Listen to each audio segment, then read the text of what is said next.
Artextric is now live. Streaming art and craft, drawing anime draw with me AR Perspective Studies number 9. Send stars to show your support. Siri_bot has joined Cerebro Love. Artextric is now live. Streaming art, drawing anime draw with me AR Perspective Studies number 9.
Bot Rix has correctly joined the channel.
I teach. How are you today?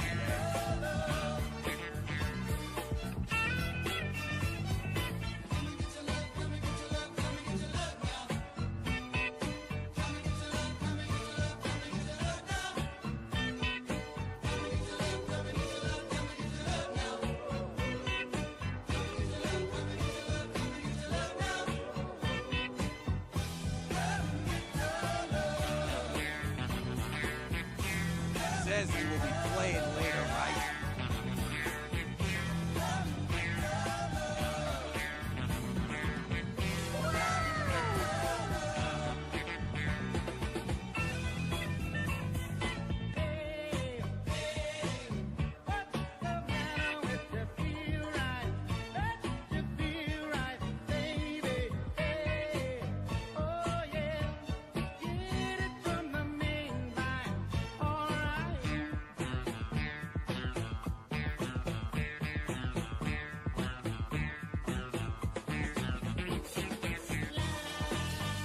Says the drawing looks really good. I saw the sketch yesterday before I went to sleep. Says I teach. Why you colored it?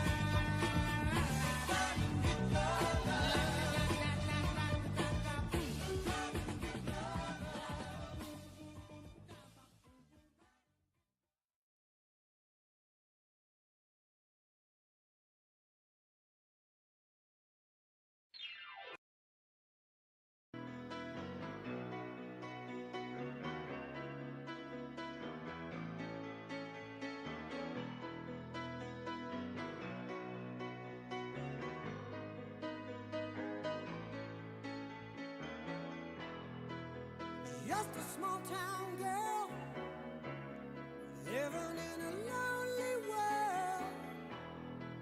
She took the midnight train going. Says is this for that guy that sent a TikTok universe? I forgot his name.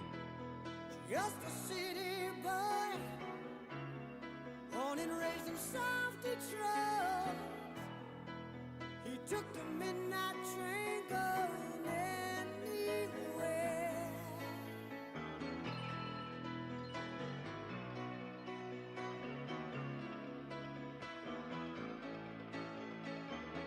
Says yeah.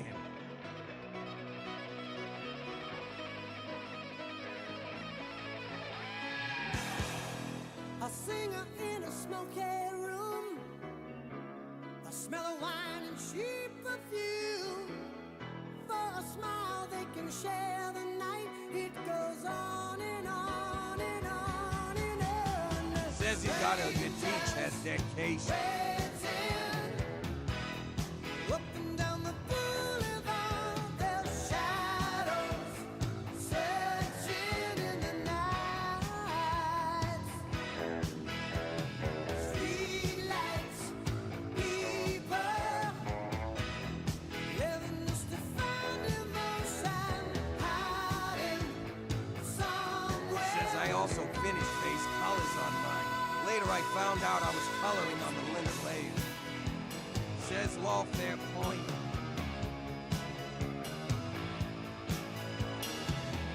Working hard to get my fill. Everybody wants a thrill. Paying anything to roll the dice just one more time. Some will win, some will lose. Some of them just sing the blues. Oh, the movie never ends. It goes on and on and on and on. Strangers waiting up and down the boulevard. There's shadows searching in the night. Street lights. Says I love guys. Says I saw an artist do this exact thing except he had it finished like before 5 o'clock a.m. I'm impressed.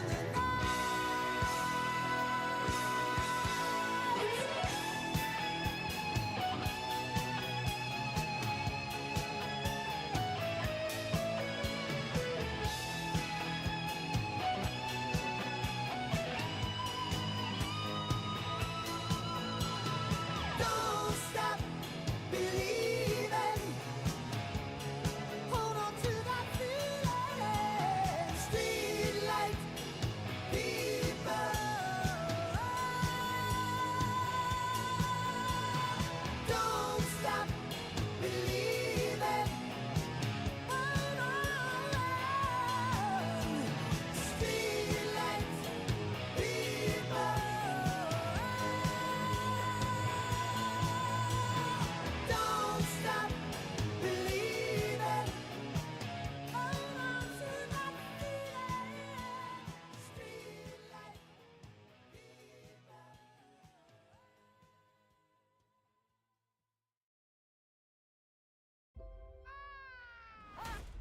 doing? It's a nightmare. Disgusting. This city is under siege. Any ideas on how to fight an army of ghosts? Wait, do we even have weapons? We got loads of weapons. So cool. Welcome to the Paranormal Research Center. Yes! Yeah. Ghostbusters, March 22nd. This film is not yet rated.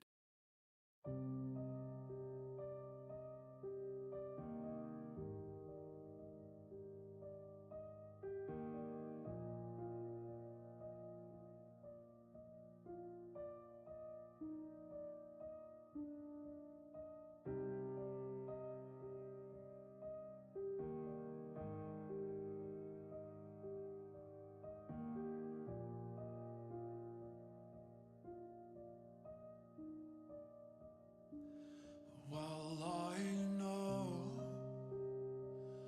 what you want from me.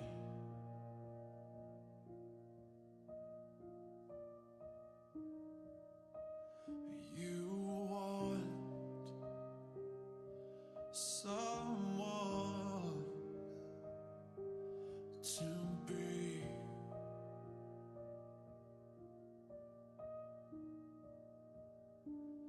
Your reflection, your bitter deception, setting you free.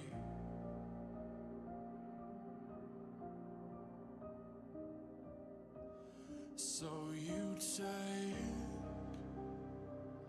what you want,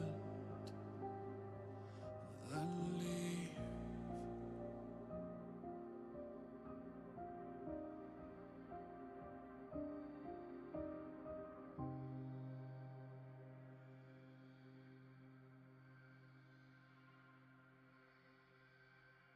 Who made you like this? Who encrypted your dark gospel in body language? Synapses snap back in blissful language. Tell me you met me in past lives, past life, past what might be eating me from the inside, darling. Half algorithm, half deity, glitches in the code, or gaps in a strange dream. Tell me you guessed my future and then mapped onto your fantasy. Tell me into your mannequin and I'll turn you into my puppetry. Won't you come and dance in the dark with me? Show me what you are. I am desperate to know. Nobody better than a perfect enemy. Digital demons make the night feel heavenly. Make it real, 'cause anything's better than the way I feel right now. I can offer you a blood-lit paradise. Diamonds in the trees, pentagrams in the night sky. Lipstick, chemtrails, red flags, bring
to be.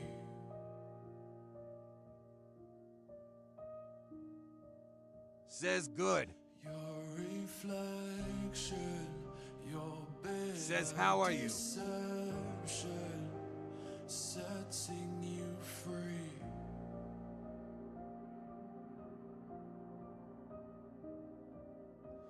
So you take what you want, then leave.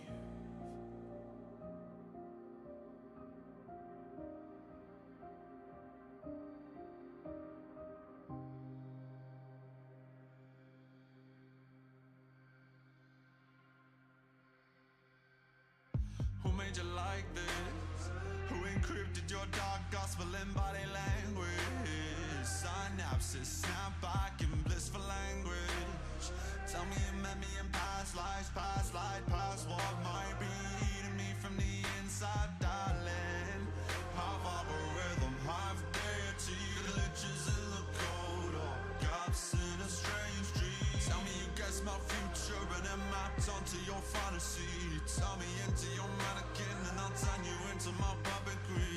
Won't you come and dance in the dark with me? Show me what you are, I am desperate to know. Nobody better than the perfect enemy. Did you know Roses and roses, baby. feel heavenly? Make it real, 'cause anything's better than the way I feel right now. Roses and roses, baby. Paradise, diamonds in the trees, pentagrams in the night sky. Lipstick, chemtrails, red I finally found a charger that works because my phone has been dead since yesterday.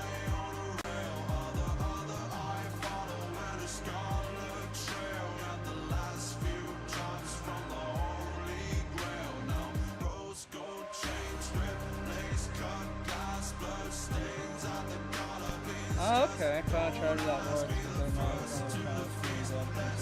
Okay, okay, I got you.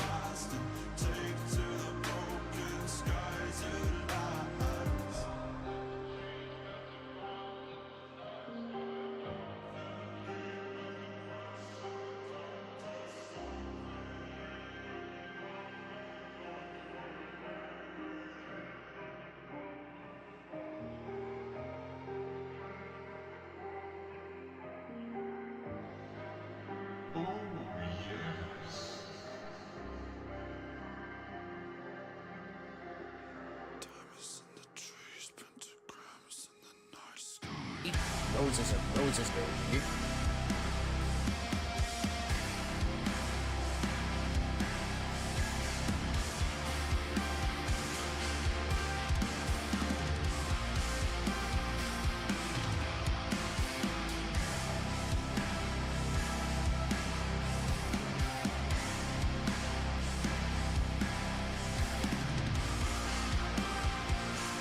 You actually captured me perfectly because I wear shorts a lot.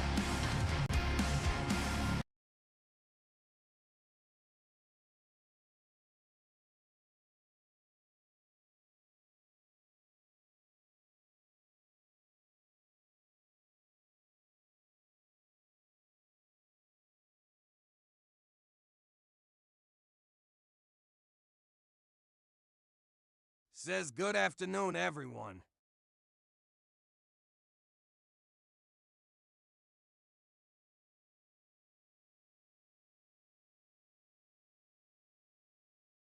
Says at Artextric, hello.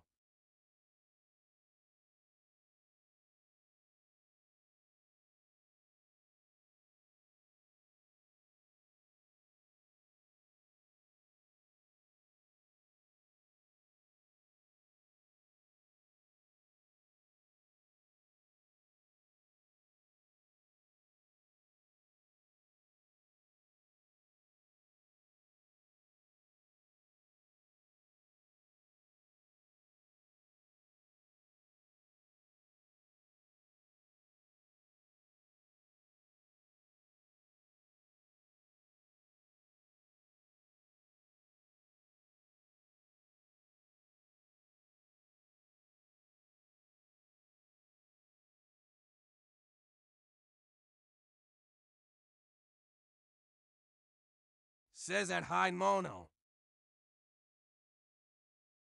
Says as a student I feel like I need to call that out.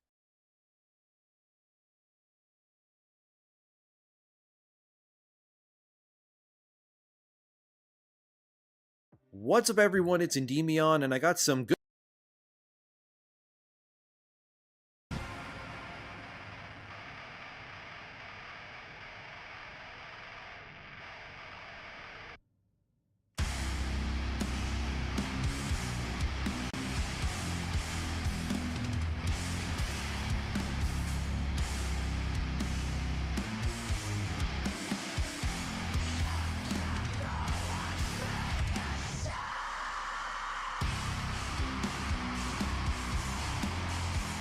Says that Bright just goes high.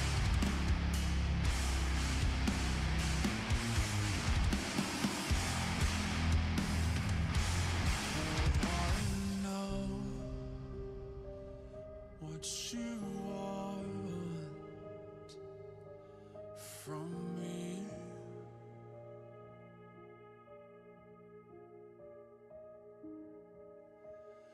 You want the same as me.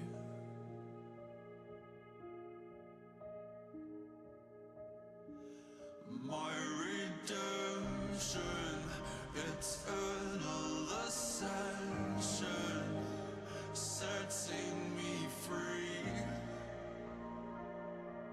Most people I've seen, if they ask for a drawing, the artist has to draw what they mainly paid for. If they go over or usually do a full body, they have to be paid extra. I just think it's a little odd. Says maybe just do stripes.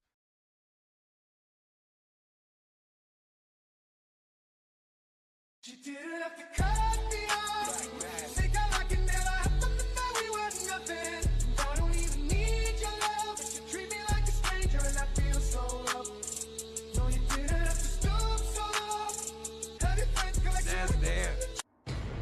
Says that's how I've seen most artists do it anyway. Says no problem.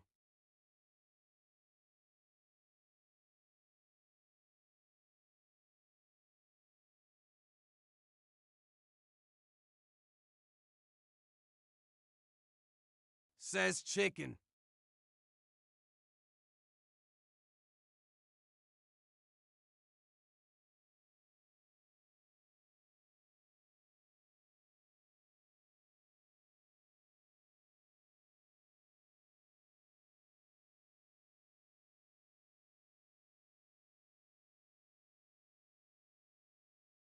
Says you're just cool like that so you can keep it.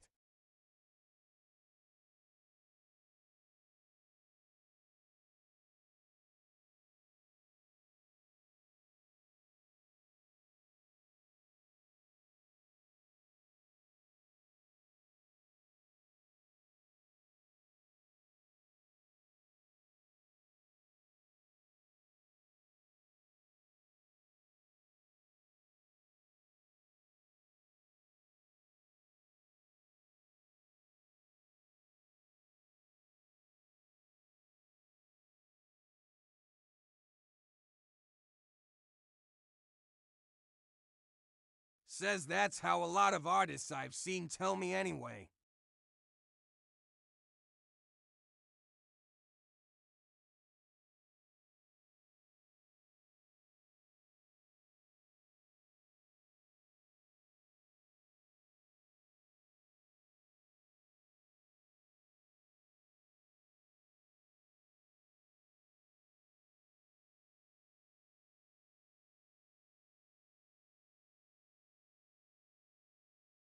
Says that makes sense. These get confusing sometimes, lol. Says teach is nice just like that.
I saw another artist do a similar thing. What I later saw was that the artist who drew the extra stuff later got chewed on pretty badly by her boss.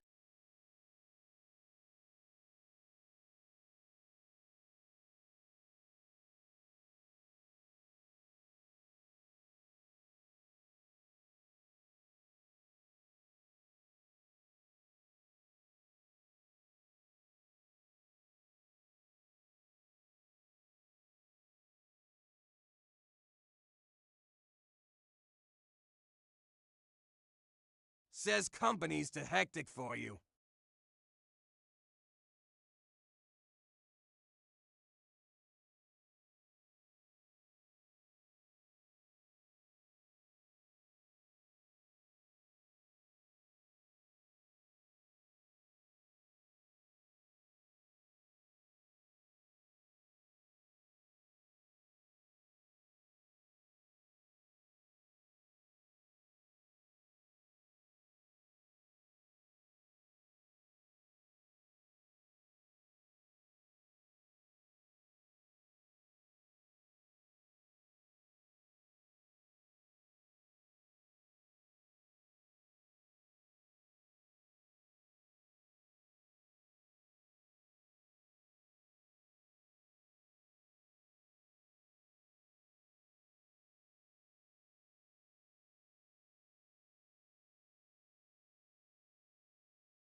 Says yeah, that makes total sense.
Hi, teach Thai again by teaching me do the IE stare day.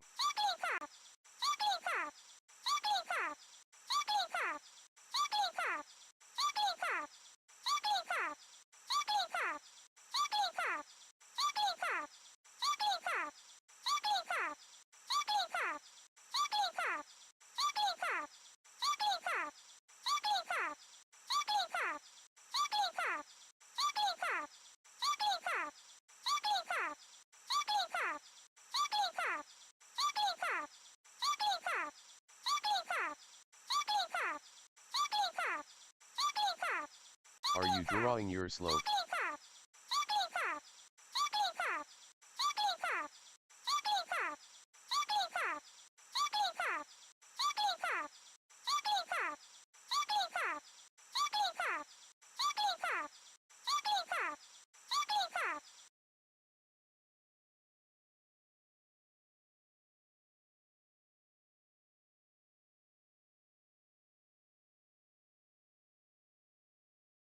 Says what am I listening to? Be a support hero today. By using commands like /donation and /cash app.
On FanDuel Casino, new players get up to $1,000 back and 200 bonus spins for the #1 feeling, winning. That beats number 40. The feeling of finding something to watch before this ad ends.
Says also, the shading is looking great.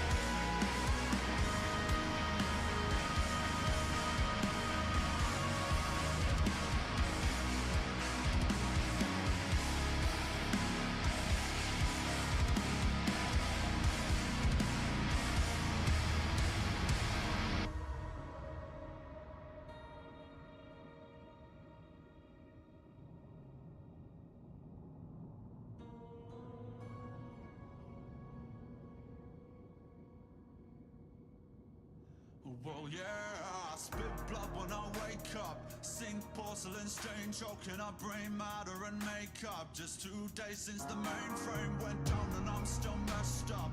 Room feels like a meat freezer, I dangling like cold cuts. Missed calls, answer phones from people I Says just out of genuine curiosity, have you ever considered working under a company T? Take a piece of my pay stub. White roses, black doves, godmother, rise up. I need you to see me for what I have become. My, those eyes like fire. I'm a winged insect, you're a funeral pyre. Come now, bite through these wires. I'm a waking hell and the gods grow tired. Reset my patient violence along both lines of a pathway higher. Grow back your sharpest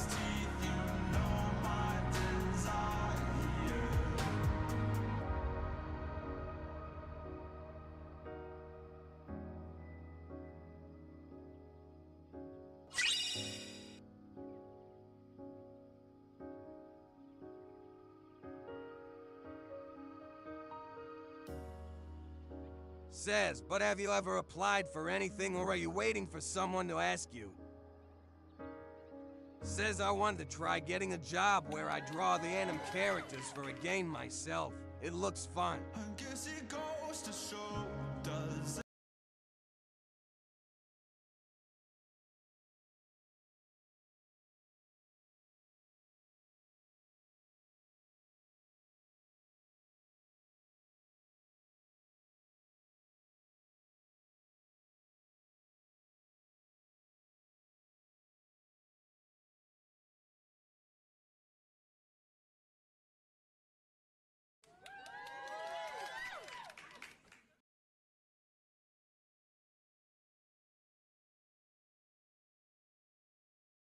Roses are roses, baby.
Says wondering if you could draw me and my wife walking in Manhattan.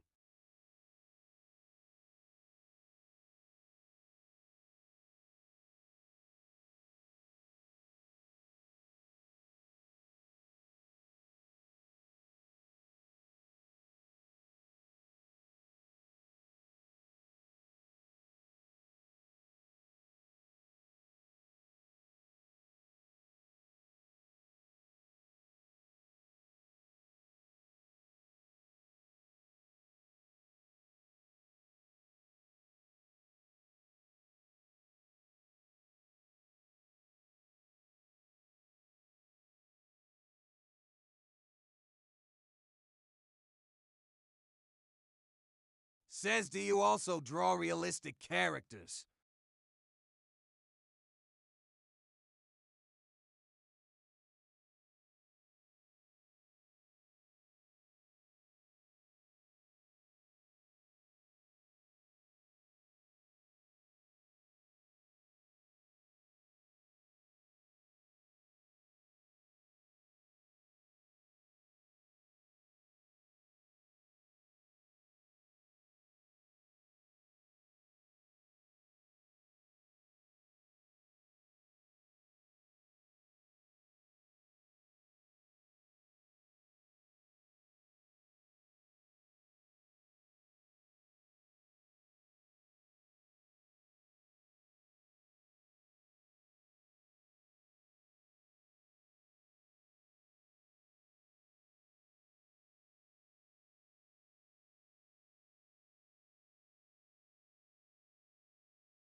Cheers, love!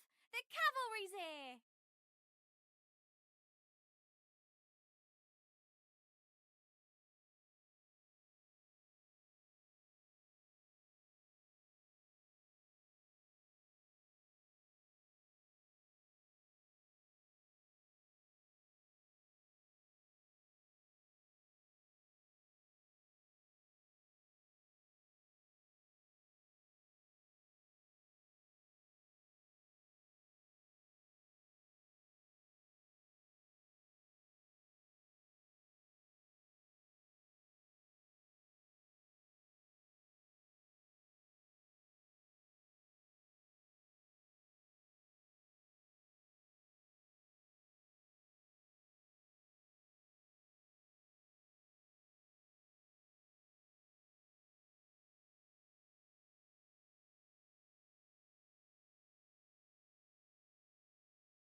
Says, do you know Artextricist?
Says, do you draw 100% digital? Or do you start on paper and then scan it and finish it digitally? Or both?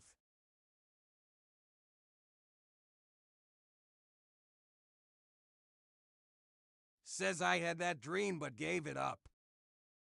Says TikToker, I think he also as YT. I like his style. Cartoony, but also realistic.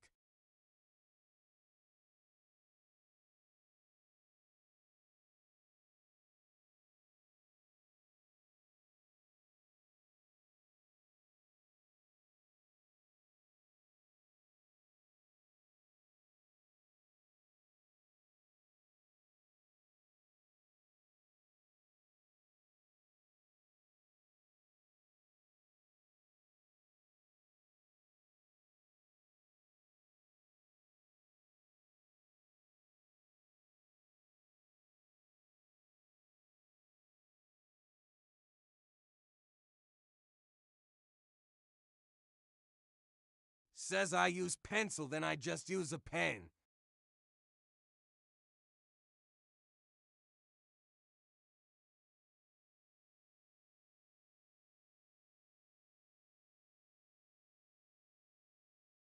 Says hi.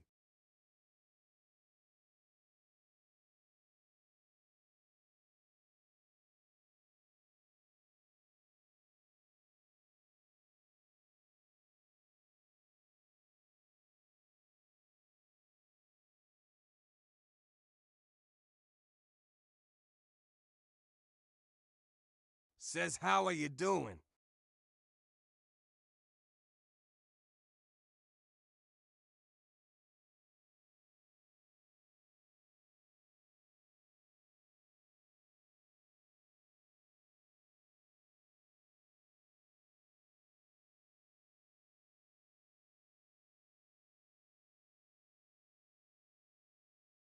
Says, I think you are cool.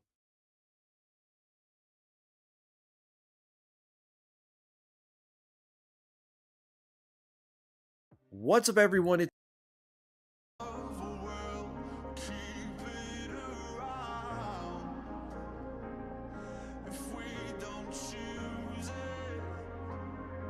Says I tore 2 sheets in my math notebook because I was erasing too hard. Says my teacher wasn't really happy.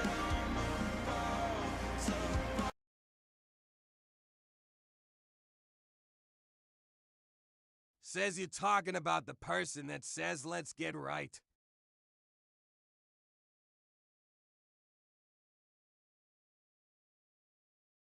Says I had my wisdom teeth removed on Monday, it still hurts like a...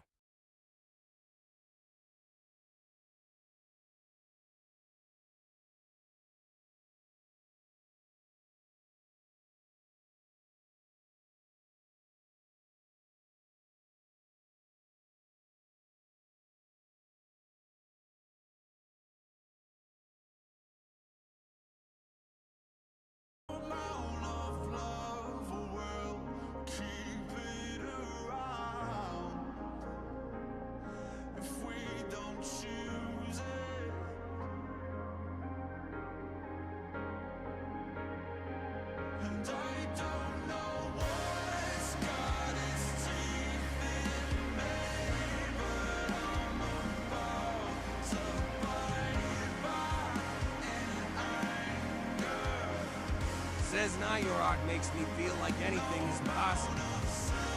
Says at Steph, I feel your pain.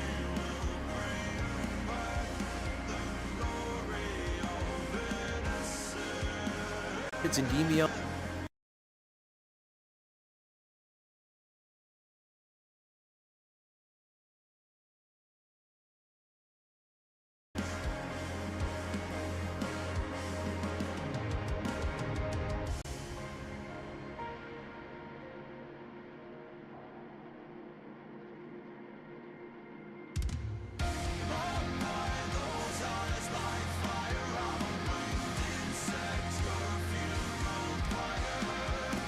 I wonder how to scan something edited digitally without seeing white pixels and lines. And I got some good news. Says thank you and everyone, hoping everyone has a wonderful day or night. Says any tips?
You have a great day. I got to bed and sleep with ice bag.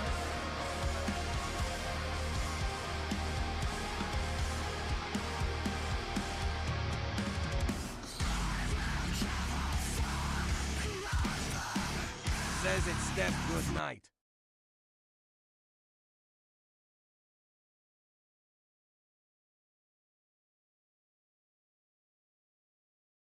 Says and happy drawing. Says, what's your app of choice for drawing?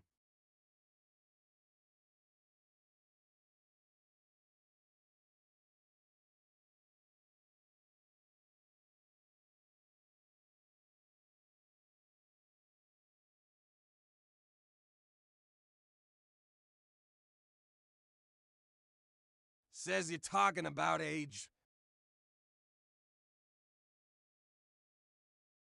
Says that you sound nice, thank you, be safe and take care. Says at Cash of Paint Studio Paint.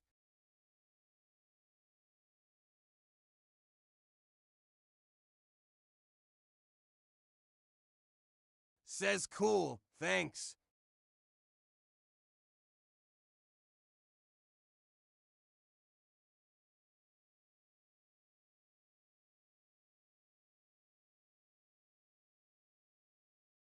Says it's Sagitt's, that's who you're thinking of.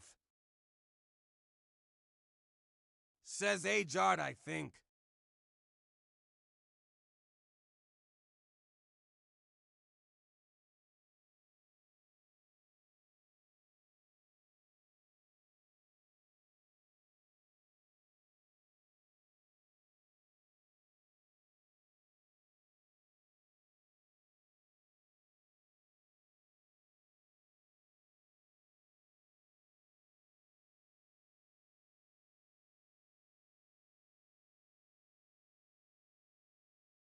News and some bad.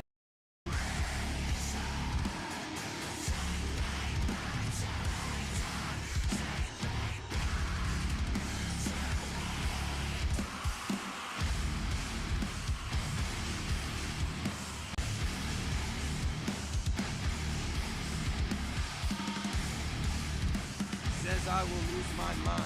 There's another fly in my room. Third mistake.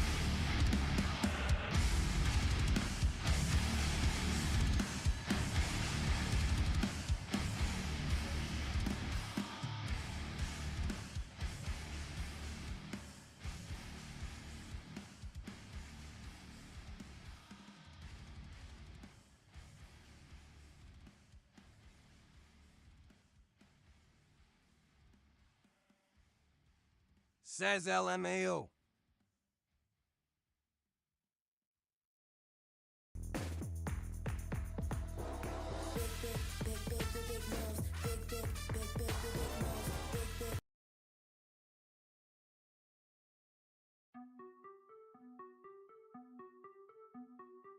Says they fly next to my ear. Bad news in this. What's up, Says and my dad took my fleisch water.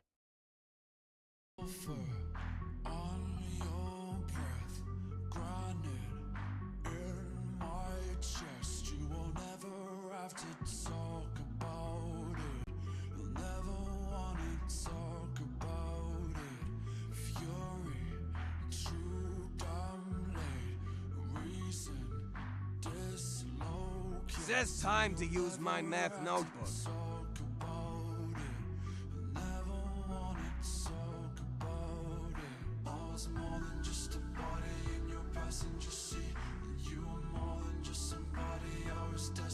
Says they're like mobs.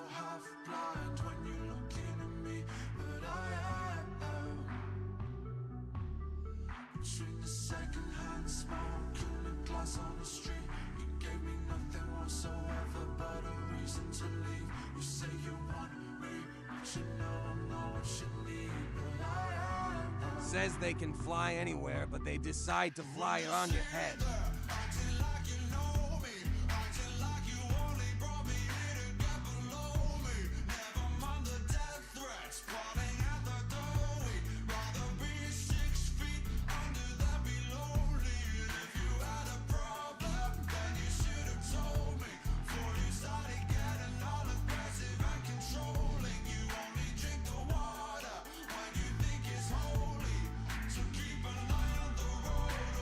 Says got it. Now my math book has green like water.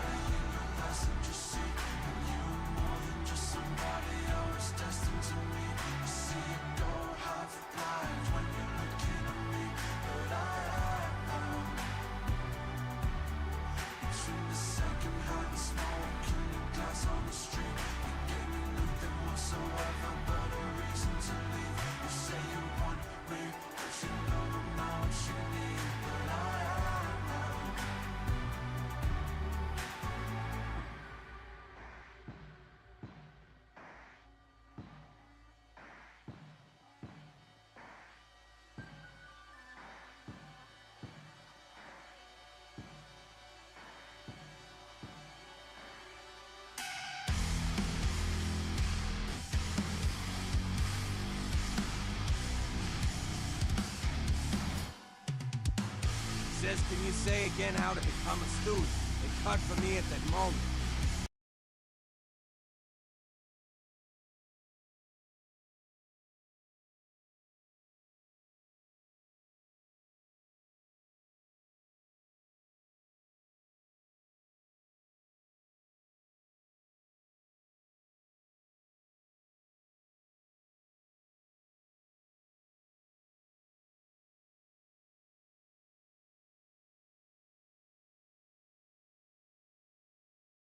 Says teach I have to go. I will be back shortly. Says got it.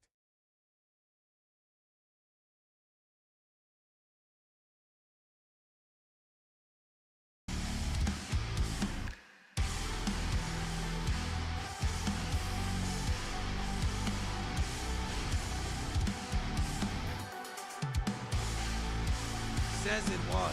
Thank you.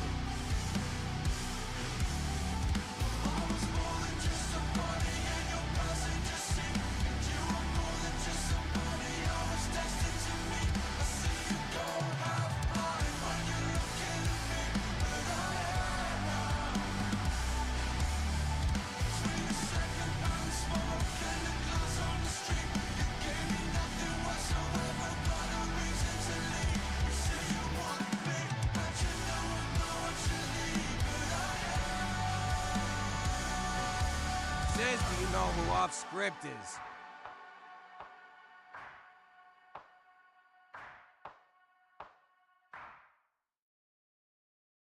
Tired of running to the pharmacy for your pet's prescriptions?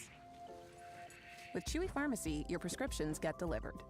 Just fill your cart, enter your pet and vet info, then we'll contact your vet and deliver in 1 to 3 days. It's the easy way to get your pet's prescriptions. Plus, get 20% off your first order at Chewy Pharmacy.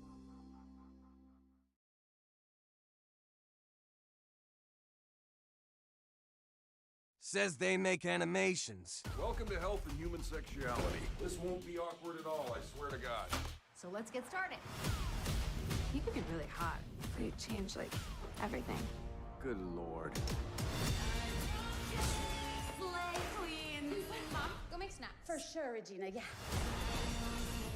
We do this every year. It's like a tradition. Recurring nightmare.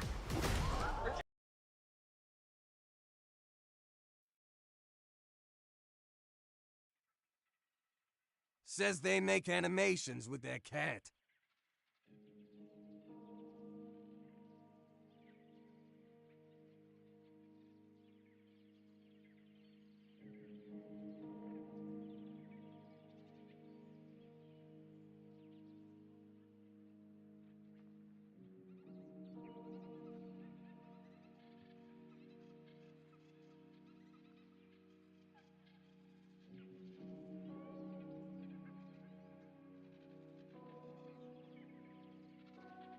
I dream in phosphorescence, bleed through spaces, see you drifting past the fall, but no one told you where to go.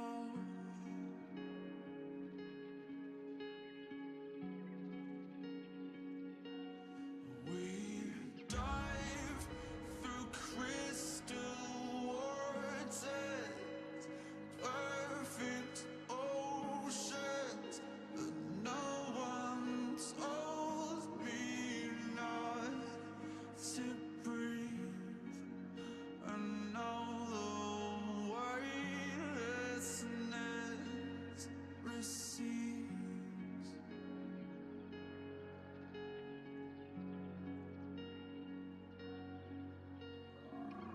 Mama, those eyes like fire. I'm a winged insect. You're a funeral pyre. Come now, bite through these wires. I'm a waking hell, and the gods grow tired. Reset my patient violence along both lines of a pathway higher. Says silly random question, but what's the time at your location?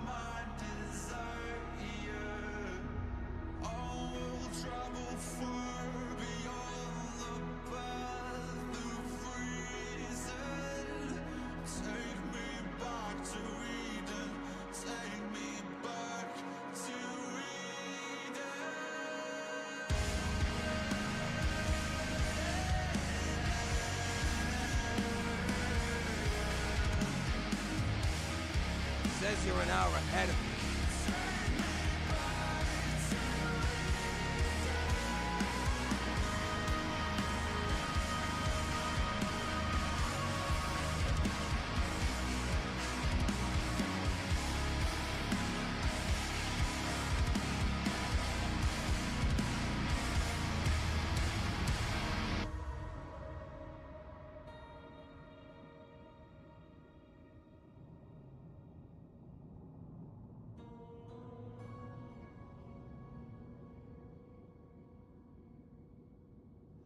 Well, yeah, I spit blood when I wake up. Sink porcelain stain, choking up brain matter and makeup. Just 2 days since the mainframe went down and I'm still messed up. Room feels like a meat freezer, I dangling like cold cuts. Missed calls. Says if it's for PM, then it's 5 hours behind me. Fake love, but I'll take a pound of your flesh before you take a piece of my paste up. White roses, black doves, godmother, rise up. I need you to see me for what I have become. My mind, Says Ireland. like fire. I'm a winged insect. You're a funeral pyre. Come now, bite through these wires. I'm a waking hell, and the gods grow tired.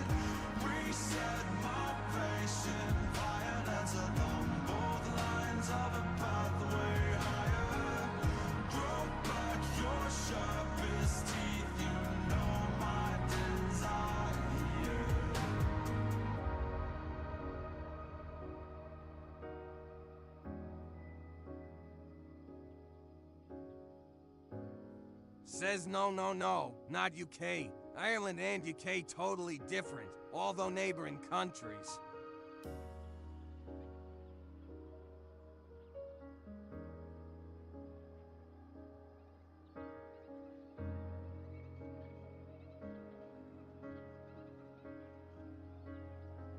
I guess it goes to show, does it not, that we've no idea what we've got until Says, do you know who Teleport is?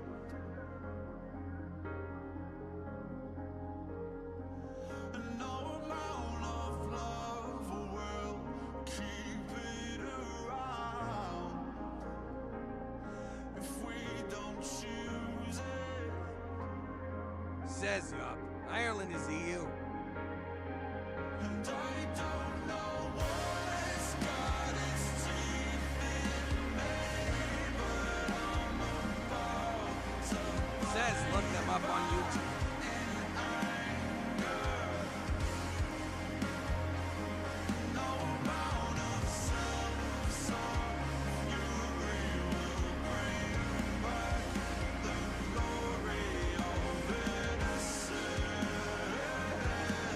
Says they make animations.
Says I used to watch them, but then I couldn't find the name.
Says him watching LOL. Being an ice cream maker is easy.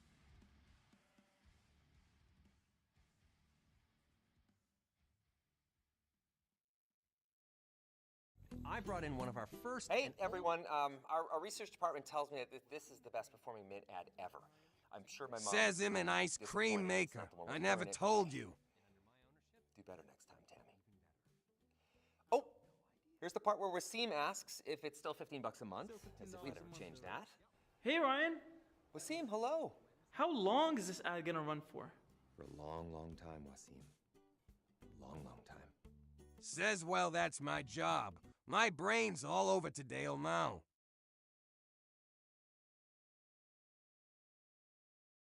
I know Donald Trump very well. Chaos follows him. Donald Trump. I have waited, paralyzed by my own will. Viciously reminding Says me Law. still. Says anyone remember Newt I'm Newt? born to believe, and I am certain, no, that you and I are crashing course, driven by a holy force. Says yeah. No, you can see that you will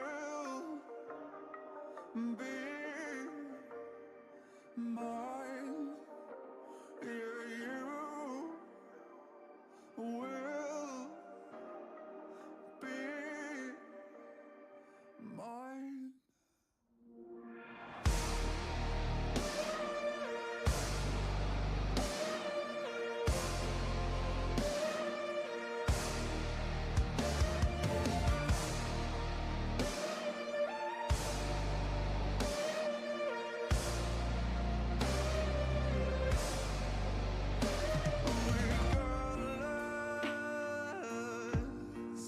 Fire in the earth we walk will never stop me reaching for to see you again.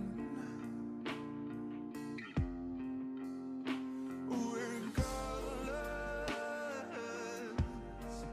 over all the wasted years, eternity will bring you near. I know you can see, I know you can see.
Says if you could tell the old you anything, what would it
Says you're going to take the songs in the future and make it yours.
Says, you know, Miles Morales, that's my movie now.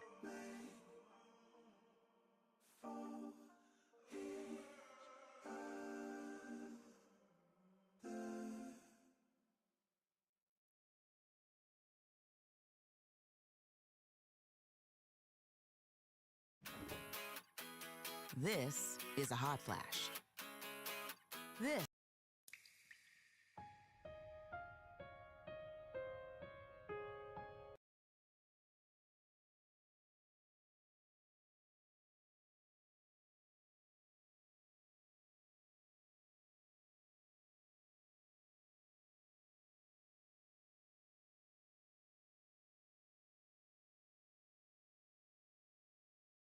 Says I call it Spider-Man Into the Spider-Verse.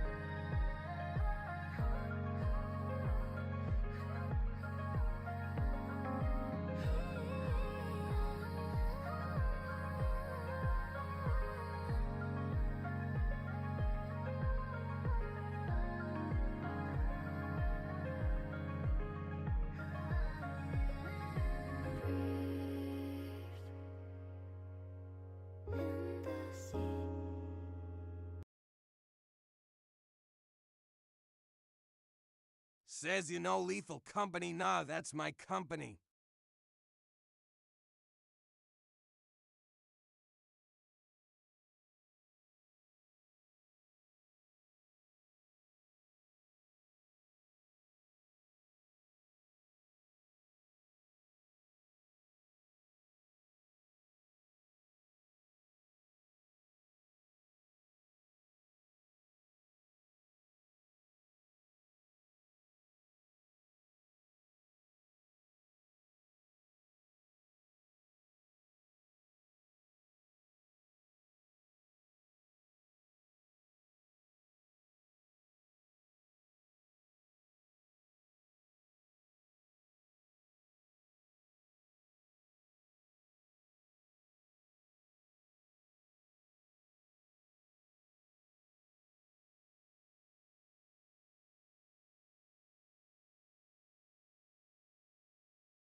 Says, oh boy, I remember.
Doesn't wanna cross that line. But when the stars that fall bring all the broken promises, would you believe in me? And when you hear the call, pray that my metamorphosis is all that I need. If I could float up in the atmosphere, would anyone know that I'm hiding here? The deeper I sink, all I can think of is you. A melody so sad drove me to tears. The message in a bottle disappeared. The deeper I Bro is cooking. all I can think of Yes, yes, yes, yes, yes, I am. Okay, we gotta clean that. We need to clean the hair a little more, a little bit too. Bleeding into the skin. No, we don't want that. We want them separated from each other. Yeah, that's unfortunate. fast asleep. A song that falls on deaf ears. The skin here. I hope one day you'll hear my silence and fun. I've been waiting all this time for you to come and save my life. Why is it? Okay. Every time you What is this? What the hell is this? What is this? turn What to is this? night. The fuck? If I Oh, it's the hair. in the atmosphere, would anyone know that I'm hiding here? The deeper I sink, all I can think of is you. A melody so sad drove me to tears. The message in a bottle disappeared. The deeper I sink, all I can think of is you.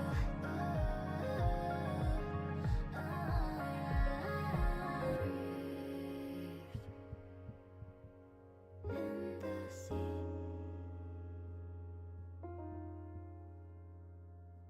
Free from the grave. Part of me wish I could be fine.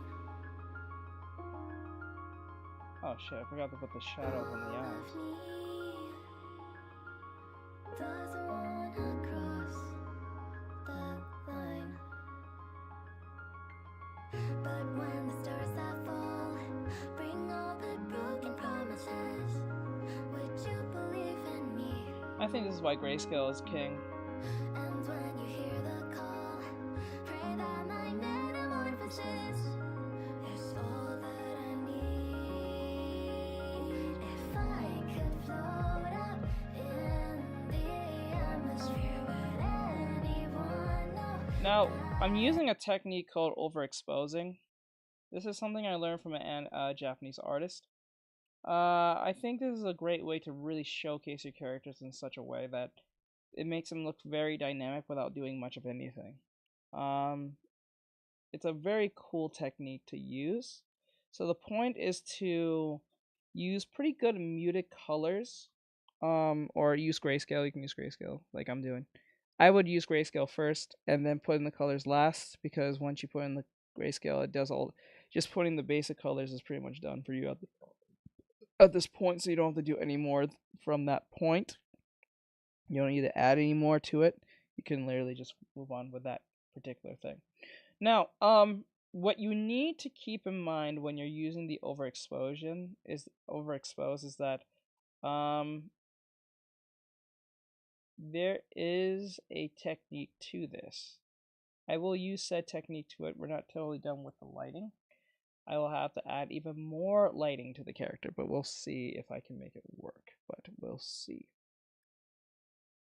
They look cool even without color. It looks so serious. Like, damn. It gives me a lot of Boondocks vibes.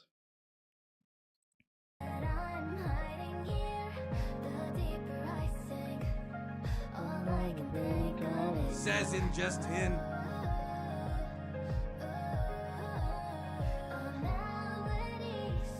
I'm just him.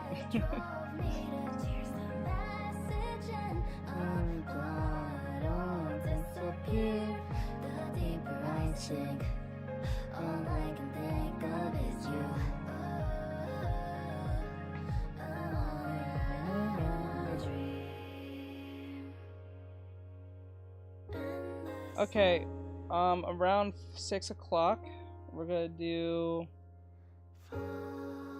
I think 5:30 to 6 o'clock, we'll do the reactions.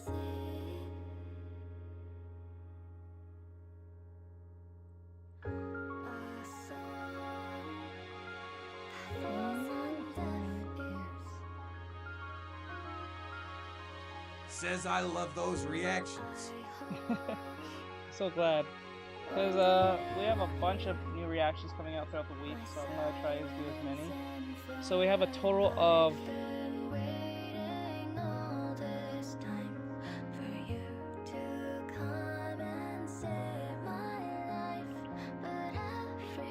Says 7. We got 27. Now, you might be saying that's a lot, but yesterday we did 10 without realizing it. I don't think most people did. We did 10 within less than an hour.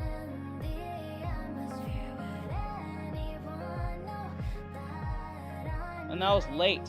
At like what, 7 or 8? Says I thought we did close to 8. Yeah, we did close to like we did 10 exactly. I had to go make the thumbnails for them, so I know that's how many.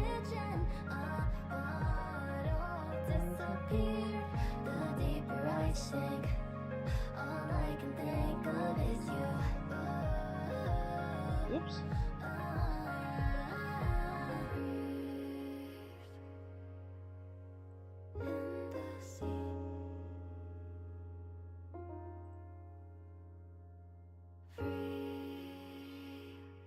Okay.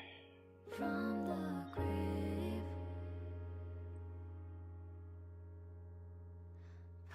Good. Now we're gonna do. Says, have you ever played the game called Song of Horror? Sound of Horror. No, I don't think I have. To be honest with you, I don't think I have. But when the stars that fall bring all the broken promises, would you believe? Wait, hold on. Something's not right. Why is that one colored but the... How did I do that? Oh, no, it's colored, but okay. I was like, wait, what?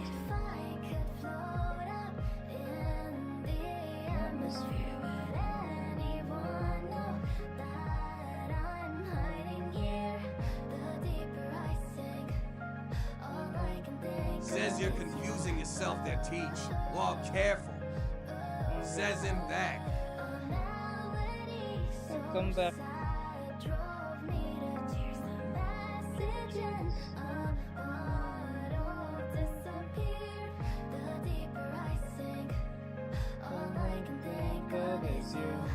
Says we drawing the Fairly Odd Parents. No. This is a commission I'm doing. Of someone's profile picture.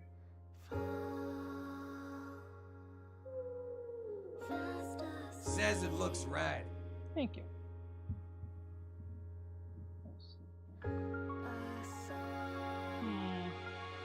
Wait, why is it? Some weird. Okay, let me see what that is.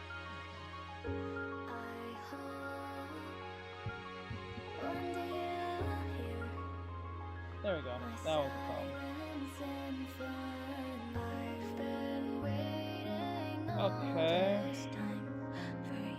Before I go, wait, what's this? Okay,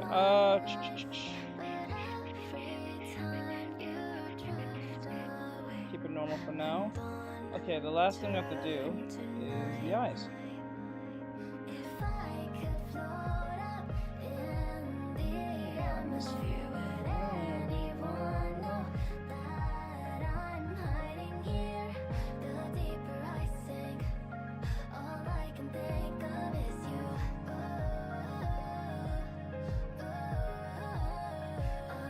Now, there's something that most people don't know about when you're doing anime and you're doing like eyeballs like this. When you shade eyeballs, Says him a eyeballs don't really complete have a goof. shave. I forgot to finish drawing the shoes on my last sketch. It's all right. Like there's no shades on your eyeballs. That's actually an anime thing. I came to learn that a long time ago. I was like, wait, really? Yep. There's actually no shade in the eyes like that.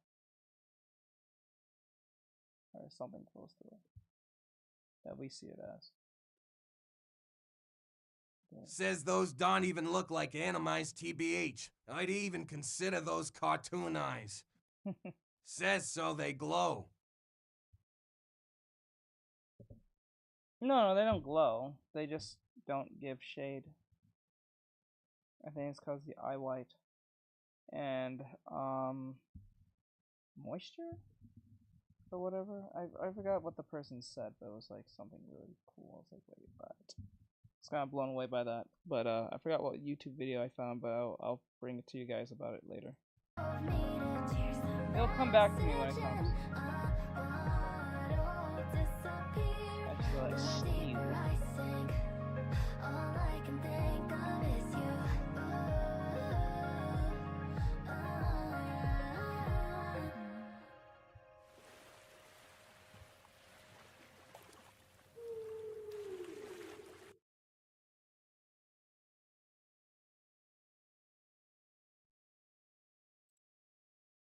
The first rule of adventure racing is anything can happen out there. Says I feel like Teach would be a breeze at drawing both anime and cartoons. We push and we Maybe. win. Come on, Arthur. This is our time. I think if you can draw Arthur the King, rated PG-13. anime pretty well, you can probably draw a cartoon.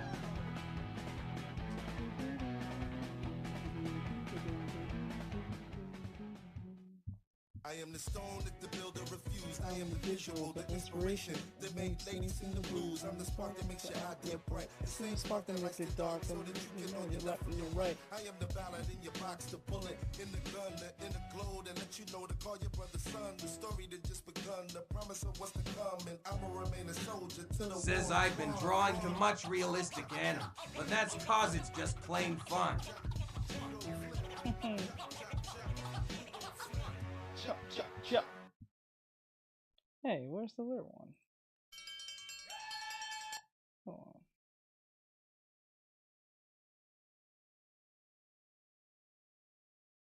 There we go.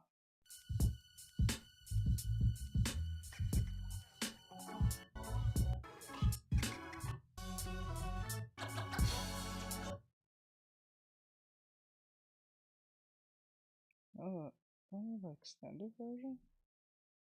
Don't we have an extension version? Hold on. Says I think anime is just a more advanced version of cartoons.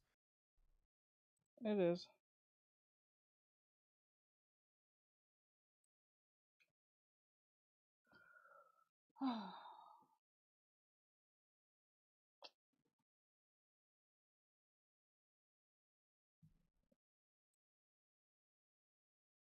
Oh, that's really. Says really I cool. heard anime is like humans, but an exaggerated or more fancy version of them.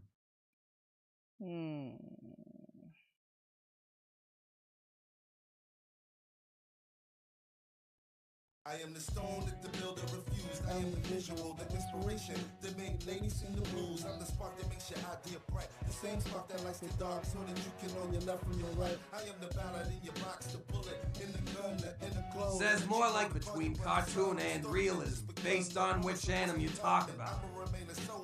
Says I looked it up. There's a long history behind how it got started to.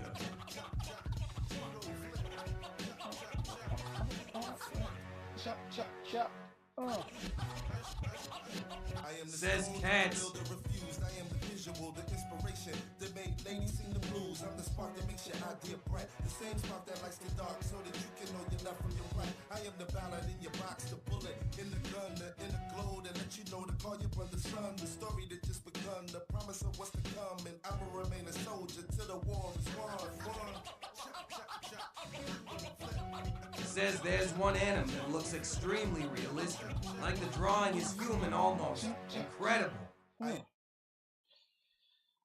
Oh, yeah. I don't know how short that actually is. Shelf stuffing.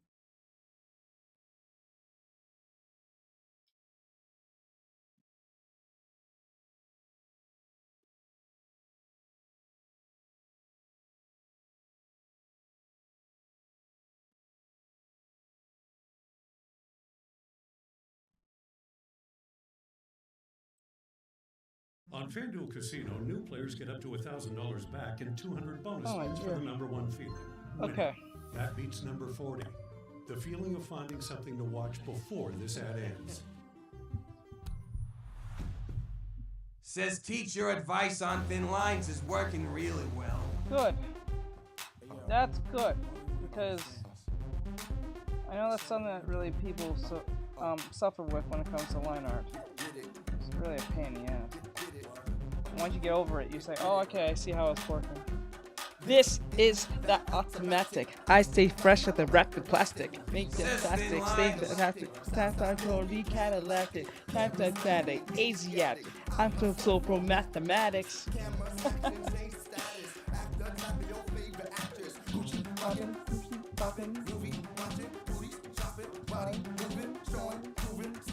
I'm being fly. I touch the masses like a tablet. Expensive rap is my future's backlit. And I step in the back and that's on the lap. Let's go. Keep standing in mind. That universal mind control. Now move your behind. You know you like it. It's all in the name. You do that new shit and don't feel the same. It's got that dang.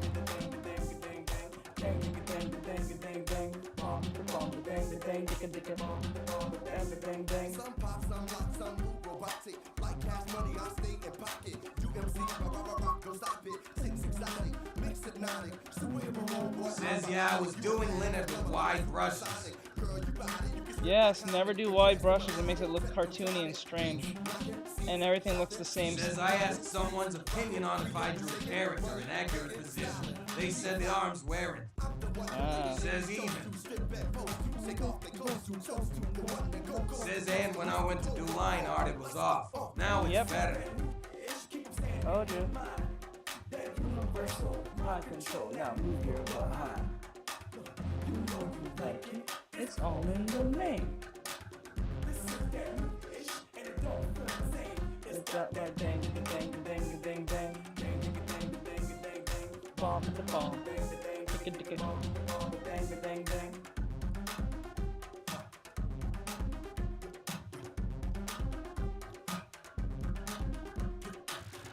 Says, hey, teach, what would your advice be if you were to add like a logo to a shirt?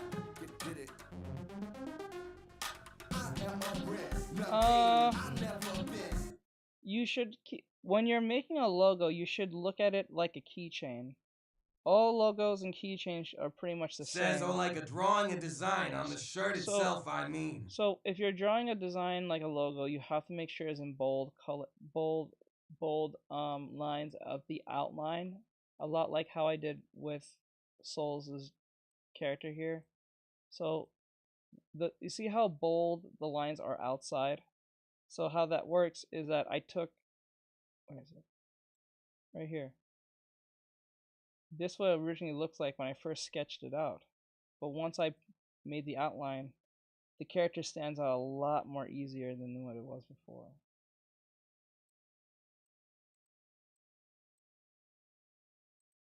So technically I'm making a logo out of Souls here. So like that's what it is. When you want to make your logos look nice, you have to put a big thick outline out of it. And everything that's inside the thickness of the outline should be thinned. It shouldn't be the same size. size. Well, I asked cause I was trying to do a rough sketch of Garfield on her shirt. I wouldn't. Yeah. So like for instance, if I take this off, this is what it looks like around Souls' character. Everything outside wise is all thick. Now everything inside wise will be thinned. It won't be the same. It won't be the same. It should not be the same. The thickness should never be the same as inside the character. The only time it should ever be thick is like the eyes and the eyebrows, and that's it. That's it. Everything else that looks thickened is only if they're like if there are like intersecting, like this, like the piece of the hoodie to the shirt, to the sleeves are intersecting, so I'll thicken here. Or like the crotch area where it connects right at the between that connects the legs together to the crotch area will be thickened. Or like even like over here in this piece where the jacket touches right over the shirt, I thickened there too. You don't want to do it everywhere. Says, what if I were to draw like a headshot in a shirt? Would that work if it fits? It should. It just depends how big you make it. The future of this age. Says gotcha. Thanks. No problem.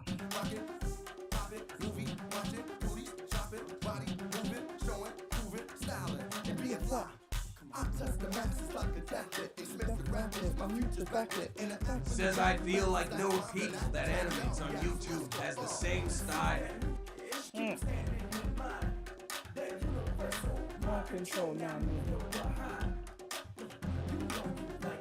It's all in the name. We're not done yet. What we need to do is bump with the bump, bang, bang, some pop, some lock, some move robotic. Like cash money, I stay in pocket. UMC, rock, don't stop it. Six exotic, makes it exotic. You a fan, exotic.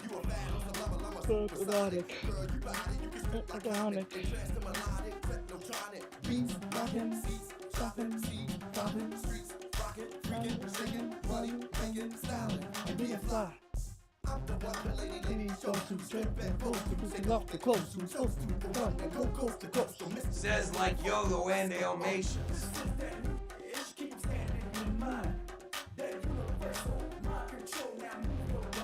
Like Yo-Yo and I'm familiar with them.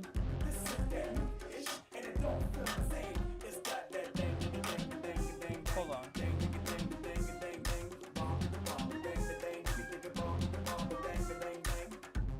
Says look them up. I will in a sec.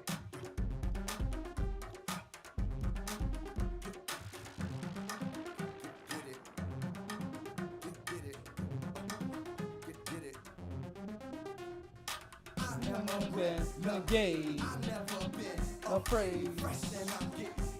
The future of this age. From the shop, so I talk this way. Twist the hate at the grandma day. Rock the fly, it's like every day to the top, and I'm on my way. Let's go on. Says and devote the You know you like it. It's all in the name. This is that you don't feel the same. Dang, dang, dang, dang, dang, dang.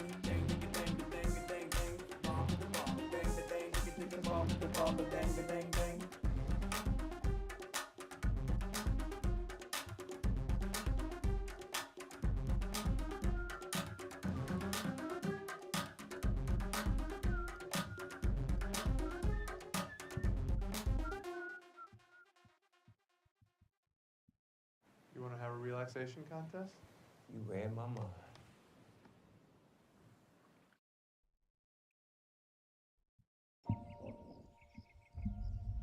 I'd like to propose a toast to my family.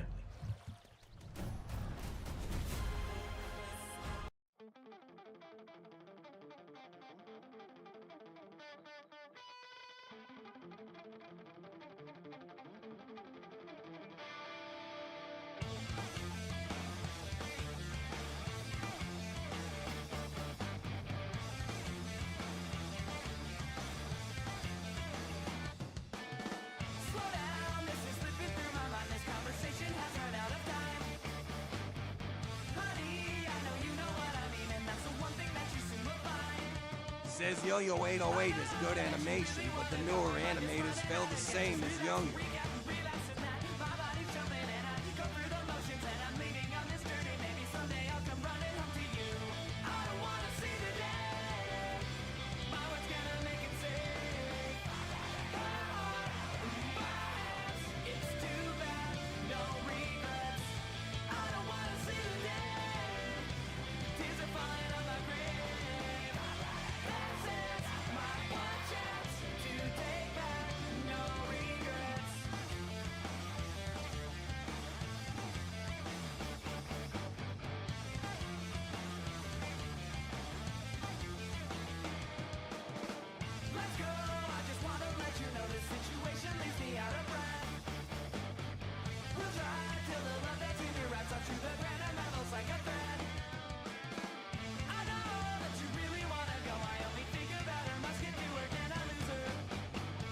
Says, hey, Teach, should the shoulders be a bit up where the arm is connected?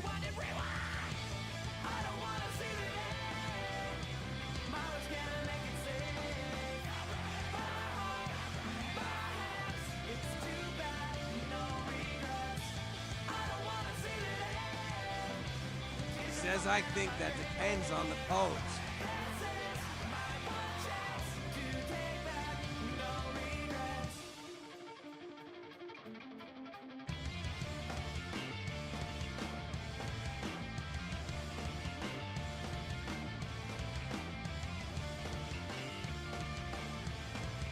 Says okay.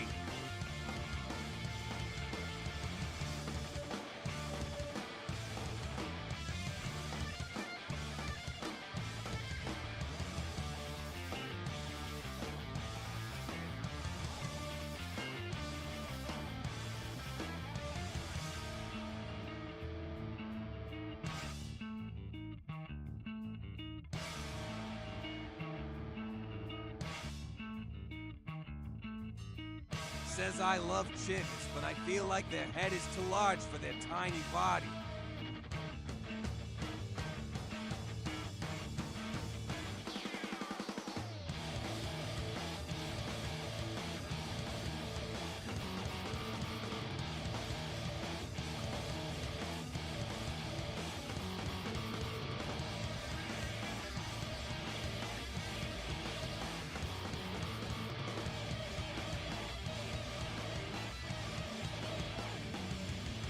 Says before you know it, he'll call Chick a mini version of Betty Boop. LMAO.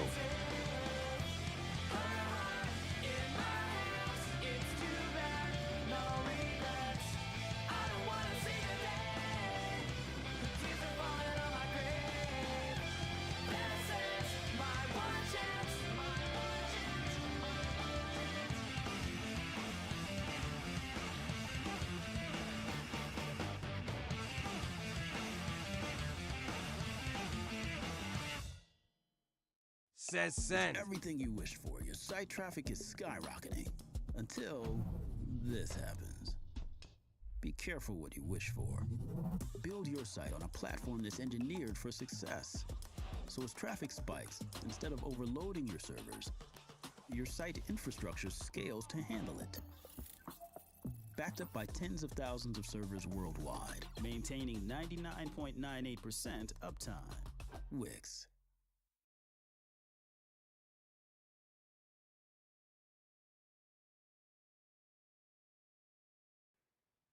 Begin.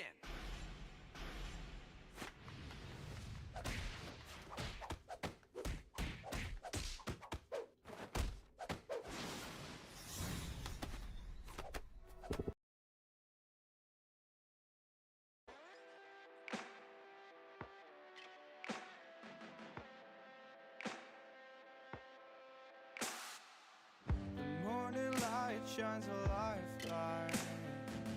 Escape is what I need. I should have listened last night, girl. This is beyond belief. Says, hey, Teach, they send it to you. Falling for the lure of liquid confidence and lies. And we skydive from walls we built, dying just to feel alive.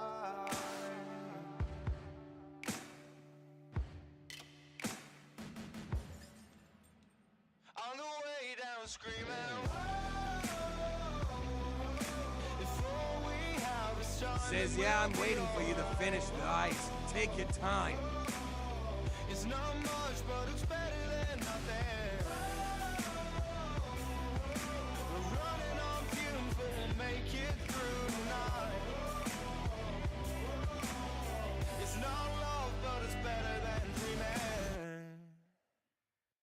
Oh, I'm on fire. There's a burning in my bones and in my eyes. These dreams are taking hold, it just needs time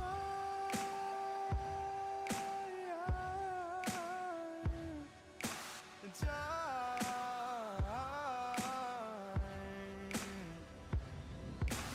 Building walls to burn them down, cannonballs to watch me drown. You've got me lost in here and now, you've got me gone and lost and found. We only hang in evenings and I don't know what I'm thinking, but I know that I won't think it if I keep up with this thinking.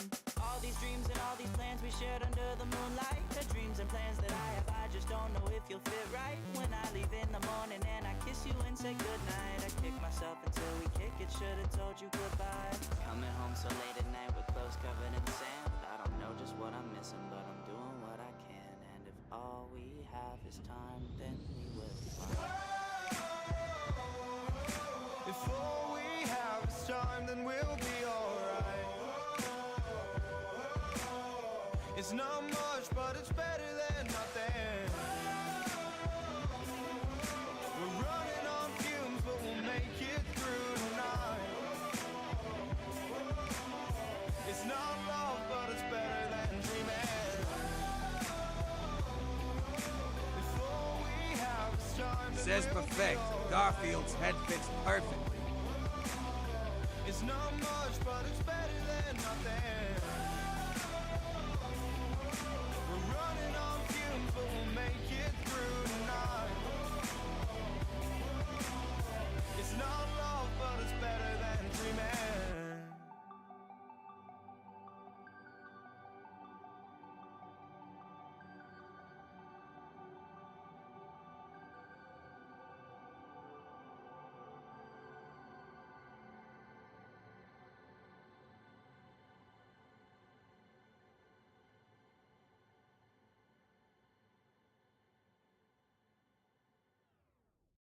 When your hotel room is your bedroom, and your living room, and your dining room, maybe you need more than a hotel room. Get an Airbnb and get more space.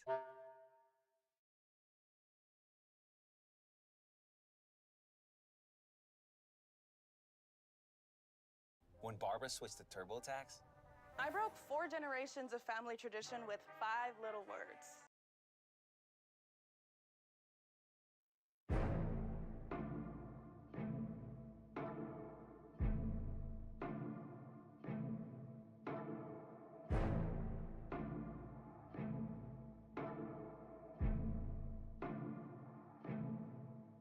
Look, self-awareness, pride's a coat and yes, I like to wear it.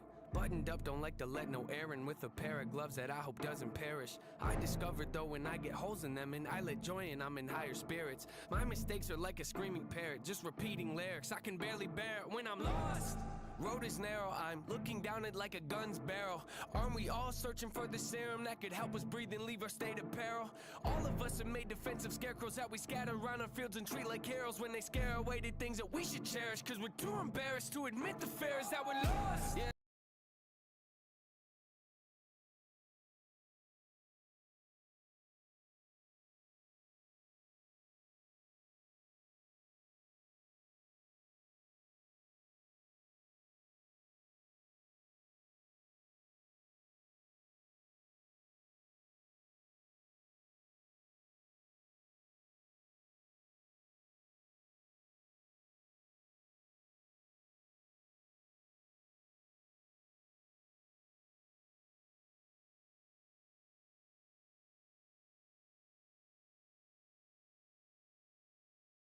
Says is they should be bumped up.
Says, all right, thanks.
Says, oh, I see. Next time I will just do the pose I'm drawing, but not for the handstand. Quiet when I lurk in the shadow. Something on that up. I don't want to be over dramatic, but look at the data. It's obvious that humans are fragile. We tend to get mad at the ones that call us out, but the fact is we need someone that'll be honest when we fly off that handle. I admit I throw a fit when I begin to unravel. Keep my wits been off the grid, but now I'm back in the saddle. My intent is not to rant. I like to own what I value. I can sit here on the fence and maybe pick up the paddle. I like the roll against the current. That's the way that I travel. Opposite of what the grain just got the brain of a rebel. Take initiative. I'm diligent on every level. I never can settle. I like to keep my foot in the pedal. Yeah, I love to pack arenas and all, but what I really want to do is learn to handle my thoughts and put the reins on them. Show them I'm the one that's the boss and pull them back when they get out of hand and breaking their jaws. I'm taking the flaws. They told me I could never revolve. Then pull a bane on them. Ask them, oh, you think you're in charge? You ought to know better. Ain't no way around it. Applaud the traits that I want. They say I can't afford what it costs, but I Says I do be jamming to this Failing's how music. you grow and learn your lessons, kids. Take the worst and try to make the best of it. Cause when you fail, just know that it's a test. And if you can learn to pick yourself back up again and train your brain to not be such a pessimist, it's okay to make mistakes. Just don't forget that there's a high road, but I skip the exit when I'm lost. Yeah. When I'm lost. When I'm lost. When I'm lost. When I'm lost. Wow, these burdens are heavy, and I'm hoping it don't bury me. I used to be joyful and skip so merrily, but now I'm too cautious and tiptoe carefully. My mind left, and it's nowhere to be found. Am I a big old parody? Cause it's no fair to me. And now I'm at the point where I'm spending $1,000 a week on hypnotherapy. Look, I'm trying to wash away my sins. I got a group of loved ones that ain't my friends. And if I ever take a nail, then they might grin. And they all wanna see me stay in the cage I'm in. So when it come to anybody, there's no trust for no one. Man, so what? My whole plan's to go nuts. My shoulder's ready for most drugs. I'm gon' judge anybody trying to enter my circle with no love. My sanity's gone. I'd rather be torn from this planet they planted me on. Your stats a reward. I'm actually bored with having it so hard. It's torn apart from a family that I don't have anymore. Man, hold up. I was living so oblivious with millions. It really was a pity, huh? A pity. It's kind of funny what a penny does, mixed in with a mini buzz. I feel stuck. Life got me by the neck with a blade against it. Cause I was running late for the train and missed it. The only thing I feel is pain and vengeance. So I'ma act out like a raging misfit. And every verse I lay gon' stay sadistic. You wanna hate me? Good, great, terrific. You'll never see the day when my anger's dismissed. You better go and change your wish list. Cause manifested this. Do not treat me like some adolescent kid. I am praying to the Lord with the book of James, hoping he go at my testament. This dark cloud, that's my residence. Demons knocking, I don't have to let them in. I done made mistakes day to day, you probably can't relate. I just ain't the same when I'm lost. Yeah. When I'm lost.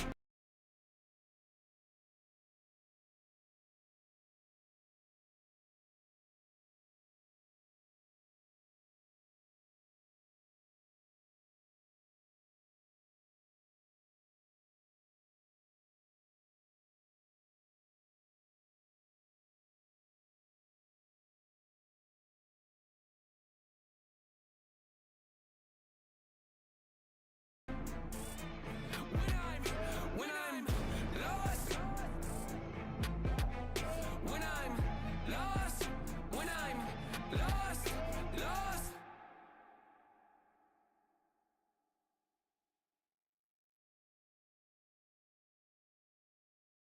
Says you're good at rapping. Wix is your platform to perform on.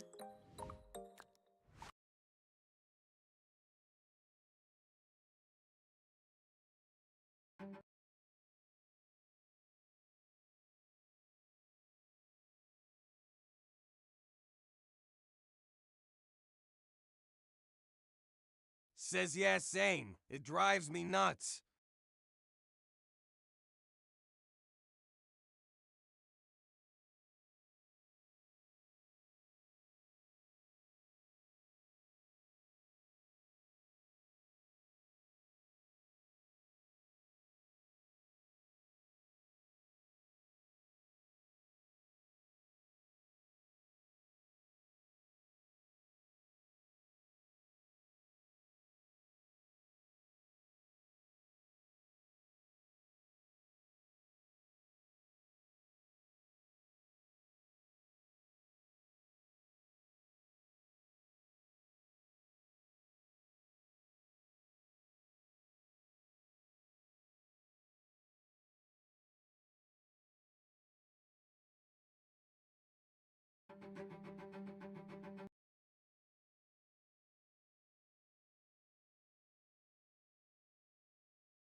Says teach if the image is in a spot where there's wrinkles. Do I overlap the wrinkles or show less?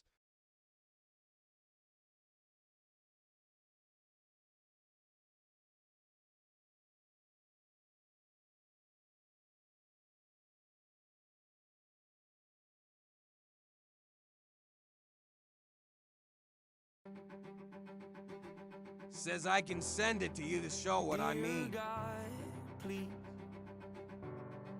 hear me out. I know it's been a couple years since I've reached out and said hello. I bet you're wondering why I keep obsessing on and stressing all the little things when I should be living life and soaking up the memories.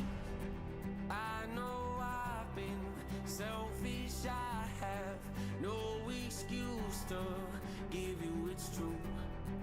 Hanging by a Says him back. I live, I don't know why, but I feel more comfortable living in my agony, watching my self-esteem go up in flames, acting like I don't care what anyone else thinks, when I know truthfully that that's the furthest thing from how I feel. But I'm too proud to open up and ask you to pick me up and pull me out this hole I'm trapped in.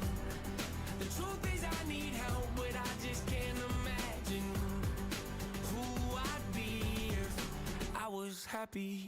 Yeah, been this way so long it feels like something's off when I'm not depressed. I got some issues that I won't address. I got some baggage I ain't open yet. I got some demons I should put to rest. I got some traumas. Says your drawing just keeps getting better and better.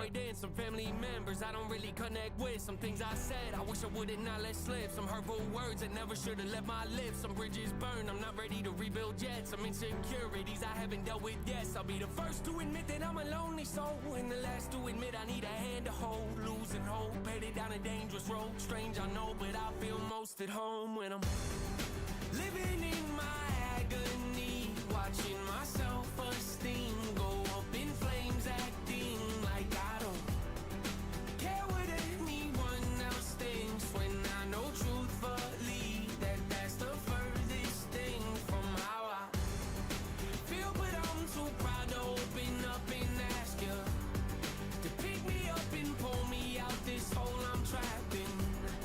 The truth is I need help, but I just can't imagine who I'd be if I was happy. Don't know what's around the bend. Don't know what my future is, but I can't keep on living in. Living in my agony, watching my self-esteem. Says okay, go up send in it on flames, Discord. acting like I don't care what anyone else thinks, when I know truthfully that that's the furthest thing from how I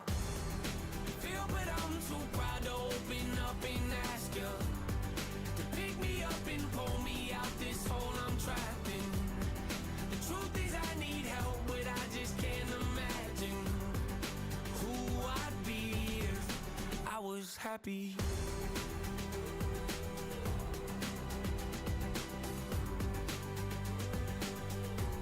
If I was happy.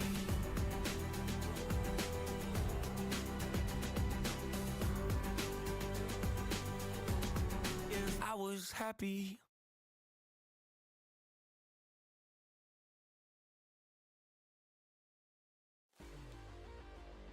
Mobile games are going big.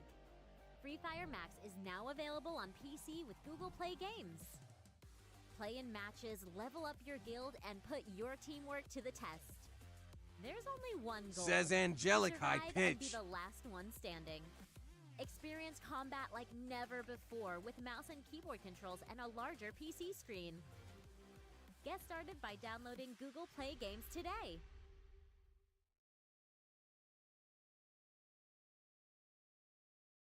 Says I had to try to overlap that just a bit.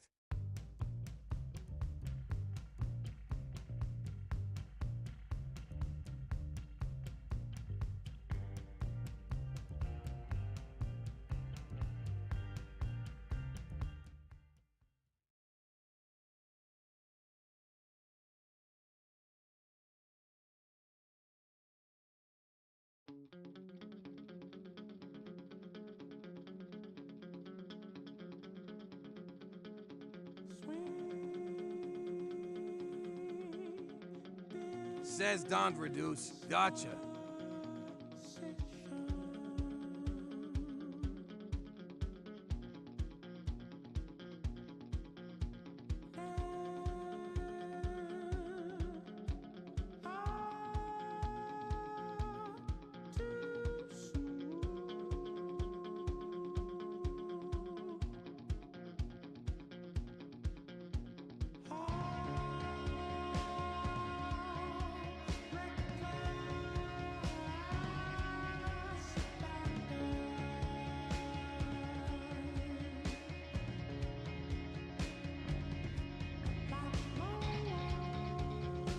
Says thanks. I figured I'd just double check.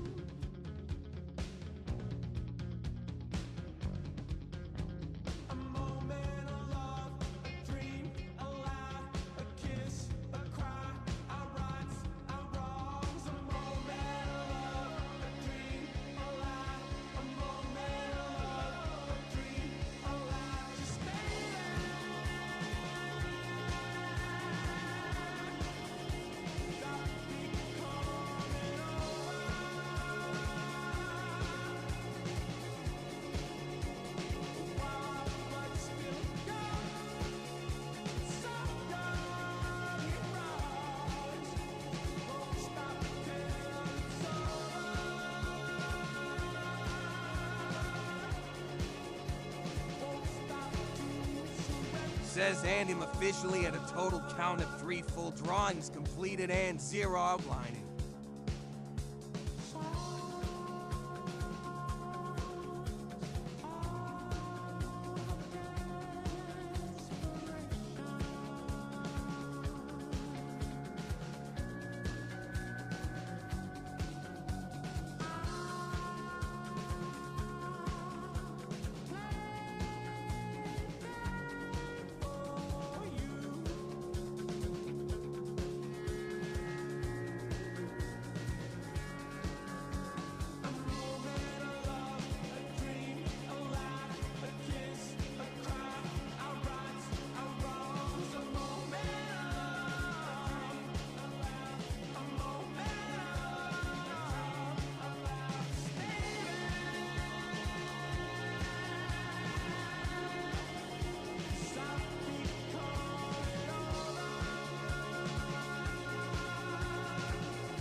Says him back.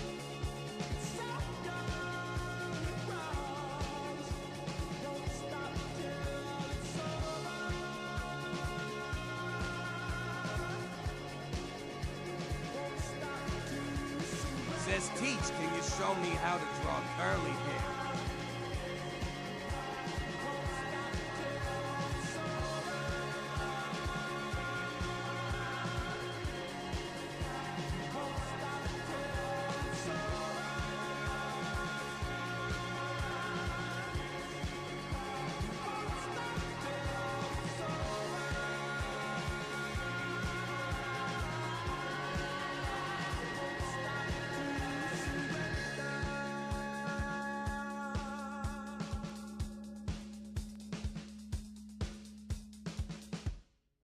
Wendy's breakfast 2 for $3 is so good, the crew is giving every combination code names. Says my tip is to draw them like ringlets or like curly noodles.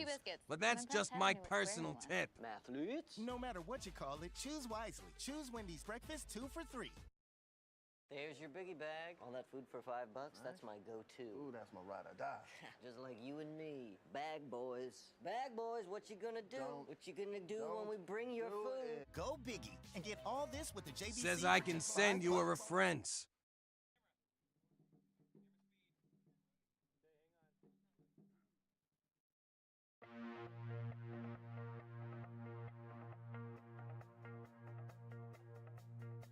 I did my best to notice when the call came down the line. Up to the platform of surrender, I was brought but I was kind. And sometimes I get nervous when I see an open door. Close your eyes, clear your heart.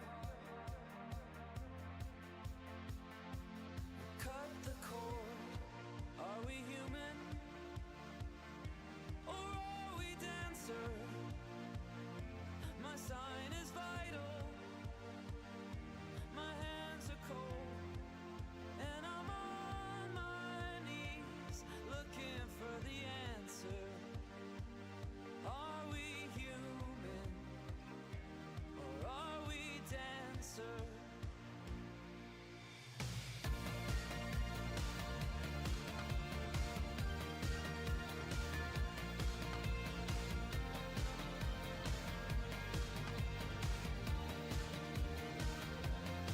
Pay my respects to grace and virtue.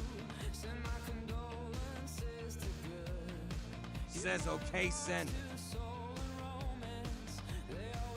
Says oh my god, has so stinking adorable. So long to devotion. You taught me everything I know.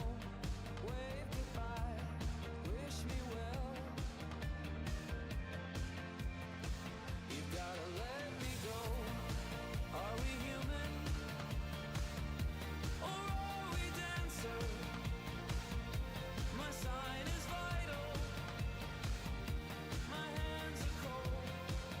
And I'm on my knees looking for the answer. Are we human?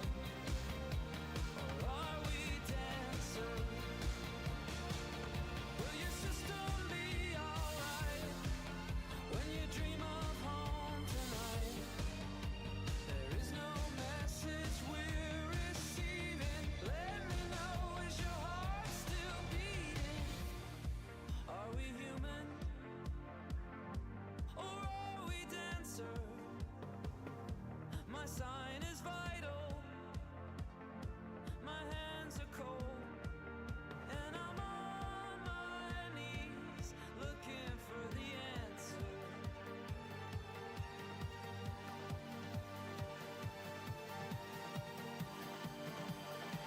You've gotta let me know. Are we human? Or are we dancer? My sign is vital. My hands are cold. And I'm on my knees looking for the answer. Are we human? Or are we dancer?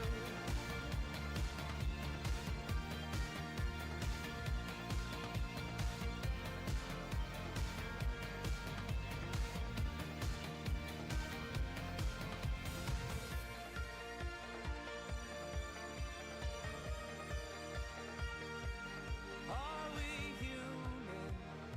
Says yes, sing and teach. Are we human? Or are we dancer?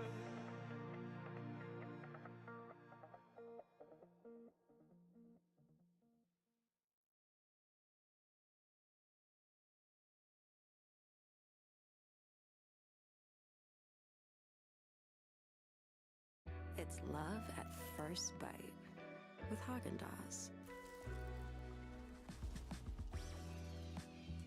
white chocolate raspberry bar. Says him singing reminds me of Caseo. You should do a duel.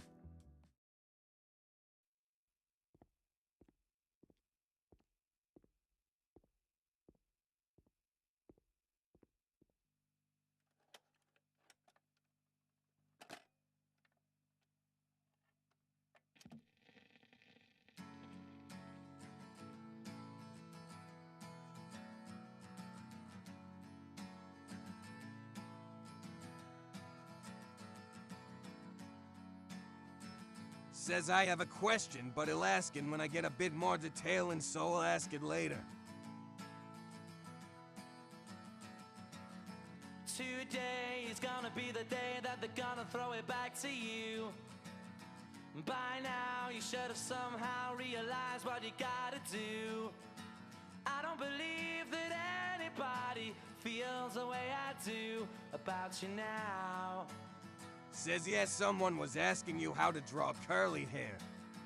Backbeat, the word is on the street that the fire in your heart is out. I'm sure you've heard it all before, but you never really had a doubt. I don't believe that. Says yeah, I sent you a reference. The way I do about you now. Says yep. And all the roads we have to walk are winding, and all the lights that lead us.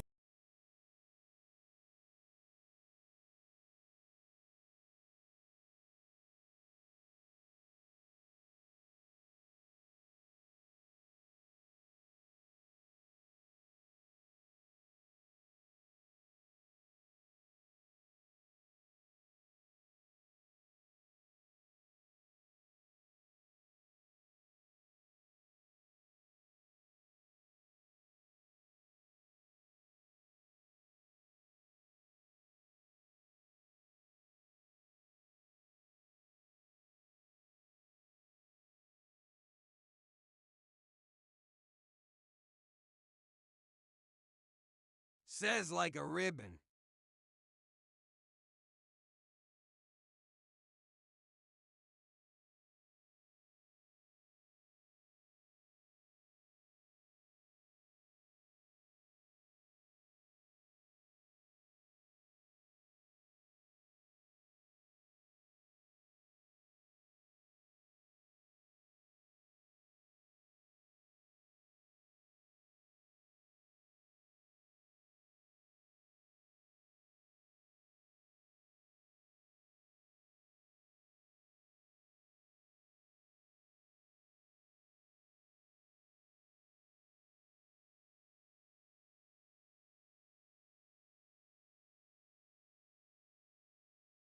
Says I tried that trick, but the curls were layered on top of each other. That was tricky to learn.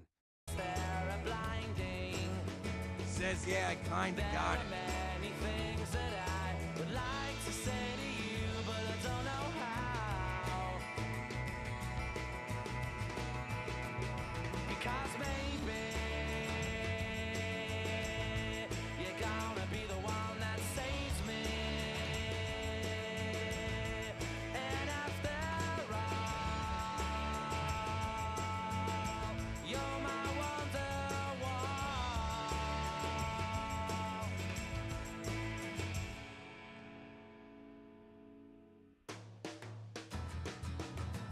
Today was gonna be the day, but they'll never throw it back to you. By now, you should have somehow realized what you're not to do. I don't believe Says what kind of curls are you trying to draw, Mona? about you now. And all the roads that lead you there were winding, and all the lights. Says teach, can you show the pic I sent you? There are many things that I would like to say to you, but I don't know how. I said maybe you're gonna be the one that saves me. And after all, you're my Says had known user for 5 years. Wait a sec. I said maybe you're gonna be the one that saves me. And after all, Says I feel like curls are a little different than ringlets, TBH law.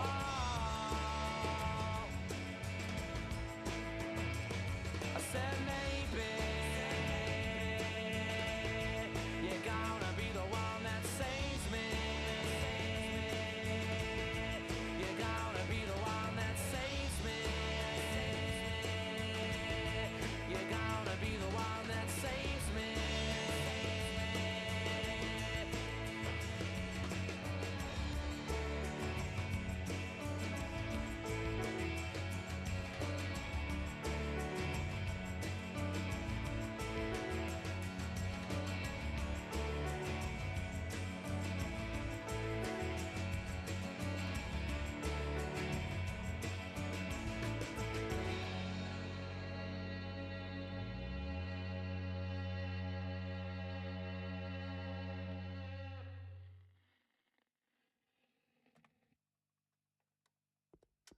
Says you're like hourglass if you twist a paper.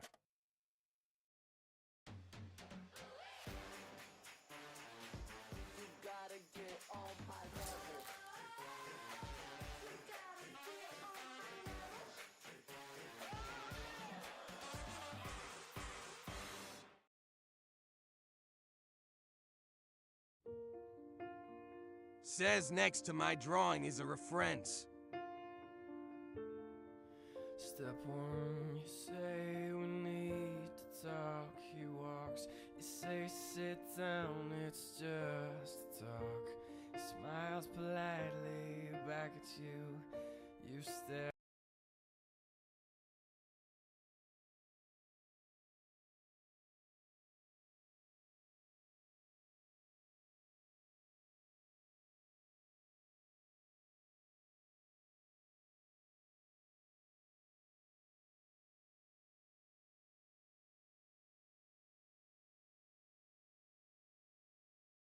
Says I actually meant to ask you a similar question about this similar thing.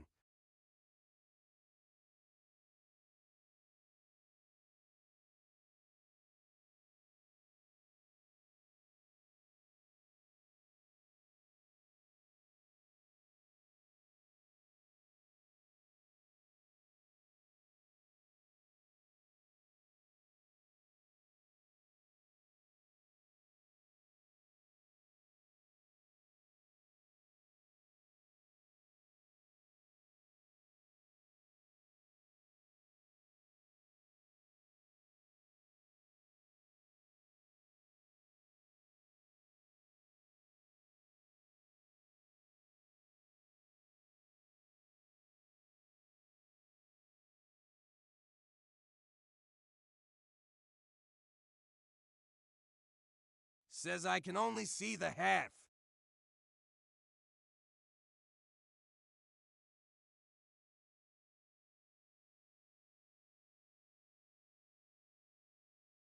Says thanks.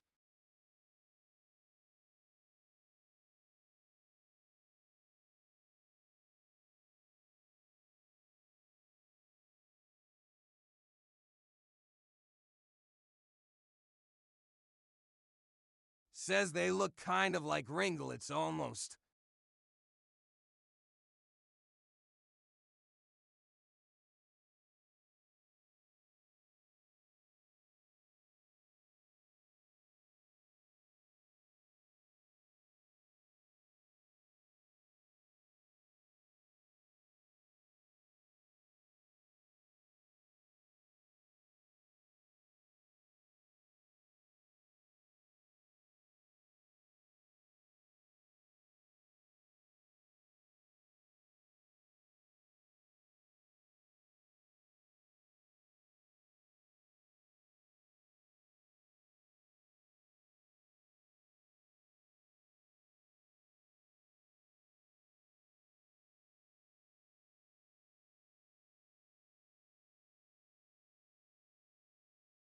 Says the third one is the one I'm going for.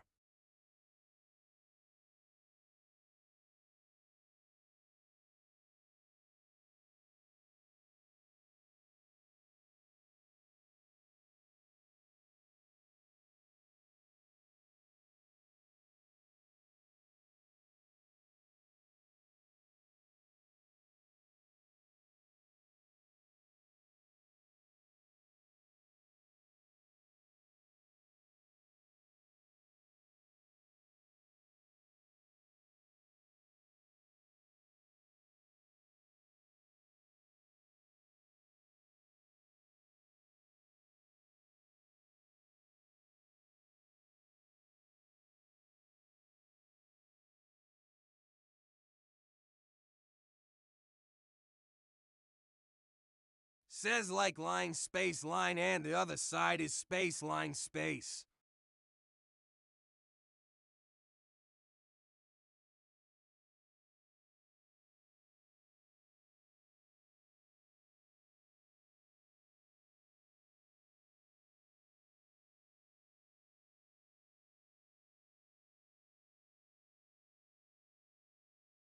Politely right on through some sort of window to your right. Says okay, thanks, teach. Left and you stay right. Swing the lines, fear and blame. You begin to wonder why you came. Where did I go wrong? I lost a friend somewhere along in the Says I look so good.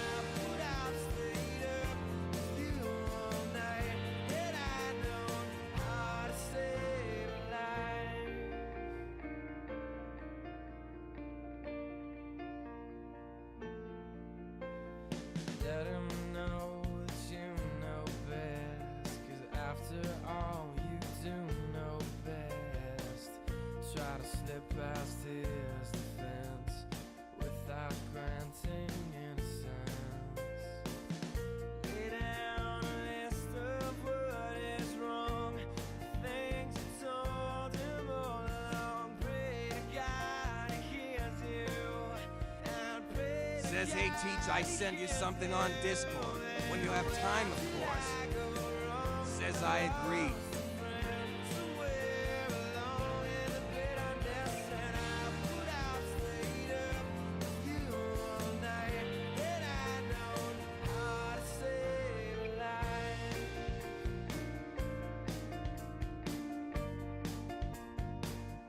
Says no worries, you're good. He begins to raise his voice. You lower yours, grant him one last choice. Drive until you lose the road, a break with the ones you follow. He will do one of two things. He will admit to everything, or he'll say he's just not the same, and you'll begin to wonder why you came. Where did I go wrong? I lost a friend somewhere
We can change the course of history. Says yes. I did it just like I wanted.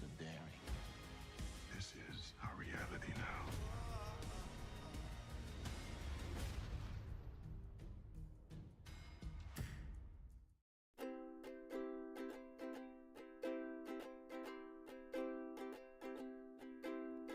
Don't you worry there, my honey. We might not have any money, but we've got our love to pay the bills. Maybe I think you're cute and funny. Maybe I wanna do what bunnies do. Says nice work, Mono. If you know what I mean. Oh, let's get rich and buy our parents' homes in the south of France.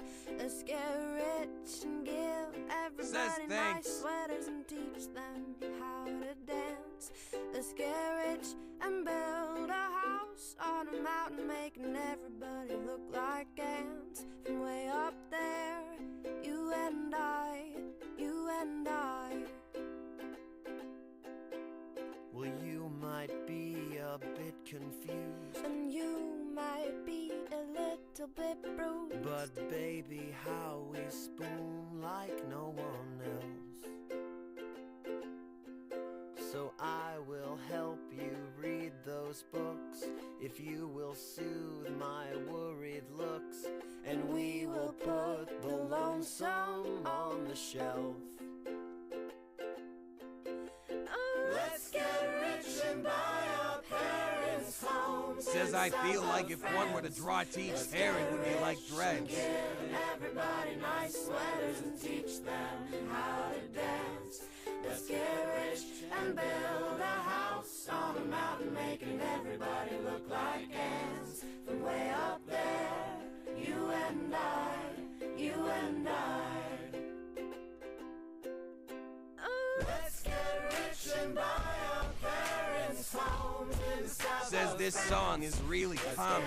Plus your voice is just a final piece. Nice sweaters and teach them how to dance. Let's get rich and build a house on a mountain, making everybody look like ants. From way up there, you and I, you and I.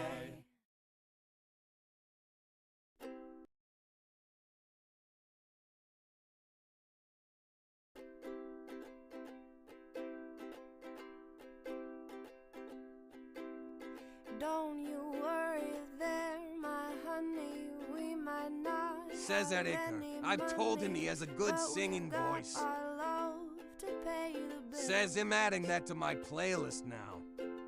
Maybe I think you're cute and funny. Maybe I wanna do what bunnies do with you, if you know what I mean. Oh, let's get rich and buy our parents' homes in the south of France. Let's get rich and give everybody nice sweaters and teach them how to dance. Let's get rich and build a house on a mountain. Says add a making noun user for 5 everybody years. look like Teach ants. please do a cover. Way up there, you and I, you and I. Well, you might be a bit confused, And you might be a little bit bruised, but baby, how we spoon like no one else. So I will help you read those books if you will soothe my worried looks, and we will put the lonesome on the shelf. Let's get rich and buy our parents' homes in the south of France. Let's get rich and give everybody nice sweaters and teach them how to dance. Let's get rich and build a house on a mountain, making everybody look like ants. From way up there, you and I, you and I. Says I think Teach would be excellent in a tennis section and going to convince dancing to get singing.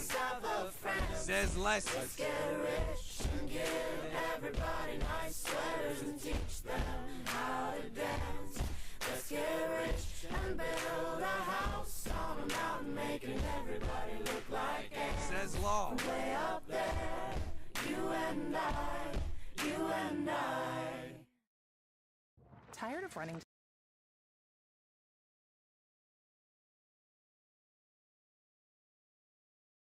Says what's the title of this song, Teach?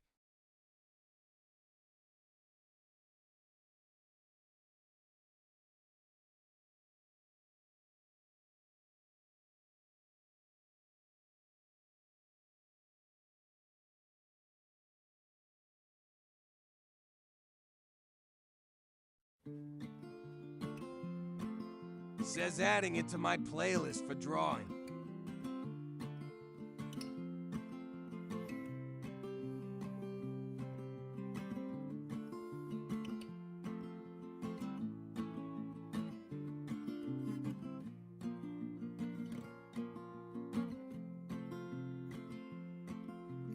Love of mine. Says I feel like I'm drawing an advanced part of these dang curls. I'll be close behind.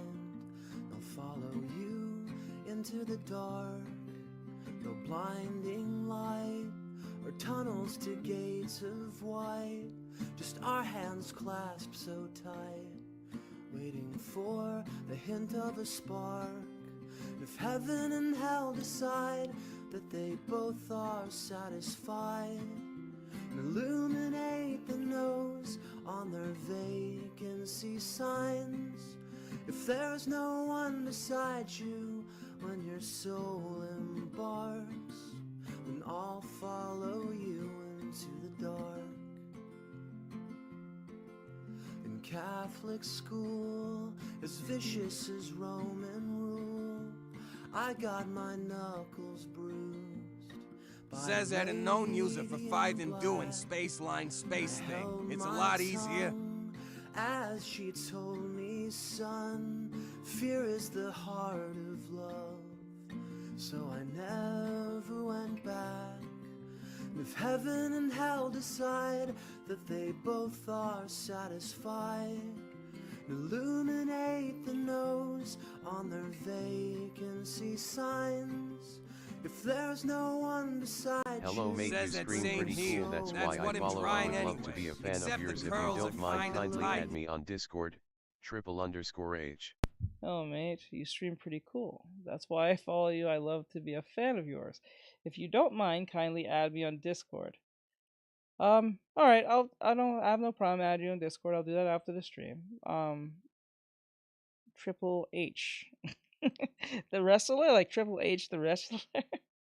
Oh man, that's kind of cool. But yeah, I'll add you. I don't have no problem. Aw. But thank you, I appreciate it. Into the dark. You and me have seen everything to see, from Bangkok to Calgary, and the soles of your shoes are all worn down. The time for sleep is now, but it's nothing to cry about, 'cause we'll hold each other soon in the blackest of rooms.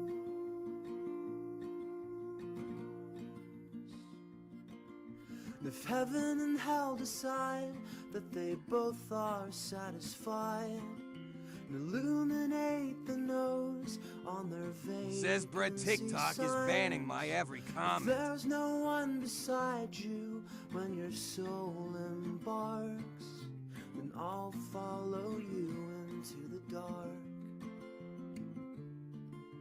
And I'll follow you into the dark.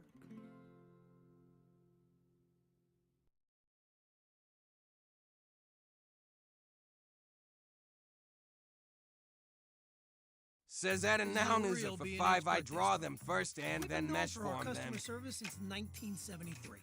Looking good, fellas. And today we're 50. In 5 decades, we've watched creativity transform from 8mm to 8K, from dark rooms to digital, from VHS to YouTube. From Says 34th no Street worries. To bhphoto.com. From now to the future, we're here for you. B&H, your creative partner since 1973.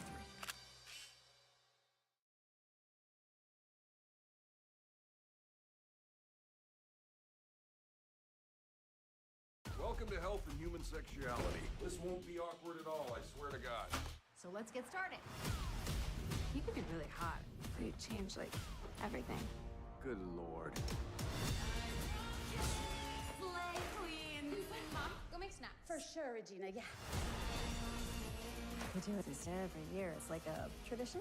Recurring nightmare. Regina really should be lifting through her glutes. Buy the all-new Mean Girls movie on digital now.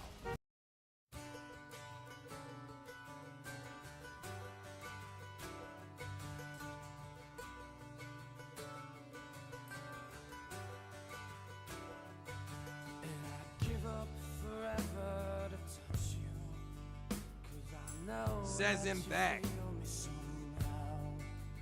You're the closest to heaven that I'll ever be, and I don't wanna go home right now. And all I could taste is this moment, and all I can breathe is your life. And sooner or later it's over. I just don't wanna miss you tonight. And I don't want the world to see. Says holy smokes. That's the last time I eat spicy food while sketching. When everything's made to be broken, I just want you to know who I am.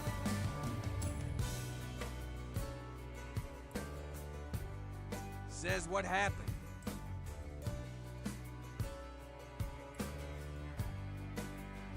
And you can't fight the tears that ain't coming.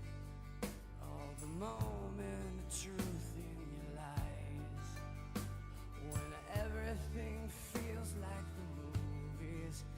Yeah, you bleed just to know you're alive. And I don't want the world to see me, 'cause I don't think they'd understand. When everything's made to be broken, I just want you to know who I am.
And I don't want the world to see me, 'cause I don't think that they'd understand.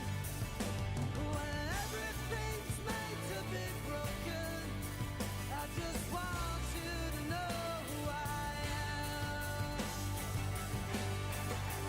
And I don't want the world to see me, 'cause I don't think that they'd understand. When everything's made to be broken, I just want you to know who I am. Says holy, that scared I me. just want you to know who I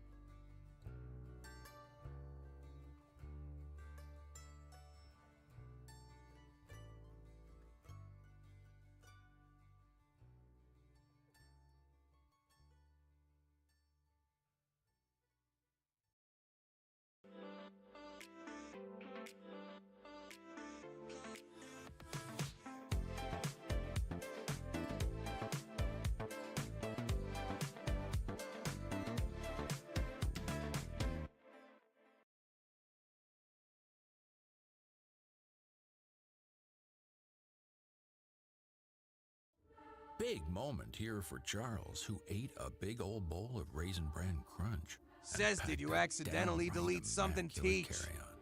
Big Chuck, you sock-rolling son of a...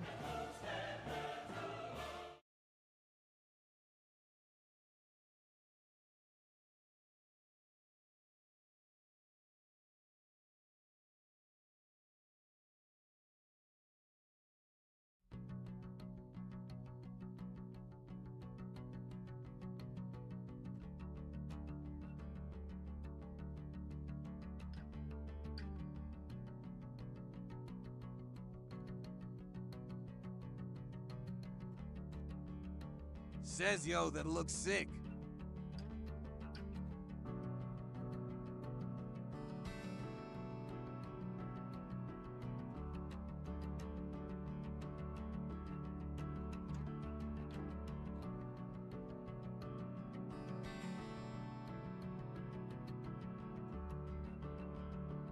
Says that's because it is. This is a song about somebody else. So don't worry yourself, worry yourself. The devil's right there in the details. You don't wanna hurt yourself, hurt yourself. They're looking too closely. They're looking too closely. No, no, no, no.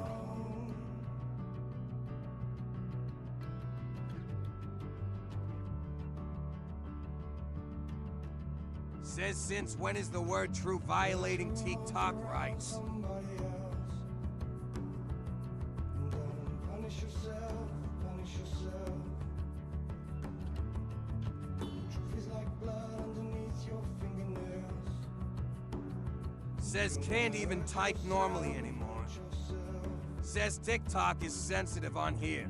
Looking too closely. Looking too closely.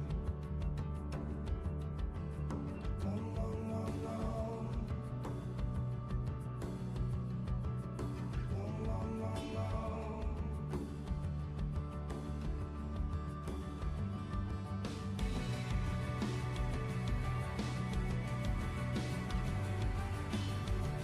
Says I know, but it blocked my one word comment true.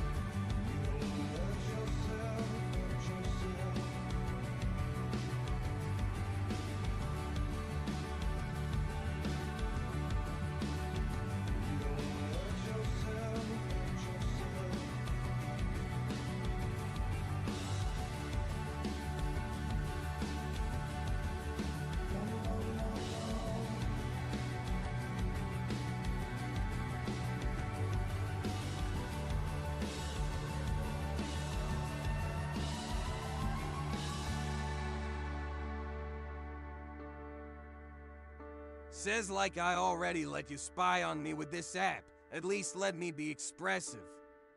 And I could be wrong about anybody else. So don't kid yourself, kid yourself.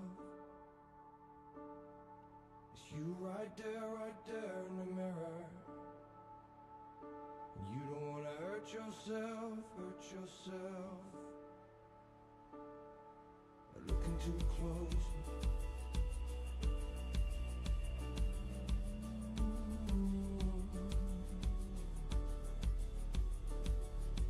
Looking too close.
Introducing our all-new Says, SUV, hey, Teach. the Prologue.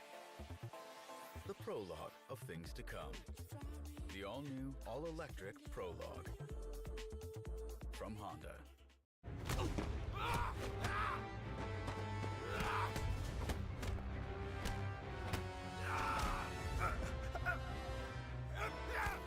Says it's someone else. Says else asterisk. Says question.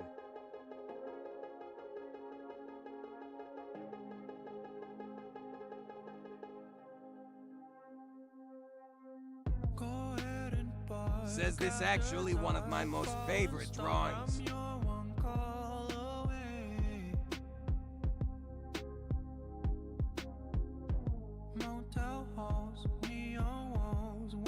Says how's your day?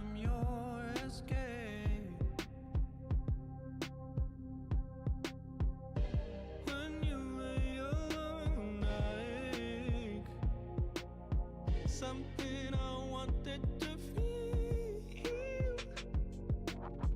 If you've been waiting for falling in love, baby, you don't have to wait on me. 'Cause I've been aiming for heaven above, but an angel ain't what I need.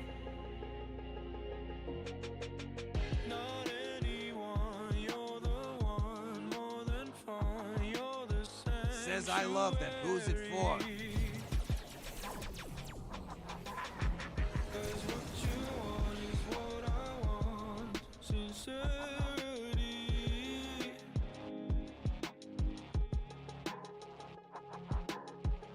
Souls that dream alone lie awake.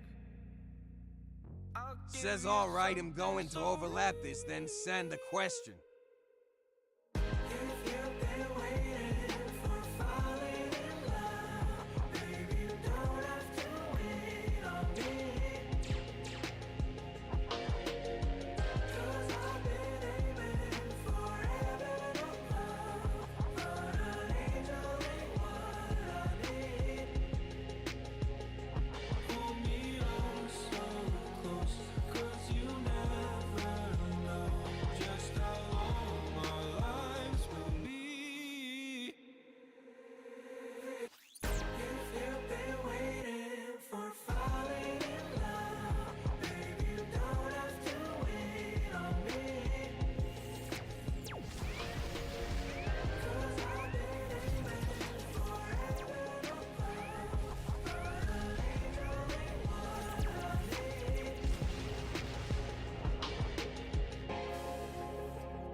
Brakes! Hit the brakes! Roger, goddammit, watch the road! I can laugh and watch the brakes. Peter! Clean that up, you idiot! Love you!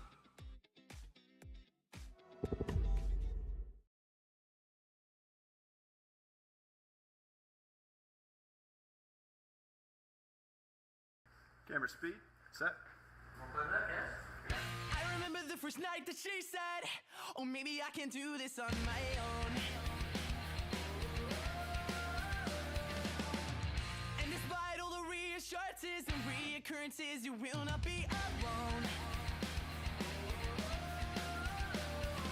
And I know that you're holding out for better weather, and I can't promise you that I'll be around forever. If there's one thing I know, it's that we're good together.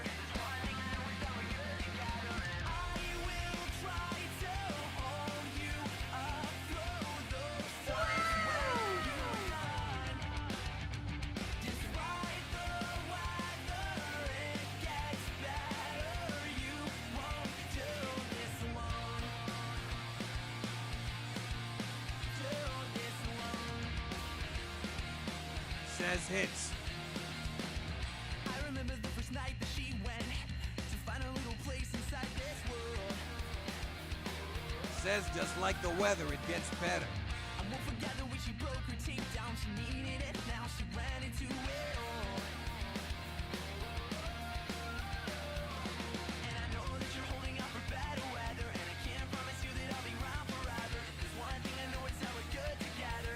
One thing I know, it's how we're good together. And I will try to hold you up through those times when you were gone.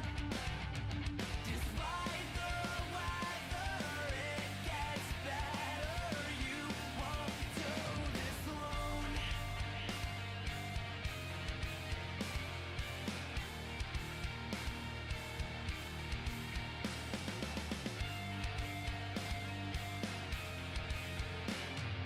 I will try to hold you up through those times when you're gone.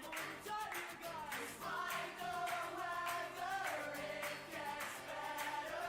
You won't do this. I will try to hold you up through those times when you're gone. Despite the weather, it gets better. You won't do this alone. Do this alone. Do this alone. Do this alone.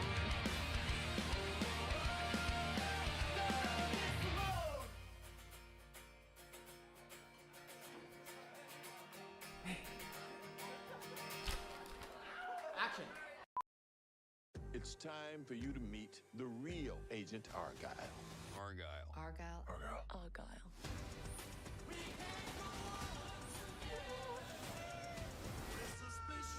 Rated PG-13. Only in theaters February 2nd. We'll do it all. Everything on our own.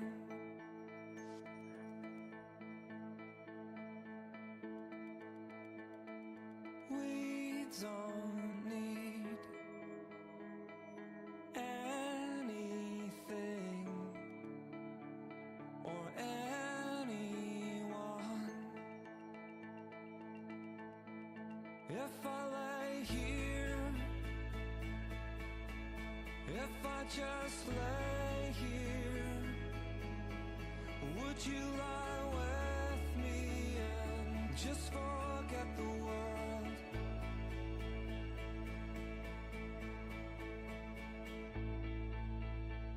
I don't quite know how to say how I feel.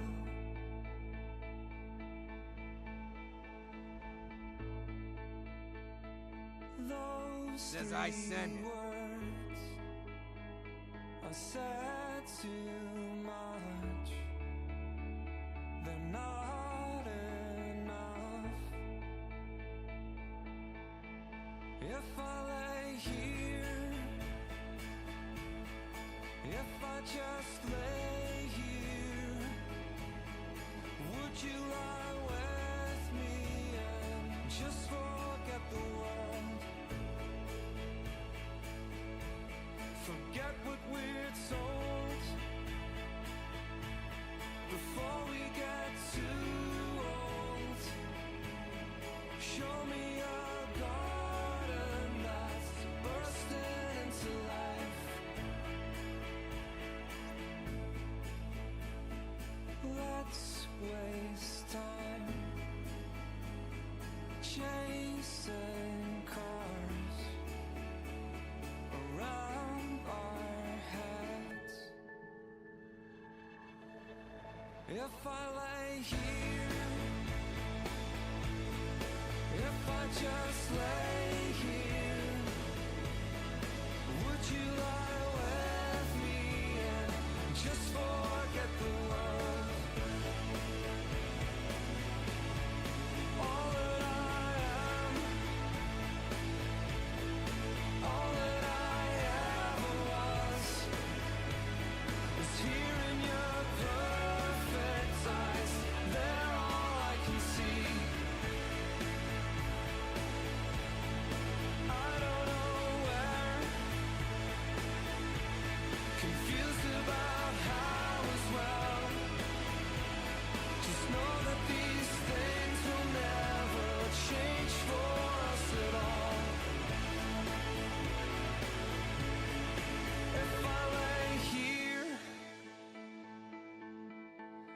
I just lay here?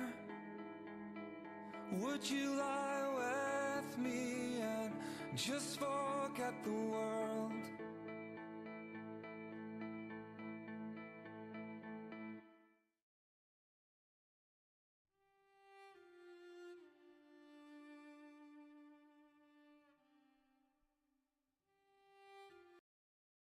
Introducing the Hide and Seek from Bellroy. A traditional wallet on the outside, it hides a few tricks on the inside. Let's take a look. First up, you'll see there's 1, 2, 3, 4 quick access card slots for the cards you use most often. And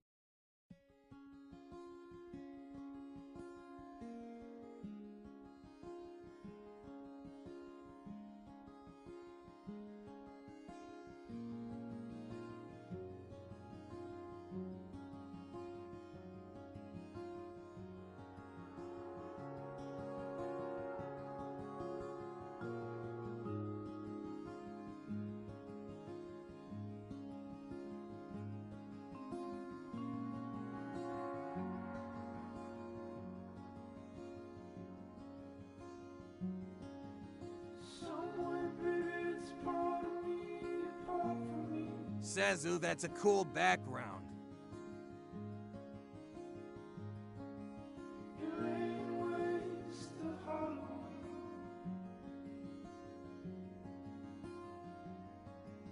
You fucked it, friend, it's on its head, it struck the street. Says yes, I did my curls. You're in Milwaukee off your feet. And once I knew I was not magnificent.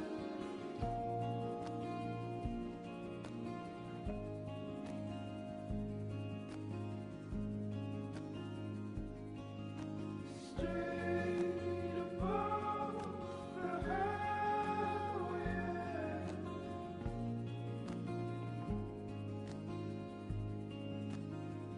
Says I have completely forgotten how to draw in crevices.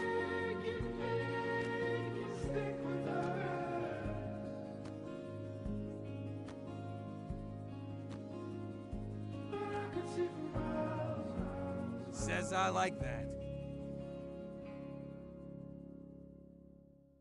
Third lake, it burnt away the hallway. Says I always forget how to draw something. Was where we learned to celebrate. Says it looks amazing, teach. Automatic portraits you told me. Says maybe something shining in the background. Says it looks really good.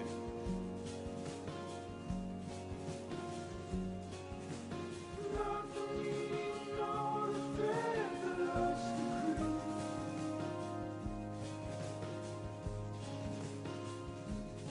Say nothing that's enough for me.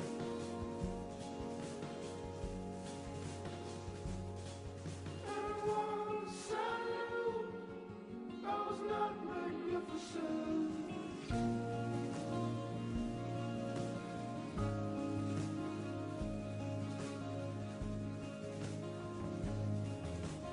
Far, far from the highway.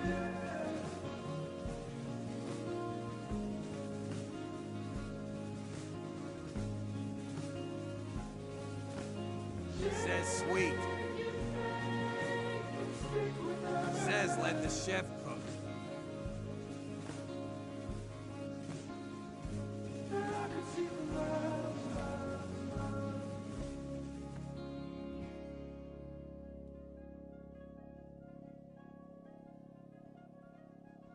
Christmas night, Says has cooking it up. the hello bright.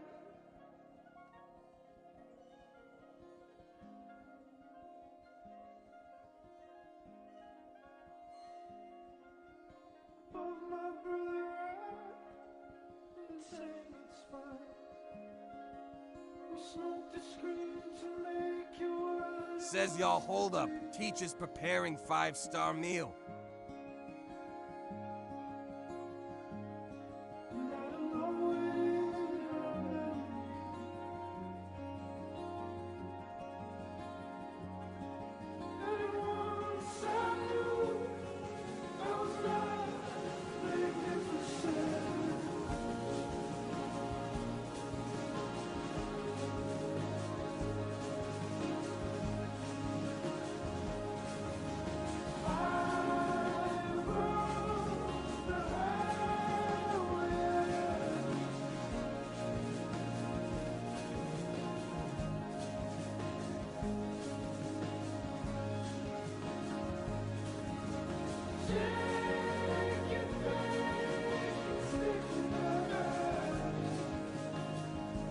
Says teacher's creating what we call a masterpiece.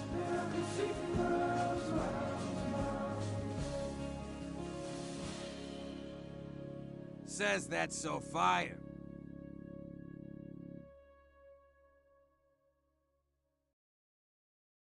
When your hotel room is your bedroom, and your living room, and your dining room, maybe you need more than a hotel room. Get an Airbnb and get more space.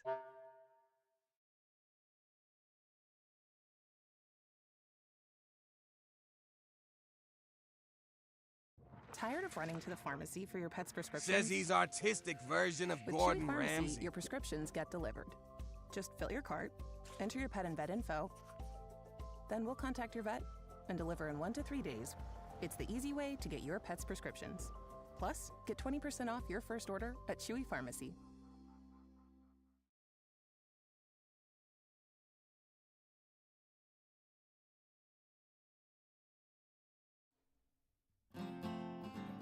Says has him.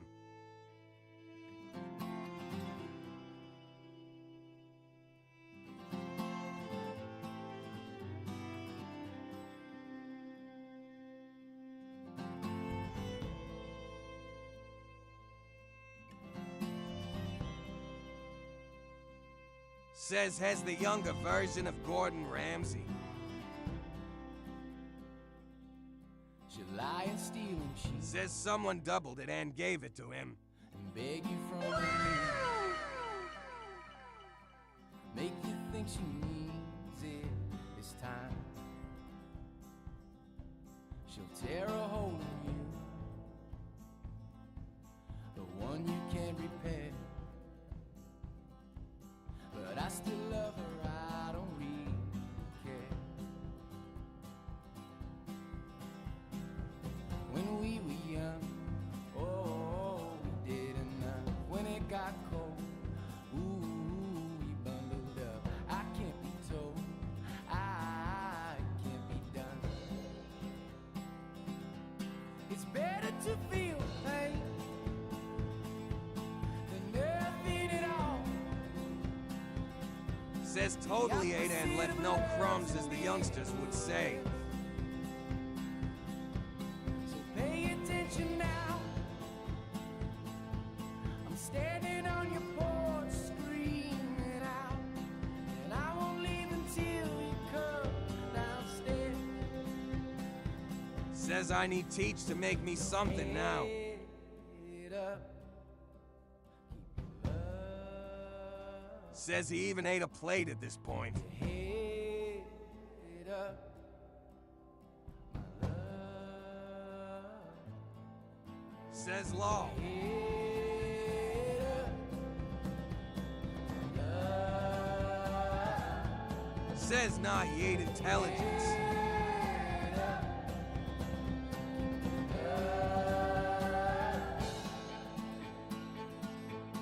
And I don't blame you, dear, for running like you did all these years. I would do the same, you best believe. And the highway signs, they were closed, but I don't read those things anymore. I never Says IT looks amazing, teach.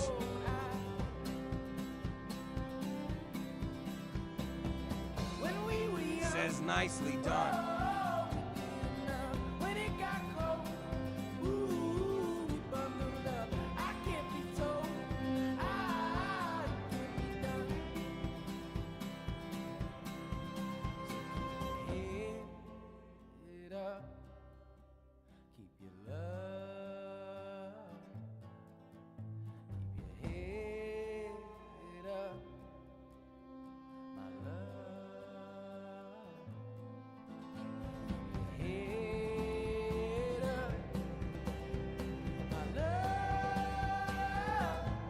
Says has not done yet, I guess.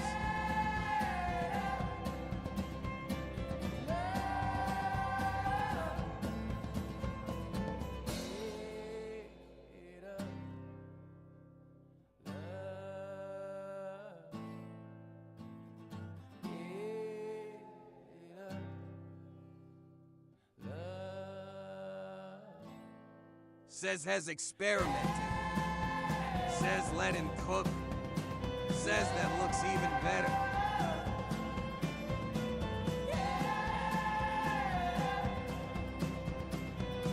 Says that's amazing.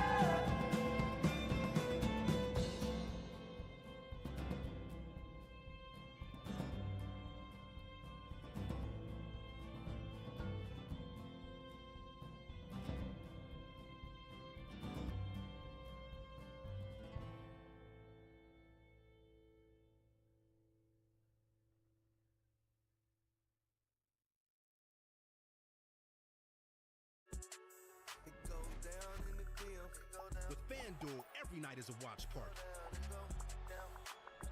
New customers bet $5 and get $150 in bonus bets if you win. Bet all the stars with all your friends and tell them that they can get paid instantly. Only on FanDuel. New customers bet $5 and get $150 in bonus bets if you win. FanDuel, America's #1 sportsbook.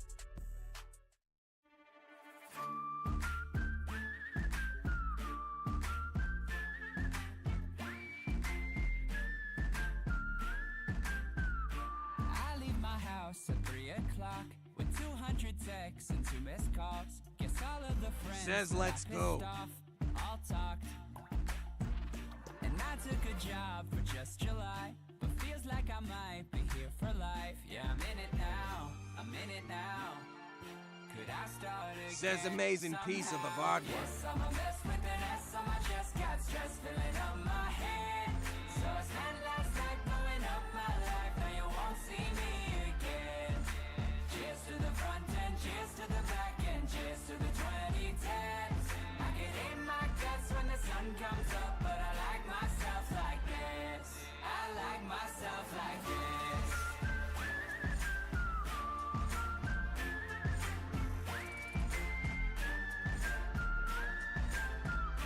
Why should I fix the shit I've done when I could just pack my shit and run? Delete every number from my phone. So long.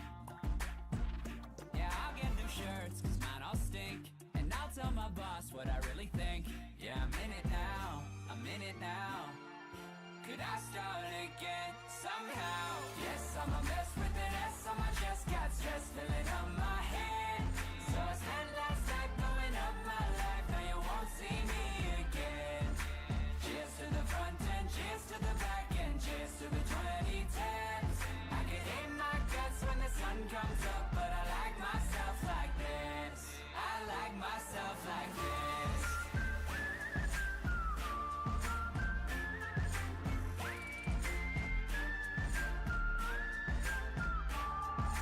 Yes, I'm a mess with an S on my chest. So I spent last night blowing up my life. Now you won't see me again. Yes, I'm a mess with an S on my chest. I could hate my guts when the sun comes up, but I guess that's what this is. I like myself. Says like thank you. this.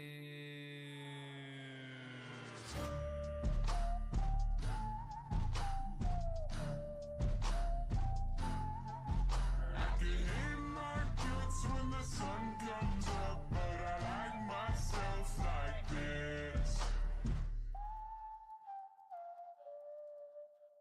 Says I appreciate it.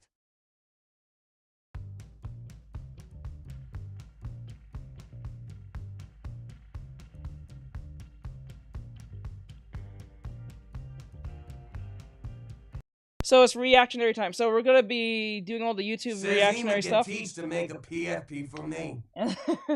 Hey, whenever you're ready. So we're gonna do the reactions today. We're gonna do a lot of them. There's about 20 something of them. I think it's about 20 of them, but they're pretty short. I made sure not to pick very long ones. and I'll make it my best not to make them super long on my opinions on the videos. It's ranging between art stuff, anime stuff, comic stuff, and things that's going on in the entertainment sphere. I try to stay away from political shit as much as I can because I'm not a political streamer. I don't really like talking about like Democrats and Republicans and all that stuff, but that tends to seep in a little bit into the entertainment stuff sometimes. But you know, it goes how it goes. So if you guys want to be part of fun. It's fun, but you know how TikTok be listening and YouTube and Twitch. But like, so you guys come over here on YouTube or Kick, Twitch, whatever platform you prefer. I'm gonna be doing the videos right here. So if you're on TikTok, you won't be able to hear any of the stuff that's being said. So if you want to be part of the conversation or at least hear what's going on and see what's happening, come over here on Twitch, YouTube, Kick, or Trovo, whatever you pick. It don't really matter. I suggest you guys come to the Twitch so I can get that freaking that we call it that affiliation thing, because I just need 3 people over there or more than 3. But yeah, come over here. While we're watching it, I'll be doing some sketches on the side. As I'm doing sketches on the side, I'll be doing a right now I think Twitter. Says I have to sleep. Bye, teach. Have a great day one night. Okay. At this point. Have a great night, bro. If I missed any of your questions or tips, please let me know. If I did, I'll have it ready for tomorrow. I'll be able to teach you guys tomorrow and not be distracted by anything. Says peace. Or so. All right, peace. And I'm gonna be doing some sketching of we call it what's that show called? The Amazing Digital Circus, because right now it's trending on Twitter. So while we're listening, I'll be doing some amazing digital circus work. I know most of you like it when I draw Ponzi, but I'm gonna be drawing the other one. What's his name? The rabbit. I forgot his name, but because I think episode 2 is coming next month of the digital circus, since they got funding for more episodes, so that's awesome for YouTube. So hopefully we'll get to see more digital circus in the future. So I'm gonna do some artwork and post them up. Says, hey, teach, I sent you something on Discord. All right, let me check real quick before I start all the other stuff. Okay, okay, so I was sort of doing a rough sketch of what the leggings should would like. Oh, is that a spider? No. Okay, so I was sort of doing a rough sketch of what the leggings would like later. Says no worries. It's the crevices that stop me. What? Says he must start drawing with you. Wait, what the leggings would like later. This is practice sketch. Oh. The leggings would just be literally skin tight. There's nothing to, there's no, leggings are pretty skin tight. They're just pretty much the skin at that point. There's not really any need of, the only thing close to a legging is that will be a little bit of a, because the leggings are so skin, like, okay, let me use it again. Because the leggings Says are so... I know I meant could you show how to draw it though? That part confused me. So if it's just at the waist, I would just this is what I would do. If it's just at the waist and she's sitting like so, like this, and she's wearing leggings, you just wrap it around the waist like this. That's it. Nothing more. Because since she's wearing leggings, it's skin tight. So there's not really much to work with other than just putting and wrapping a ring around her waist. Her waist is going to be like this. Like this, right? And we wrap it like that.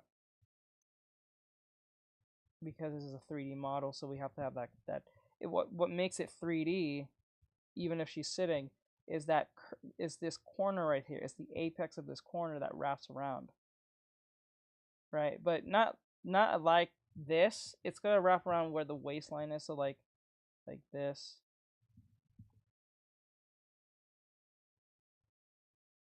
Where the stomach is. And the leg like that. Okay. Just like that.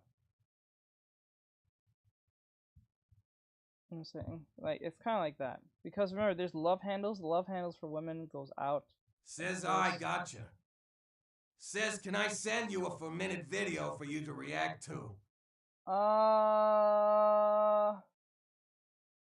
It may not be in the YouTube video if it's just a minute long.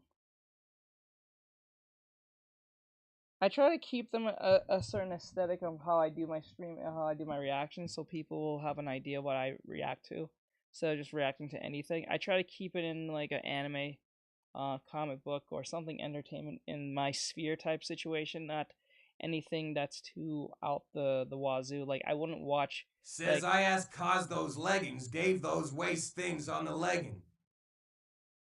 Waist thing? Let me see. Oh, you mean it just wraps around this? It just wraps around this thing and then it goes down. Like that's literally like leggings are the most easiest thing to deal with because it's just so skin tight that it's virtually nothing. Like it's like drawing like an Ava outfit or like Evangelion when they're wearing their suits, for the pilots wear their suits. It's so skin tight. It's rarely ever makes any bumps. The only time it makes bumps or anything close to a wrinkle is at the very Says, corners gotcha. Thanks. of the joints.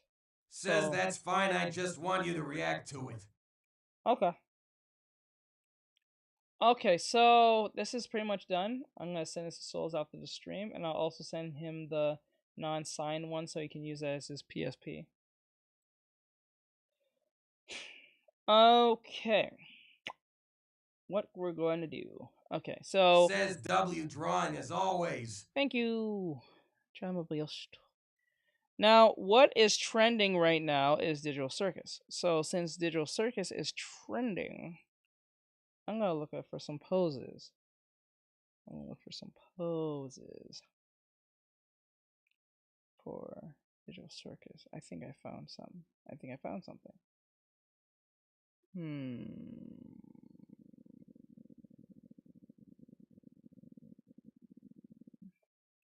I'll do the bunny first, and then after that I'll do the female next. That makes more sense. Just to get that out of the way, because it'll be easy to deal with out of all of them.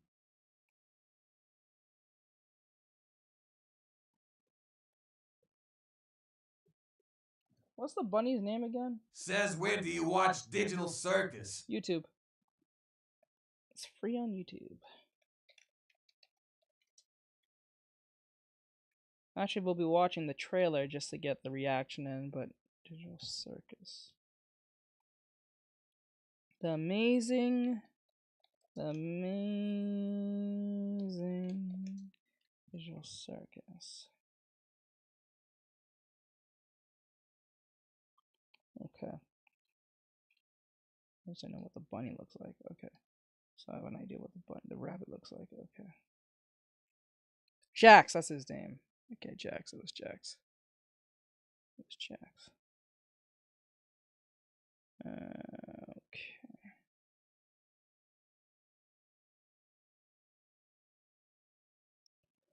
Chibi. Pluses. Okay.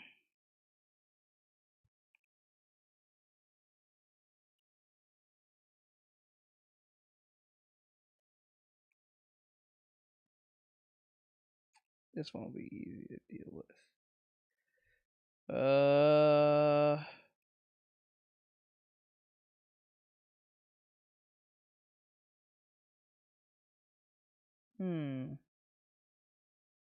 Hold on.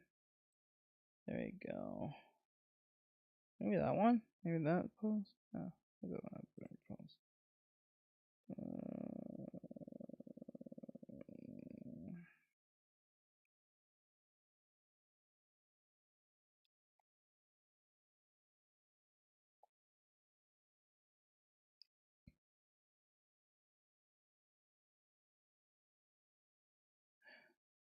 Okay, I guess I'll go with that one. I'll go with that one.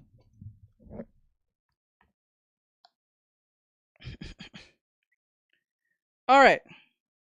So Souls wants me to react to something. Let me see. What did you send me? YouTube. Okay. YouTube art. Oh, okay. This is something. Okay, I'll put this in the lineup then. Since this is about, because I have a bunch of tutorial art stuff I want to look at. So I'll put this in there. So I might even add that into the YouTube video if it's 4 minutes. As long as it stays in the aesthetic, yeah, I can definitely look at this. Wait, I think that video's in my lineup already.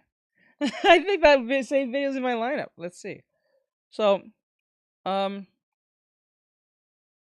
what we're gonna do? So guys, come over here, and if we have time, we might even have time to play some video games. Maybe. If not, we'll do that tomorrow. Is today Saturday? Yep, we might do that today. But it depends on how everything goes. So let's see.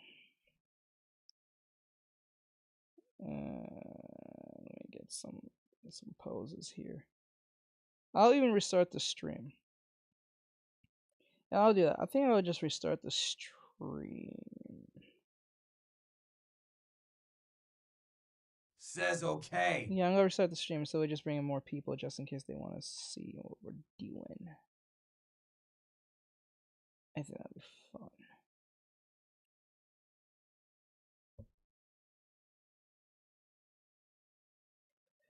Okay, I'll be right back.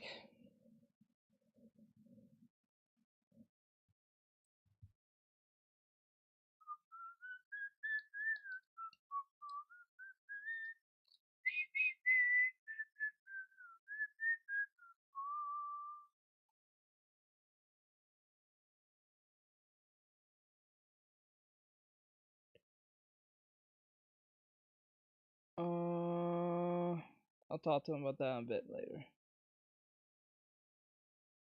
I don't know what he's trying to say, but I don't think it's gonna go well.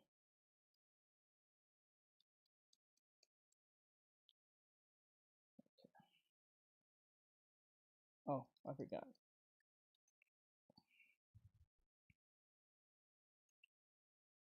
Sure, everything's in the right place. Send this here, right here. Put this in here.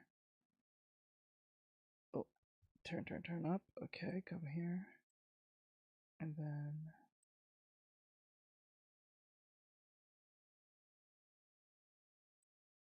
okay, that right there. All right. Just make sure they can see it.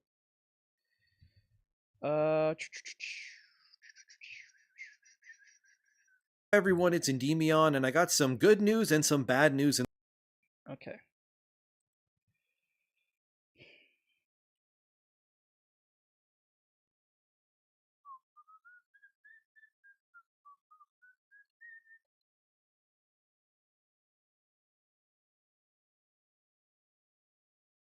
Oh, I thought I said something. I don't know what I didn't think was gonna be.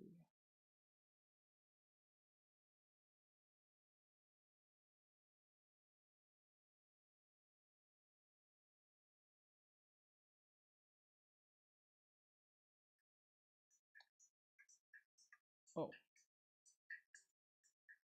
Alright, hello everyone. We're about to do some reactions, so if you want to be part of that while I do some artwork, come over here. So let's get down to business. First thing, let's turn this down. I don't want to hear that shit. Okay, now we'll do that, and then we go back to the... Where are you? Oh, there. There we go. So, let's get this party started. Okay.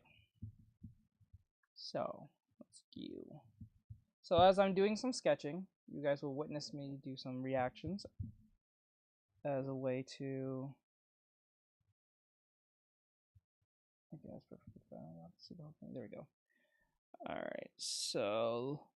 Okay, so today we're going to be reacting to Endymion on this video. He said, Endymion TV said... Sushi Squad is a massive woke disaster, obviously. And plus Final Fantasy, the latest one, Rebirth, I think 7. Final Fantasy 7 Rebirth, Tifa is a smexy female win. Okay, so something good's happening on that behalf. So let's see what he has to say. What's up everyone, it's Endymion, and I got some good news. Oh, and if you want to hear what he's saying or want to be part of the conversation in the video, come over here on Twitch. If you don't know where it is, link in bio. Or come here on YouTube, link in bio. Go on Trovo, link in bio. Or Kick It, link in bio. So come over here if you want to see the reaction and be part of the YouTube video. And some bad news in this video. Well, I guess that depends if you think it's bad really. I'll be covering the fallout of Suicide Squad as WB finally speaks out, and how Final Fantasy VII Rebirth is using big mommy milkers to save gaming. Helldiver soars, and more, so let's begin. Recently, Warner Bros. Has gone ahead and issued a report not even a month after the release of Suicide Squad to confirm that the game has, in their own words, fallen short of expectations. And that's putting it lightly, even by their standards. To go from the highest selling game of last year with Hogwarts Legacy to this is a sort of financial backlash that would send anyone reeling, and for good reason. This all originated from IGN releasing an article where they spoke to Warner Bros. Discovery's chief financial officer, whose name is Gunnar Wendenfels, hell of a name, and he had this to say. This year, Suicide Squad, one of our key video game releases in 2024, has fallen short of our expectations since its release earlier in the quarter, setting our game's business up for a tough year-over-year in Q1. To the surprise of absolutely no one, Suicide Squad has failed to meet expectations. Remember that just a few days ago, the Steam version anyway, only had 127 players in total engaging with this AAA massive live service looter shooter, which again, need I remind you, isn't even a month old as of the making of this video. Its highest peak on Steam was near 14,000 players, which is still ludicrously abysmal considering these sorts of games need millions of loyal players engaging constantly in order to help keep the game alive through microtransactions and future deals. Laters, thank you for coming. I do appreciate it. Thank you for coming in, and I appreciate it very much.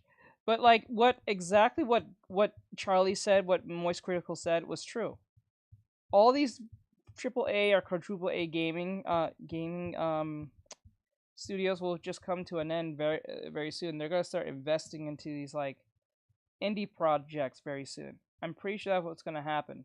They're going to start looking at indies and see what they're doing and how they can replicate it or get that piece of that indie pie. Because they're realizing that this AAA slash games as a service is not working. It's not going to work because people have now caught on to the nonsense that's been going on, so they're not going to do it anymore. So we're going to see where that goes. But I think Moist Critical was right from the other day. I think he was right for where gaming's going in the right direction in the sense of AAA gaming is dying, and games like Lethal Company, the games, Helldivers, and all these other indie projects are going to be the ones that's going to be the saving grace of gaming. Because if you look at even Power World, because Power World is a one buy and that's done. They may put microtransactions. I don't think they will, but I wouldn't pass them because they said the cost is pretty high. But that's probably just them just speaking shit. But I'm not totally sure on that one, but we'll see. But it's going to happen eventually where they're going to just start looking at the indie scene and be like, what are these indies doing? What are they incorporating in into their games that making the consumer or the customer leave us? Maybe if you stop making fucking, I don't know, live service games, be in the live stream? Things can work out. No, you can't be that. No. Sorry. Cannot do that. Because when I did that, that went left. DLCs. But Suicide Squad, as well as Skull and Bones, which released recently to overwhelming... If you want to be part of the video, the YouTube video, you can come over here on YouTube and give your opinion on what's going on, what we're talking about, and reacting to. We're talking about video games right now, and then we're going to be doing other videos after this. So if you want to come in, that's perfectly fine. You can give your opinion on that as well. Negative reviews. Link in bio if you don't know where it is. And as of right now anyway, hasn't even sold 1 million copies within its debut week, which is terrible for a game that took 10 years to make.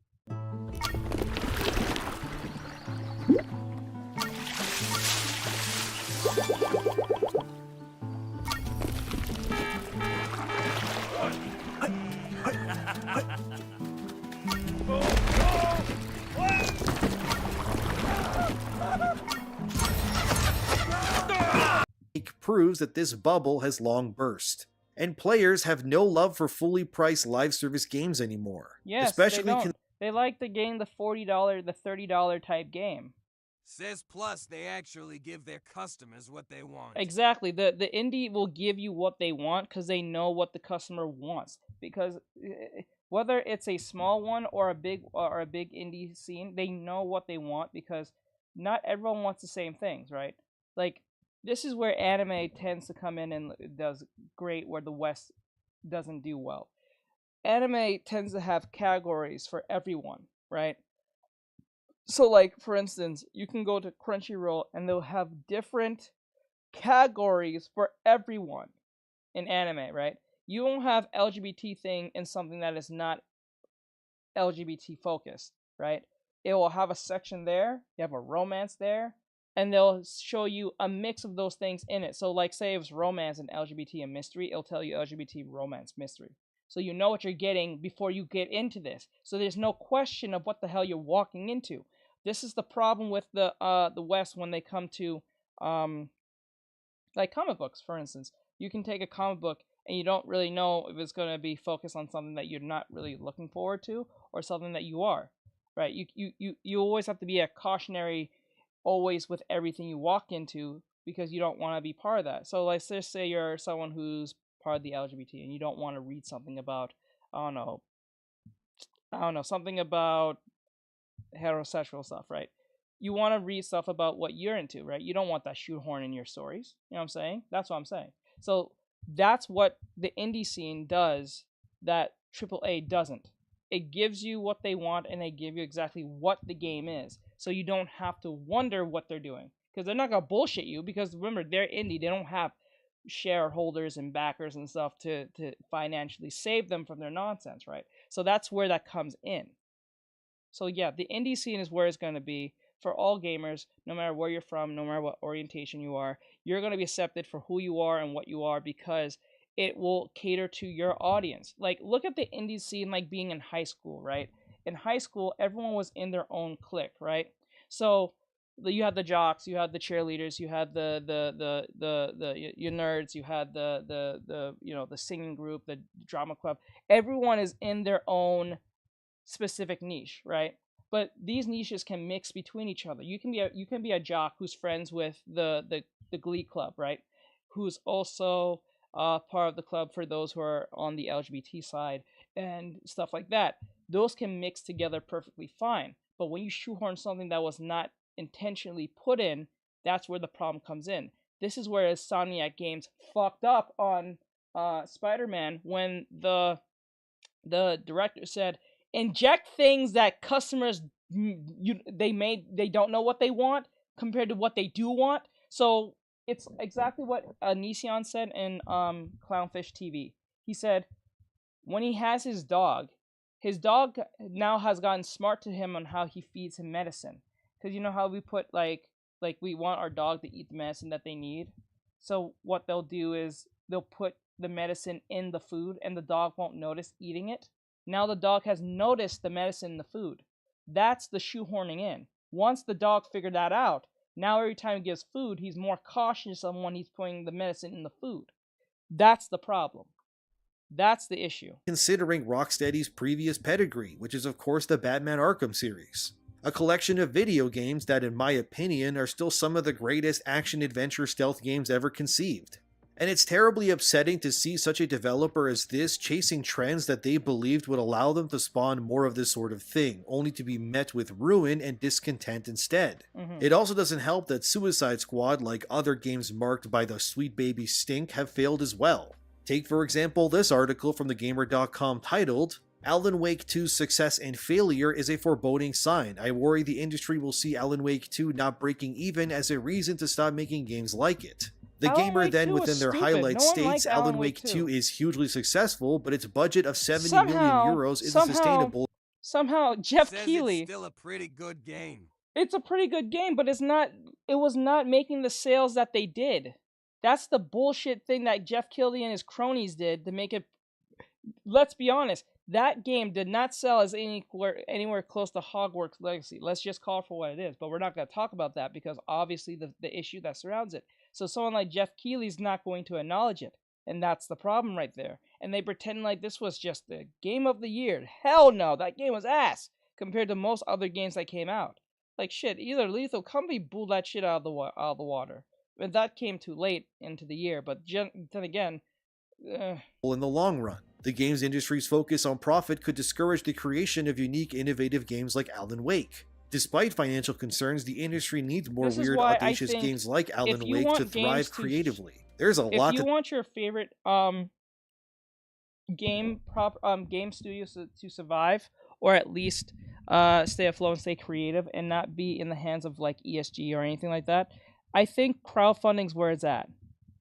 Literally, I think crowdfunding's where it's at because like, but then again, that's up to the creator if they hold up on their promise, because that crowdfunding thing can go left real fast and they can steal the money and run off with it, because that has happened with, what was that game that came out that was promised a bunch of shit but it didn't go through? What was called? It was called The Days Before or something, or Days Gone or something. It was some zombie apocalyptic game that came out that was for the PC, and I think it came for console. And then everyone kind of realized it was a giant scam. The game had a bunch of bugs. It had a lot of problems. The game creators was really quiet about the whole situation. But when they mentioned about the game, they had a trailer that really showcased a lot of things that was really like promising or really cool. But whenever people questioned them, they got dark, or they don't talk about it, or they got mad, or some shit like that. You guys know what I'm talking about. I think it's called Days Gone. Do you guys know what I'm talking about? I'm not crazy. If you know what I'm talking about, you know what I'm talking about. You at least let me know if I'm saying the right one. That's what happens when you do crowdfunding. That can go left fast, right?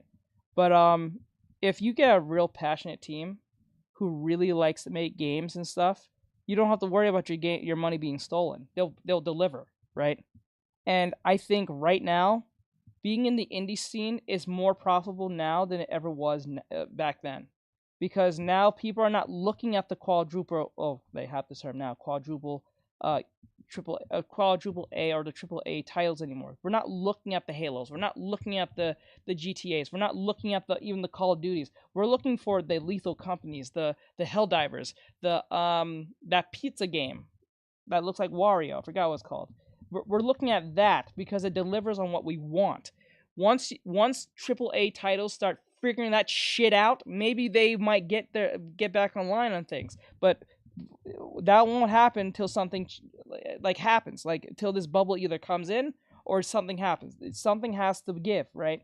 And people are voting with their wallets, right? So for this to work out, the more you don't buy their shit, the more likely they will have to listen, because money speaks, and shareholders gets mad when they don't get their money back from their investments. So that's where it goes.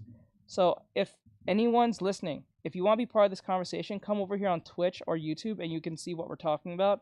I'm not just talking to the one on on TikTok for you guys just to hear this, but it's to get people on TikTok to come over here on YouTube to be part of the YouTube video. This YouTube video will be on YouTube, so you get to hear your comments being said and all that great stuff, and it'll be read out if you're part of the conversation. So with that said, let's keep going with the Nevian and his opinion on what's going on. To dissect there, firstly, no, the game is not highly successful, financially anyway. Yep. Sure, it won a bunch of awards, which were given to them by like-minded echo chamber individuals, but Alan Wake 2, like Suicide Squad, are all marked with a taint of identity politics. Yep. Saying games like Alan Wake 2 failing financially will make the industry not make weird single-player...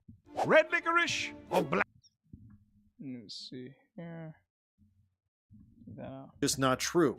It's the same mentality with Suicide Squad. Its failure doesn't mean people don't want co-op shooters or anything like that. No. After all, just look at Helldivers 2, which somehow, to even my amazement, keeps exploding with popularity. Yes, recently that game has increased its servers to account for 700. Because the 700, like it says, Helldivers servers has Helldivers servers capacity has been increased by 700,000.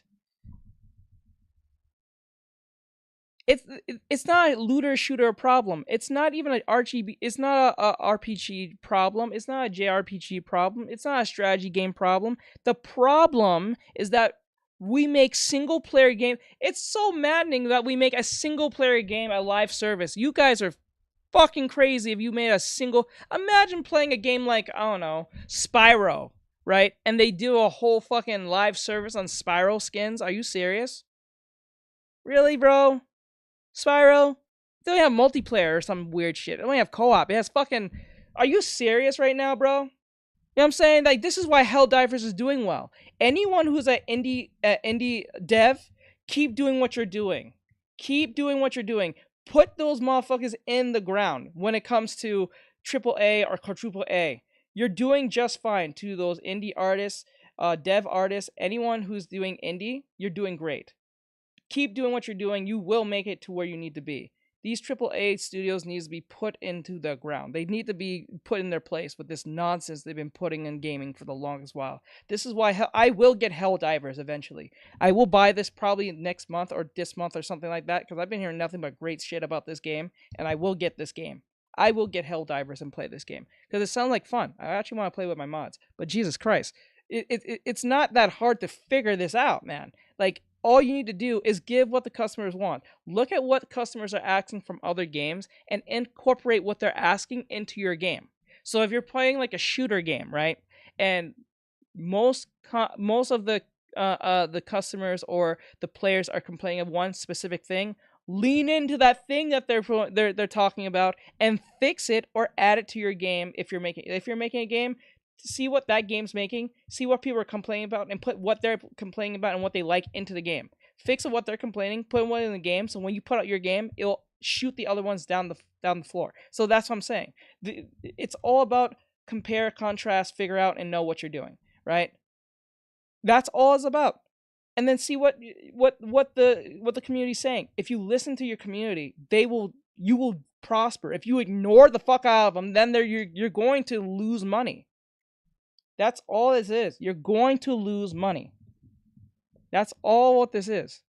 100,000 players across PS5 and PC, which will obviously fill up, no doubt. And the game is so popular that Arrowhead Studios had to implement a 15-minute AFK kick timer, because there were thousands of players leaving their games on overnight while they slept so they wouldn't lose their spot in the servers, if you can believe it.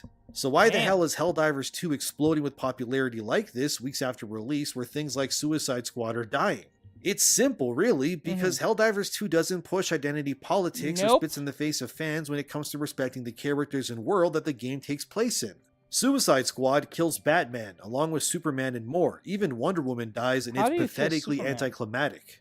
It's also because money-wise that Helldivers 2's payment for entry is significantly lower than that of Squad's. In Canada anyway, Helldivers 2 retails for $50, where Squad is $90. Both games as well have microtransactions, although Squad's cosmetics are aggressively more pushed than Helldivers, but they're still there for both. But it goes beyond that, because Helldivers 2 is what live service games should be. And what I mean by that is the story and moments that players remember of Helldivers are forged within the moment-to-moment gameplay. Correct. It's the same with stuff like Call of Duty or Destiny. The moments players will remember the most are when they were in the thick of combat with their friends completing things.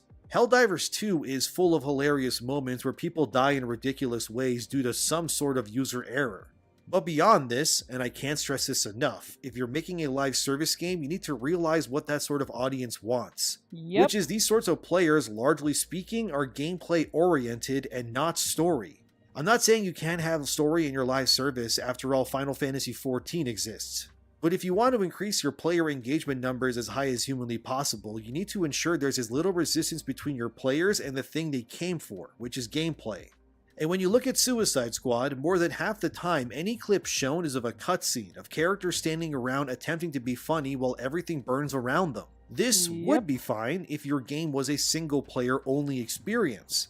But to have 4 players all sitting there in their respective spaces watching cutscenes together, when one of them cares about the story and the other 3 just want to shoot things, it's no wonder this game doesn't work. Because at a microscopic DNA level, Suicide Squad is trying to deliver a single-player cutscene-heavy experience towards a demographic of players who usually don't care about these sorts of things. Yes, like, let's be honest.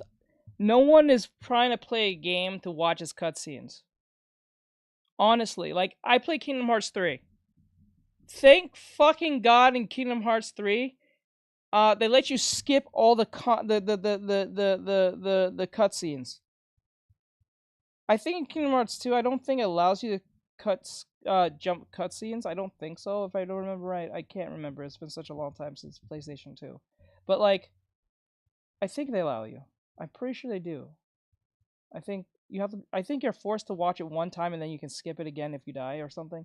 But, like, in Kingdom Hearts 3, it allows you to skip cutscenes. You don't give a shit. You just want to fight, right? Most people do not care about the story of Kingdom Hearts 9 times out of 10. I'm not saying that no one doesn't care, because there's people who care about the story. The story is convoluted as hell. That's the whole point of the Kingdom Hearts. That's what one of the draws and drawbacks of Kingdom Hearts. It's its draw is that it's complicated, and the drawbacks that it's complicated. You know, that's how weird about Kingdom Hearts it is. If you're a Kingdom Hearts fan, if you grew up like me in the early 2000s, like from the 90s and up, when Kingdom Hearts came out in 2002, it was just a straightforward game to an extent, and then when the other games came out, it became a convoluted mess. But you can make sense of it if you play all the games in chronological order. It will make total sense, but the way they came out was just insane. But like most cases, people just didn't give a shit about the story anymore at that point. They just cared about fighting Sephiroth, fighting Cloud, fighting Hercules, fighting Hades, fighting Maleficent, I guess, and then fighting Riku and whoever else was there. Whoever was a challenge at the time playing Kingdom Hearts. That was the only thing you cared about. I remember in the early 2000s, or the mid 2000s, when YouTube blew up in 2006. I think YouTube came around in 2005, 2006. I think late 2005, early 2006. And when Kingdom Hearts blew up most is when people made either AMVs about it, theories about it, or they made those fighting Sephiroth, when you have like 3 Sephiroths at once and you have to fight them at once or something like that, the mods and shit. Like, you know, it was all about the fighting, right? It's still, the combat is pretty tight even now, right? That's what people care about, is the fighting. Imagine if Kingdom Hearts was a total mess and the fighting was ass. Kingdom Hearts would not be as cool as it is if it wasn't as, like, if the fighting wasn't good. If you really think about it, Kingdom Hearts is like a Disney movie video game, but the game is actually good to play. You know what I'm talking about when I say this. Like, if you grew up in the early 2000s, you know how Kingdom Hearts, like how Disney had a new Pixar movie or something, and then they had, like, say, Ratatouille. They had a Ratatouille video game. You knew it was gonna be ass. Like, you just knew it, but it was part of because they was shipping the game with the movie at the time. So, like, if you're a kid, you will play it because you like the Ratatouille movie, right? But, like, Kingdom Hearts is like a Disney movie, but it's actually good. And fighting and gameplay. That's the whole point. And creative. So, like, that's the point. Because if Kingdom Hearts' story was like, no, if the game was terrible and the story was convoluted, I don't think people will be as into Kingdom Hearts as it would be. I'm just being honest. And I love Kingdom Hearts. Don't get me wrong. I love it to death. But, like, Jesus Christ, without that tight, like, gameplay and fighting, it would not be where it is. Opening a vegan restaurant and your customers are barbecue-loving carnivores. You're in the wrong place giving the people the opposite of what they want is what I'm saying. None of these issues would be a thorn in Suicide Squad's butt cheeks if it was, like I said, a single-player only experience. But it isn't, and it's also, unfortunately, always online too. Correct. Which makes those cutscenes even worse when players are being booted while watching these scenes in a game where they just want to run around and do stuff. It's the same issue when we circle back to Alan Wake 2, which is, yes, a single-player game, but I would argue, since I have platinumed Alan Wake 2 and played it fully, that the game is absolutely more movie than video game. Yeah, and I noticed that a lot of people have been saying that more often. I haven't played a Sony game in a long ass time, but I noticed that Sony's been making these movie video games more than they make a video game. Now, I'm not saying that the games are bad or anything, or like God of War. I don't think it's actually bad, but I've kind of noticed there's been a high uptick of these movie video games where it's mostly cutscenes and, like, not as much gameplay than cutscenes. So, like, if it's like God of War, it's like 40% fighting, 60% cutscene. Or sometimes it could be 20% fighting and it'd be 80% cutscenes. That is a problem. That is a problem, I think. Then it's not even a game from this point. Well, it's more movie than game.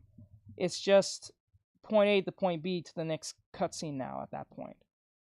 Right? So that's how it feels. Because I notice a lot of people have been complaining about that more often when it comes to Sony.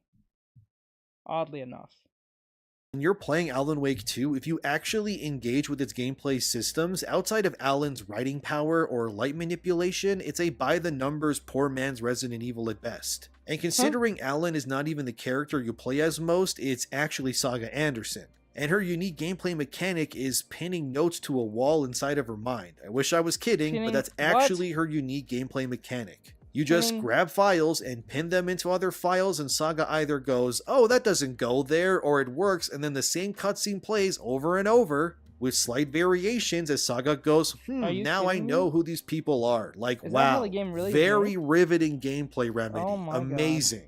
And the entire game is like that. It's at odds with being a video game at all times. And instead, like I said, it just feels more like a walking simulator with an insane amount of cutscenes, and the enemy variety is just ass cheeks too.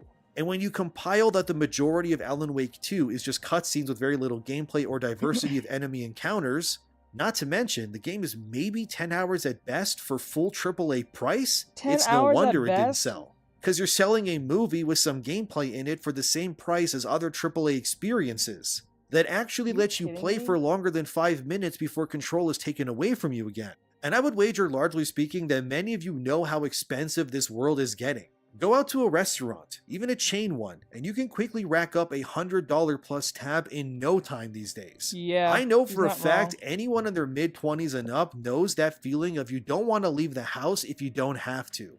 Because you know if you do, you'll immediately lose like $100 due to some bullshit you gotta do like buying groceries, going out, or whatever, because this world is expensive as hell and inflation is just out of control. Now take that very real scenario that all of us know very well, and then you realize that these video games like Suicide Squad or Alan Wake are asking you to pay almost $100 in some parts of the world for them. Why would you buy these things at full price? Why would you buy this? Yes, I bought Alan Wake 2 for content reasons, and I felt very ripped off as hell the entire time. And I'm aware that I'm in the privileged position of doing YouTube, so buying games and playing them are of course a part of what I do for a living. Now take someone out there who doesn't do this for a living, has to take care of others like kids or maybe their parents, plus rent, their phone, bill, food, gas, the list keeps going, and then you put slop like Alan Wake or Suicide Squad in their face and say, you better buy this to support diversity and identity politics, or we'll say this product failed because you're racist and hate us. What do you think is going to happen exactly? Of course nobody's going to buy your product. Thank you, I appreciate it. This is also why Helldivers 2 is doing well, because again, it doesn't talk down to you and it costs almost half of what these other games want you to pay. Suicide Squad and Alan Wake are not worth full price in my opinion. Hell, at this point, if WB wants to save their dying live service game, they might as well as just make it free to play soon, and just pray that their cosmetics and battle passes end up saving the game. Because having all of that in your game already, and demanding $90 Canadian just to play your damn game is insane to me, dude. If you buy the game, the battle pass, a skin or two, you're almost down $150 already. You can go buy the entire Batman Arkham series for a quarter of that at best. And the more cooked the gaming industry becomes, the more I empathize with people who just wait for sales. Because not only are game prices out of whack for the majority of these games, but they don't seem to offer enough to justify their pricing anyway. Some do, of course, Tekken 8 for example, and of course there's the upcoming Final Fantasy VII Rebirth, which, as of the making of this video, is 6 days away from release. Maybe you're watching this in the future and it's out already, I hope you're enjoying it. All I know is that Rebirth will definitely do well, not only because its reviews are insanely high, sitting at 93 on Metacritic, but because Square Enix rightfully so rejected the woke mob when it came to Rebirth with this article from Niche Gamer titled, Square Enix quietly removes recruitment page bragging about censorship. That's right, Square Enix clearly looked at the massive failure that was forspoken and immediately course-corrected by changing Tifa's breast size and restoring her gigantic mommy milkers. Although reports are not saying the same thing across the board, some say their censorship and ethics department is gone, while others say Square just quietly rebranded that department and its public page to avoid backlash. I for one believe it's the latter, and I do believe their ethics department does still exist to some capacity. Maybe it has less funding perhaps, but I doubt it's gone completely. But regardless, the reality is that Tifa's original breast size is back, and the internet is loving it. You can't go a few posts on Twitter without seeing some form of this clip shown here. And for good reason, since I think the response to Tifa's busty chest is clear that the Western gaming players out there are starved for fun games that don't take themselves seriously like this and actually show appealing, beautiful women. Of course, I'm sure the woke feminists of the industry are likely rolling their eyes, saying Tifa's chest is unrealistic. and Who would rather cares? her look shapeless like they do, but thankfully Square Enix has righted the ship in this regard and gave Yeah, we fans gotta what they stop want. pushing these And clearly, because of this, the response roasties. towards Rebirth is the complete opposite of something like Forspoken from last year. I see nothing but positivity online for Rebirth, and it makes That's wild, man. me even more hyped to play it. But of course, some places are still trying to spin the story that Rebirth caters to identity politics. Take this article from thegamer.com again titled, Final Fantasy VII Rebirth is gaming's greatest lesbian scavenger hunt. This article comes from the person who reviewed Rebirth for The Gamer and states that they found plenty of examples of queer Do you know? Yeah, I tell you. queerness in Rebirth, but manages to only come up with barely a few examples. Apparently, there's a lesbian couple in Com outside of Midgar who, when you first meet them, they are slapping each other. Then later on, if you visit them, they're embracing each other. I don't really call that example a win myself, especially the whole domestic abuse angle of that relationship, which, whether you want to admit it or not, apparently lesbian relationships have incredibly high cases of domestic abuse. They do. I mean, look, I'm a man who loves women, so They do. technically I'm a lesbian too. But at least I'm not suplexing my girlfriend into the pavement when I get angry. But it's crazy that this interaction is seen as a positive depiction of queerness when in actuality that just sounds weirdly abusive, but alright then. The writer then goes on to say, I do wish that many of the brief sapphic romances featured in Rebirth weren't primarily born out of fallout with men in their lives. As if they needed an excuse to embrace their true identity by leaving behind toxic masculine ideals. Oh my god, Jesus And Christ. there it is. That Of course, term. someone somewhere on these That websites wretched would find term. a way to throw their politics into the conversation when it comes to There you go. Rebirth. Apparently, any form of queerness involving women comes from them having a bad experience with a man in Rebirth. And this writer is mad because men are bad apparently, which I disagree, since the game you're playing, which is called Final Fantasy VII Rebirth, was directed by, written, music orchestrated, and more primarily done by a team of men. I always find it interesting how individuals can just throw terms around like toxic masculinity like this and not any realize how self-awareness. tone deaf it is. Yes. And based on what they said about how the queer women in Rebirth, who are not main characters by the way, but are just NPCs you can randomly see in a town or something, only gain agency through conflict. It's like I always say, you can't appease these groups when it comes to anything. The Yeah, only way he's to not appease wrong. this gamer writer is if the entirety of 7 Rebirth was queer, but thankfully Square Enix doesn't pander like many Western stuff does, well, at least not to the same degree anyway. And I wager when Rebirth comes out, it'll be a smash hit, considering the original 7 remake is currently Square's best-selling game ever digitally. And I doubt that'll be for long, since Rebirth is clearly almost here. Personally, I don't mind queerness in my games as long as it feels natural, and it seems that that's what's going on here with Rebirth. After all, I personally thought Dion in 16 being gay was a very good choice. As I would say, for me anyway, that Dion is how games should be doing gay characters.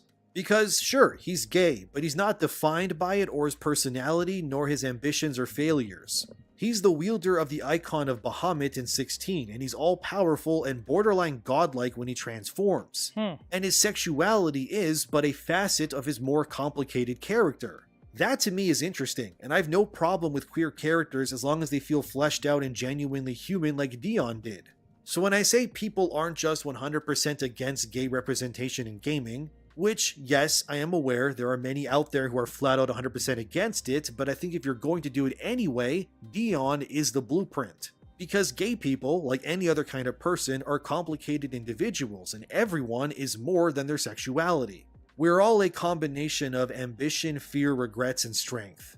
We don't need to melt people down to just what they like in bed, and I respect that Square Enix at the very least is attempting to show that it can be done well and not in a pandering sense. Although, I think the internet's nuclear response to Tifa's big milkers is proof alone that the gaming industry and the players as well are starved for good-looking characters in their video games. Very much I so. mean, I guess you can go ahead and turn characters that were once sexy like Harley Quinn in the Arkham games into whatever the hell that person in Suicide Squad is if you want to, but the truth is that time and again we're seeing that the push for identity politics, the embrace of sweet baby ideology, and attempting to force gaming into becoming something millions. Just to be clear, if you want to lose money, hire a sweet baby. Do that. If you want to lose money, if you want to lose a bunch of money, hire Sweet Baby Inc. don't want is clearly not working. Guaranteed. Because Suicide Squad didn't need to be this way. Frankly, it shouldn't have existed to begin with. And I would wager if Rocksteady doesn't end up getting closed down, they'll likely go down a similar path to what BioWare is doing right now. Which is, after the implosion that was Anthem, BioWare is now quietly working on their core franchises people actually care about, like Mass Effect and Dragon Age. And if I had to guess, when it comes to Rocksteady, it will be a similar journey as well. Which is that I would guess they return to basics and they make a Batman Arkham game starring Batman again, and they soft reboot the entire franchise. I'm sure if they made that announcement, or a superhero game, or a Justice League 1, all of these would go over positively with the fanbase at large. But the stink will still remain, however, since like I've previously reported, many of the old guard who made those Arkham games are gone now. And I genuinely don't know if the Rocksteady of today is capable of creating something as unique and captivating as the original Batman Arkham games. Then the question comes up, which is if this Rocksteady were to make a single player only Batman Arkham reboot, could they do it without injecting woke identity politics into it? Even if they Probably do not. make a Batman game, what's the chances Batman is emasculated and sidelined and the main character actually becomes some female playable character instead? And then the worries continue with questions like, are they going to make characters like Catwoman ugly too?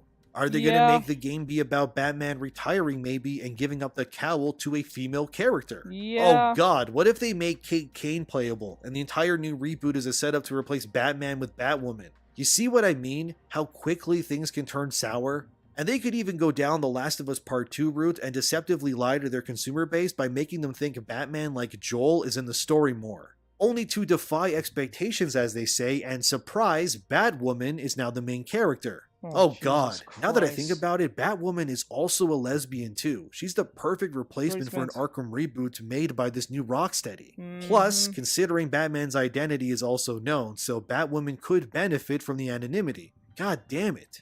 I think if I keep talking about this, I'm going to give this new Rocksteady too many ideas. And they'll look at it and go, so we can make a Batman Arkham game and make it a queer romance story? I'm going to shut up now about it. I've said enough. Honestly, I've said too much actually already.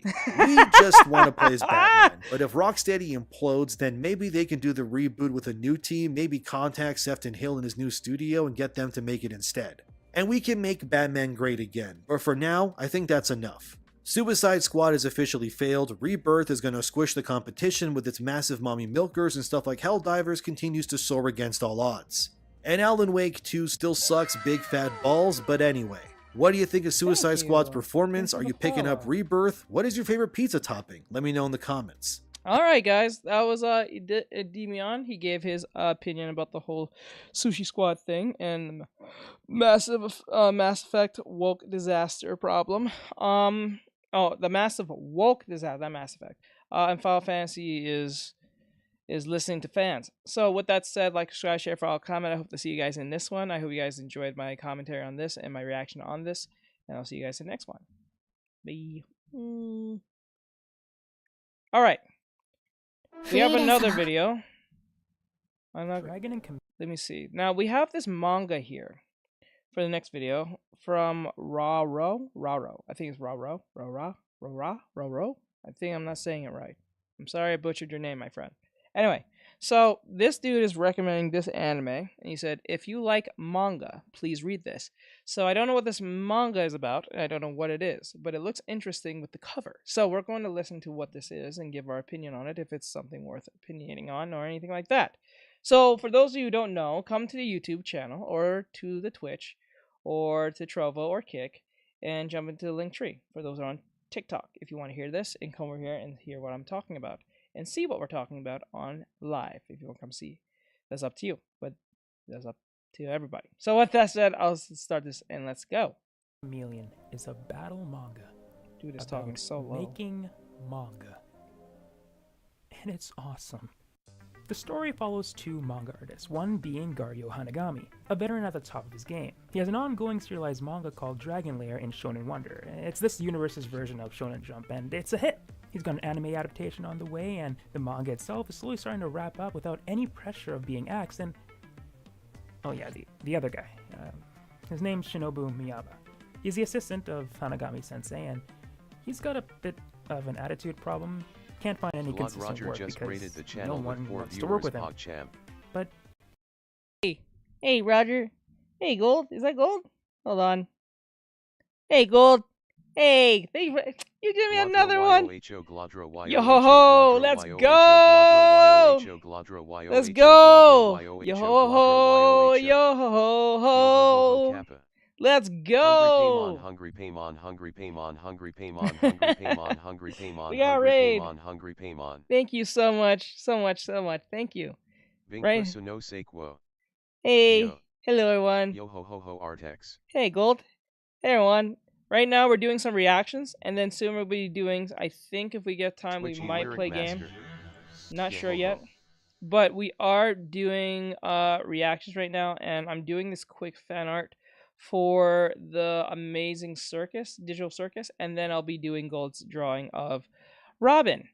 It's gonna be fun. I'm gonna actually have an idea. I have a good idea how to draw her. Gladro Gladro So let's Gladro give. Gladro Gladro Gladro Gladro.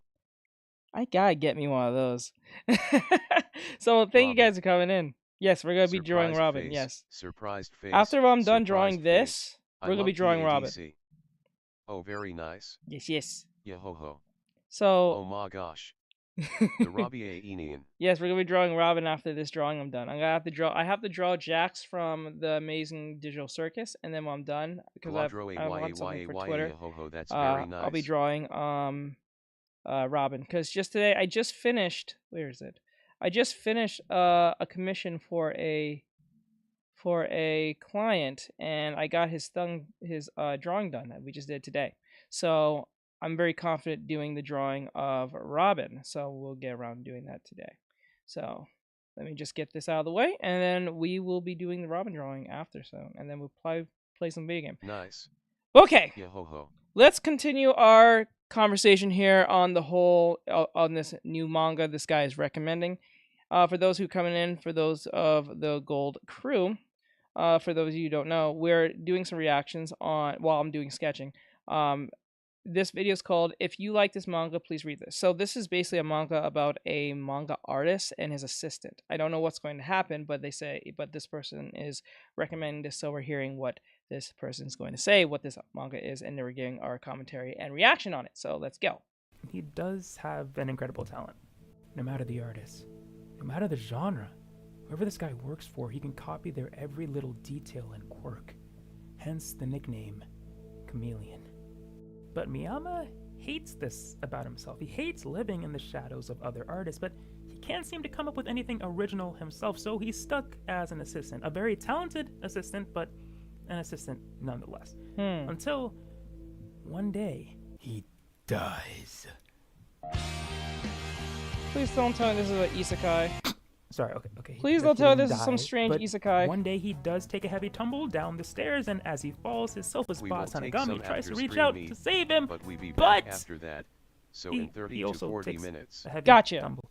And when Hanagami finally awakes from his concussion nap, he finds himself in a hospital and in the body of his angsty assistant. Wait, which of what? course must mean... Do they share bodies? Finally awake. Hey, sensei. Huh. Figures. Based on the fact that I wound up in your body, it stands to reason that you'd conversely wind up in my body. This is really something right out of a manga, Wait, huh? what? Now we're gonna have to figure out a way to get back to our own bodies and... Get back? You must be joking. Finally, I'm not just a face. I've become a world-famous artist just like I always dreamed. Your dream? This freaky flip? What you've dreamt of is leaving your mark on the world as Shinobu Miyama, right? As yourself. A chameleon with no real individuality. So banal. That life means nothing to me. So let me get this straight. So the guy who's talking was the former assistant that switched bodies with his sensei, who is a manga artist, a master manga artist. But because the assistant doesn't have his own art style per se, like his teacher or his superior, he feels inferior because his abilities of drawing is copying other people's work based on their art style. So like he's an assistant, so he has to learn how to copy his other famous artists' work if they need someone as an assistant for work. and he feels less than. That just confused my brain hearing that sentence, LOL. Okay, so the premise of the show, of this manga, is that there are two artists. One's a sensei, like a master mangaka, and the other one is his assistant. The assistant is just there to, like, you know, clean up stuff or take up any other parts that the sensei don't have time to do, like any other art stuff.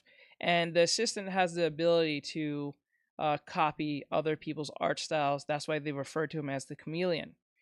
One day, the assistant took a tumble down the stairs, the stairs, and the sensei, who has hired him as his assistant, went to save him. It's basically a body swap. Yeah, it's just it's pretty much a body swap.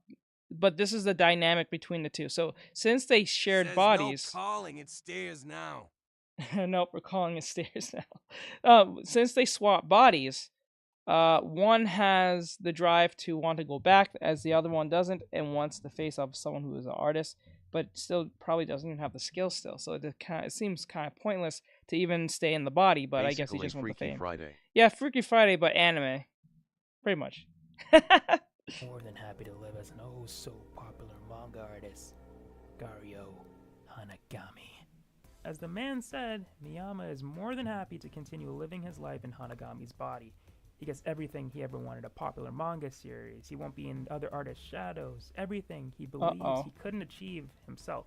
And with the ability to copy anyone's style, he can do just that without raising suspicion, at least in the art department. We'll touch on that later. But Says clearly, Mean Girls, Chameleon the isn't musical willing to shed his wasn't that skin bad. to I give thought it would Hanagami be his body Buddy back. Side. And so begins the story Hold of on. a mangaka who was once #1, starting his journey back to the top from rock bottom.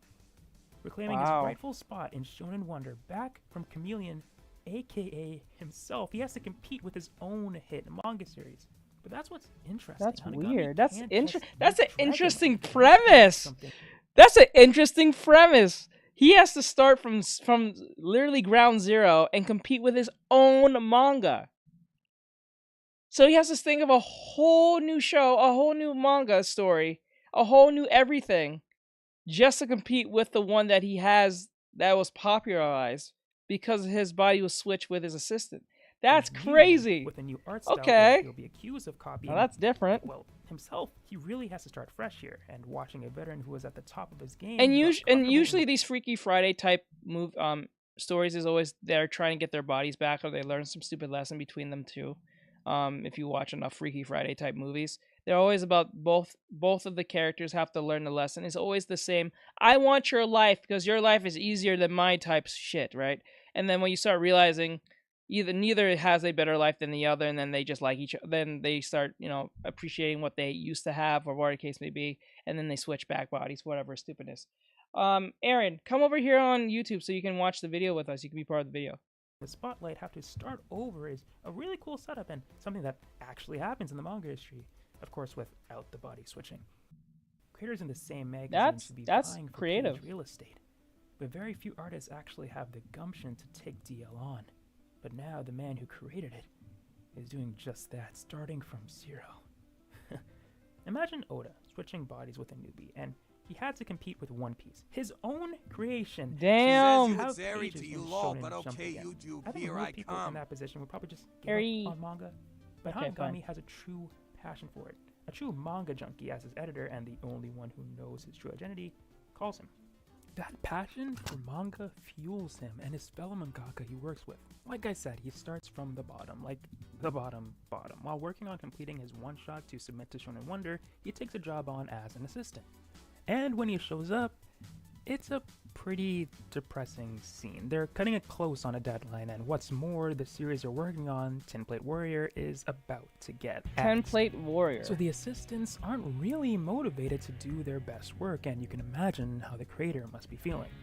To make matters worse, they just got word from their editor that the double-page spread that they spent all day on, yeah, that needs to get redone. But since it's official that the series is getting axed anyways, a particular assistant doesn't see the point in fixing it, especially this close to the deadline, further sending the creator into a depression which leads him to call his own work a nothing series.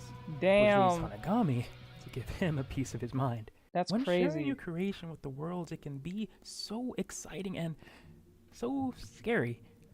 The world now gets to see the story that you've been crafting with all your heart, but that's what's so scary. What if the Says world Artextric doesn't YT. like it? What if the world thinks your story is nothing? When you finally make it, when your story finally gets eyes on it, that's when people start comparing you to others. That can sometimes make an artist forget why they started making art in the first place. That's gonna be that. As an artist, that's usually a common trope that's going to happen, regardless of how skilled you are or how creative you are. You're always gonna have someone saying, "Is that Goku? Is that Luffy? Is that Dio Brando? You know what I'm saying? Is that Gojo? Is that some freaking artist? Other stuff. It's annoying, but it does happen. It's kind of expected because remember, it's always the popular stuff that usually gets pushed up. So anything that you're trying to do original that seems similar to someone else's always gets compared. So it's going to happen, unless it's just a blatant rip off, and then that's pretty much it. But yeah, it's kind of it's an annoying thing that every artist have to deal with someone comparing their work to someone else's work. It's just a pain in the ass, and even the artist who knows not to do that still gets that bullshit happen to them a lot, and it's annoying. I feel bad for them, but it does happen nonetheless. So yeah. If you remember why you began to fall in love with art, you'll always have someone who is a fan of your work. Yourself. If you can't see the worth of your own creation, you can't expect anyone else to.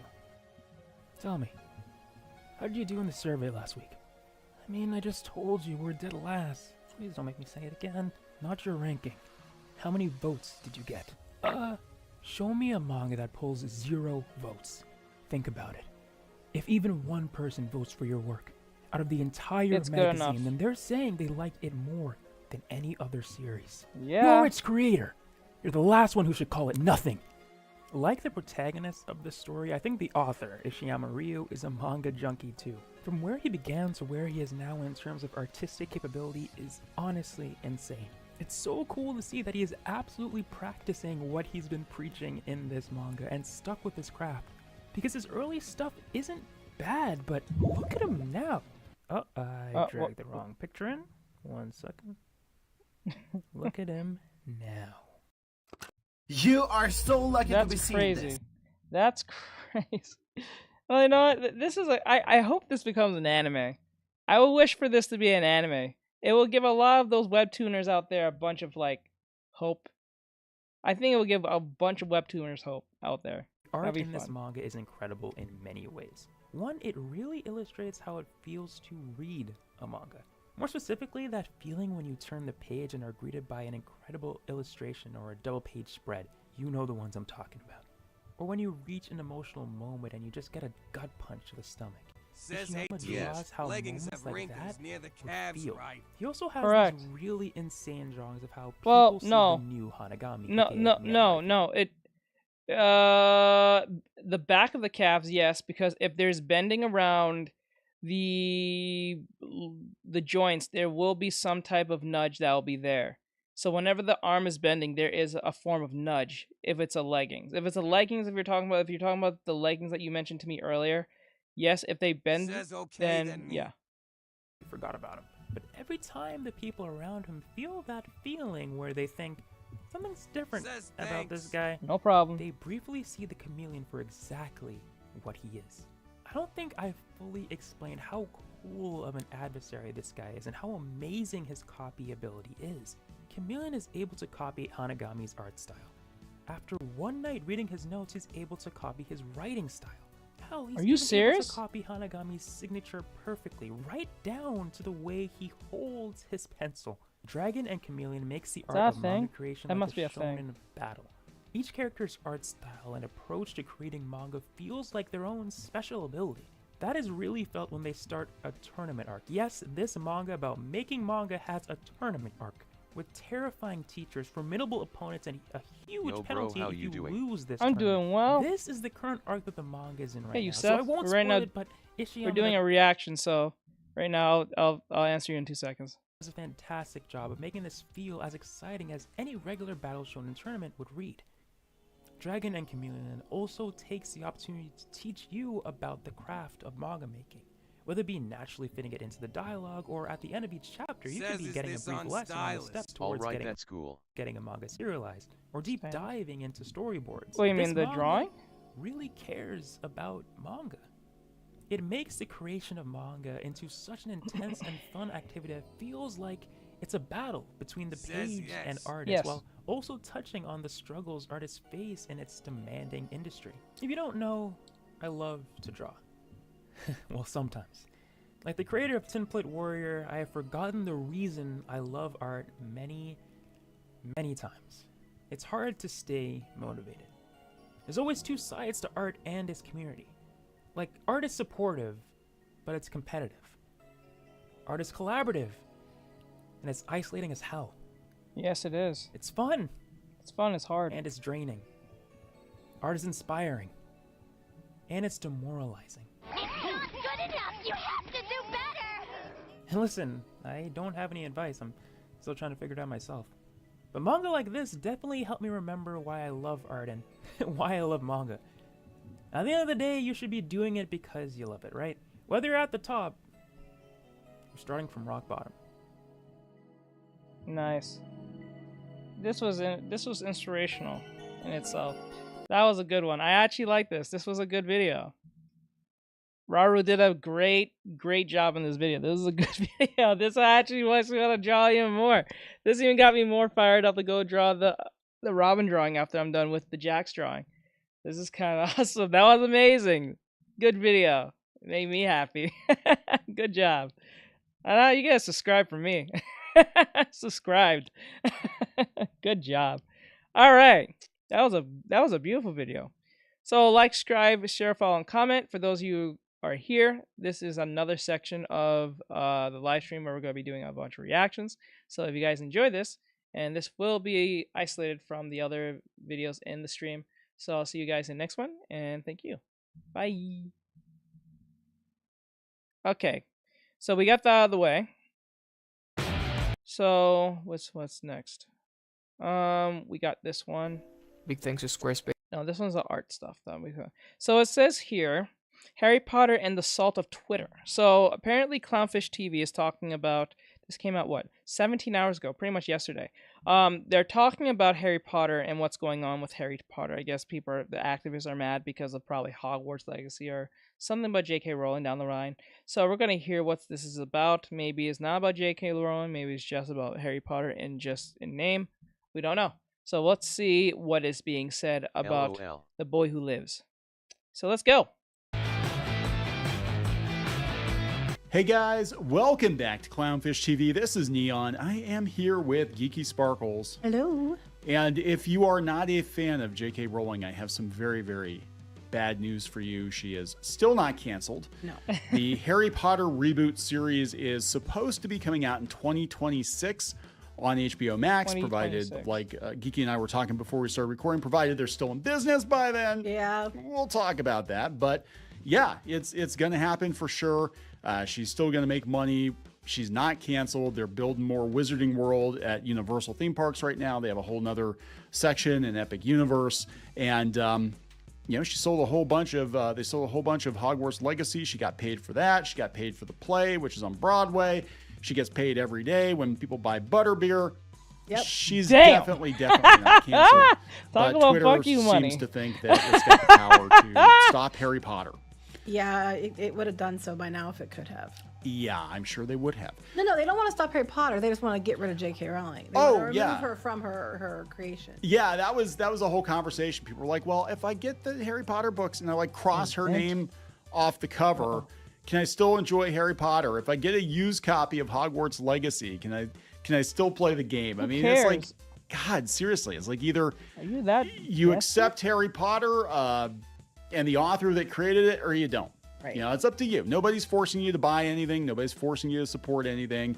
But you can't detangle J.K. Rowling from Harry Potter. They were angry that Warner Brothers is letting her be an executive producer on the series based on the books that she wrote. How very dare she? Who does she think she is? Right.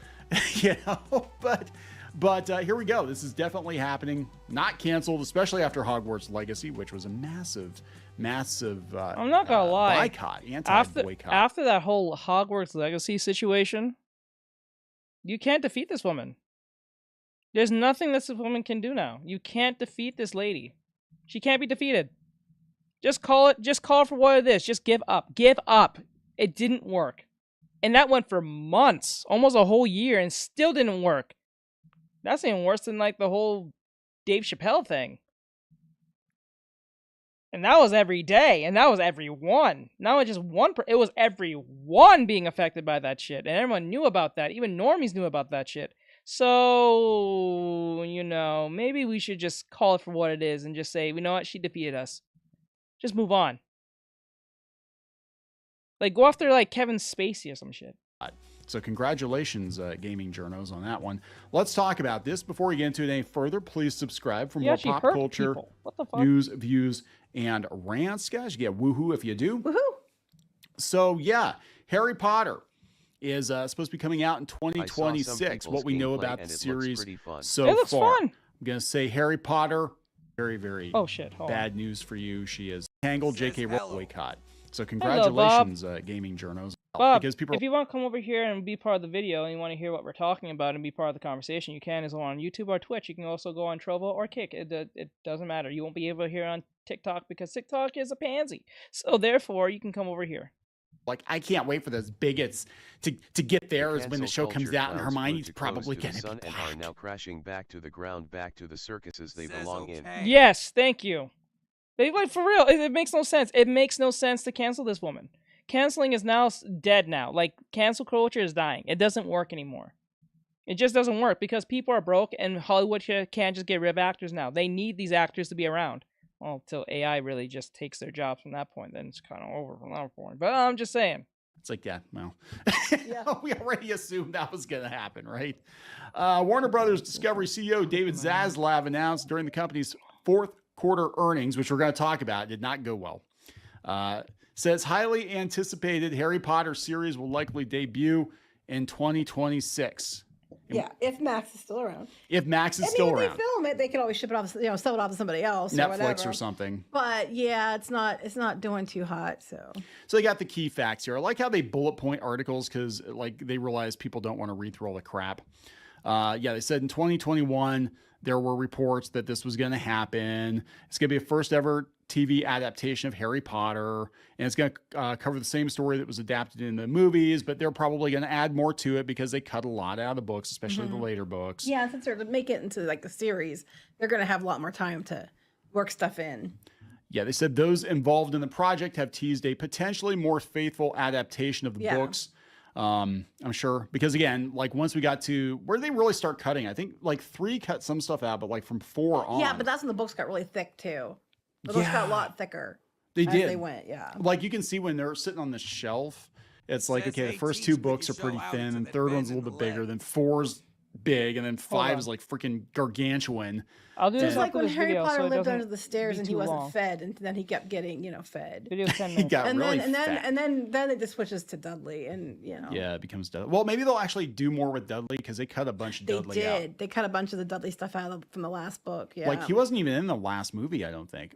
Well, no, I heard the story. I mean, I'm not up on my Harry Potter lore, I'm sure, as much as people who are watching this video. Yeah, I got you. But I had heard that because the actor who played Dudley lost so much weight, he looked ridiculous in a fat suit, and they couldn't have hot Dudley.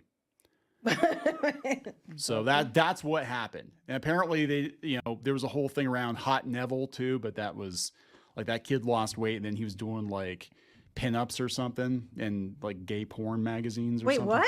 I don't know. Oh, that's crazy. Because I remember J.K. Oh, Rowling. yeah, I heard something like J.K. that. Rowling was like calling him out. Like, Yeah, I heard that shit. I heard something crazy as that was happening like that. I thought it was a joke, but I guess that was apparently real. Oh my God. His name Matthew. Holy like, moly. Matthew, put some damn clothes on. Hey, Cooper, what's going on, bro? This country has never been. Let me see. He's in something and he didn't have any What clothes. was that your go-to anyway? I don't know. He's putting the long and long bottom. I don't know. Anyway, in January, Warner Brothers Television said head it. Channing Dungey told Variety casting is not yet underway. They're in conversations with a number of different writers to figure out who's going to be the person to lead the franchise. Okay, so they're doing like what Disney's trying to do now, or just find a showrunner. Yeah. Instead of having like, we're going to have 30 writers and a bunch, you know, it's easier to find a showrunner and let them have a team. It's cheaper too. Yep. What about J.K. Rowling? I can't believe that they have to address this. Warner Brothers Discovery has not shied away from highlighting Rowling's involvement in the series, despite the author's controversial past statements on gender and transgender rights that critics have called transphobic. Some people have called transphobic. Some people have called it transphobic. I personally think she made it very clear. I mean, look, if it were me, I'd probably stop tweeting while you're ahead, but she's J.K. Rowling, she's rich, and she's got FU money, so whatever. Congratulating them just to annoy the cancel clowns more. Yeah, I would do the same thing. I would do the same thing just to piss them off. I'm telling you something. The only reason I don't say what I truly want to say is because I don't got FU money, just like Roland. I'm telling you right now, I would do the same exact thing. I'm working on a quick fan art of Jax because the Amazing Digital Circus just announced yesterday, I think yesterday night or was just yesterday, that they got funding for their show. So they got episode 2 is coming on the way. I think it's next month, I think. And it is trending on Twitter. So I'm drawing Jax. I already drew Ponzi before, but I might do it again. I mean, Pomni. I said Ponzi. Pomni. I might do it again since everyone likes my chibi ways. So I'm drawing a more chibi than a full-fledged version of Jax. So I'm drawing Jax right now, and he has an outfit that was in the trailer, which I will show you guys later on when we go down most of these reactions, where he's wearing some type of, like, I don't know, was it Starbucks or some shit? Some Starbucks outfit or something. Like, he was working at Starbucks. I think it was Starbucks. I don't remember. And everyone's been making a few, like, like, fan arts on it. So I'm going to put my take on it real quick.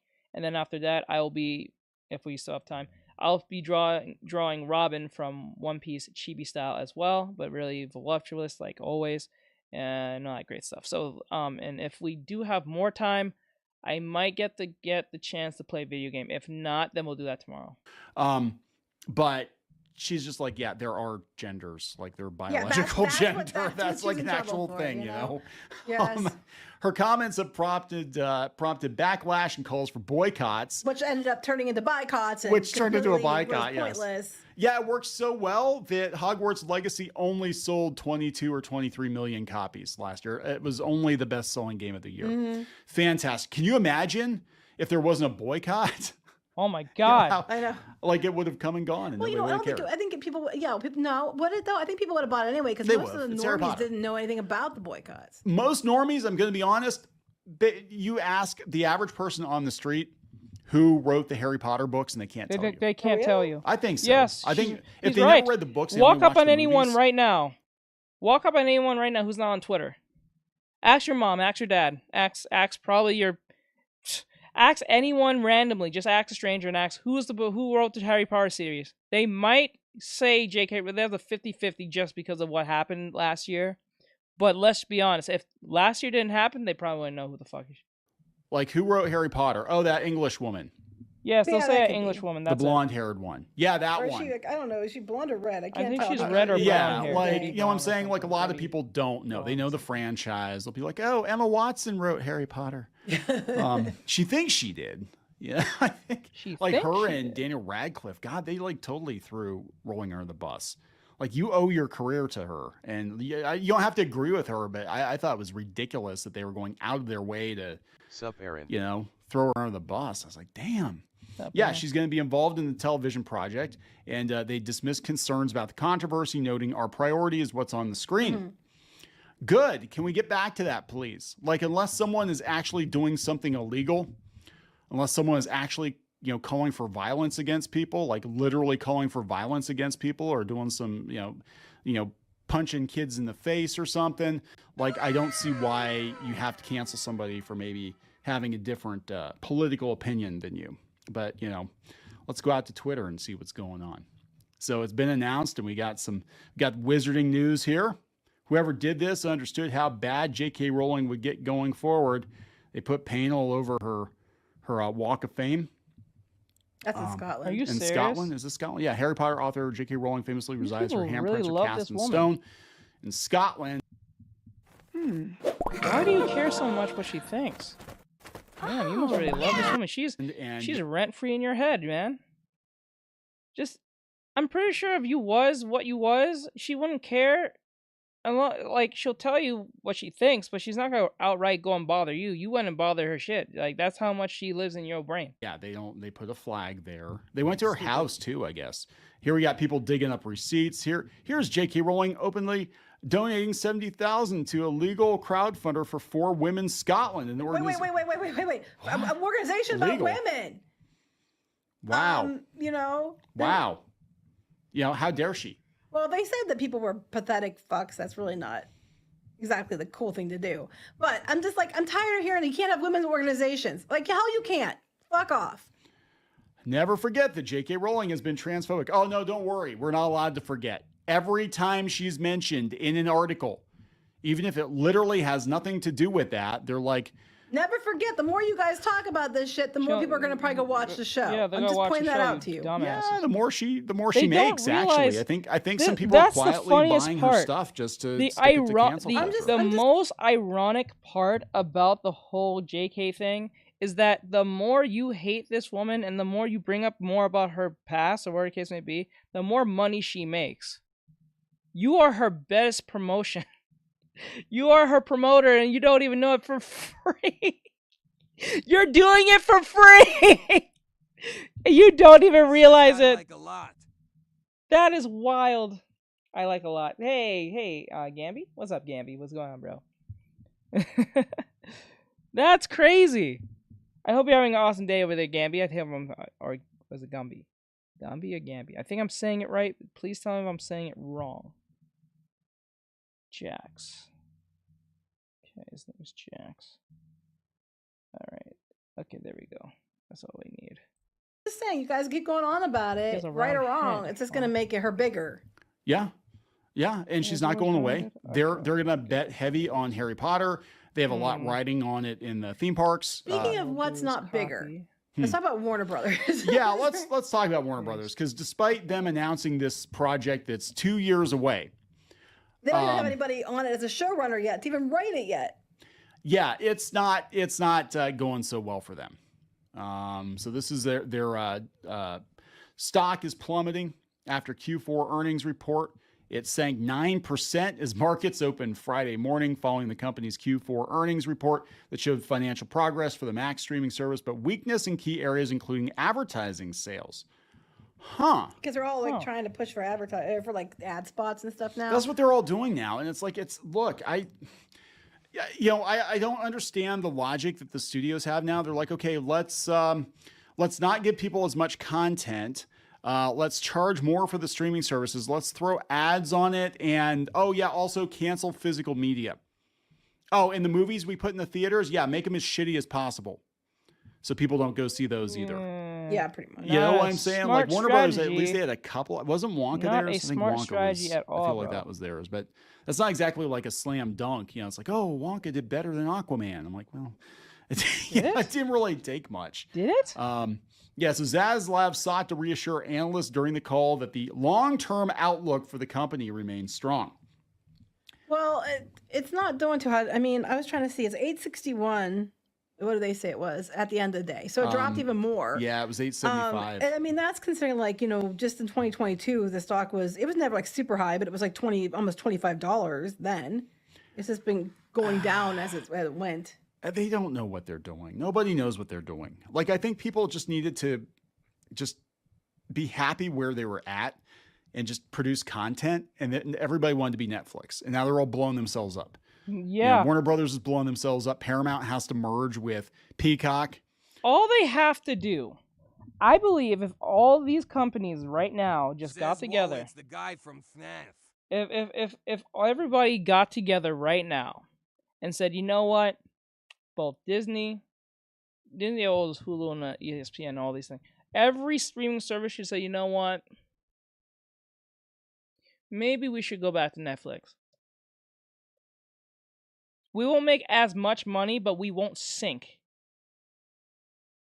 it's guaranteed that we will get a subscription, though. We will get money at the end of the day. You know what I'm saying? It just makes more sense. We're a sinking ship anyway.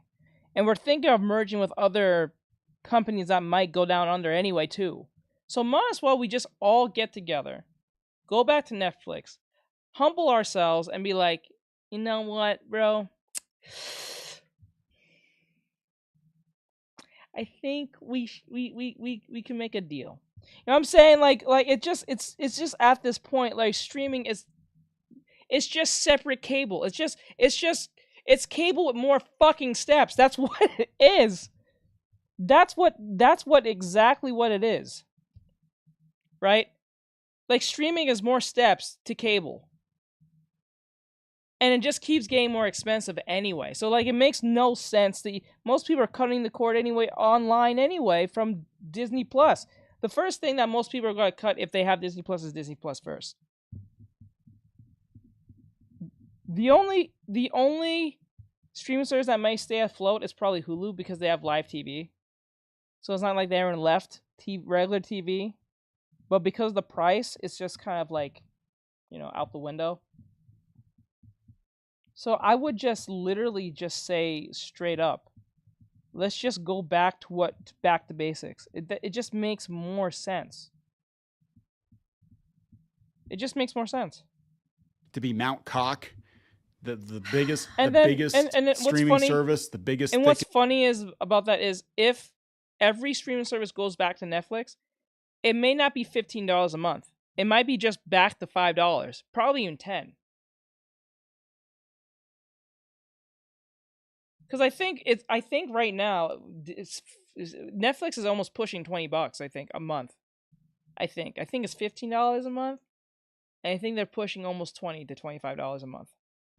So if every stream service came back to Netflix, it would be smart for Netflix to drop it to like $5, $10 a month, $8 a month. $8 I think would be best. People will be okay with that price because they have guaranteed shows that people are going to fucking watch. And the money will be like $8. You can still do your fucking tier shit where you can be like $3 a month for like a bunch of ads, $7 a month for like X, Y, and Z, and then $10, or probably at best $12 a month for like premium. You know what I'm saying? Like, it makes total sense from that point. Like, if every of them get together and do that, and then they'll have Hulu. Like, if Netflix have Hulu, it will keep the normies not have to worry about, okay, I finished my One Piece 8-episode show, right? What do I have? They can at least go watch sports if they're in the fucking sports, right? They can go watch Hulu shows that's right now watching, like, that's live. So if they go do that, people, like, it'll keep the normies on task. But they won't do it. A streaming service out there. But it's not. It's not. It lies, just like, you know, right? They rather merge amongst each other and not admit they went wrong than just go back to Netflix and say, you know what, we'll just give you a deal. We'll do these Disney movies for you. You get us the cut of whatever we do, X, Y, and Z. You know what I'm saying? They ain't gonna do it because we're too prideful in ourselves and we don't want to admit defeat. We rather merge and, like, I don't know, fusion dance with some random company and hope that they do well than just admit we're wrong. Sorry. It doesn't get any more American than that. In the end, they're all going to wind up back on Netflix. I just said it! Like, oh my god, I just fucking said it! I just said it! Oh my god! Bro.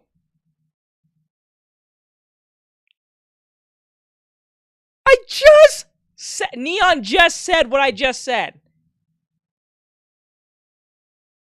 See, it shows that I know what the fuck I'm talking about. That's just wild, man. That's crazy. This is why I do these reactions. It's fun. It's fun. I'm not blowing a blowhole up your ass. I'm literally telling the truth. That's crazy. Oh my god, that made me smile. Half of these I just are said gonna it. wind up on Netflix. Watch it. Watch. Those of you who are listening and watching my stream, if you, just to be clear, for those who are over there on TikTok, you can come over here on YouTube and Twitch and watch what I'm still drawing and hear what we're talking about. If you want to be part of the conversation or hear what I'm talking about, so you know what I'm talking about. So it doesn't seem like guys are just sitting there as I'm drawing and you don't know what's going on, and it's just like, what the hell? He's just exploding out of nowhere. So you can come over here. If you don't know where to find me, link in bio. Literally link in bio. You can watch from YouTube, Twitch, Trovo, whatever platform. It just won't show for you on TikTok because TikTok is too damn sensitive. So that's the reason. So come over here. If you want to hear what we have to say, you be part of the YouTube video. And it will be a YouTube video so you can get your comments read. Watch them sell Harry Potter to Netflix or something. And then if it sucks, they can just be like, well, it's because it's a Netflix adaptation. Well, if it's Netflix, though, they won't take it, or they'll be like, we're doing about J.K. Rowling. And then they won't be allowed to Would get they? it, though. They've got Dave Chappelle. Yes. You know, they bet on Dave Chappelle. They got Ricky Gervais. I know, but they're really over. Yeah, you're right. But over at Amazon, Wait, hold on. Let me say that. they've just been like, oh, Amazon. Or not Amazon. I mean Netflix. They've been pretty. They've been doing a lot of things for years that I was like, huh. Yeah. But you did bring up a valid point.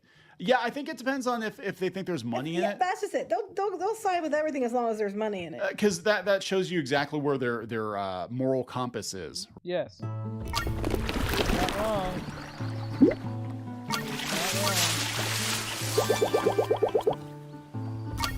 Right. It points to the bank, toward the if bank. there's a paycheck in it, I'll believe anything. Pretty much. I mean, Dave Chappelle, they're like, I guarantee you, if Dave Chappelle wasn't bringing it, he wasn't bringing the numbers, they would have gotten rid of him. You're right. I agree with you Absolutely. there. But he was the Stand biggest, corrected. the biggest thing on there, you know? And Good point. So this is AsLab. We worked really hard to get ourselves a healthy balance sheet. Did you take a pay cut? I know, right? Take a pay cut. Like, why don't these CEOs and CFOs and these executives, why don't they take a pay cut? They're like, oh, it sucks. We had to lay people off. But he was making a ridiculous amount compared to other people. Oh yeah, yeah. It's like, no, I think your income should depend on whether or not your company's healthy, whether or not you're bringing it. Like, they get a bonus, but I'm like, no. I think you should get like a base salary of like maybe a couple $100,000 a year, and then if you want to make millions a year, this company has to make billions a year for you to make millions. Yes, makes sense to me. That's how it works. Yeah, it's like sales. Makes sense to me. It's like, because if they do that, they'll have to get off their ass and actually be creative and do what they have to do to make these movies and shows worth a damn. Not throw them at them and then hope for the Silicon Valley money to go save them. Now that's dried up. Now they have to actually do that. And they're lazy and they don't want to do it. Being a waiter, right? You get your pathetic base pay, which is like $2 or $3 an hour here in Pennsylvania. It's ridiculous. And then you have to make it up in tips. Yep. So yeah, it isn't right. Make it up in tips. Make it up in tips, David. We worked really hard to get ourselves thickest tip. We worked really hard to get ourselves a healthy balance sheet, to pay down debt, to get below 4 times leverage, to really focus on where we're at, where we're spending money, and on driving free cash flow. This is why I think you look at the casting for Superman. I guess we could talk about this like briefly, but apparently they canceled Superman and Lois, or Lois and Superman, whichever way it is, because of the new Superman movie coming out. And they didn't want to have too many Supermans. They did this with Smallville too. Yeah, they're like, why can't you just make a Smallville movie with Tom Welling as Superman? No. We have to do Superman Returns with Brandon Routh, which I did like him as Superman. He was okay. But then we're going to make that a sequel to Superman 2 and pretend 3 and 4 didn't exist. Like, well, to be fair, nobody wants to admit. Step over those anyway. Nobody wants to admit that 3 and 4 existed. But it's just it's weird. Like, you know what I'm saying? Like, it would have been so much easier for them to just be like, yeah, Smallville's really popular and Tom Welling looks the part. Let's save the suit for the movie. And no, they didn't want to do that. And it failed with box office. Anyway, yeah, they're making the announcement about Harry Potter because they're like, but wait, guys, there's more. We have a plan. Honest, if you can wait another 2 years. Yeah, but it didn't keep the stock up. No. Know? They're like, well, what are you going to do in the meantime? You know, because they really don't have much coming up. I don't think they do. And they keep canceling stuff and they keep shutting down divisions. And like, I don't know. Hey, you know, what fucked the whole like Warner Brothers is that CW shit they was doing. Like, I'm dead serious. CW totally destroyed Warner Brothers. Let's just call it for what it is. CW writing is ass. I'm not gonna lie to you. The way I looked at Madam Web, the movie that came out, I know that's Sony, but when you look at it, it looks like a CW movie. Like it looks like a CW movie. Like it looks like it was written by a CW producer or something, a writer with Marvel money. That's what it looks like to me when I look at that movie and the costumes that was used in the Madam Web movie. It looks like someone.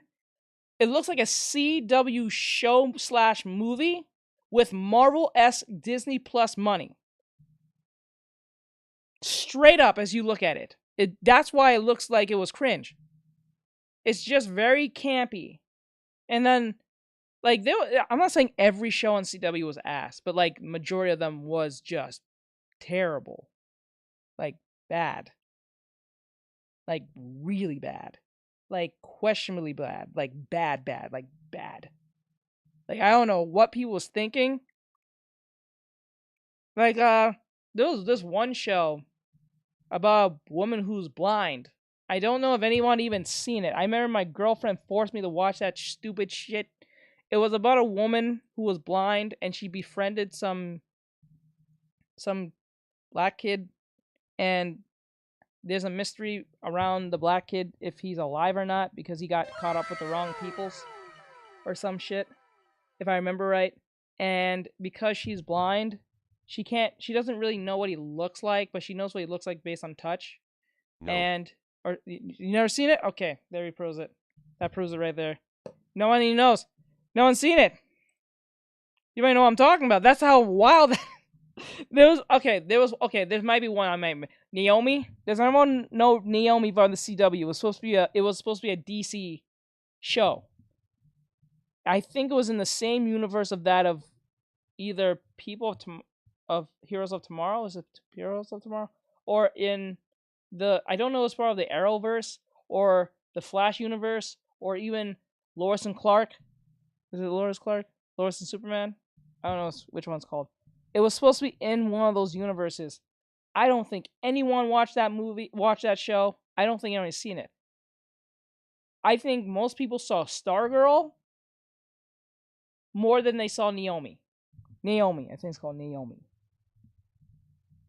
And Stargirl got what, 2-3 seasons? Right? I think 2 seasons at best. I don't think 3, 2. Right? And the fact that Stargirl had more seasons than I think Naomi did proves to you how much the girl boss thing is dead. Because I think if I remember right, if you watch Stargirl, the cast was not that bad, per se, for a CW show. It was not that bad. The main character was likable and she was cute. Her friends was okay. I thought the black girl and her was cute. I just believe they was really pretty in their face. I actually believe the black girl and the white girl who played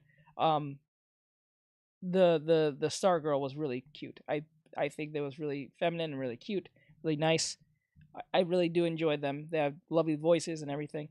The acting was alright. I don't think it was like anything too phenomenal to talk about. It's a CW show, so it's not like they're asking you to be like an Oscar award nominated, And the show was campy, but most CW DC shows are pretty campy if you really stop and think about it. Because like it's not like Marvel, how they write Marvel shows. They're like very Power Ranger-esque without the Power Ranger dialogue. It's more serious, but you can't take it serious. You know what I'm saying? Like if you watch Power Rangers or like if you watch the old Power Rangers, the dialogue is very cringe. It's really after school special. If you stop, I don't know about the most recent Power Rangers if that's still going. I'm talking about the old one, from like SVC Emergency and back, or a little bit over that. But I'm talking SPC Power Rangers. It's very on the nose with the friendship thing and do the right thing and all that shit. But it's not anything to go and complain to home about. It's not really that great. But it's a TV show. you're not really expecting anything that great. But now TV shows are turning into movies, right? So they have like Netflix shows are like 45 to an hour long. I think the best TV show right now, if I would to be honest with you right now, was From. Has anyone seen that TV show called From? I don't think anyone has, because I think it came out in 2022 or 2023. So it's still quite fresh and it has a great premise. But I don't know if anyone's seen that show. It's a very it's like a horror, mystery, supernatural type show. Survivor type show. I don't know if anyone's I've seen heard it. of it but never seen it. Okay, good. If you heard of it, that's good enough, because that tells me that even if people don't know what From is or seen it, they have heard of it at least once, right? I heard of it from an article, right? And I was like, I don't know. I looked at the cover, and I was lucky enough to watch it for free on VR Chat before VR Chat went fucking corporate. But like, I watched it and I'm like, damn, this show is fucking awesome. Like, why ain't more shows like this?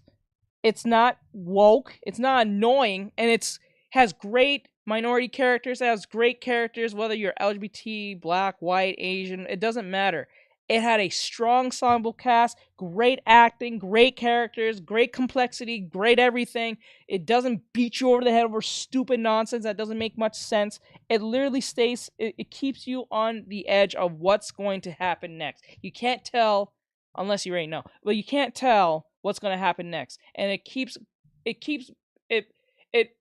does a great job of making you ask more questions, but the more questions that gets answered, that makes even more questions that are more curious to the previous question. Does that make sense? And then it's not like if it's answered, I'm pissed off. It's like I'm answered, then that just makes even more questions, but the questions are not irritating to ask. It's like it got more interesting than before. That's what From has did when watching the show.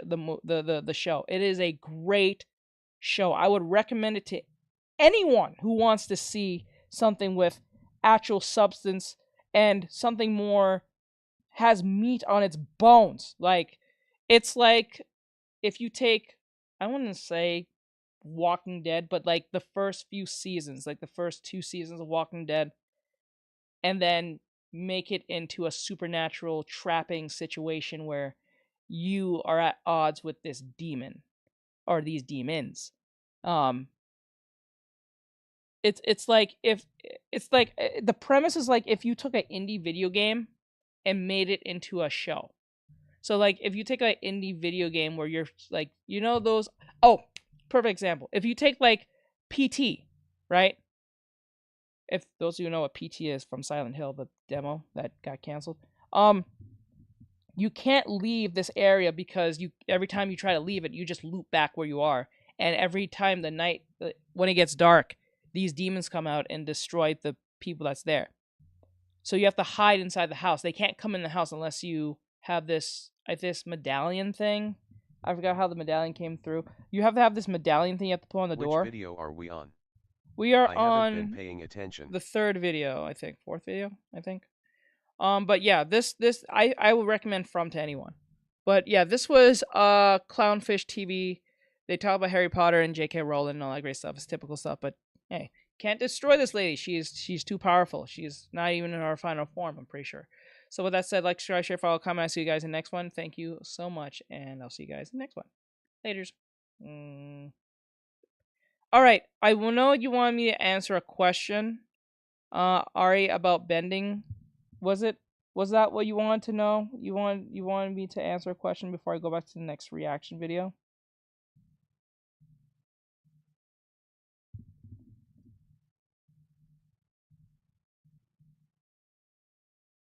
I think.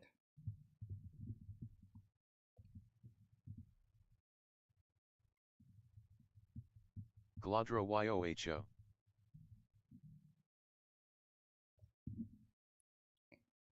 Hey, Roger.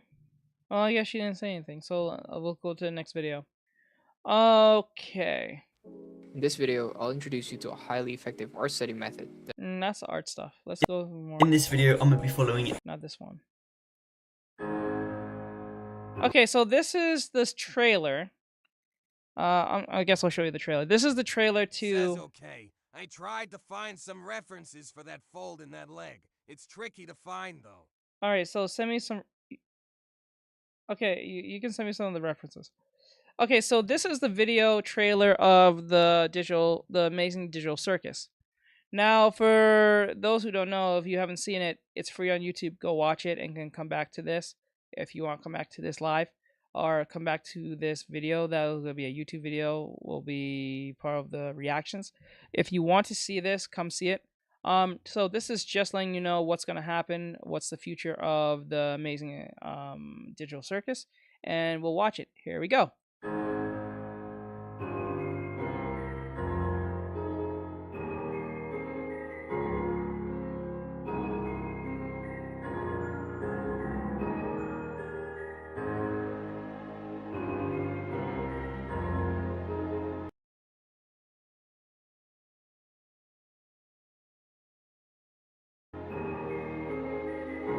Hey, Pomni! Guess what? No. You're right! The pilot to the Amazing Digital Circus reached our goal of 1 view and will now be upgraded to episode 1 of the Amazing Digital Circus full series! Is that how that normally works? Shut up! I have so much to show you! Your little crying face left quite the little crying mark on the internet. Something I don't canonically have any knowledge of. Take a look. What the f am I looking at? The consequences of our actions. God damn. Yeah, that's what happens when the show becomes liked. The Tumblr scene just takes over and then they just do whatever the hell they want with your characters. And it's only going to get worse from here. I believe it. Oh no. But that's not what I'm here to show you. I'm here to show you all the cool adventures you and your funny buddies are gonna go on. Like this cool Candy Kingdom. And Kinger with a shotgun. And let's not forget about minimum wage labor. How about some... Wait. This isn't finished yet. Don't look! Hi, Kane! I'm gonna kill you! What? Why? I read all the scripts and saw I don't get a single line of dialogue, while the moon gets 2! I mean, I guess we could give you some more lines. Okay, never mind! I don't want to kill you anymore! Speaking of dialogue, there will be all sorts of new dialogue from many of our new colorful characters! With this many new characters, imagine all the violent shipping wars that we'll be completely powerless to do anything about! Is this a cry for help? I see. I blacked out for a second. What happened? How can we support the production of this cool new show? Great question, Pomni. All merch sales go right back into funding the show and allow us to do bigger and crazier things. Wowee! I've become a pin if it meant getting sold to fund more wacky adventures. Like this bubble pin. Damn. And this Pomni pin. And we can't forget about this me plushie. Also available is this cool shirt and Digital Circus sticker sheet. Plus a limited edition vinyl record featuring all the songs from the Digital Circus pilot. And I haven't even mentioned these cool plastic figurines that well-adjusted people can be normal and responsible with. These products are only available at digitalcircus.store. Any other source is a dirty bootleg and won't support the show, no matter how they look. That's digitalcircus.store. And that's all I have to announce. Bye. Yeah, the show's is interesting. I thought it was an anime when I first saw it, but apparently it's not. I guess it's very influenced by anime. It has a very anime feel. I don't know why, but I thought it was an anime when I first learned about it, but it's not. It's actually it's just, I think it was made in Australia. So like it's interesting. I wouldn't be surprised someone in Japan kind of used this to to do their own little manga because there's no copyright over there. So yeah, that's Digital Circus. So if you guys are familiar or excited for episode 1, because the last episode was not episode 1, it was a pilot, so that's episode 0. If you're excited for episode 1 of the series starting, I don't know if it's going to take part based on what the pilot did, or they're going to do something completely different, or whatever, but we'll see what we'll go with it. And yes, if you're going to ask, I will do fan art around the game or show or whatever. You see me doing this now of Jack, so yeah. So when more characters come out, I'll probably do more, fan art of these characters or so. Respectfully. Well,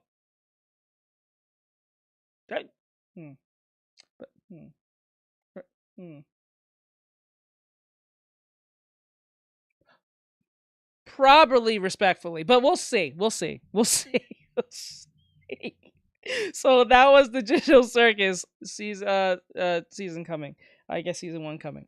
All that stuff. So like, share, follow, comment. I hope you guys enjoyed this. This was so much fun. Doing these reactions has been really fun to do them. I hope you guys are enjoying them when you see them. And you see me doing my artwork on the side and all that great stuff. So I'll see you guys in the next one. Thanks. All right, she sent me. Let me X this out. She sent me. What did she send me? She sent me another. So what she sent me? She sent me. Oh, okay. Oh, so this leg is bending. It's gonna be very. It's like if you're wearing leggings. If the legs are wearing leggings, there's gonna be little to no wrinkles. It's gonna be ever rare you put ring. You can put a wrinkle somewhere, like show out like a line or two, but that's it. Because given that, oh my god, given that it's skin tight and just so close to the skin, it ever wrinkles. If ever, the only time it wrinkles when you actually take the damn thing off. But there might be a bit of an air pocket when you bend your leg in a. Says really? Okay. Yeah, I guess I was overthinking that. Yeah, there's no Oh, real. my bad. I'm pretty sure if you type in anime leggings, like anime girls wearing leggings or something, you'll see what I'm talking about. Or leggings, drawing leggings, or something like that. It's more of the form of the legging than the legging itself, indicating there is something wrapped around the skin. That's it, but that's pretty much it. There's nothing more. All right. So, Trenton Art. I've done some of his videos Says before. Gotcha. Thanks. Have a good night, Teach. You too. Have a good night, Ari. So Trenton Art, who I've done videos from, reacted to, he asks if Shonen Jump is sexist. I don't think so, because I think in anime, when it comes to anime and manga, they tend to categorize anything that you might be into. So I don't think it is, because I think there's shoujo. I think shoujo is for girls, and then shonen is for boys. So I don't think it is. So that really depends on who you're asking, but I don't think so. Based on what I've seen, the Japanese tend to really categorize who's where and what's what, and they let you know what you're getting. So it's like Netflix. Say if you type in like, I don't know, Avatar, The Last Airbender, the TV show, the cartoon, you'll get action adventure, cartoon, love, romance, comedy, and probably somewhere down the line some LGBT if we're talking about Korra. So like, yeah, I don't think it is. It tends to categorize each person in their own designated place or personality or interest for the audience. So I don't think so. But we'll see. Let's see what they say. Says I seen the new one. You see a new one? What do you think, King? What do you think? You think it's worth a damn? Because my mod said it's not. It's a bunch of hooey. It's not that great. It's mid, but it's not so bad that you can't watch it. It's like Says it's 1 billion%. 1 billion% bad or good. Because like that 1 billion could be either both. Because like what I heard is says good. Good. So I heard that people say it's good. But I also hear people is bad because there's changes. But if you're not familiar with the cartoon, at all, then the show might be good for you. But if you are familiar with the show, you may not like the changes that they made. which isn't probably very glaring changes. Says I did watch the cartoon. All right, so maybe you just like it for what it is. Other people complain about it and all that stuff. That's why I said when I watched the Moist Critical reaction to his viewing of it, it was mid-good to him. It was good in some places, it was mid some other places, and very questionable in others. That's why I wouldn't take that as I seen it too. So it's best to go watch it on your own and make your own evaluation on it for anyone who's going to do a reaction, which I will have to do, an actual true reaction, and then give my opinion on it and what I think about it. Because just because people say there's some changes and it sucks, you may actually like the changes and how they did it. So everyone's different. So that's always to keep that in mind. So just because other people say it sucked doesn't mean it sucks to you, because it's mostly how you take it than what you see. So it is what it is. That's why you never go by word of mouth. Go watch it yourself. All right. So Trenton says, is Shonen Jump sexist? Let's see. Oh, for those of you who wants to know, if you want to be part of the video or be part of these YouTube videos, come over here on Twitch or YouTube. Either one. Don't have to be either. You don't have to be on both, but you won't be able to hear anything on TikTok what we're talking about, so you can hear the conversation and what we're reacting to. So you can come over here, and we're reacting right now as you speak on YouTube, Twitch, Trovo, Kick, and all that great stuff over here as we're watching this video and listening on what's the subject about, and we give our opinion and talk about it as a whole, or I just give it my opinion on what it is. Whether you disagree with me or not, it is what it is. That's the whole point of these type of reactions, just to see the engagement and see what people think as a whole or as a few and all that great stuff. You may have a different opinion from mine. That's perfectly fine. Nothing's wrong with that. I may not think your taste is great. You might not think my taste is great. That's perfectly fine. Agree to disagree. We're human. It is what it is. Let's move on. All right, let's play this. It's very quiet. In October 2018, okay, there you go. Kohei Onishi, the current deputy editor-in-chief of Weekly Shonen Jump, participated in a radio interview for the magazine's 50th anniversary.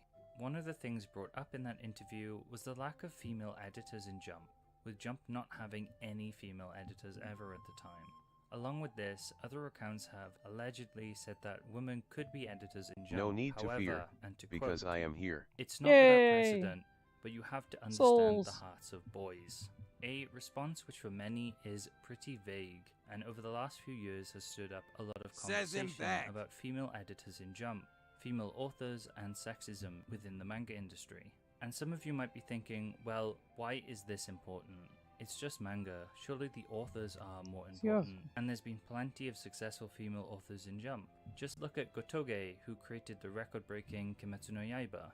And it's true, there are a lot of big female authors in the magazine's history, but editors are important too. They assist and guide the authors of Jump. And while I don't know the nuances of how Jump works internally, on a basic human level, equality is important. Having people with varied ideas and outlooks is important too. Gender doesn't matter when we're talking about understanding the hearts of boys, which sounds like a silly statement to make, but the many female Shonen Jump authors who found success likely grew up with the magazine, taking inspiration. I'm not gonna lie, I'm pretty sure if females said the same thing, people will run with that. I'm not even gonna play that game like that. Like, if females said that Says same my exact Twitch is thing, tweaking. I'm back. Welcome back, Call of Duty. Come over here on Twitch. You can listen to what we're talking about and what we're. Oh, I'm sorry about that. Come on YouTube then. Go YouTube, Twitch, or Trovo or Kick. So you can know what we're talking about. I think for some odd reason, if a bunch of feminists said the same exact thing, people will just run with it and not question it at all. I honestly believe that will what happen. Honestly. From what they love, and then they go on to make the next new big shonen hit. I'll continue to use Kimetsu no Yaiba as an example, it being something I feel is very in tune with its shonen roots, and is a huge success for the magazine. If anything understood the hearts of boys, it would be the magazine's biggest success, right? Gotoge stated in a 2016 interview that Bleach, Naruto, and JoJo's Bizarre Adventure are her 3 biggest influences, all Shonen Jump manga written by men. Despite being a female author, her main character is Tanjiro, a boy, one who a lot of people are fans of. The same can be said for Zenitsu and Inosuke too. My point overall here is that Shonen Jump's most successful manga ever, which takes inspiration from 3 of the magazine's other most successful series ever, featuring a male-centered cast, was written by a woman. And I think it's safe to say she understands the heart of boys. Some people might hand-wave the quote entirely, but I think there's some merit to it. To me, the heart of boys exists in a way, more so to describe the overall feeling of the manga that presides in Jump. I just think it's a bad quote to explain that idea. Many Jump manga have a certain feel to them. Okay, I can get what he's kind of saying. Saying that doesn't really, it's too vague of a response. I get it. But like, I'm pretty sure, I'm really on this. If a bunch of women said the same exact thing, people would not question it. I'm pretty sure he wouldn't question that for some odd reason.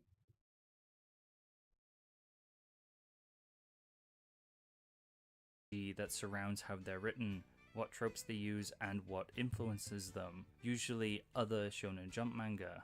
This isn't something I think that comes naturally to a specific gender, just to fans of the magazine, to people who've read a lot of shonen manga, and Jump specifically. And I think anybody and everybody should have the right to enjoy reading Shonen Jump. I think that should be the same for getting a job in Jump too, be it author or editor.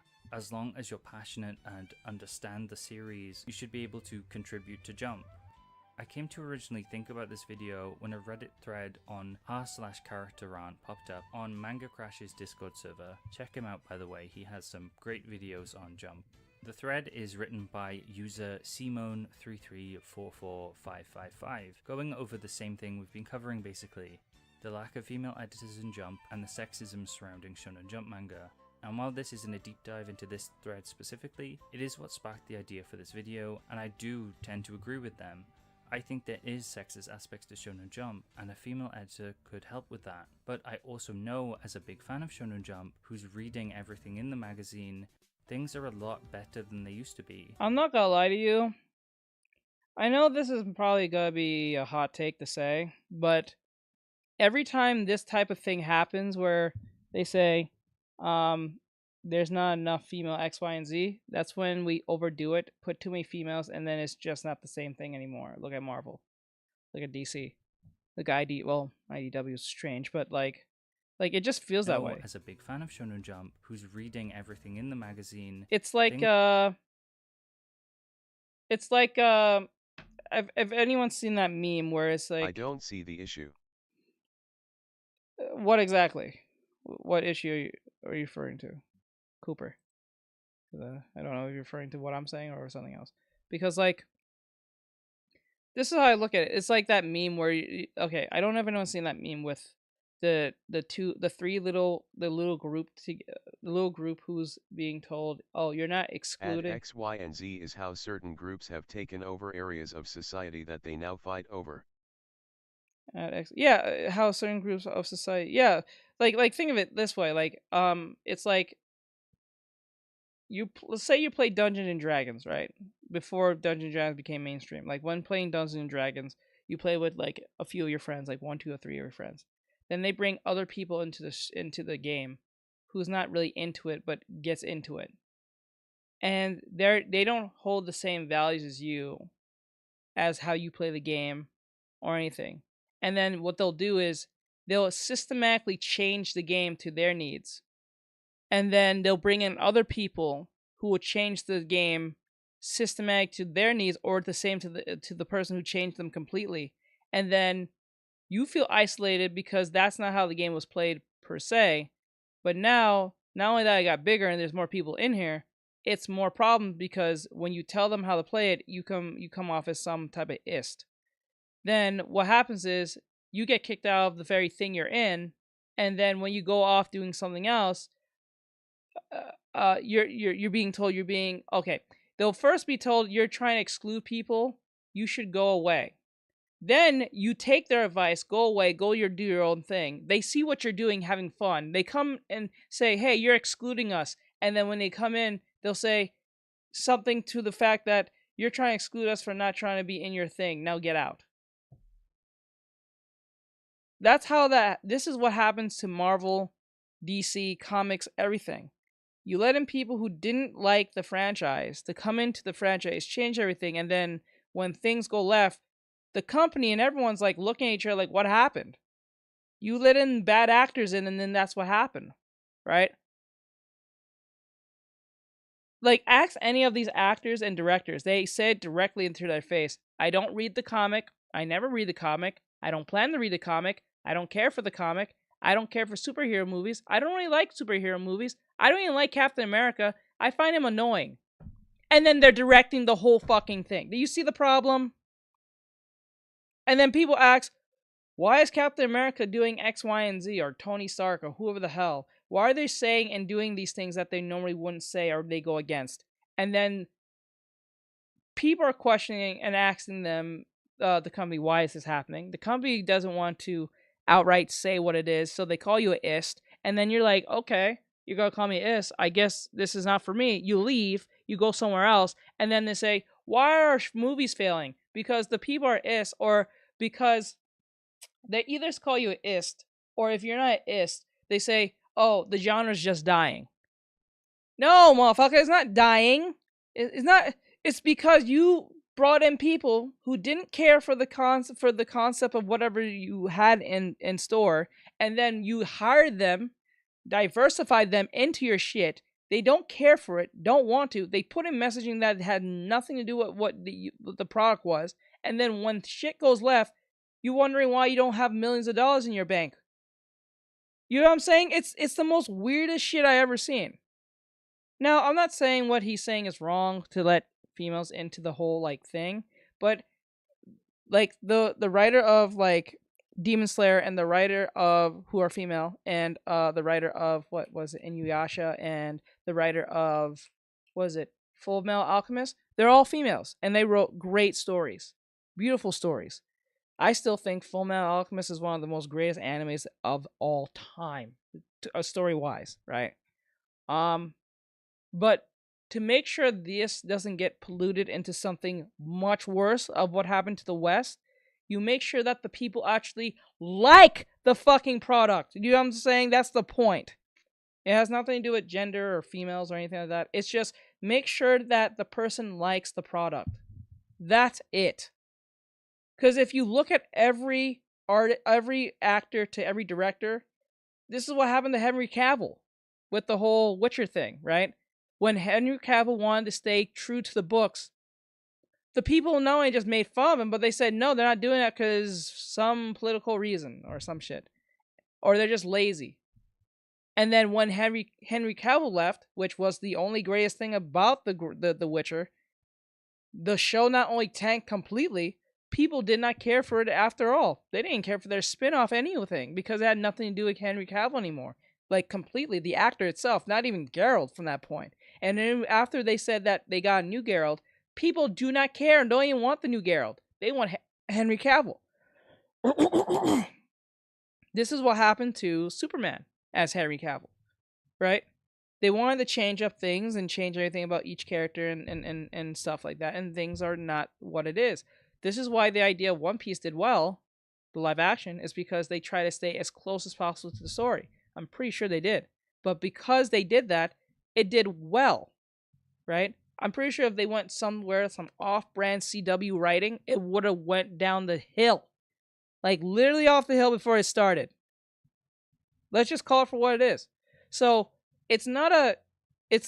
We have had to screen people's social media when adding people to our D&D group because of this, and even that does not work sometimes. Yeah, I do believe you, Darth. I do believe sometimes even screening people is just not enough. Sometimes there are just some bad actors that will pass through that filter, but it's better to have a filter than no filter, right?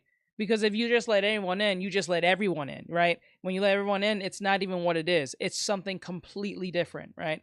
So it's best to have some form of verification system somewhere, somehow, than just, let anyone in, right?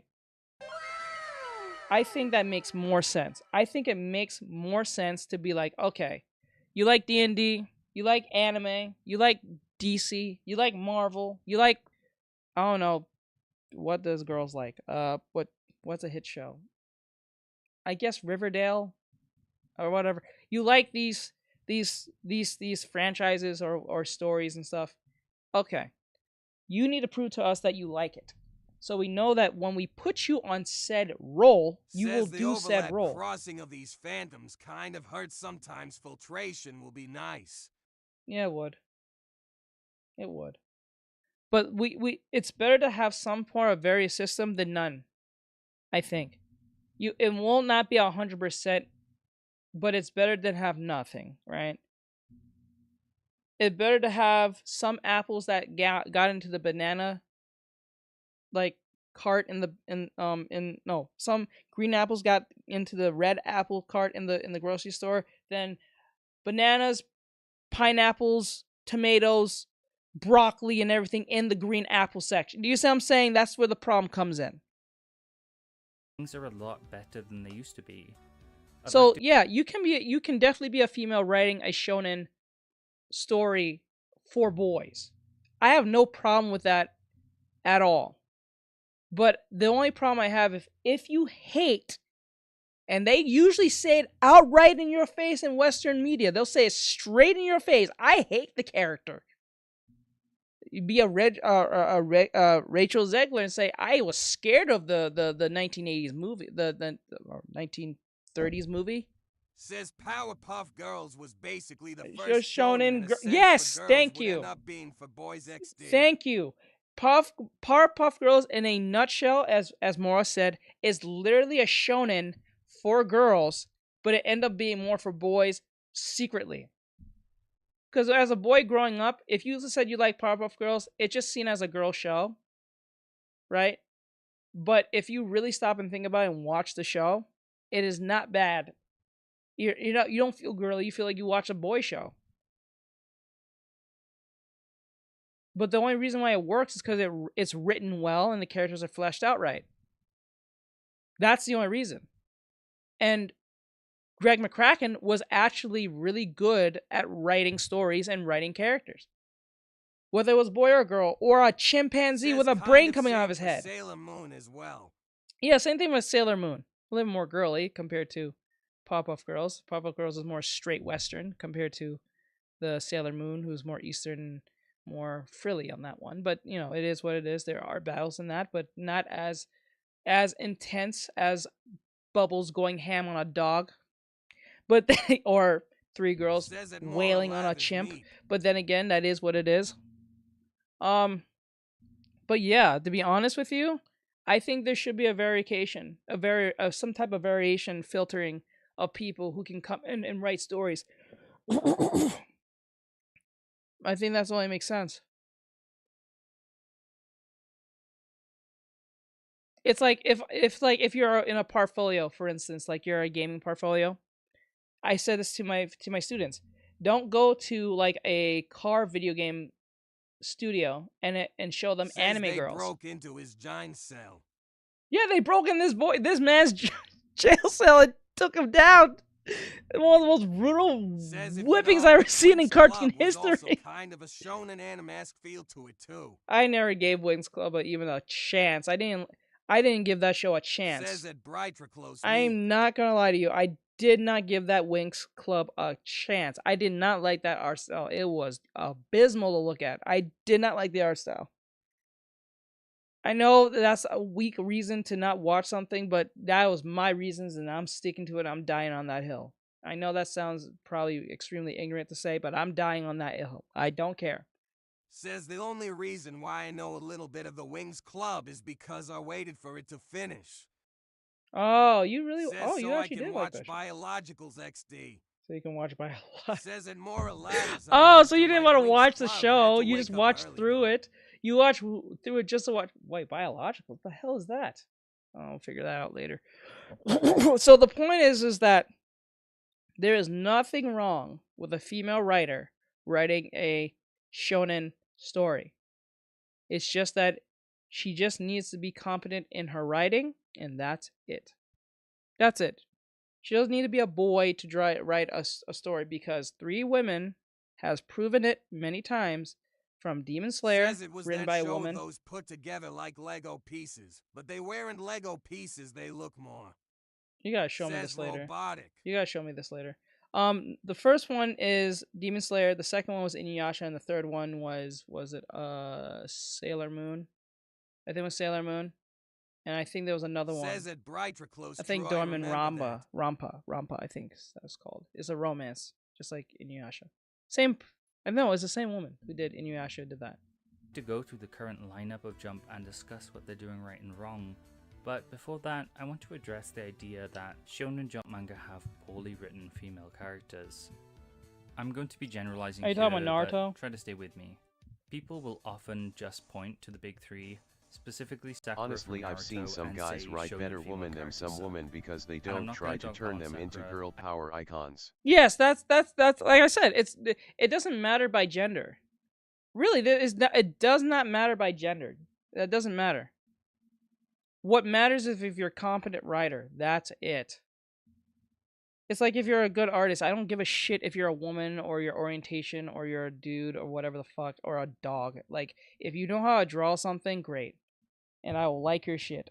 I will like your shit no matter what. I don't care.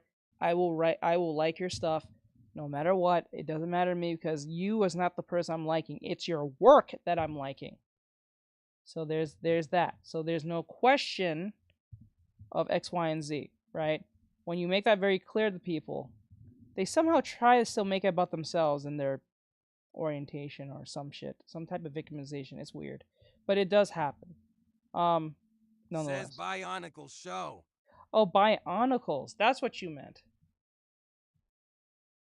I was Bionicle. Okay, I know you. Wait, you watch Bionicles? The fuck? I actually like her a lot. She isn't perfect though, as her agency is often squandered, or she's used solely to prop up male characters, which is a common thing that happens in all type of media, sadly. Instead of going for the low-hanging fruit, I'd like to generally talk about a few manga throughout Jump's history. You can imagine the 60s and 70s weren't the best place for female characters. A lot of gag manga, specifically ecchi gag manga, don't seem to treat female characters with much respect, which were very yes, popular I at did, the but time. they didn't finish it, Renchi so I have to being order the the forerunner for Transformers these like types later. of series, and you can just kind of tell how it treats its female cast based on the covers, although I haven't read it all, so take this with a pinch of salt. It's not all despair though, as Otoko Epiki Gaki Daisho, Jump's first face of the magazine, from what I've read, has a few strong female characters, which surprised me because the manga originated from the late 60s. Mita Masai is a major antagonist of the series and a character who moves the plot forward. She's characterized as strong that was and used in the respected, trailer. a businesswoman too. In And the in chapter Bionicles trailer. 52, a character called Ayumi is introduced who aims to make Mankichi fall for her so she can gain ownership over his holdings. And while I don't see this coming to pass, here we have another smart lady who wants to use the main character for their own gains. In other words, a girl boss, and from the early 70s as well. Moving onward throughout history, we also have Masumi Kurumada's early series, who's known for Saint Seiya. First we have Sukeban Arashi, having a female protagonist and antagonist, Says which it I bright think I remember close being XD. fairly well written. Following this, we have the character Kiku Takane, who is the main character's sister in Ring ni Kakero. At the beginning, she's the driving force of the manga and prompts the main character to get stronger. She literally holds the manga together at points and is physically stronger than a lot of the Says male I end up cast, at the watching beginning more at of the least. boy shows than actually Those are some girl good shows. early It was more examples of interesting. well-written female characters that surprised me. It isn't all great though, as ecchi and gag manga would use fairly sexist female jokes for decades to come. Flipping skirts, boys sneaking into bathrooms or showers, selling girls pictures, things like this.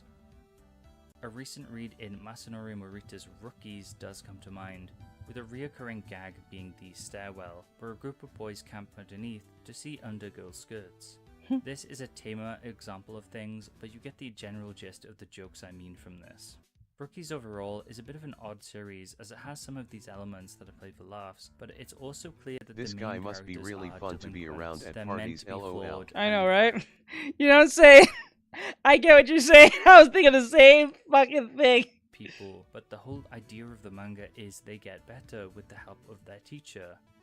Overall, I think Rookies highlights some bad masculine ideas, but in the end, the students change to be better people, and the manga itself distances from some of these sexist jokes.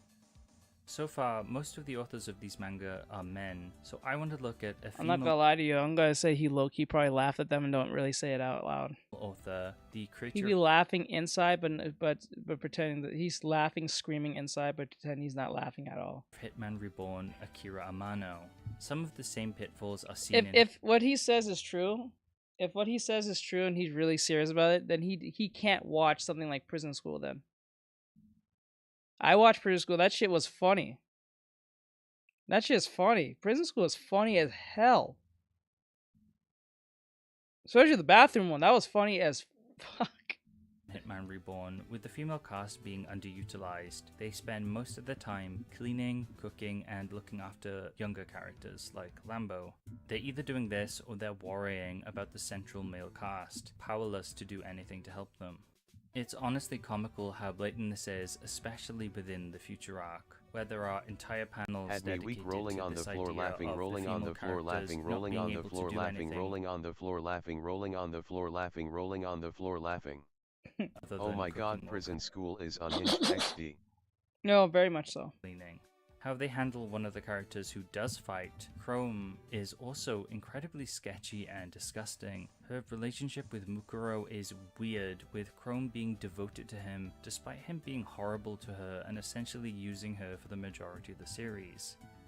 A later battle in the future arc also objectifies her to an extent I don't think is necessary, even if you want to make the villain seem bad. After this, she's stuck in a hospital bed, unable to do things. I bet this for guy in dozens Mother's of Basement from chapters. YouTube It's would get honestly along some perfectly. Of the worst Yeah, I'm female pretty character sure. writing and treatment I've seen, and Hitman Reborn shows it's not something exclusive to male writers. It goes deeper than that. Either there was a lack of thought Both being sound put like into major the female buzzkills. characters, or persistent sexist tropes that have surrounded shonen manga for years are to blame. I'm happy to say though, I think over time things have gotten better, and currently Jump is in a good place when it comes to its female representation, which we'll go into now. My Little Pony, Friendship, and Magic kinda have a little bit of sliced life with the dust showing in there. They do fight, which gives the show like its own in a sense. Why do I have this weird feeling that if it was flipped, he will laugh at the fact that if females did something similar. That's how the main six came up, them fighting herds. I have that weird feeling. I have that feeling that if it was flipped on the other side of the end, he would not defend men the same way he is. Manga.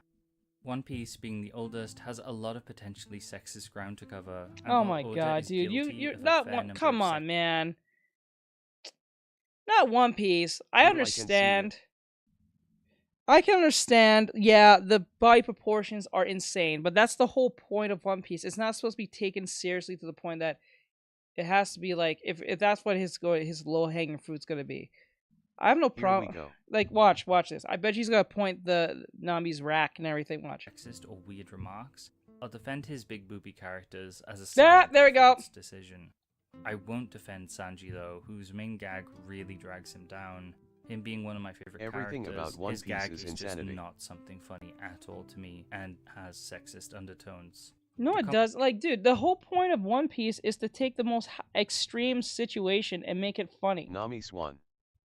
Like, it's the point of Nami and how they're drawn is to make it so over the top. Like, come on, it's a show about a rubber band man. Like, perfect example. Let's use Sanji for example. At the very beginning, like they get mad at the fact that and this how shows how disingenuous these feminists are. They'll get mad at the fact that Robin and Nami is not looking realistic, but they never complain how the fuck Sanji can kick so hard and jump in the air and all that shit with no devil fruit powers. I bet he could even find something wrong about my favorite character, Django. Yeah, I'm doing it because Twitter right now is trending on it. But you see how insane this is? They want things to be realistic when it's for them. But nothing around else. It has to make sense to them. Like it's just weird. Like One Piece is Sanji alone XD. He is the goodness of boys with or without devil fruit powers. No, but I'm saying that the logic is that they'll say, "Oh, Nami and Ramen don't look realistic." I'm like, "Well, Sanji's not realistic. No man can run around and kick the way he does." But you know what young boys are doing? Trying to kick like Sanji. Do you see the difference? This is why females like Robin and Nami will forever be loved by boys and protected by this, because the fact that they are a fantasy that's the whole point. They're a fantasy. They're not real, right? Like, perfect example. A dude can be like dudes. I You know know a why girl people who looks like Nami. It's just not common to look like them. like? There's two Yo ho things. ho ho ho. Gladro STRAWKAPPA. There's two things. There's two things with Superman and Goku. The reason why most people relate to Goku isn't because he has Spanky here or he goes Super Saiyan. There is one thing that Goku has over Superman that a lot of people either ignore or don't pretend doesn't that I exist. threatened toast a bath is right next to me, Aaron. Are you serious? But there's one thing that Goku has. Some guys have funny body proportions too. Yes, there's dudes that are proportioned so irregularly that you don't even notice anymore. That's the point of One Piece. One Piece is not supposed to be taken seriously to that point. Look at Zoro. Look at Sanji. Look at... Fuck, there's a cyborg! I'm saying they don't have internet and they have a cyborg as a crew member. Right? There's fishmen. Right?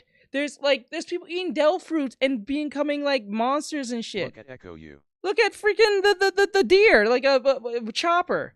But they're focusing on the two females.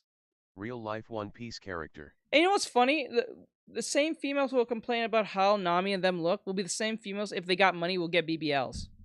There's a sword that ate a devil fruit that turns into an elephant. No one bats eye to that. Yes, that's wild. They said in the show, literal objects can eat fruits, which I don't know if they ever explained that, but that was the most weirdest thing when Sponda said that. I thought that was literally a mistranslation, but that's really true. Objects can eat devil fruits somehow. Says why we talking about One Piece. Come over here on YouTube and you know why. Come over here on YouTube. And then you gotta explain that whole thing. It's be too long. Come over here on YouTube. You'll know what I'm talking about. Or Twitch. Twitch, YouTube, Trovo, or Kick. You pick whatever you want. You won't be able to hear it on TikTok because TikTok's a pansy. Says what? I would love to see him go off about Carrot from the show. Link in bio LOL. if you don't know where it is. The link is in bio. So yeah, this is best bunny girl, literally. This is why this is a problem. Well, this is why this type of argument is stupid, because we'll focus on the females, but we won't focus on everything the males are doing that is super unnatural to do in the first place, right?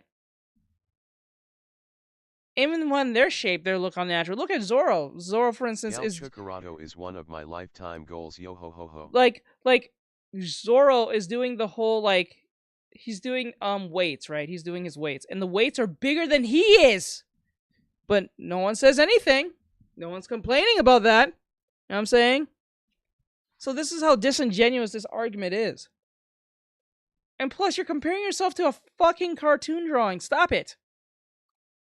That's the most weirdest thing Says ever. Omori.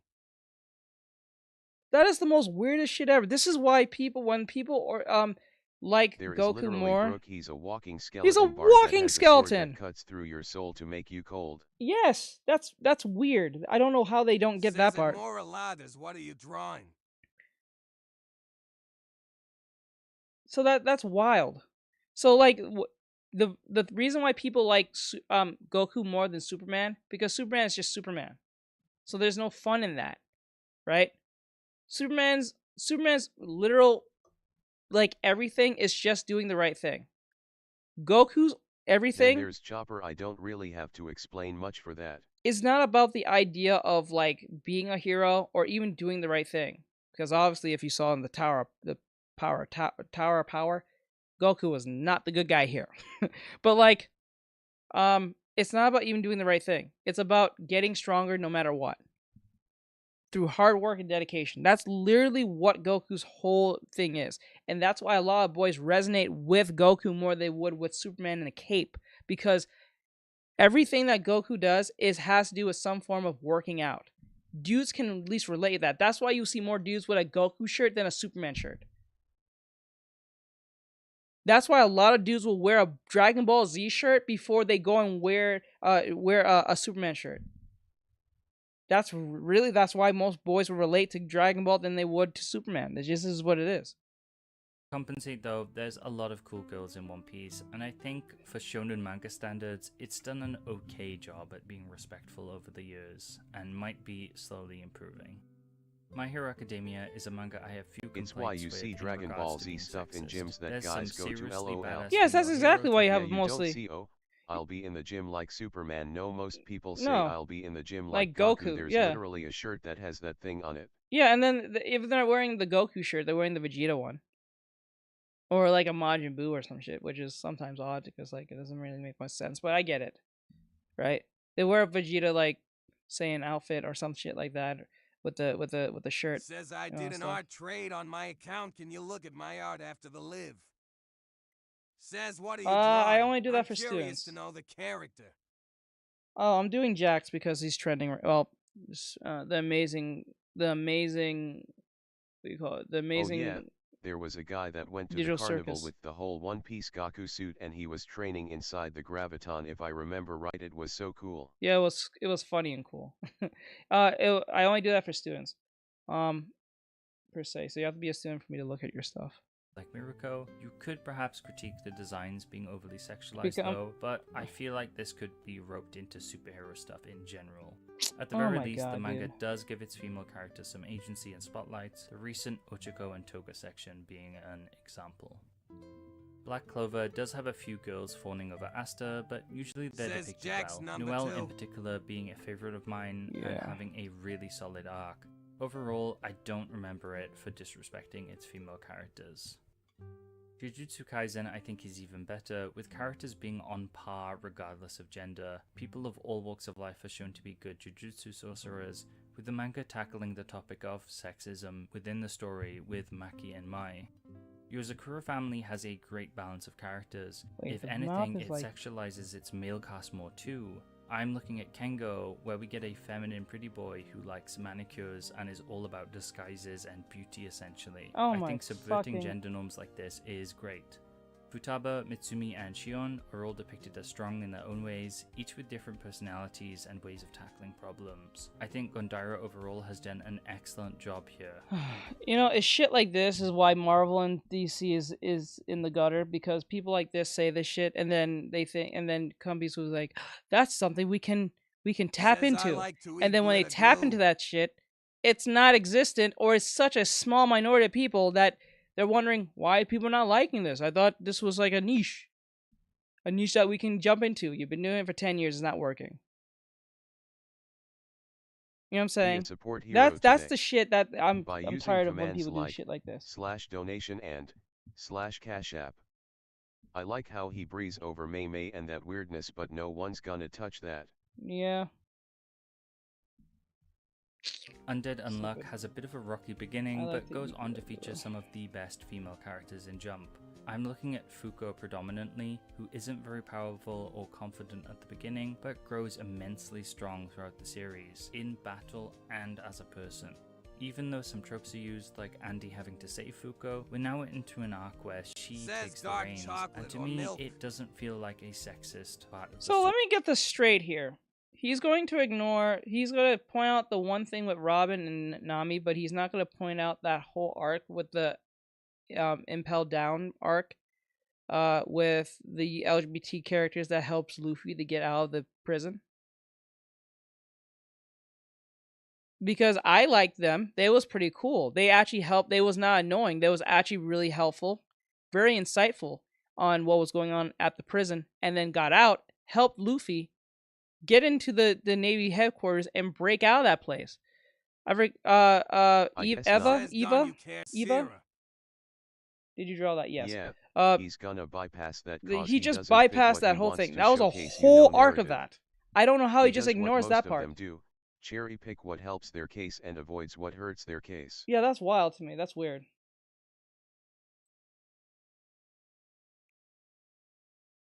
Don't you care here? I don't know what that is. Yes, I did draw that. Oh, let me see. I like to. I'll take dark chocolate. Anyway, so yeah, that's weird. He's just gonna ignore that part, right? What about that one episode with Naruto? Oh, I think it was the first season with Zabuza and Haku. When Naruto thought it was a girl, which I think it is a girl who identifies as a boy, but then again, that's neither here nor there. Whether it's a boy or not, it's Naruto didn't disrespect the individual. He's like, "Oh, I didn't know," and then just moved on with his life. Was that mean? I guess that was representation to a certain extent, because a lot of people didn't know what that was, especially kids. So we're just gonna ignore that too. Story, but a fun twist of the narrative. Other strong characters include Juiz, Ishin, Mui, and Tatiana. Me and Roboco, from what I remember, doesn't really rely on any sexist gags. The female cast is shown as having a range of talents and jokes, just like the boys. Roboco herself is a female lead too. Apparently just accepting it and moving on with your life is another form of abuse because it's considered dismissal, which is not really dismissal, it's just acceptance, but they want you to throw a party for them. Yeah, that's the thing. I noticed that. They want you to throw a party or get mad. To make them feel so, above others. And I think what pisses them off more, if you quickly accept it, they get slightly irritated that you're not annoyed. Because they're expecting the annoyance. So when the annoyance doesn't come through and you're just like, oh, okay, and move the fuck on, it's weird. It's a weird thing. More and more being added, who are shown to be incredibly competent and cool. Those of you here, if you want to be part of the conversation, come over here on YouTube, Twitch, or Trovo. I'm gonna skip Link the in list bio. of Samurai, with me not being too confident about it. It seems fine, and my problems with it are a bit more general anyway. Let me know what you think about it in the comments though, if you've read It's it. really stiff. Witchwatch has a main female character in Nico, who is the most powerful by far, and is really well rounded. Her relationship with Moi is also well handled and well written. There are plenty of other great female characters and villains too.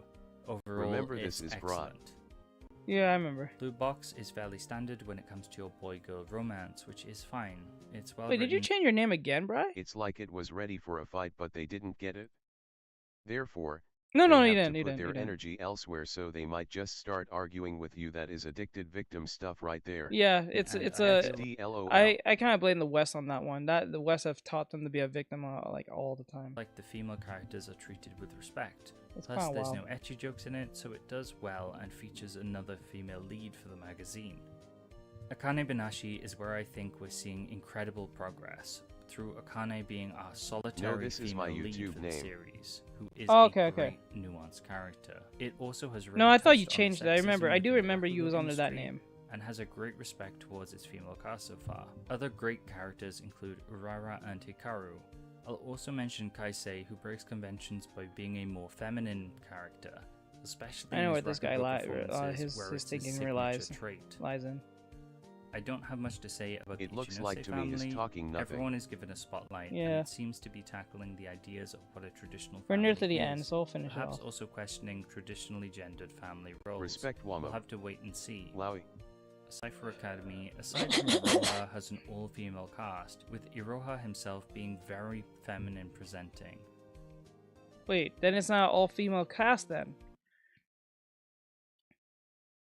What the fuck?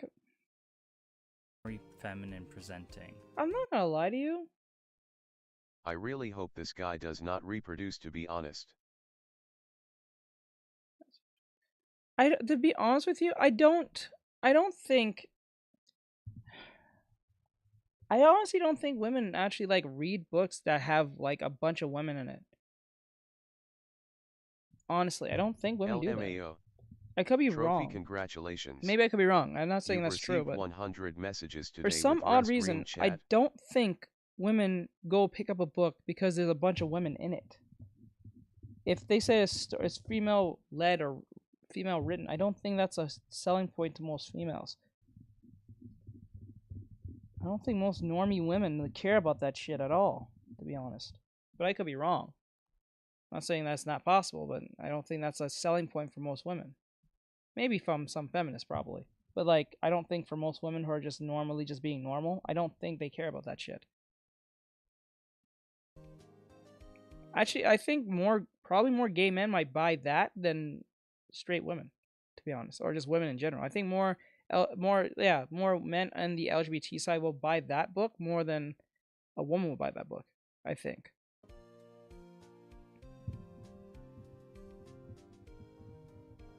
But I could be wrong. Perhaps there's an underlying sexist attitude in its construction, it being an all-girls school with one boy, but in general its characters are all different and depicted as strong and capable.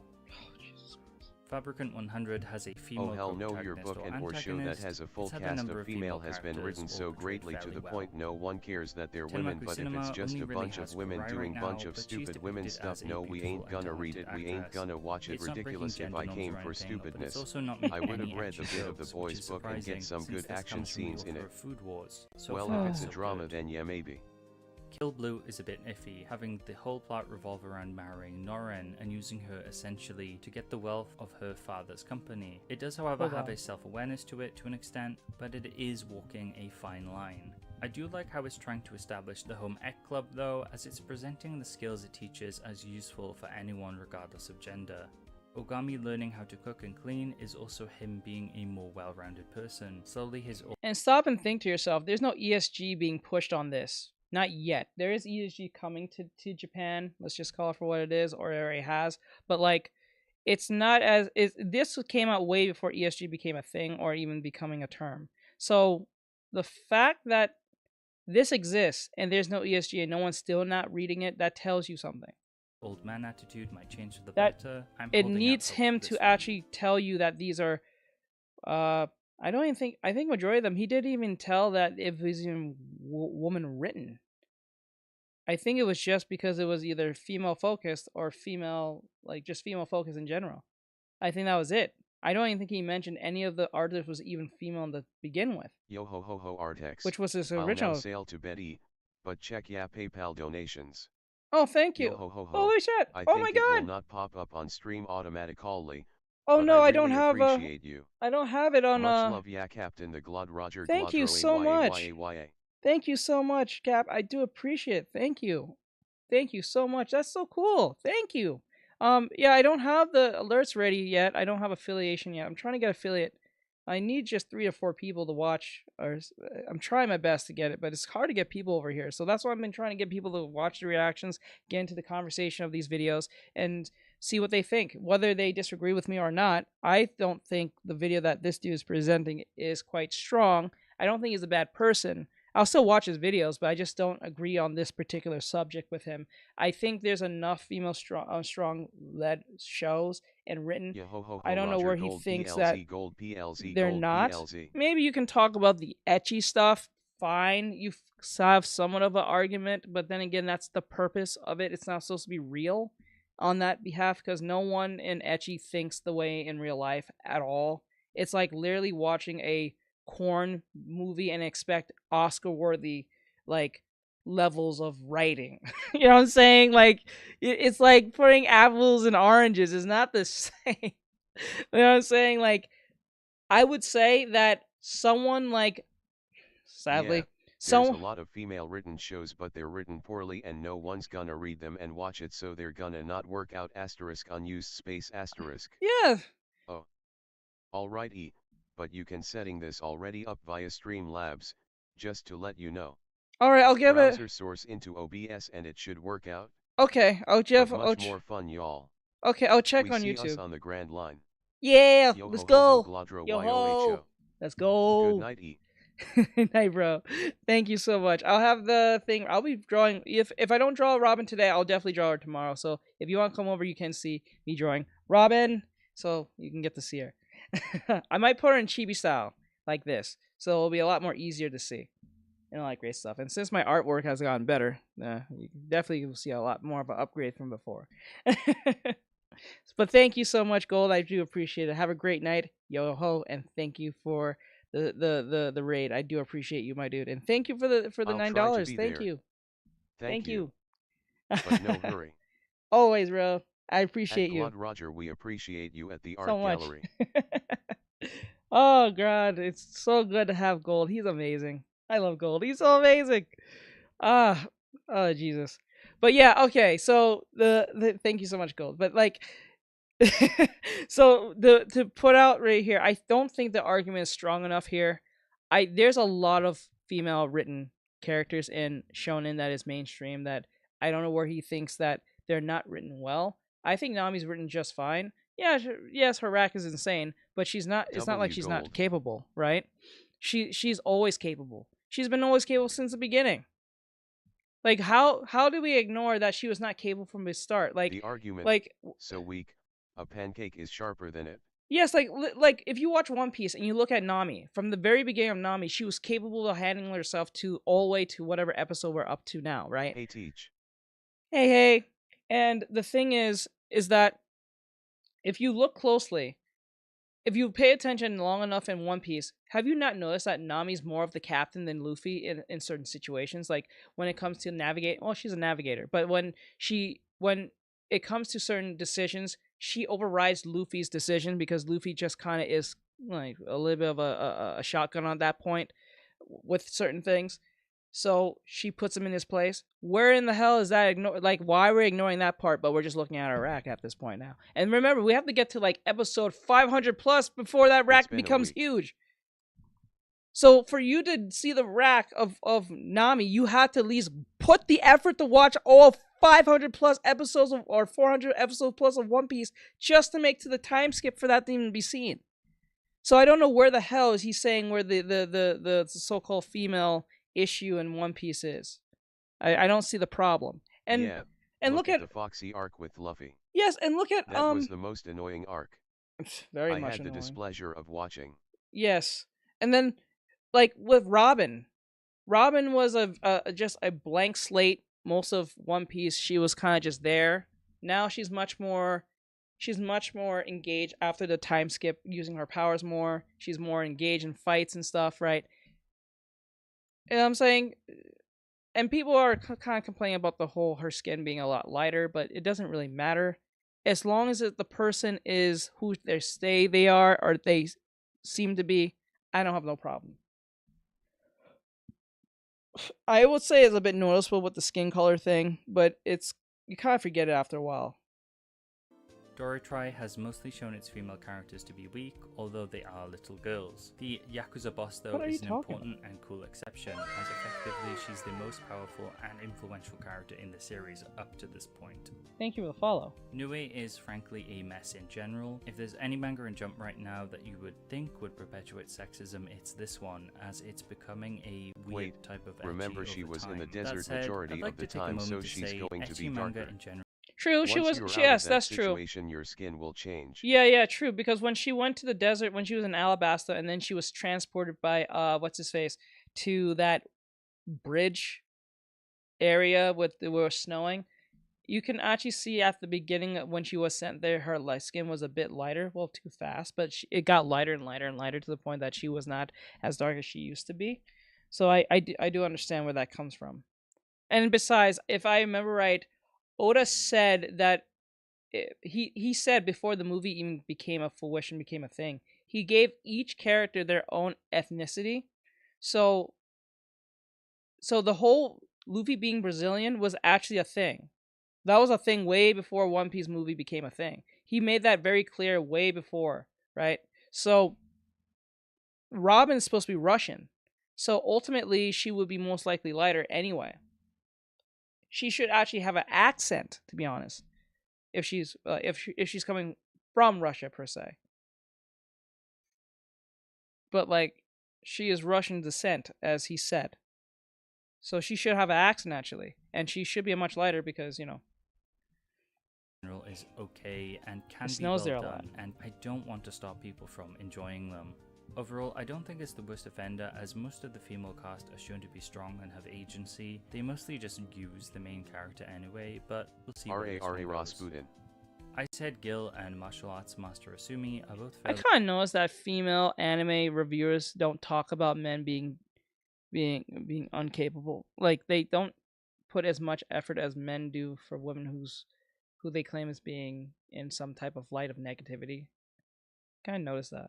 New, but haven't demonstrated anything problematic yet, I think. The female characters they have introduced have been treated with respect and seem strong so far. And there's every manga in Jump currently covered. I think right now it's in a much better place than people might think it is. This is a complicated and delicate topic overall, and I'm sure someone could pick apart everything I've said here, but I want this video to lead to one simple idea. We should be kind to each other, regardless of gender or how we present ourselves. And our media should reflect that too. We should be mindful and kind in how we portray different characters. It can be hard to sit back and realize we're perpetuating bad attitudes, ideas, and stereotypes sometimes. But overall, I think we're getting better and kinder. Hey, guess who's old now? This is about creating stories and characters that people can enjoy, that are well-rounded and overall well-written. Oh, look at you. This is a different type of video, tackling a topic that's much heavier than Happy usual. birthday one to that's you, pretty Liv. important too. I'm knowledgeable about Jump specifically, and I wanted to tackle this with what knowledge I have and some heart. Kindness is important, and I think that's the approach this needs. We need to listen to each other and really ask ourselves if some jokes, depictions, and tropes are problematic or disrespectful. We Oh, also need to fuck look out of at here. what we Then you can never make a joke. Because once you find one problem with one joke, every joke is a problem. I have never heard of a positive joke. Tell me a positive joke. You're a week late. Oh, I'm sorry. Tell me a well, happy birthday. Happy belated birthday. I hope you're having an awesome time, and I hope you did a great job. Getting what you wanted this year for your birthday. I mean, like birthday, like gift and stuff. But yeah, but ultimately, if I had to be honest, if you had to... This guy just claimed he is knowledgeable. That's the biggest joke here. Yes, that's... So it's about jokes too. Yes, because when you think of it, every joke is offensive. I have never heard of a positive joke. Shit, dad jokes are a lot more offensive than positive jokes. A positive joke just not make you laugh. It just kind of like, heh. Either you, or you don't say nothing at all and be like, what? Like, how is that funny? Like, I get it, but like, how is that funny? You know what I'm saying? That this is stupid. When you start making these arguments, you have to take everything into account, right? So if I say, oh, saying certain jokes is offensive, then okay, what's an offensive joke? And then they start saying either skin color, sex, or their gender, their hair, their face, their nose, their occupation, their life, their family, their dog, their kid. You know what I'm saying? I got the game I wanted. The game you play, the anime you watch, you know, like it's like everything but. And then you're like thinking to yourself, oh my god, you can't live life. You're gonna be constantly at odds with everyone, walking eggshells. This is why comedians are having the problem they are now. Because they can't make a joke without someone being offended on Twitter and then trying to cancel them within seconds. That's the problem.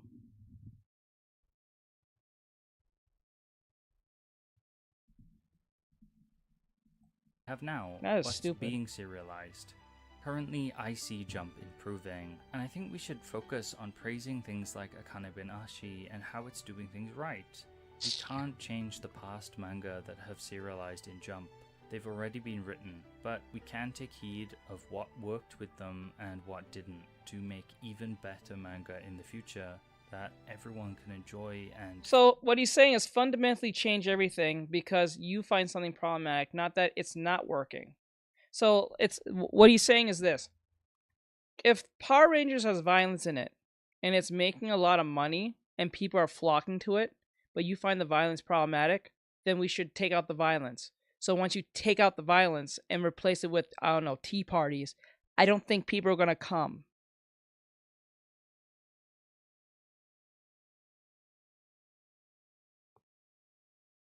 You just look around like, where's the customers at?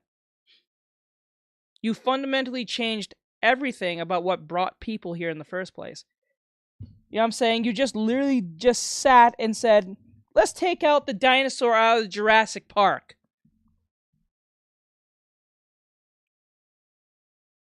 Not that I was not What making about money. The joke at the Golden Globes about the Barbie movie.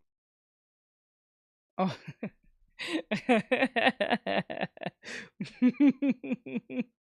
Oh God. I don't remember the joke, but I remember someone said there was a joke that was said at the... I remember someone saying something like that. Reading.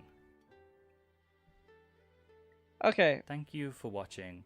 I'm sorry if I got anything incorrect or did somehow cause some offense. I really don't mean to. Okay, you didn't cause offense. Let's just put something really out there. Trenton Art, if you're going to ever see this video, I'm going to say directly to your face, you're not offending me because you find One Piece a problem or some show is a problem or some anime a problem that actually is popular. My problem is that I think your argument is a bit weak. Right? I think it's a bit weak. If you're going to use ecchi as a example, that's not a great example. It's like saying, it's like taking a movie like House of Cards or like a show like House of Cards or like a show like Game of Thrones and compare it to like your like literally a corn video, if you know what I mean by corn. You know what I'm saying? Like, they don't compare. You can't compare Naruto to like DxD, High School DxD. You just can't do it because obviously it's literally made to be over the top stupid to make sense.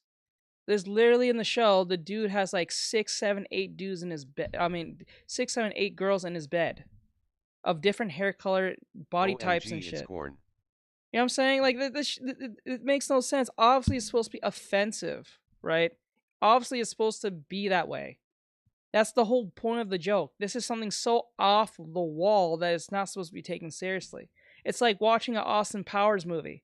Are you really going to think this man with the giant teeth is going to be saving the world as a superhero? I mean, as a super spy with Beyonce on at his hip? No. The fuck? Like, it's obviously a comedy. That's the whole point of a comedy. It's supposed to be offensively stupid in some ways or some aspects. There is not a single comedy that doesn't do anything that's slightly offensive in some form. It doesn't exist. I had never heard of a positive comedy. It's when it's supposed to be taken serious that you should take offense to bad writing. Yes, that makes sense. So, like, perfect example, He-Man. The first season of He-Man from Kevin What's-His-Face, who wrote the He-Man for Netflix. People took that seriously because He-Man is supposed to be taken seriously, right? Given the mythos of He-Man. But when you kill off said named character on the first episode, what do you think people are going to think? You think they're going to be okay with they came for the title character. When you kill them off in the first episode, what the fuck do you think's going to happen? Imagine if I go to Burger King when it says Burger King, I order a burger and they give me tacos. Or not even tacos, they give me fish. Just straight fish. Nothing but fish. They just give me mackerel and tuna. Not even with the bread, just literally in like a salad or something with tuna on the side. What the fuck is this? All the fish. Shit makes no sense. That's when it should get offensive. And last I checked, there was not a lot of offensive things in Naruto to really think about. Kevin Smith. Kevin Smith, there we go. Yeah, such a normal, basic name. I'm so surprised I forgot that name. It's just sad that he's using this as an argument. Like, he used that ecchi as an argument. You should have never brought that into the argument. That really that's when you killed your argument, when you mentioned something that happened. You gave me a crab. Yeah, that's when you kill your argument, when you bring something that was in the fucking 60s and it was an ecchi. What do you think? Like, what the hell? That doesn't make much sense. It's madness.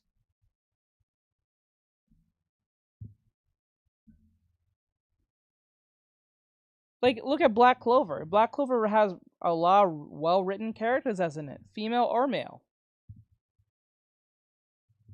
Like, let's use a perfect example. The perfect example in female in Black Clover is that lady who likes Yami. She has deep feelings for Yami, and she almost gets giddy around him whenever she sees him. But she keeps herself composed and capable, and she's smart and handleable and handles herself in combat. She's a captain, right? So that means she is smart enough to handle herself in battle. Hey, teach what's an example of badly written female characters in a serious series? Charlotte? Charlotte. Yes, her name's Charlotte. Yes, yes, her name was Charlotte. Yes, or the yes. snake lady from One Piece. Snake lady, snake lady, snake lady, snake lady, snake. Oh yes, yes, yes, yes, yes, yes. Hank. I can't say her name because I can't say her name. But yes, her. Perfect example. She gets giddy when she sees Luffy, but she's 100% able to handle herself. So I don't know where's the problem is. She's not an idiot. Imagine, okay, let's put this example. Let's like use Thor, for instance. Say Thor is very giddy when he sees his girlfriend in the MCU, but he's still a hero. He's still smart, know how to handle himself. He doesn't say stupid shit, and he doesn't put himself in positions that makes him look like an idiot. Yeah, he might crack a joke or two, but it's not him looking like a buffoon in the movie. Like an absolute buffoon. Like the Thor that you knew in Endgame is not the same Thor you knew in the most recent Thor movie. It's like two different characters. It's like it's a whole, even like it's so noticeable, even the actor notices it. We can have that is toxic around here, even though secretly, I would love to see a character like that. I think that's super adorable. That is adorable. I don't have no problem with that. I have no problem if a serious character who's considered to be serious acts giddy around someone they like in their internal feelings, because it's not affecting the story and it's not making awkwardness. Everyone feels that way when they like someone in some form in their own way. Not exactly the same, but everyone pretty much acts that way when they like someone. It makes sense. So that's why she's not annoying, or she doesn't come off as like the fact that you know her inner thoughts makes it even more adorable than when she's trying to veer off away from Yami from Black Clover Charlotte, because you just know she really just wants to be with him. So it makes it even more reason that she want her to succeed, to be near him. So you actually root for the lady to get for we call it Yami, then hate this woman and just think she's annoying. Or that girl that likes Gray in Fairy Tail, she got her name. Oh yeah, I forgot her name. The one that's scared all the time. I forgot her name. I keep forgetting her name too. Very forgettable name, but I do remember her. Hey, Bunny? I like how the men in Lord of the Rings were written. They were shown being vulnerable, goofy, and serious, and I feel like it was good writing. It was good writing because Tolkien knew what he was doing when he wrote those characters. But now they're just vehicles for whatever woke nonsense that's being used. They're just vehicles now. Like I look at French. When you look at franchise, they're just vehicles now. A bunny. No, it's Jax from the Digital Circus. But anyway, guys, with that said, like, subscribe, share, follow, and comment. This was Trenton's art. I don't really agree with this video too much. But Water Girl, right? No, I think she would. No, not no. That's by using commands like that's Noelle you're thinking of. I forgot her name. Her name was it? Her name was with green hair. She's short and she's scared of virtually everything and everything, but she is helpful in battle. She used to disguise herself as this big guy who was really creepy looking in the background. Not the one with the eyeliner who talked whispering. It was the big dude. That was her the entire time, hiding from everyone or some shit. But yeah, this was Trenton's art. No, Gray. No, is it Gray? No, isn't Gray with the one with the mirror? In that Gray? Or I'm getting his name confused with hers. I think so. So this is Trenton's art. Is shown in sexist. I don't think so. I think the points in here was pretty weak in some aspects. I can understand some parts he meant, Gray but is like the one that works with ice and always takes off his shirt. Oh, no, you're talking about Fairy Tail. I was talking about Black Clover. My bad. I thought you was referring to Black Clover. No, that's Gauche. That's Gauche. Okay, there you go. Oh. I thought you was talking about Black Clover. My bad. My fault. But yeah, I don't think this video, I don't think Shonen is sexist. I feel like if you're gonna be woke, you gotta have purpose. You gotta like have purpose. Have something to say and have relevance to the story and not sacrifice good writing for wokeness. Yes. No, I was talking about Fairy LOL. Yeah, I understand. Yeah, I think you're right. It needs to have purpose, and you have to showcase your argument good enough for it to be like, okay, I can see your point. I still may not agree with you, but I can definitely see your point. I can see some points that he's making here, but... Oh, so Juvia then? Who? But like at the very beginning when he mentioned, can girls write shonen stories, and I said yes, you can. I believe they can. There's been 3 of them that have been able to do it. Well, one was actually for girls, but the other 2 was technically for boys. But like, well, no, 2 was for girls, 1 was for boys. But boys tend to know them and watch them before, so you can say they can write females and males pretty well. So yeah, I think females can write shonen mangas pretty well if they really wanted to, and if they really knew what they was doing. Because if you're very good at story writing and fleshing out characters, it doesn't matter what gender it is or orientation, or orientation doesn't matter. So yeah, I agree with them with that. Everything else after that, no, I don't agree with that whole like girls are not fleshed out in X, Y, and Z. That's a weak argument in anime. Girls are weak now in Western writing. If you look at it now, I don't know where he gets this idea from, because no one's going to see Marvels for good reason. I don't know where what he's watching. He probably likes the Marvel for all we know. I don't know. But it's not an attack on you, Trenton, if you ever see this video. But I just don't agree with that, with this particular video at the far end, at the half end of this. But I'm pretty sure you're a great video editor. You did a great job on this video, at least. They're I'll so give you flat, that. no substance. Majority of them actually have to say all of them are Mary Sue ain't gonna read something that's perfect. Yeah, that makes no That's sense. boring. It's just boring as hell, like Superman. Well, Superman's not technically perfect, but it's basically who's writing him makes him sound perfect and then makes him boring. It's not really Superman's the problem, because you can have someone who can write like One Punch Man, right? And it's literally One Punch Man. He kills people in one punch. So and still make it interesting to watch. So being Superman is not boring. It's who's writing him makes him boring. Right. So yeah, I don't think this video was too strong on the whole topic, but I'll at least give you effort for, putting your argument out there. But I don't think to this reaction, I don't think it was a strong one, because there were some beats that you probably missed or did not know about, like or that guy didn't get in up Bleach to. when they was fighting. I think they're wrong. KRZ, I do not seek perfection, because perfection is the end. Oh yeah, If I the keep scientist. seeking for something that at the end there'll be nothing left, I look for It was the faults the and things. So therefore there is a reason for it to be there. It was the Cord Guard. It was a Cord Guard squad captain, the one that looks really scary looking, the scientist. He said that he didn't want Like perfection. my series I'm going for, talking about accepting flaws and things people can't change about themselves. I'm gonna include Burn Survivors. Since it's about dragons, it only makes sense that they are included. Yeah, it makes sense It's to me. still in the works, but this is definitely something I have in mind. I They call called him Tweezer Man. Tweezer Man, because the tweezer side. Yeah, I see it. But yeah, with that said, like, share, follow, comment, and subscribe. And see us next time on our next reaction. But this was a great video. Thank you, Trenton, for the video, and hope to see more of your work. Not really too fond of this video, but hey, it's all right. Not every video is gonna be a banger. Some of them are just gonna be sacrifices at this point. I consider this one a sacrifice, but it's okay. All right, let's move on to the next one. This was a great topic, guys. Thank you for giving your opinions and stuff. I really do appreciate it. Just for those who are listening, I also feel like things like that don't get explored enough, and I want to use my voice to talk about it.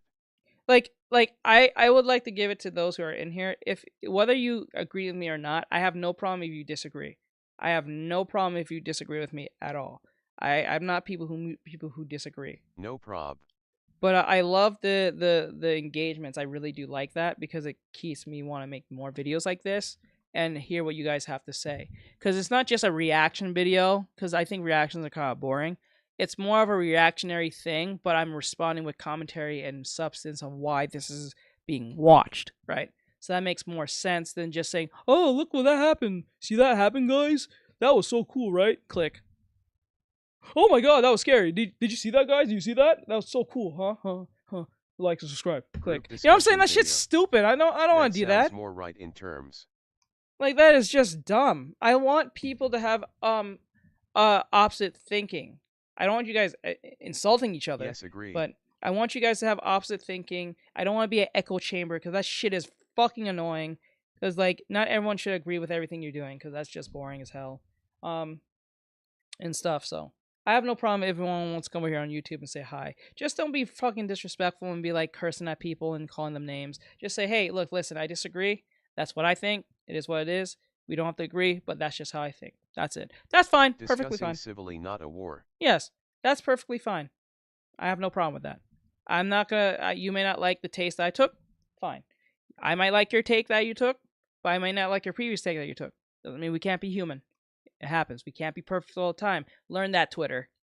Yeah, learn that one, Twitter. Anyway, so Boogie Snacks has this video called "My Top Manga Recommendations for Starting Anime Collectors." Unless it's genuinely harmful, then yeah. Yeah, like if it's something genuinely harmful, like I need like if they're saying like a group of people should be, you know, deleted or something. That's a problem. Like, but if you're saying, oh, seem like a lot of people have lost the ability to live, and let be to disagree to agree, and just see things. Yeah, because like if you come in and say, oh, I believe the One Piece pirates should be deleted off the face of the earth, I'm like, okay, they're not real. So like, what is your take on that? Why should they be X, Y, and Z? What is the reason, right? I rather hear that than you saying a real group of Also, people should be patience is deleted. That's not non-existent. cool. Also, patience is not. Yes, patience is not existent. This is why I'm a teacher. So like, that comes with the territory with patience. You know what I'm saying?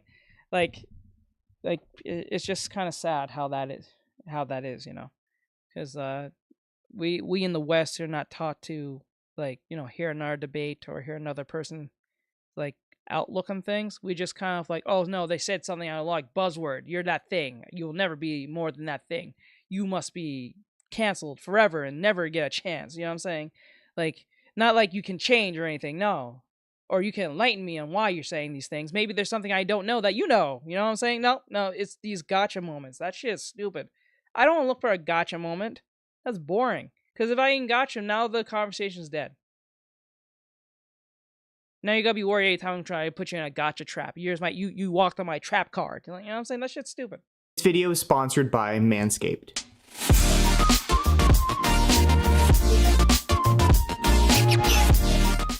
It's like 100 degrees in LA right now, and Anime Expo is only days away.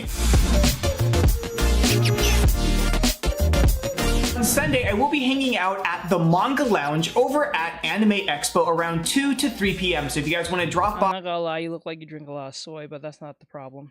say hi, talk about manga, take a picture, just hang out. I'm just being rude. There's no trap cards here, lol. I'm just being rude. It is what it is. I'm just poking fun.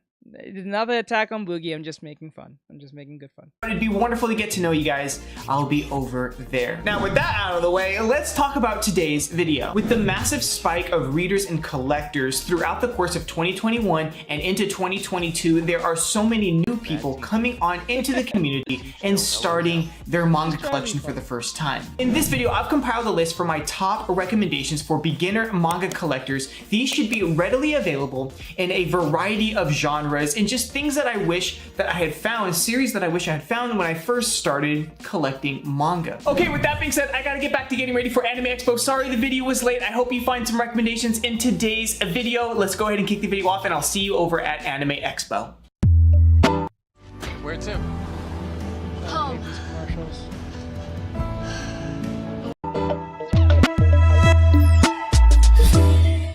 I want to ask you guys at home, if you've already been reading manga for a while, what was the series that got you into reading? What was the series that got you into collecting? I'm curious to know. Let me know. I'm not into collecting, but there is an anime I want to read, and it's Gacha Kuda. I want to put time to reading that. But rude Jace is funny. Jace, he can get quite manic with his rants. Yeah, I can get quite manic. It's not even funny. It's pretty bad. But like, I like if to answer this question, I want to read Gacha Kuda. It looks a lot like Soul Eater to me. It looks like Fire Force. I really like the art style. I like that, like, grungy in your face type art style. I love how much personality each character looks like they have. And I hear that the power system is pretty cool, so I want to put in the time. I would even pay the $3 subscription just to read Gacha Kuda. That's it. Honestly, the webtoon Uninari. Honestly, the webtoon Uninari. Okay. Thick line art. Thick line art? Gotcha. Thick line art. Let me see. I want to read that too. Gachaku looks awesome, but like I might give that one a chance. From Webtoons, so I have to check it out. Down below in the comment section. For the first section of this video, we're going to be focusing on 3 easy series that are completed that you can immediately add to your manga collection. And number 1, we're going to start off with the series that, well, started this entire journey off for me. When was the last time you got in touch with your feelings? Do you like coffee? Do you like a dark, twisted story? Oh man, I'm sort of describing my Monday morning. This manga series surprisingly got a lot of people into manga. In fact, let's do a little experiment here. Down below in the comment section, if you're watching this video, let me know if Tokyo Ghoul was that gateway manga for you. No. It's more than you'd think. Now, no. Why was he yelling? I don't know. He's trying to be funny. We live in a time where TikTok is like literally in the minds of young people, so their attention spans are like that of a dime, so they can't like focus. Because if they focus too hard, they'll literally like shit a brick. So like, whole point of that is that he has to keep the fast pacedness, and I understand. I get it. I understand. That's Gen Alpha, my guy. Yeah, Gen Alpha's here. Loud equals funny, apparently. Oh yeah, loud equals funny, and a lot of flashing lights. It's pretty much Fortnite at this point. But like, this is why I like my videos, because my videos, these videos are not going to be edited. They're going to be raw and to the point. Nope, but I remember Chibi Reviews talked a lot about it. Yeah, so like, it's gonna be raw to the point. It's gonna be some that were 20 minutes, 30 minutes long, but it's more of a discussion type opening than, oh, look how fast paced this video is. Because then we'll get genuine people who actually like these videos than people who just, oh, it's fast. You know what I'm saying? Tokyo Ghoul is dark. This is why in TikTok they're trying to get you guys to make more longer content, because they realize that the advertisers have realized that what we have done to kids. Me and my sis are very different, even though we're 4 years apart. Oh, I understand. But like, what we have done to kids is this whole like fast food internet where everything is fast paced, right? And because of this, it has warped the minds of young people not to stay focused on one thing too long. Preach, teach. And because of this, they're forcing us on TikTok to make longer videos when they know the 30-second videos are probably easier to make, but because the advertisements can't make any money because no one's going to wait more than 2 seconds to watch a minute video of their advertisement, they are telling us to make 10 minutes or more. That's why they reward you for more videos that are longer than videos that are short. That's why you guys probably have noticed the most recent video I posted. Gotta go fast. Gotta go fast, Insert yeah. chili dog here. So like, I could go both ways. Hey, chill. I got you, but like, chill. I actually would like a chili dog. I'm not gonna lie, I'm fucking hungry. But like, the point is that that's why they reward you for putting videos that are more than a minute long, 10 minutes long, or so. So they'll more likely reward you in that sense. That's why if you notice the most recent videos I posted, it's a minute long. So that's why the most recent video I did of Alistair from Hasman Hotel that I did is a minute long. Question. Sure, what's your question, Eric? In a sense where there's going to be a lot of dark themes throughout this story. This is not going to be your happy adventuring plot. That's definitely not what this one is. Now the story follows our tragic hero Kaneki as he is trying to read his books and go on a date with the girl he likes.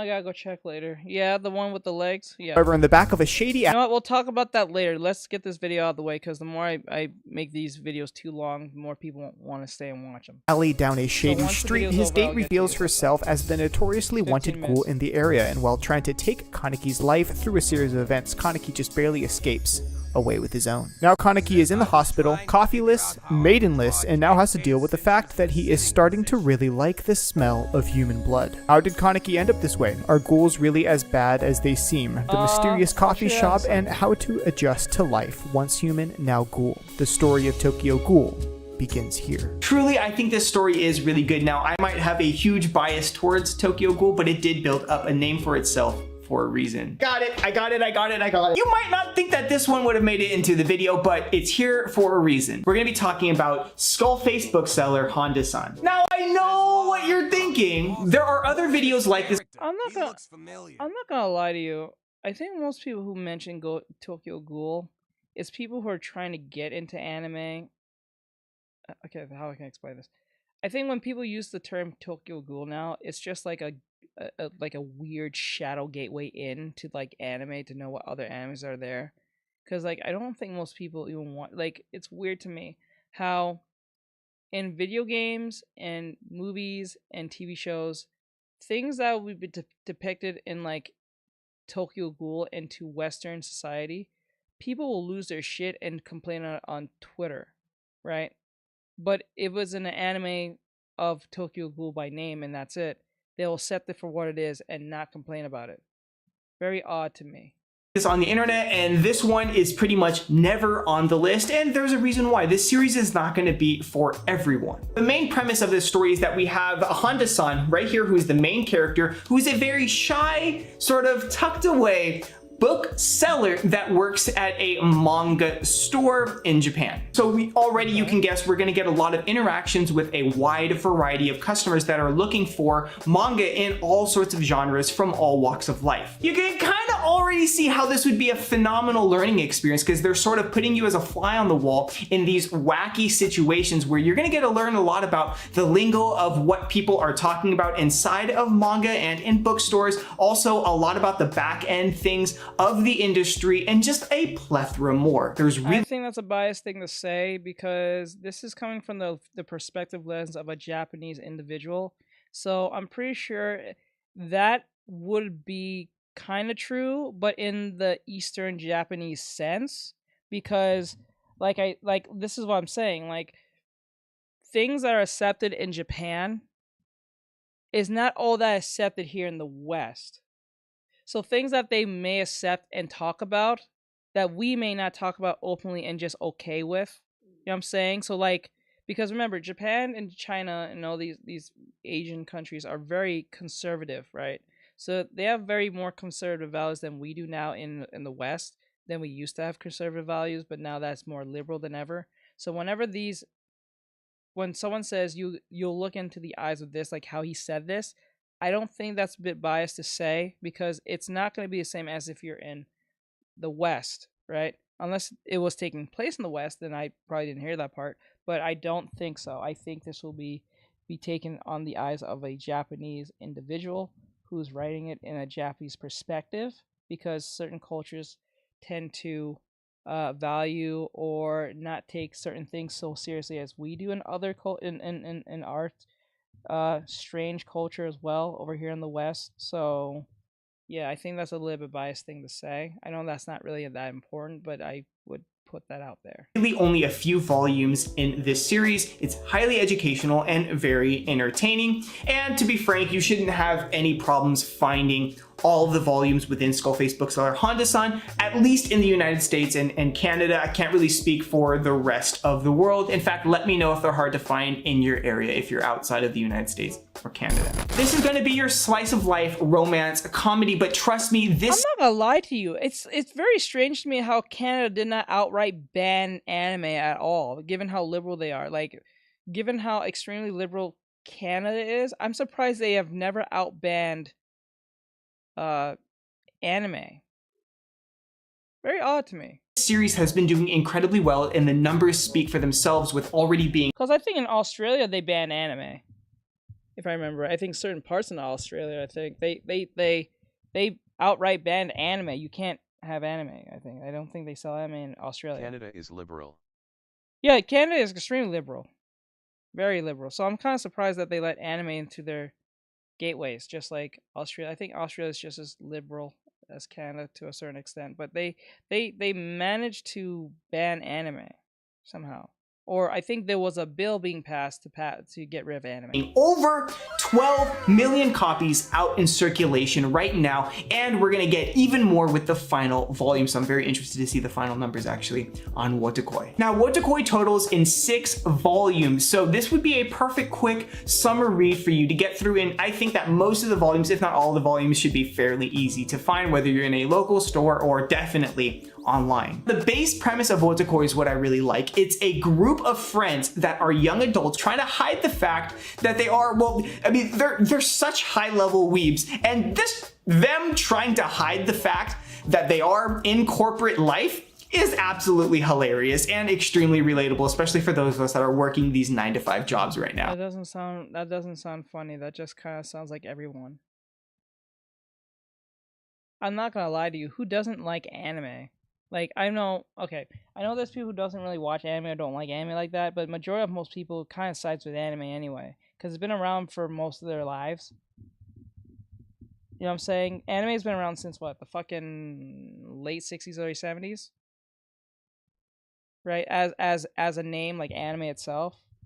Actually much longer than that, but I'm gonna just say anime as like being recognized as the term anime.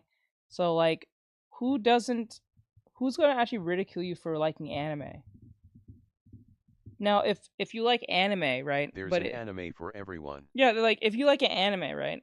But okay, there's animes for everyone, like you said, but anime has been around since most of our lives. So to just outright say I don't like it because you either had a bad experience with one show or you haven't seen it, that's kind of stupid to do, because there's so many of them of different genres, different stories. There's more anime books than there is Disney movies. There's more anime books and stories and movies than Disney movies. Like shit, One Piece has like what? Fucking Dragon Ball has like 30 movies. One Piece has like 20 movies, I believe, at this point. My Hero Academia has like 7 or like 5. So I'm saying, like, it's like, I don't know. It's weird. It's weird to me. It's weird. Also, you get to scratch that manga collector's itch because the final volume does have its regular release, but it does have some variant covers, so happy collecting. Okay, next is one of my favorite parts of the video that I've been wanting to show you, but first we have to have a quick message from today's sponsor. I am a fan of hygiene. Manscaped hooked me up with their Performance 4.0 package. Okay, look, I get it. There are some times when you want to just dive in and sink your teeth into a really long series, that Netflix binge sort of style where you're staying up way too late. Maybe you're forgetting to drink water. The Uber Eats is on the way. What responsibilities? Now for the lengthy manga recommendation, come on back. I'm sorry, the more relatable he tries to be, the more annoying he comes off a little bit. I'm not gonna lie, it's not really his fault. I know he's trying to just keep the CPM going, but Jesus Christ, it's just kind of annoying. It's not his fault. It's not him. I don't think it's him. I think it's just the signs of the times of how the normal viewer of a YouTube viewer is, or a TikToker who watches YouTube videos. I understand. He should just make TikTok videos, but then again, he'd probably not be able to shoehorn enough information, so. Back here, we're going to be talking about Dorohedoro. Dorohedoro is by far one of my favorite reads coming out of 2022, totaling in 23 volumes, and there's definitely a lot of material to dive into in terms of Dorohedoro. Is this the longest series ever? No, it's by far not, but I would say 23 volumes is a fair chunk of time to commit to. People typically won't start with Dorohedoro. This is very much a dark fantasy, dystopian, sci-fi elements with like steampunk vibes, but if you do decide to start with Dorohedoro, man, hats off to you. This is a great time to get into Dorohedoro because over the course of the pandemic, these were very hard to get your hands on. There was, I mean, not just Dorohedoro, there was a lot of manga, but just chronically out of stock. And right now it just seems to be a lot of inventory on the market right now for a Dorohedoro. So now's a great time to get into it. And you could probably find all of the volumes relatively easier. No promises in that area, but relatively easier, at least a lot easier than 2021. Now I do have a full video coming out on Dorohedoro, but this series, man, phenomenal cast of characters. It's sort of that mystery thriller vibe that's gonna keep you on your toes the entire time with some genuinely interesting plot twists that definitely caught me off guard. It's a series that just really caught my attention, although I do have a thing for that dystopian sort of feel in manga, so I am a little biased in that regards, but honestly, it's really popular for a reason. I just bought a figure. I almost never buy figures, and I bought a figure from the Dorohedoro series, so it just goes to show how much I did enjoy this one, and I honestly think you guys will enjoy it too. So do yourself a favor, if you're okay with a little bit of nudity, a lot of bit of nudity, and you're okay with some high action, a lot of... Who is scared of nudity? Is that really like a breaking point for most people? Like, honestly. Like, if someone told me there's nudity in some movie, like, who gives a fuck? Like, who cares? Like, who gives a shit? Children. No. He's recommending this not to children. He's recommending this to a grown adult. That's what I'm saying. He's not recommending this to children. Yeah, for some reason. That is so weird. Actually, if it was children, children will go look because children like to touch taboo things anyway. So, like, remember, the way he's speaking to us is to that of an adult or a young adult individuals, like someone in their 18s and up. Or like 18, 20, like even their 30, like late 30s, early 18s. Because he's not talking to someone who's like 17 and less. There's no way in fuck he's referring to this to those children. long annons sound kind of relaxing. NGL, good for binge reading. No, if you like it, that's great. Perfectly fine. That's for you, not for me. This probably is. I know about Dororo. I have heard of it. I heard good things about it. There's an anime adaptation right now. I don't know if the anime is as good as the book. I doubt it, but then again, I've heard good things about this story, so I would give it a try for those who are kind of like on the fence of the story, but go ahead, give it a try on Netflix. I would suggest read the book first and then check the anime out. But if you don't care for reading, just go watch the anime. Maybe you might like it anyway, so it doesn't really matter. So go check it out. But yeah, I'm just saying, I don't know who's just like, oh my god, nudity. That's a breaking point for you. Like, you're a grown-ass person. Like, no one's saying you're doing any crime. You're reading a book and it just happens to have it. Like, ever read Killing a Mockingbird or something? Says, yeah, there are pervs out there. It's just so weird. Right. Violence, a lot of gore, then this mature... And the book he's recommending is for adults. It's not for, like... He's not even giving us degenerate shit. I teach I'm still awake 4:30 in the morning. Aw, I'm sorry about that. Aw. Hey, I always say, if you read the Bible, it'll put you to sleep. I'm dead serious. Not even kidding. My mom used to say that. If you're bored, read the Bible. Series, because I'm going to go ahead and say that this is a mature series, is the one. And she didn't mean that in like a disrespectful way to Christians or anything. She really was dead serious, because when she reads the Bible, she tends to fall asleep pretty easily, even though I've she's reading seen it. those types of anim books in stores, but they make even me cringe. Too much exposed stuff. Really? That scares you? I don't know. I don't think that's a problem. Like, we're adults here. We should be comfortable with the idea that there's going to be a time you're going to be somewhere down the line, somewhat I won't even touch it. My parents has one. Well, you know, if you want to if you want to hide money, put it in a Bible. No one will look. Anyway, so like, that's what my uncle did. He put like $50, $100, $200 in a Bible. He'll have it in there, and you wouldn't know because no one touches it. For you. Now, we've gone over a longer series, but what about a shorter series? I understand. Because, like, when you think of it, like, as a grown adult, there's going to be a point in your life where you're going to somewhat be nude in front of someone else somewhere down the line, whether it's a significant other or in a locker room or something down the line, right? Whether it's in a hospital or something, right? That's going to happen. It's, like, almost inevitable that's going to happen. Well, depending on your situation. I think if you're gonna have spice, you gotta have purpose. Yeah, but like, I'm pretty sure when he said nude, I don't think he's referring to like, you know, prawn type stuff. I think he's just saying there will be nudity because this is for adults, so you should be like uncomfortable with the idea being like if you watch an HBO show, right, and a lady's like taking a shower or something in an HBO show, nothing's gonna bad happen. She's just taking a shower, and you just kind of see her nude. Kind of normal. She's not doing anything crazy. She just happened to be taking a shower coming out of whatever show you're watching. The crystal star you show me how to draw. I found something in my app I can use. I went down on all the brushes and suddenly I saw forms. Good. See? I told you. They work. It's all about them forms. Understand that a lot of us just sometimes don't have the time to commit to something to really sink our teeth into, and we want something short and done. If that's the case, I'm going to introduce you to an author called Inyo Asano to check out Solanin. Solanin is one of those really important reads in a manga collector's journey. It's one of those self-discovery journeys, so to say, when we have our main character that sort of just... Yeah, this one, Solanin sounds like something for Ari. This sounds like an Ari book. If I were to recommend, I think that Ari would enjoy this. Ari seems like the type of person who looks for those self-discovery type books, and he just said this is one of them.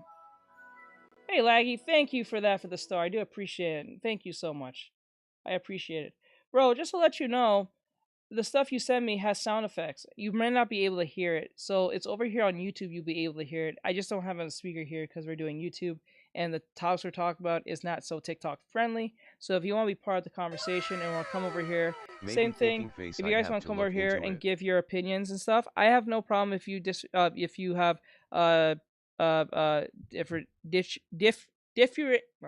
difference of opinion at all what we're talking about. We're just talking about anime. We're trying to keep it just in that anime form. That's it.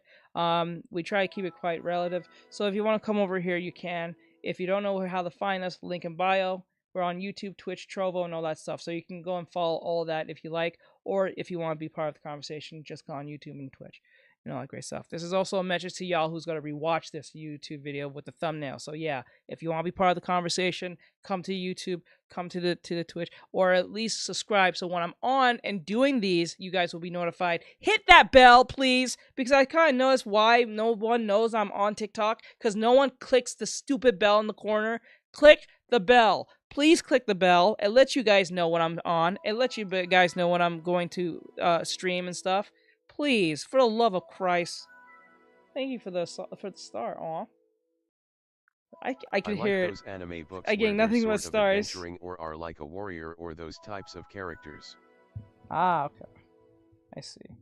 I hear nothing but the stars. Thank you for the stars. Please kick the gosh dang bell. Yes, please hit the bell. Feels stagnant, unfulfilled, tired order series. I understand that a lot of us just sometimes don't have the time to commit to something to really sink our teeth into, and we want something short and done. If that's the case, I'm going to introduce you to an author called Inyo Asano to check out Solanin. Solanin is one of those really important reads in a manga collector's journey. It's one of those self-discovery journeys, so to say, when we have our main character that sort of just feels stagnant, unfulfilled, tired, unmotivated at her corporate job and wants something new. Feels a little too real, doesn't it? This series is good on so many different levels. Now, it's a short read, so we're not going to spoil too much of it here, but this will probably be your first introduction into Inyo Asano, and I believe this is a great place to start with his catalog. Now, we've talked about ongoing series that would be easy to collect for a manga collection. We've also talked about a short series and a long series, but what about ongoing series that you can collect? Because that's one part of being a collector and being a manga reader that's really fun to do, is not only keeping current with a series, but collecting the volumes as they come out and the hype that comes along with that. The first one really quickly has to go to One Punch Man. Now, you may have already heard of One Punch Man, which goes to show you just how big this franchise is. It's just oddly so entertaining that I actually was reading this digitally and it was so good. I was like, you know what, I'm gonna... Cat. Welcome to the stream. Love to have you. Thank you. Oh, I know you changed your name and everything. I just noticed. It's just Star. I see you, Star. Cute PFP. I see you. I just Says realized. okay, I think Teach might just convince me to look into this book. Yes, you should give Hi, it a Kitty try. Cat, welcome to the stream. No, it's just Star, but yeah, she changed her name. I just realized it's Star. She's adorable with our backwards hat cap. Commit to collect this because I want this in my collection to own and read physically. Now, like the title suggests, our main character is so strong and so overpowered that he can blow away his enemies with, well, one punch. Of course, it's not that simple, as we'll see as time progresses throughout the story, but it just goes to show you how strong our main character is. And honestly, if you're looking for an action-packed, high-octane, just extremely entertaining series to dive into this summer to maybe add to your collection, look no further than One Punch Man. Next, I haven't talked about this one in a long time, but it's Vinland Saga. Oh my god, I forgot how much I love this series. In fact, I'm probably going to start my reread of Vinland Saga shortly. Vikings, boats, revenge, battles, political espionage, it's all here in Vinland Saga. If I'm being honest for a second, this was one of the first series that I actually spent a lot of money on. I read the first volume and then immediately bought. Just switch back to my OG stuff. I understand. Sometimes when you start to realize you made a mistake, you just gotta fix it, you know? Meow, now you see my face too in PFPWEL. This is my YT channel. You got me blushing and giggle by your compliment. Smiling face, grinning face with smiling eyes. Aw, no problem, hon. No problem. No problem, hon. I like the backwards cap. It's really cute. Really, really adorable. But yeah, I kind of like, okay. You know what's the thing about Vinland Saga? It makes me think it was real. It makes me think this is like real like lore that happened somewhere. That's how good Vinland Saga makes me feel when I watch it. When I watch the anime, I thought this was like this actually happened down the line. This is some type of history lesson. I thought that was Vinland Saga was, to a certain extent. I thought it was gonna be like at first. I thought it was gonna be like a fantasy based type thing, like Berserk. Like 70, 80, 90% real, 10% like magic and stuff. But apparently it wasn't. It was straight up real. So it made me think, was this like a realistic thing that happened? I'm like, nah. It feels that way sometime. Like I really like okay, so what really enforced this idea was the second season when they did that whole when the king totally like when the king's balls totally like dropped and he just totally just became this tyrant, because at first when the first season at the far end he was like this coward and he was just scared of everything, right?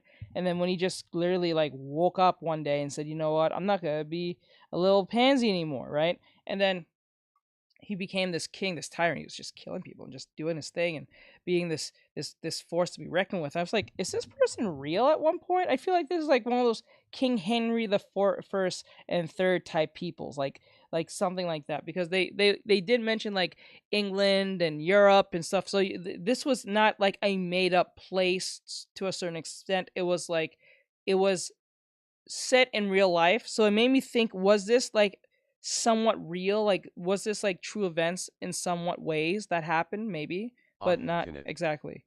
Yeah, Canut. I can never. He had the most funniest name. I think it was Canute, right? Was it with an E? Canute. He had the most funniest sounding name. Because I kept forgetting his name because they would refer to him as Sire. So like I would forget his real name. But whenever I heard it, I would laugh because it was just a funny sounding name. I never took it seriously. A lot of, if not all of them that were out at the time and just had a proper binge read. It's really good. The English release comes in these hardcovers. Some people like them, some people don't. You'll have to make that decision for yourself. I personally like them. It might be one of the first hardcovers in your collection, but this series is packed with historical references, really well thought out battles, the character development in Vinland Saga. I'm sure you've heard it talked about before, and if not, you're hearing it with me here today. It's just so well done. It really does make this series something special, and there's a reason why a lot of people talk about how good the character development is in Vinland Saga, because, well, it's really good. Now, I do want to harp on. I noticed that the most seinen type anime, like the most dark anime, is usually very realistic looking. Have you noticed that? From Guts to Vinland Saga, and then the what was it, Vagabond. Have you noticed that the most dark anime that is very like taken extremely seriously has the most high, well strung, like realistic looking art ever? Like could be in a like in a museum type stuff. Have you noticed that? Says, yeah, they're a little bit too realistic. Yeah, it's wild to me. Pun pun. And good night, pun pun. The characters from Vinland Saga for 1 second, from enemies to allies, they are just so well depicted and very memorable. Some of my favorite characters in any manga are actually coming out of the Vinland Saga series. Okay, so now we've made it here to the end of the video, and this is where I'm going to put the nostalgia section. This can be a great place to start if you're looking to feel old. This could be a great start for any manga collector's collection. Let's think about it for a second, because you enjoyed the anime when you were a kid. You're already familiar with the anime, and chances are you probably haven't read the manga, or maybe you read the manga such a long time ago, it would just be an enjoyable read to revisit. And there's a reason why nostalgia sells, especially the older that we get. I can see it. Yeah, I can see it as becoming a seinen. I don't think it's a shonen. I don't think it's on the shonen manga, right? It's not, is it? Or is it or is it not? Because usually seinen are not really shonen. The new PFP is gonna stick though. Okay, I got you. I got you, bro. Gotta keep that PFP intact with the name, you know, because that one makes it easy for me to remember everyone. Because I usually go by either their PFP or their name, or both, depending. This section is just food for thought because my nostalgic manga probably isn't going to be your nostalgic manga. However, I will give you 3 super quick nostalgia manga for myself to maybe get. Seinen is usually referred to as dark endings, right? Like it's a dark anime that can end up bad. It never really ends up good. Or thanks for the follow. I appreciate it. Let me see. Yeah, the change. It wasn't out. Oh, bro. Well, I'll give you a plus soldier, my dude. I always loved your name. Your name's really is badass. I'm actually surprised that fucking TikTok allows you to have that name. That's wild.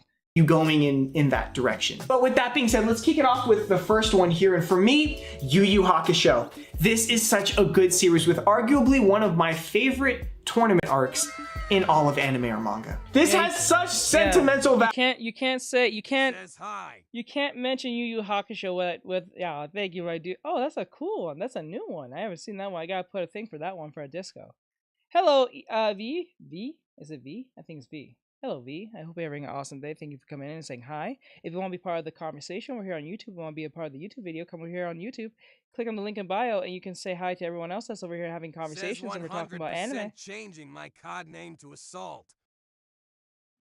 Yeah, you should do that. But it may be. Well, if you're playing on PC, you probably can have the name. If you're playing on console, probably not because someone probably taken it. Value. I mean the setting and the main characters and this just general plot and just the art style of one of those older shonen series I just have such a soft spot for. I want you to imagine just the younger version of myself sitting on a Borders. That's a throwback store for you guys. If you know, you know. Sitting on the floor at Borders, reading either Shaman King or Yu Yu Hakusho or maybe Naruto for that matter. I'm glad I said your name right. I don't like saying names wrong, so I'm glad I said your name right. But V, if you want to come over here and say hi to everyone on YouTube and Twitch, I'm multi-streaming as we speak. I am drawing Jax from what do you call it? Amazing Digital Circus. So I'm working on it because it's trending on Twitter. So I'm trying to make this look as stylized as possible. So if you want to come over here and say hi to everyone, we're having conversations, doing a reaction video on anime, anything anime related, entertainment stuff, comic books and stuff. We're doing a reaction video, so if you want your voice to be seen or heard, you can come over here. I asked someone on Discord how to draw the kitty tail. What you showed me about the eyes. I did a new drawing while being tired and struggled with the blue tips of the hair. I sent you. It did some about what showing me in your eyes. All right, I'll look at it in a second after this video's over. It's at the far end. I asked someone on Discord how to draw the kitty tail. Okay.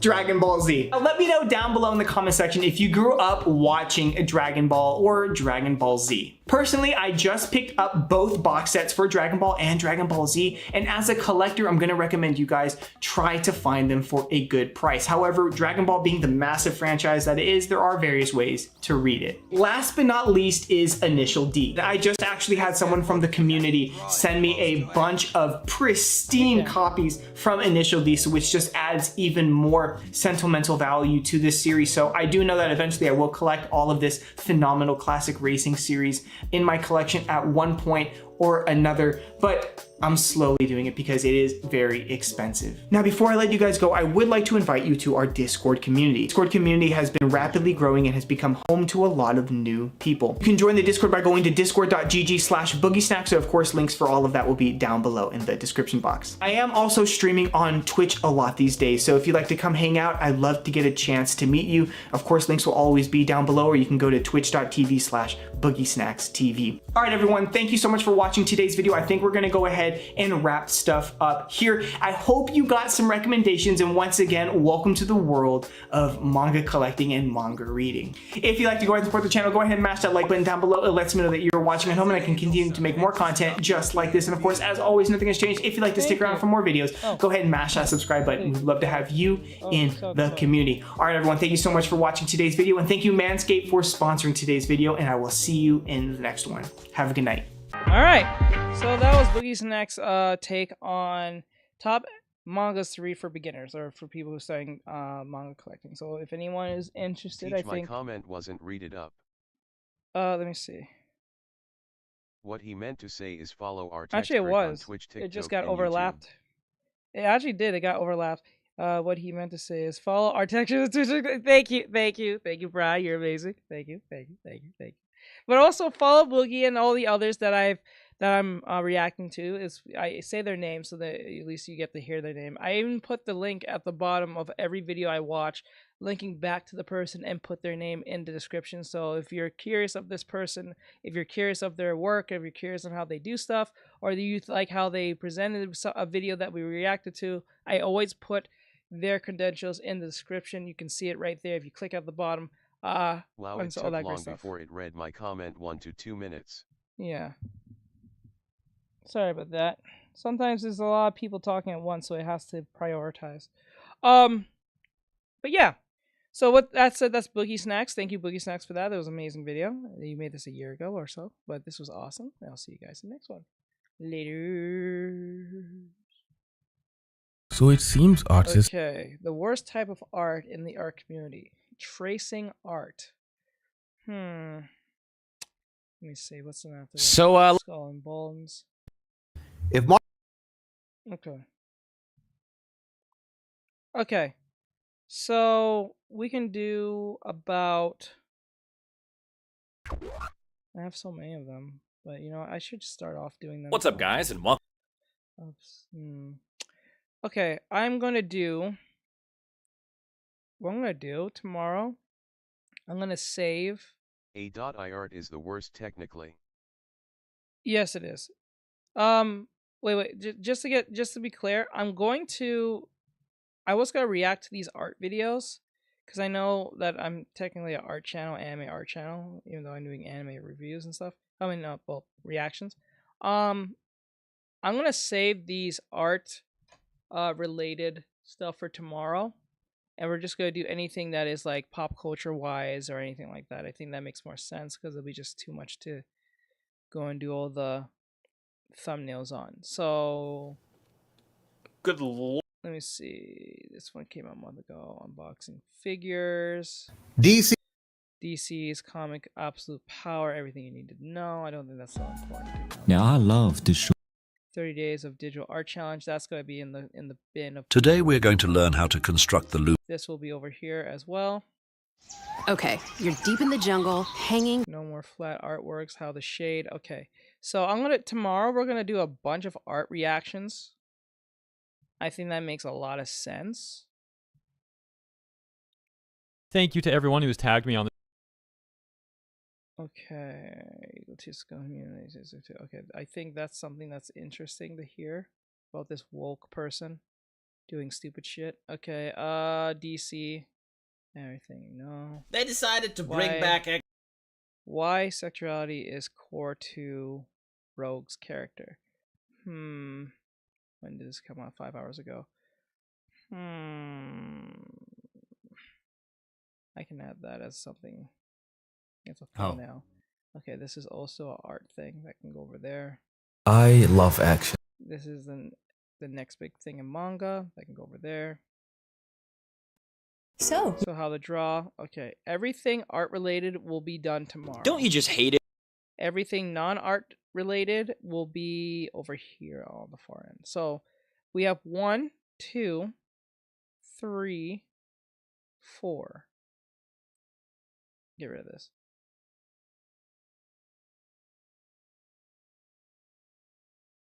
Says actually, What have you been doing all week, BTW show how to do teaching? a quick rough sketch of that cat tail. Yes, give me a second. I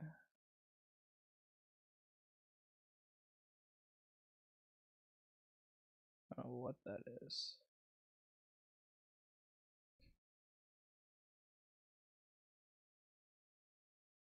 How Marvel killed Hickman's second Dream Pass. I'm gonna kick that one out because I don't think anyone knows what that is. That sounds like something you kind of have to know. Okay, let's see. Unboxing anime figures. I'm gonna save that for another day. That's a month ago. I mean, it's not that relevant. DC's comics absolute power. Everything you need to know. Says at Angle Dust W. All right, so like real quick before I go to these videos, did you send me a reference or something on cattails? Usually how I draw a cattail, like, is it drawing a cattail or is something specific? Hey, Assault. Did you just become a subscriber, I think? No, it's not a subscriber. I think you just sent it. Oh, no, you've been a subscriber the entire time. Okay. I've been playing my new game all week and I can't stop. And what game would that be? Okay, well, Says I was trying to draw the cattail to match her cause just sitting. Oh, if she's sitting, then it will just droop over. The cattail will literally be drooping over. Guess smirking How long face. you make it is up to you. And then when it hits the floor, just let it lay on the floor. Like, not lay, but droop. like, just droop. Yeah, it just droops. It would just droop. Since it's not being animated, it just droops. Okay, that kind of probably solved that problem. All right, so let's see. Xbox update. Microsoft reveals. Geez, my brain is off tonight, lol. Let me see. You know what? Better yet, let's just get all the anime stuff out of the way. JRPGs are getting only worse. The next big thing in manga. So, what is the next big thing in manga? Come on, guess. Let me see. Baldur's Gate. Says actually my next payment comes out on my birthday. Ooh, cool. Nice, bro. Yay. Let's go. Let's go. When you go when's your birthday? What day?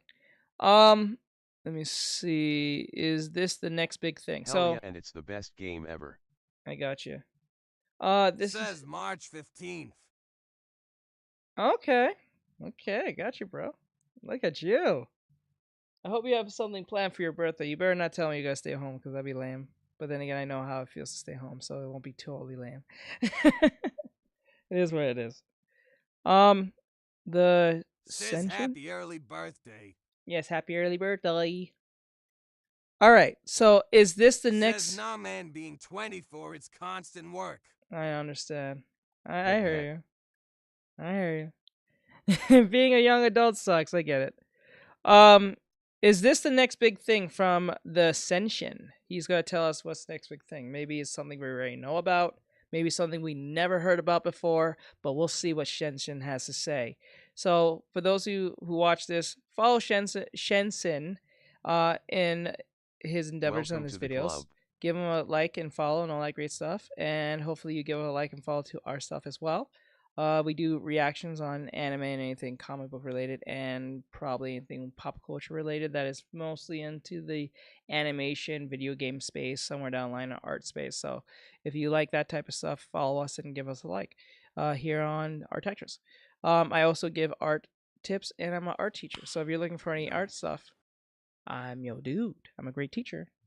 As said from my students, I try to give the best advice I can. So if you want to, and want to support the channel, hit that subscribe. All right, so let's see what Shensen has to say. You love action. Everybody loves action. I mean, why wouldn't you? Seeing humans coordinately swing their limbs to strike each other, clashing weapons, car chases, giant explosions. Okay, I know he has an accent, and some of you may not understand what he's saying, so I'm just gonna put on the captions just in case. I can hear him. He has like some of a Russian, German accent, I believe. I think probably Bulgarian for all I know. But then again, we'll play this. And guns. Lots and lots of guns. And in all types of media as well. Whether it's books, TV, or video games, we all collectively agreed that we like beauty in chaos and violence as art. It speaks to a lot of us. Some might even say it appeals to our male fantasy. But the fact is, we entertain that fact. And humans put billions in creating an endless flood of action as entertainment. And I believe there is one core thing that all good action needs to have, and that's choreography. Action choreography is the art of arranging and designing sequences of staged combat. Just like a dance choreographer, coming up with the sequences of moves and arranging them in a creative and good-looking way, and it is the basis of all great action. So when I say a manga, out of all things, mastered this in a way I never thought possible before, you might be confused. I mean, sure, action manga exist and are great, but it's still stationary drawings on paper. There is no dramatic movement, which is what choreography is all about, right? They That's can't awesome. have Hope the you do. appeal of something animated or Need realistic, help, right? let me know. Right? No matter how great the paneling and artistic vision an author can have, utilizing all types of tricks in drawing to lure people in and shock them with spectacle and impact, manga didn't evolve in the action department for a long time. Yeah, sure, the pacing seems to have accelerated in shonen recently, and there are some manga artists with real martial arts understanding that started to ground their stories in realistic combat. But still, the manga we're talking about today is a cut above the rest. Sakamoto Days, 130 chapters by the time of writing this script. Saw that comment. I thought he was gonna lure to this. I thought that was gonna be a bait and switch, but it was not. It was Sakamoto Days. Saw that coming. Okay. Nice. Is the definition of an underrated and overlooked My manga. God, that was this perfect. one is different. That was perfect. That was freaking perfect. Perfect. Oh my God, I hope that's in the video.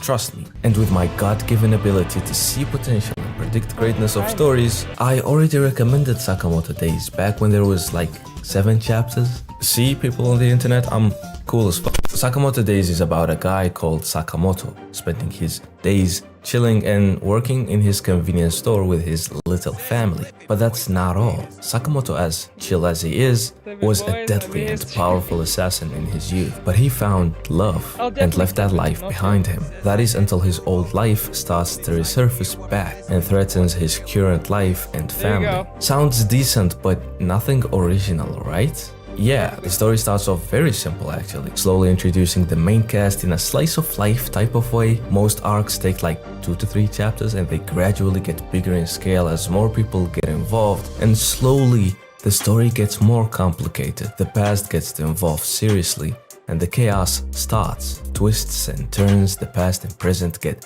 heavily mixed with a lot of different groups, all with different goals and ambitions, and Sakamoto finds himself back in an endless loop of trouble, shrouded by mystery and full of violence. The scale gets much bigger and it continues to grow. Sounds interesting, but what makes Sakamoto Days special? And what type of action does it have, considering the intro and the title being a direct praise of how innovative and perfect it is? Well, just like any good story, it all starts with the characters. The characters here are just so cool and special. I don't know how this new and young author keeps coming up with the sickest, most original designs consistently. And they not only look cool because why not?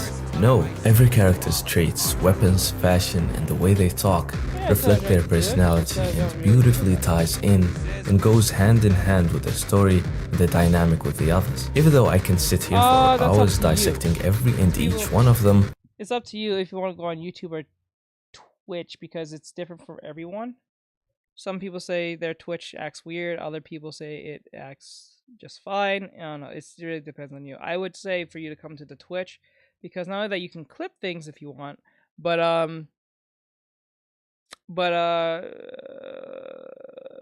you can still hear stuff, see everything, and you can clip stuff. That's pretty much it. I can say that much. Yeah, that makes sense.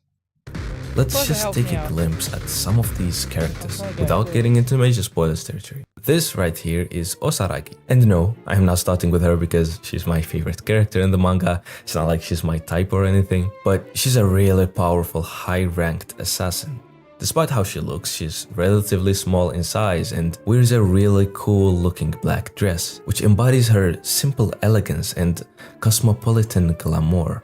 I learned that word while seeing if black dresses have any symbolism. That same elegance is contrasted with her extremely violent nature as she uses this giant circular chainsaw blade thing to completely destroy anyone who stands in her way with no remorse or the slightest LOL face with tears of joy. Good. That's even better. Expression on her face throughout the manga. All of this gives off a really creepy sense about her. But don't worry, she's really chill like that and often just feel like a kid. And you'll see that more as she's often with her partner in crime, Shishiba. He is the active member of the duo who handles the talking and negotiations. But he's so laid back and relaxed, it makes you question his motives all the time. But don't let that trick you into thinking he isn't a deadly monster that makes a hammer more efficient than any weapon you can possibly think of. But outside of action scenes where they go absolutely insane, these two share one brain cell, and their dialogues are so random and funny and packed with quips that make them feel goofy and relatable. They make every chapter they appear in a delight and make you look forward to seeing them again, because they are just side characters. There is at least 20 characters who are written as well, if not better than these two, just like any other member of the Order. What is the Order, I hear you say? The Order is the highest ranked group of official assassins that operate directly under the JAA, which is the biggest hitman federation in Japan. They're a group of monsters that are capable of anything. Whether they operate individually or as a group, you don't mess with the Order. Talking about a manga like this is weird because there is so much I love about it, and I don't know how to structure a time-restricted video and express how I truly feel. So since we established the coolness factor, let me randomly throw some of the unique small moments that happen only in Sakamoto Days. These two guys are fighting in a dark temple, and the sparks from their weapons clashing light up the panels. How the fuck do you even think of this? While in a car chase, this girl, Rion, asks _gaming, smiley face. Thank you for the follow. So I do appreciate my bro. Thank you so much. It means so much. Thank you. Says these sound interesting, but also a little dark. Yeah, it's supposed to be that. It's supposed to be it's a bit of an action comedy. It takes itself seriously, but it has humor. Sakamoto for a lighter for her cigarette. He says no while a car is flung at them. Sakamoto jumps through the window of the car while in the air, and she tilts the bike and goes under the car while using the friction caused by the handlebar lever rubbing against the concrete road as a fire source to light her cigarette. This man is obsessed with film and treats everything as a cinematic event, even switching sides and betraying people if that means a more thrilling scene in his eyes. In this chapter, Sakamoto's wife is attacked by this giant and frightening criminal who we know is dangerous. You, the reader, will be so worried about her, while also knowing that Sakamoto will burn the whole world if a scratch is put on her. But as we focus on that, this is what happens. Huh? She could fight and is actually skilled? I thought she was just a normal woman. But guess what? That's not all, because this is actually Nagumo, an Order member who can change his appearance. It's not even her. In a few pages, the author took me from worry to shock to uncertainty and redirected my feelings and thoughts and played with my emotions, and he does it all the time throughout the manga. And that to me is the mark of a great storyteller. Someone who understands how to use all components and everything available to him, which reminds me of the protagonist himself. Taro Sakamoto is the embodiment of making use of your surroundings and everything available. If you thought John Wick killing someone with a pencil was badass, that's baby stuff. Well, this is daddy's playground, where everything is a weapon in this man's hand. You think I'm joking? Have you ever seen someone get killed with a fridge, a ping pong racket, a spinning bike wheel, a railroad, a trash can?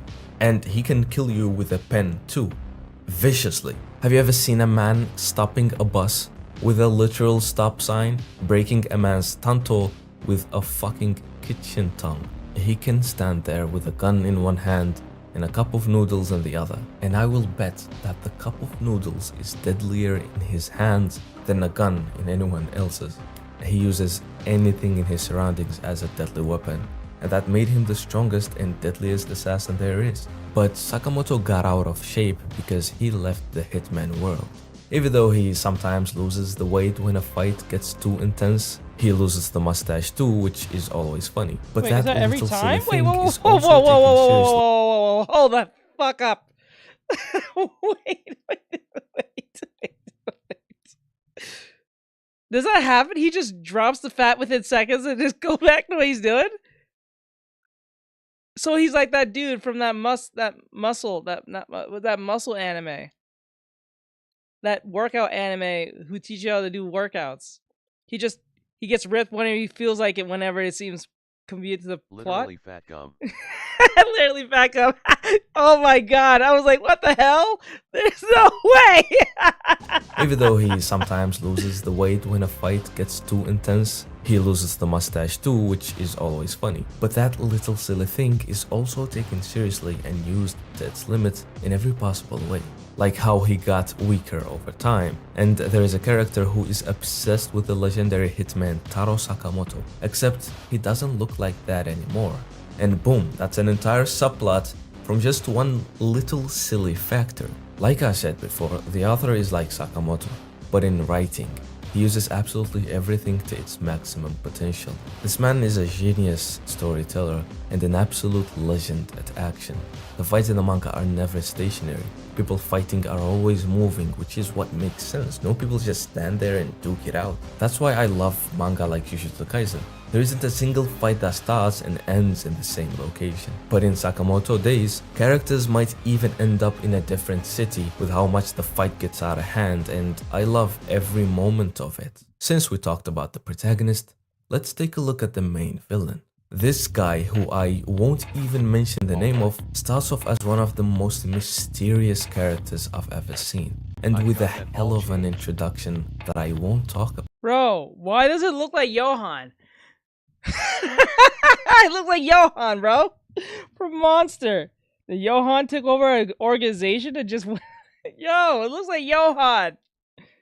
What the hell? If you know Monster, you know, then you know. If you know, then you know. If you don't, oh well. We're talking about an actual decent antagonistic force with a philosophy and motive that is thought-provoking and intriguing, that will just make you want to know more. Who is this guy? What's his vision for the Assassin's world? Like Who are Johan these guys by his side? What is their aim as a group? What does he want from Sakamoto? And more importantly, what is he? He reminds me so much of one of my favorite anime villains, Makishima Shogo from Psycho-Pass, which I consider a masterpiece. And if you haven't watched Psycho-Pass, you should go and do it. I'm not giving you a fucking choice. Anything more than that. Didn't they say the second season was ass of Psycho-Pass? About this figure, I consider a spoiler, because this is the actual plot and the main events of the manga. So let's stop there, because you have to check Sakamoto Days out yourself. Again, you don't have a choice. This manga is truly something special to me, and I consider it one of the best 3 ongoing manga right now. From the big things like how well the characters are written and how intricate the story is, to the smallest of things like foreshadowing, subtle themes, and small details that most wouldn't care about.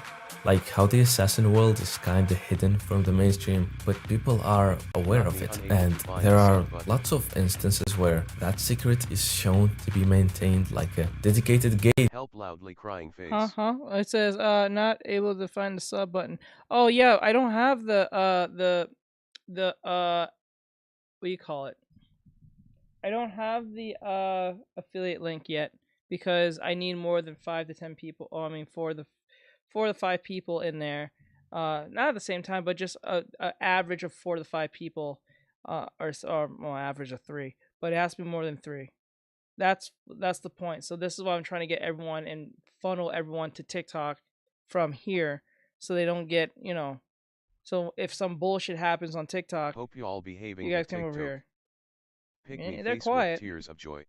They're definitely quiet. I can tell you that much, because I'm drawing a dude, so they don't give a fuck. It's to get on a plane that will let you bring in weapons if you have an official license for it, and a task force dedicated to cleaning up the mess of the assassins and cover renovations. The civilians are always just chilling, no matter how crazy things they see. It's unique small details like this that matter, and in the long run creates a special and timeless work that is actually good. Congrats if you reached the end of the video, you are officially a legend. Subscribe for more if you want to, and check out my gaming channel. Drink at least 2 gallons of water today, and like always, thanks for watching. Nice. So that was the Senshin. Please give him a follow. This was a great video. I like the presentation of Sakamoto Days. It was amazing. For those who like this, please give him a follow as well. I'll go put his video. I put all their videos in the description below if you want to see the video again for whatever reason, for your reactions. I will figure this out one day.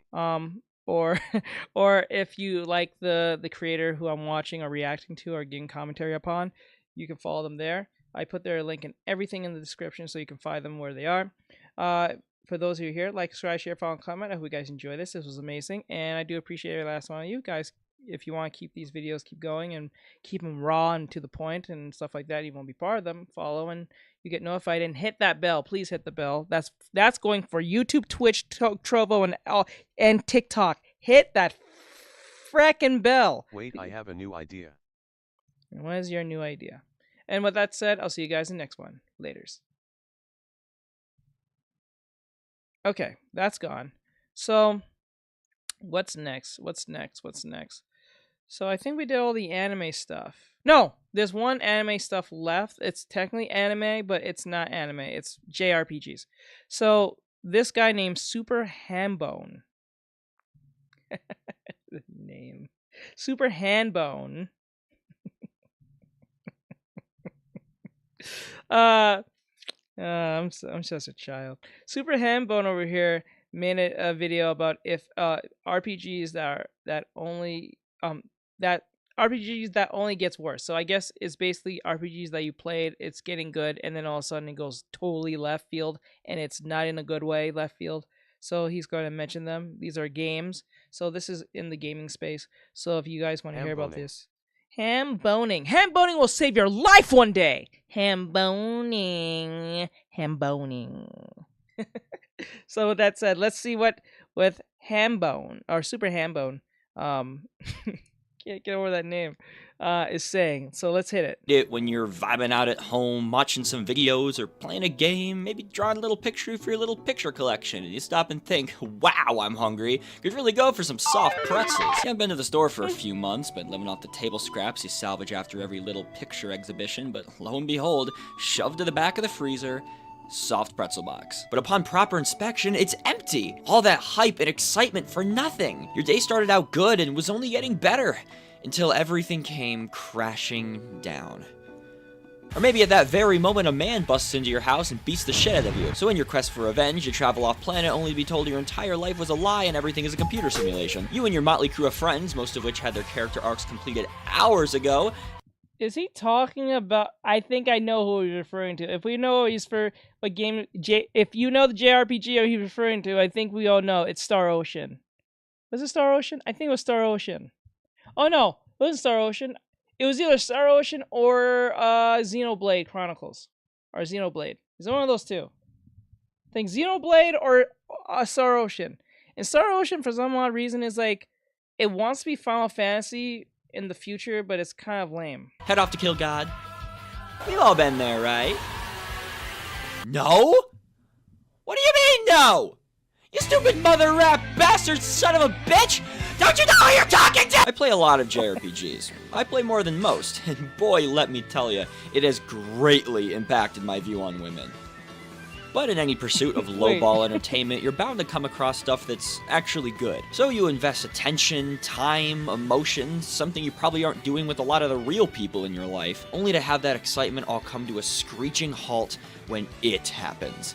The collapse. The proverbial JRPG dick snap. Something you see a lot, even in regards to games held in very high esteem, is a back half that completely drops the ball. A story that ends with a weird conclusion, a change in production value or structure, gameplay that runs dry and drags down the final act. There's a baker's dozen and then some reasons as to why a game wouldn't be able to maintain its momentum through the full run. So today I've curated a list of JRPGs I feel fit the bill quite snug, and much like my gallery of tiny pictures, it's quite a small collection.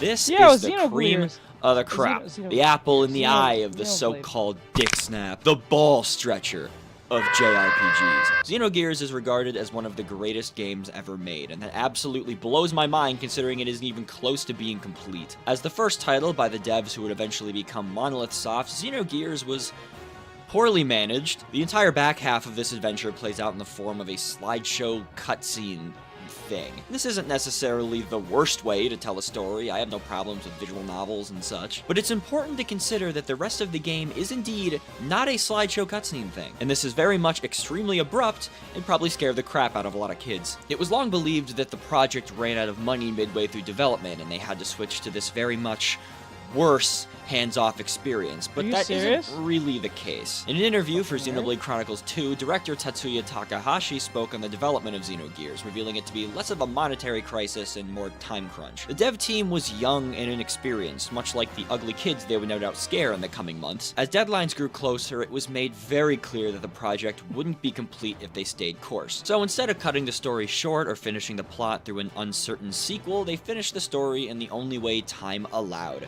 Weird and uncomfortably. The Xeno franchise at large is such a weird beast. For the longest time, Monolith struggled over and over to see their visions through to completion. So it makes me extremely happy that they now have full protection from a larger company. But we will never forget the not-so-modest beginnings and struggles along the way. Innovation takes a lot of effort, you know. I know better than anybody.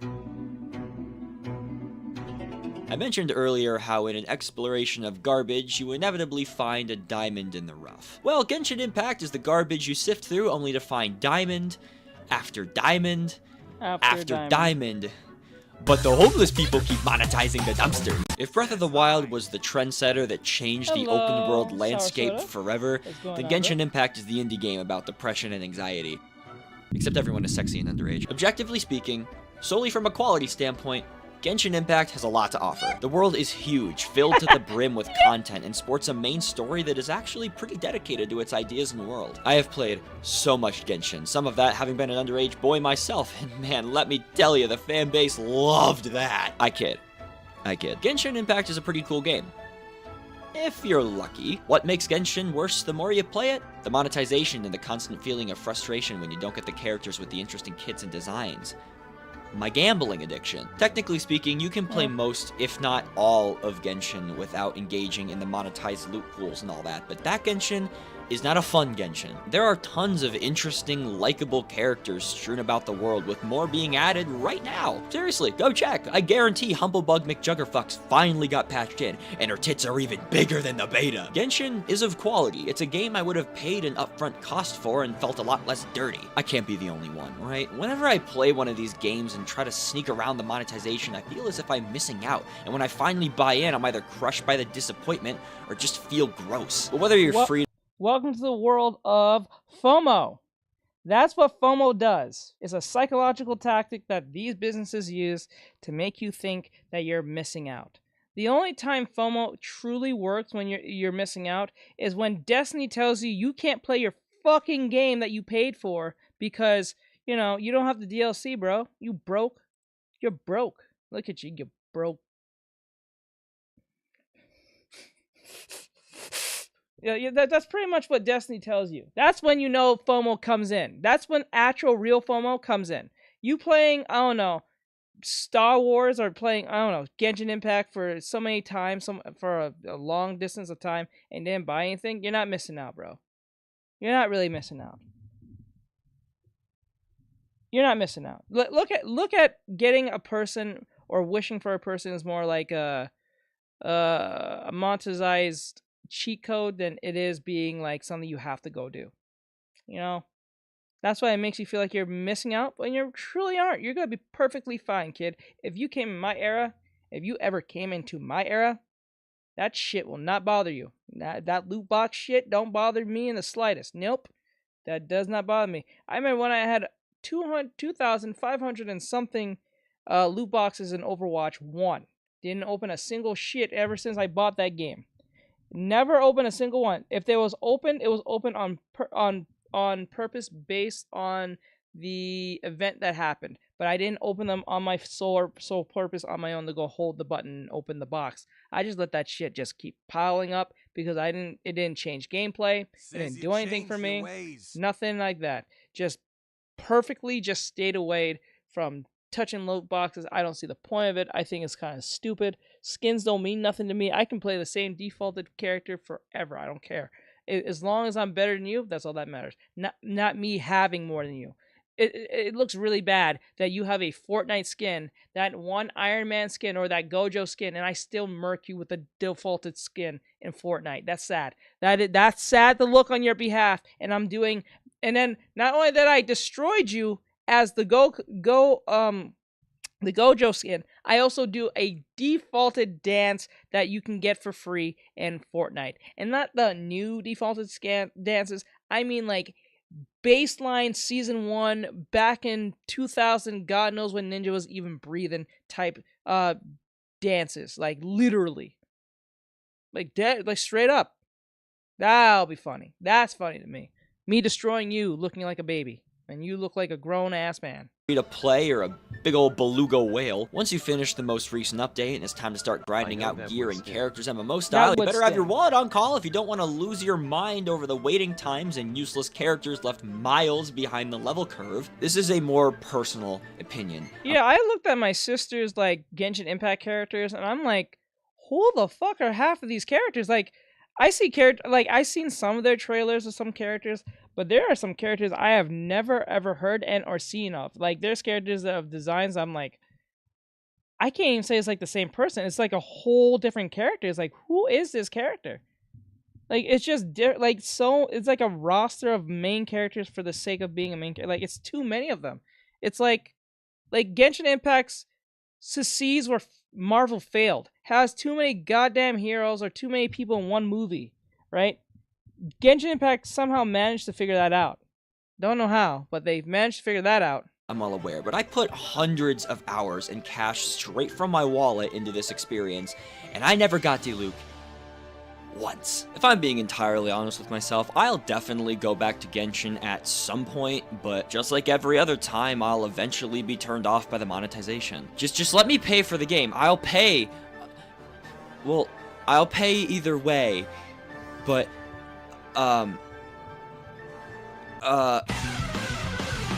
this just proves if your game is good, if your game is truly good, you don't have to worry about messaging or that stupid shit. If you don't have to worry about that. If your game is truly good, people will come back. He even said, I haven't played in a while, but I definitely can see myself coming back playing the game again. Like, that tells you right there, you are the target audience that they want.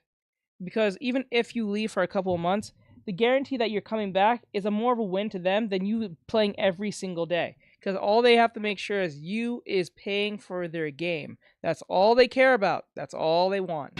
Alright, hear me out on this one. I love Tales of Arise. I made a video on it last year because after finishing the main campaign, I needed to talk about how much the game had done to push the franchise forward.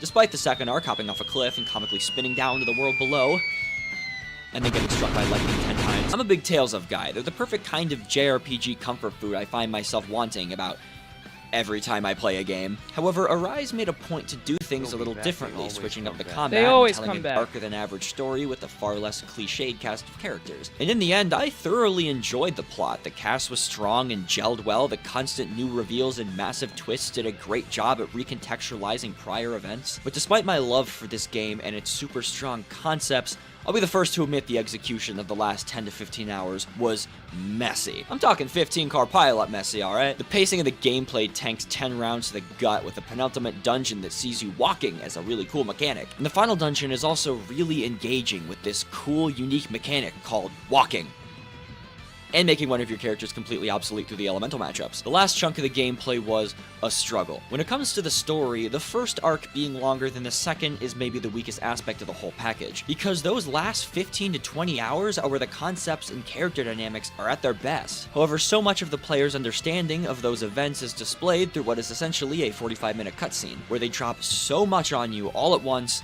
it's borderline headache-inducing. That's far from ideal as well, because the damage sponge enemies will probably have you slamming your noggin against a wall anyway. When I say the Tales of games are JRPG comfort food, head trauma is not the first thing that comes to mind. Tales of Arise does some cool shit. The gameplay is a ton of fun, and it consistently kept me engaged through the strong cast and world it established. However, the back half leaves next to no breathing room for the high concept storytelling, and beats the combat to death with a baseball bat. Oh, alright, you know what? I'm pissed about this one, because I'm starting to remember, baby. This game and its never-ending onslaught of reused set pieces, lines of dialogue, fighting the same bosses over and over and over just for the experience to shit the bed for the last 20 hours. Spoiler warnings, kinda. I'm not gonna go deep into the story context as to why this game explodes, both to avoid spoilers and also because I think Bravely Default is actually built upon some really strong ideas and as an experience is generally a good one. It's just that in regards to the gameplay, it runs out of ideas. I was so certain that Bravely Default was a spin-off Final Fantasy series. But I came to realize it's not. I was like, don't know how I feel about that now. It was very weird when I figured that one out. That was weird to me. Ideas around the 40 to 50 hour mark, and it took me over 100 to get the true ending. What you then have to sit through is dozens of hours of fighting the same bosses inside the same dungeons, all while the story calls the intelligence of the main characters into question, as they slowly morph into the stupidest, most clueless group of heroes I've ever seen. All of this unfortunately rests on the back of a really cool twist that puts a super interesting spin on the classic Save the Four Crystals plot. But after the game flips its world on its head, it runs for about twice as long as it should. And by the time you reach the final act, the fights require such airtight strategies that most jobs become useless. If the combat hadn't evolved into a handful of jobs using the same strategy for every fight, I would have considered this to be one of, if not the best implementation of a job system in any turn-based RPG I had ever played. And people have the gall to call Bravely Second an unworthy sequel because of the music. You have a sexy French alien in your party. It's the greatest game ever made! Really random side note here, but I love how you, Jenny Oldja, has the stats tailored to a magic user and not a physical attacker. You rarely see main characters with that sort of statistical pull in turn-based RPGs, and I find it really interesting. Anyway, the amount of frustration I felt when I realized just how padded out Bravely Default was is comparable to, I don't know, chemical castration, maybe? Painful and depressing, no doubt, but in a very strange way, I think everyone should try it at least once. It's got a little something for everybody, especially if you're a masochist. Alrighty, let's end on a less visceral, personal vendetta-y sort of note. Breath of Fire is one of the most charming 16-bit RPGs because it barely classifies as one. Pretty much everything about this game screams NES. The 4-letter character names, the menu presentation, the remarkably horrible translation, and most importantly, being nothing more than a simple, light-hearted adventure. Now, it's not without its unique ideas. You can turn into a fish, you can be a furry, you can be a furry, you can be a bird, you can be a furry, you can be a scaly. I really enjoyed my time with Breath of Fire. For as simple as the game realistically is, it's rather well executed, and the charm factor is absolutely there. However, the further you venture into this title, the more certain aspects begin to grate on you. You move very slowly, and in honesty, that only becomes a problem in the last 10 or so hours when the game starts to present you with a lot of open-ended quests and dungeon retreads. Why do I need to walk through this annoying-ass gimmick dungeon twice when the third visit warps me right to the top? I don't know, why did Capcom make Breath of Fire 6 a gacha game? Why do my walls scream at 3 in the morning? Just go with the flow, man. By the end of Breath of Fire, dungeons are reusing gimmicks and enemies are starting to get pretty annoying. Even more so when you stop to consider that after a certain point, the endgame encounters don't matter. If you have reused Final Dragon transformation, the final boss gets turned into a complete and utter fizzity yuck fest. Pile the minor frustrations of inventory management and a large chunk of it being taken over by quest items, a lot of character unique abilities slowly becoming obsolete and moving with the slow and tattered grace of a deer who's been shot, the endgame of Breath of Fire did indeed test my patience. However, with that said, I still love this game and would recommend it to anybody. If when you say change your ways as in you're now drawing men, no, fuck no, I didn't. I'm still drawing bitches. Who wants a little slice of early 90s nostalgia. God, I miss being negative 10 years old. Hot takes on the internet are tossed around like cuss words in a middle school cafeteria. And when it comes to negative takes, I find that I almost never agree with them. I am a very positive person, so while the stance is treated as a cop-out by a lot of real critics, most complaints I see are just nitpicks. I will die on that hill too. I will die on that hill. I will forever draw women. I don't give a shit if it's offensive to you or not. I will draw women forever. For the day I die, I will keep doing it. And I don't give a shit. I don't give a shit if it pisses my mom off or anyone. My dad, my God himself. I'm going to keep doing it. It's what I was programmed to do and it's what I'm good at. So I ain't going to stop. I ain't going to stop doing that shit. It's like going up to a furry, like, you stopped drawing furry already? Like, no, he didn't. He just didn't do it in front of you anymore. That's what's going to happen. Fair, I have a higher tolerance to that kind of thing than most. Despite everything I've said today, I still like all 5 of these games. Shit. I've been told before I have the patience. Don't you know I'm American? We don't learn our lesson. We just keep hitting the wall harder. Have you not seen what happened to Disney? Of a saint when it comes to children, but I don't really know about that one. Just because I don't kick a toddler, my magic is never giving up in drawing pictures. doesn't mean I'm not thinking about it. So, my dear viewer, what's the takeaway for this video? That should be my thing. My thing is my magic is never giving up and draw big booty bitch. The World Wide Web is a shithole. I hate it. And you should too. No, that is not the lesson, dumbass. The only opinions that get circulated are the most dramatic and controversial, which leads to a lot of young, impressionable minds assuming that you can only have positive or negative thoughts towards a topic. This is why so many of our youth have poor mental health. And also, in a roundabout way, nearsightedness. So deep down in my heart, I feel like we should all strive to just be a little bit more positive. You know, for the children. Maybe kick them one less time every day. Don't give your 2-year-old a Twitter account. But what can... Yes!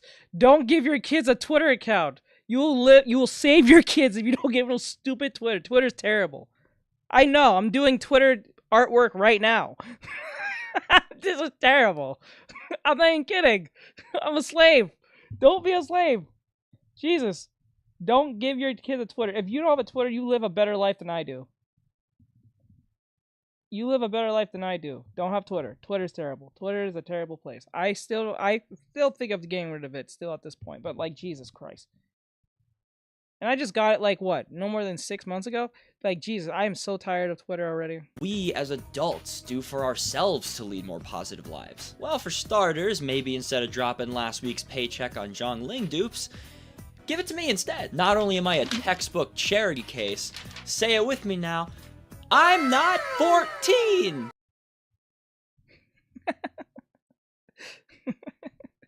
Okay, he kind of got a chuckle on me on that one. Alright, so that was Super Hambone. Thank you for that awesome video. Not technically a video we'll watch again, because like it was more trivia. Well, not trivia. It was more overly lore-ish than it's supposed to, but I'll give it a pass. It was entertaining nonetheless.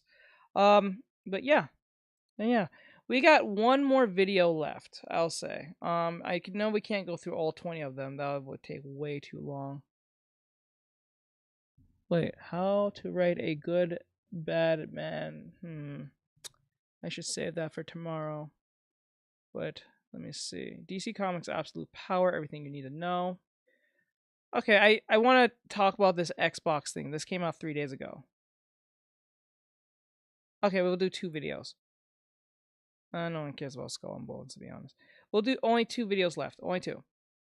We have Xbox update. Microsoft reveals the next step. So Microsoft is revealing themselves to what's going to be the future of Xbox. I've been hearing that they're going to go down the Nintendo Switch route. I don't know how true that is. That might be a lie. So we'll see what this is about. For those who are Xbox fanboys, or whatever the case might be, I too own an Xbox, but I didn't go and buy one on my own hard-earned cash. I just happened to win one, so like I don't count as a fanboy. I just happen to have one because I guess Jesus loves me and my big booty. Anyways, the point is that the point is that Xbox is up to something, and then we need to figure out what it is. Hopefully, it's something that might benefit Xbox, but I don't think so. Because Nintendo already kind of did this already, if this is what's true. But, you know, it is what it is. So let's see. Welcome to Xbox Ready, the YouTube channel that is all about Xbox. I'm Ray, and in today's video, we're going to be discussing Xbox's true goal and what's keeping them from achieving true greatness. And remember, if you want to stay Xbox Ready, make sure you subscribe to the channel and ring that little bell to be notified whenever I post a video. Let's discuss. So there's been a lot of buzz around the Xbox brand recently. They're going full third party. They're abandoning hardware. There's not going to be Xboxes anymore. Blah, blah, blah, blah, blah. I'm sure at this point you've heard every take that there is. But while their announcement on last week's episode of the Xbox official podcast didn't exactly break the internet or change the hierarchy of the video game industry, make no mistake, it marked a turning point in Xbox's trajectory. And when we look back on this 10, 15 years from now, there is no doubt in my mind that this will be a definitive moment in the Xbox brand that we can say, hey, that's where it all changed. It was a moment where Xbox stood in front of the whole world and said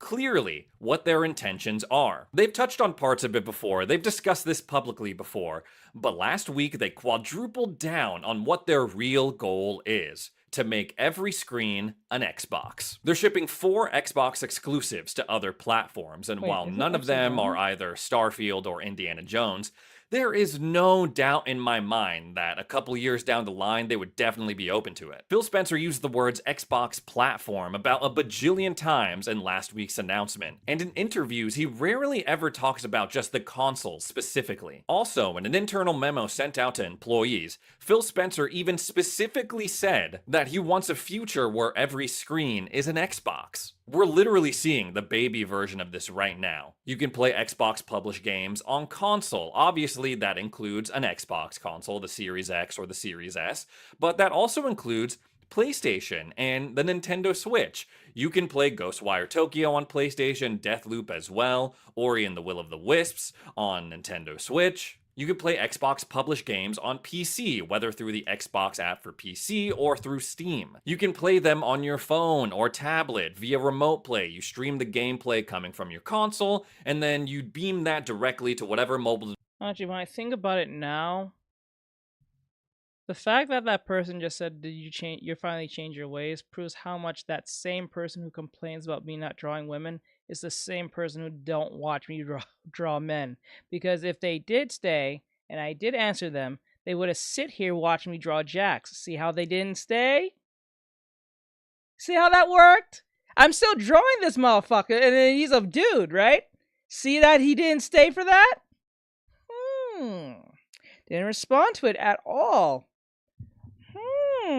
See why I don't cater to these people? This is why you don't cater to the small minority of people.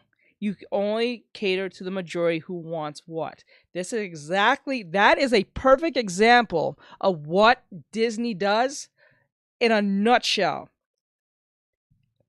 700 people, it could be 7 million people say, "This movie's great. Oh my God." The one person who's an activist crazy person will say, "This is problematic." And Disney will turn a whole neck towards that person and be like, "You know what, person who said badly about our movies, about that one significant shit you just mentioned? You're right. We're going to change everything for you.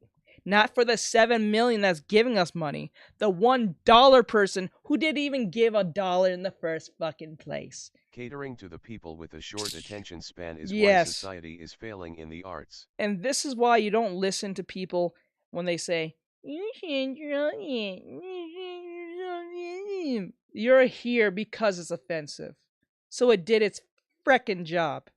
Because if it didn't, you wouldn't be sitting here at all. That just proves that person who's saying anything close to, "You change your ways," wants to see the women. Because if you knew I just draw women, why the fuck would you come back to see if I am drawing men? You know what I'm saying? You see how madness that is? That's like going to a squirrel, knowing that a squirrel eats nuts, and then coming back 3 months later to check on the squirrel if it's eating a hamburger. And then it happens to have a hamburger in his hand, not because it went out and bought it, it just happens to run into a hamburger and obviously is eating one. So you turn to it, "Oh, you change your ways." Now the squirrel's eating said burger, didn't even notice he was here till you're done. Looked up, see your little note saying, "You change your ways, hooray," to check what I was doing. And not realizing that nothing's changed. I just happen to have a burger. I'm not changed. I have a pile of nuts in the back of the house. I just happened to run into this burger on the way here. You just got lucky enough to walk in here to see me. I just got unfortunate to see you. Do you see how funny this sounds? Wait, what I miss? That is why I'm going to clip this part. I'm going to clip this and attach it to that somehow. That is fucking funny. That is so funny. It's not even like that. Like the self-awareness was literally just out of pocket from that point. I didn't notice the lack of self-awareness till I stopped and actually thought about it. Jesus Christ. This is why Disney will not prosper. I hope Disney gets its downfall. Going back to this video. Device that you're playing on. But there's one thing that they gotta figure out if they ever want to make this whole thing of, oh, every screen is an Xbox, make that a reality. They have to figure out cloud gaming. Cloud gaming is something that could easily double, triple their reach, get people all over the world playing Xbox games. And I'm sure to some degree it's already sort of doing that. There's only one problem though. It's not very good. Guys, I know, right? We need like a compilation of me complaining and ranting. Like short bursts of rants of exactly this. It is so freaking funny. Xbox cloud gaming kind of sucks. And I'll show you what I mean right now without saying a single word. Waking up in the morning, thinking about so many things. I just wish things would get better. I'm trying to get rid of them, but nothing seems to stay the same.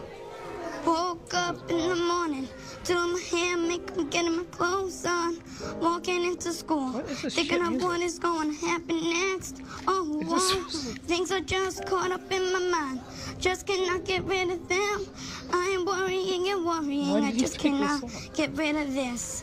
I cannot take chances, it's just too much. I'm getting really agitated. In the morning, going into school, worrying and worrying, it's just too much. Yeah. What is this? I'm sorry. He accomplished me getting irritated than me paying attention to what he was trying to prove. He at least proved that he pissed me off. I can tell you that much. That just kind of got on my nerves real fast. I'm like, what the fuck am I listening to?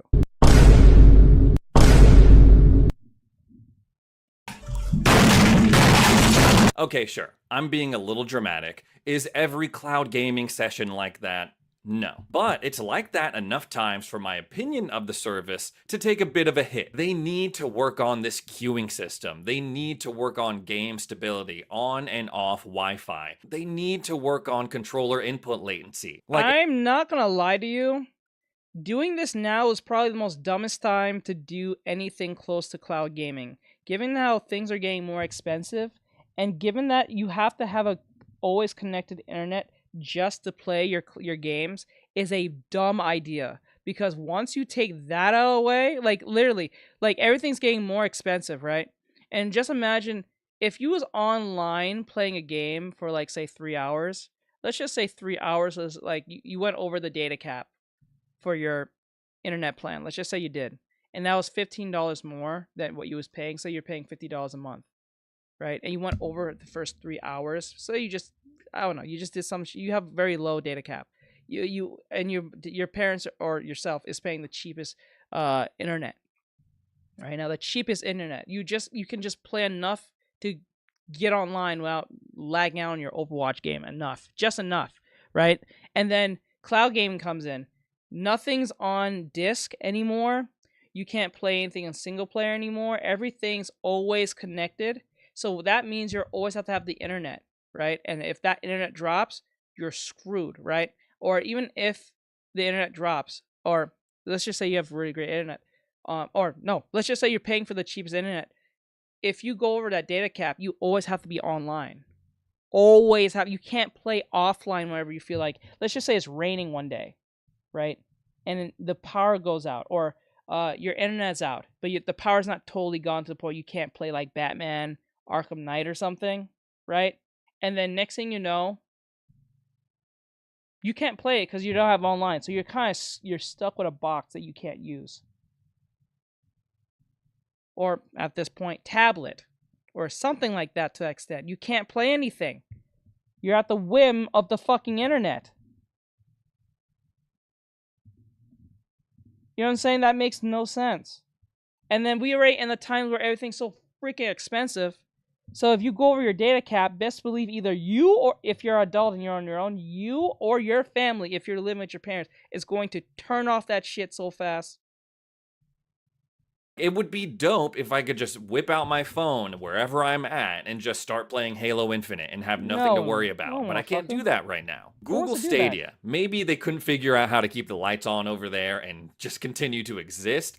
But they offered a pretty dang good, stable game streaming experience. That was the first time I had ever tried cloud gaming. I tried Destiny 2 on like my crappy laptop at the time that I used to record voiceovers, and it worked great. I even streamed Hitman to my Xbox Series X on the Microsoft Edge browser. And still a very stable, nice experience. Xbox hasn't quite figured that out yet, at least not on a consistent basis. Stadia also figured out that people would want to play games that they actually own and not just from this like streaming catalog that they have. Actually, that's something that Sony has beaten Xbox to the punch on as well. Back in June, they gave PlayStation 5 owners the ability to stream games that they own through their crappy cloud gaming servers. Xbox has been talking about adding that feature for a while now, but we haven't really heard anything about it. That was until today. This guy with the gamer tag Nasberg, or Nosberg, I'm not sure how to pronounce it, he literally just DM'd Phil Spencer and was like, hey man, any update on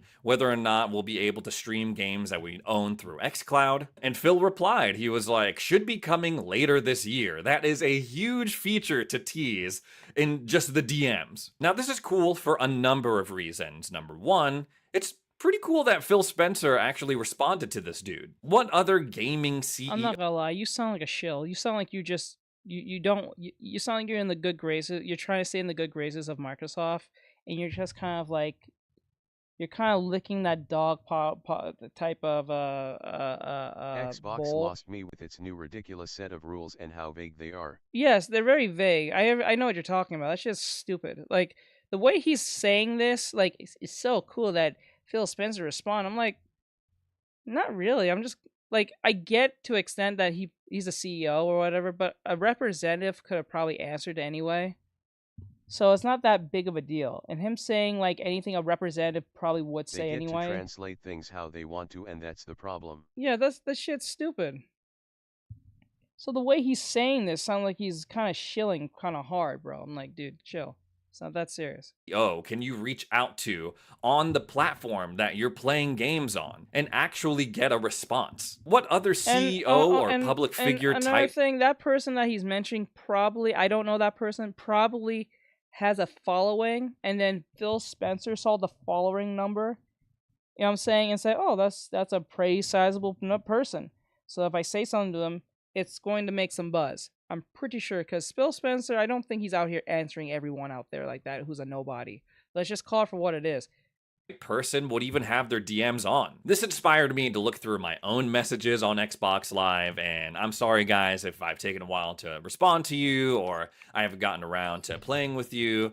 I promise I'm trying, but I'm also learning new things about editing and filming and YouTube and stuff. So just give me a little time and I will get back to you, I promise. Number two, like adding this feature in would vastly expand the utility of Xbox Cloud Gaming. Because as it is right now, you can only stream games that are on the Xbox Game Pass Ultimate Library. Now don't get me wrong, that's a pretty impressive collection of games. But for example, if you are playing a game through cloud gaming, on your phone, on your laptop, whatever, and that game decides to leave Game Pass one day, you will no longer be able to stream it, and that sucks. With this feature, you could avoid that happening entirely. If a game is leaving Game Pass, you can use your discount to buy that game, and not only play it on your console, PC, or whatever, but also through the cloud. This is a... What the fuck? What? Dude, did you hear what you just said? I'm paying a fee to play said game. Game is leaving. I'm going to buy game?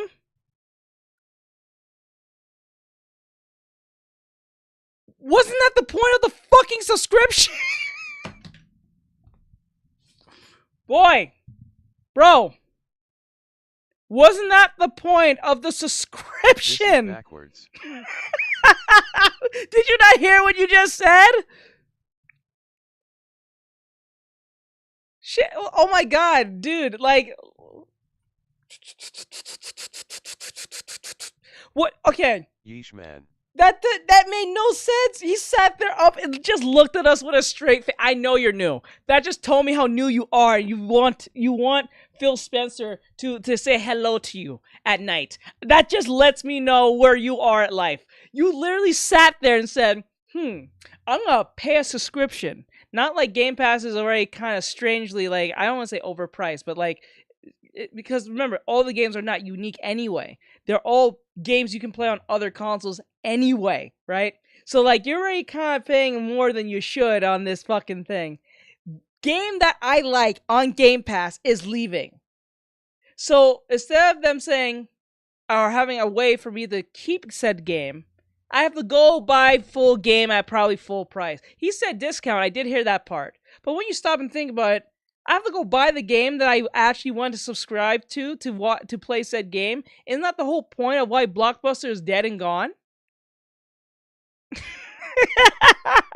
This is why Netflix is alive? Because you pay a subscription to watch said movie or show that you like, so you don't have to go to the store? This is madness. This is why physical disc will forever be king. This is why I would say, fight for your physical shit. This is wild. He sat there and said that in front of my face and didn't think that didn't sound wild? A discount. What discount? Is going to like take $5 off? Is that what you're saying? You think Bill Spencer's going to give you $35% off? Huh? Are you serious? Bro, you're working backwards. You're too busy being you're too busy being too giddy for the idea of Phil Spencer giving you a hug at night. You gotta be new to this. What the fuck? What the fuck, bro? Discount. What discount? $5 discount? How about this? Okay, what about a discount like this? If I've been with Xbox for 10 years, which I have, when I've been for Xbox for 10 years, can I get a $20% discount for even being on Game Pass? So if there's a game that's getting off, I get 20% off.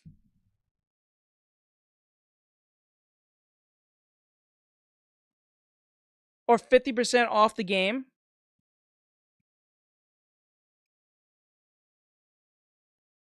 Wouldn't that make more sense? Like, okay, let's put it this way. I get the subscription. The game's there. I truly like this game.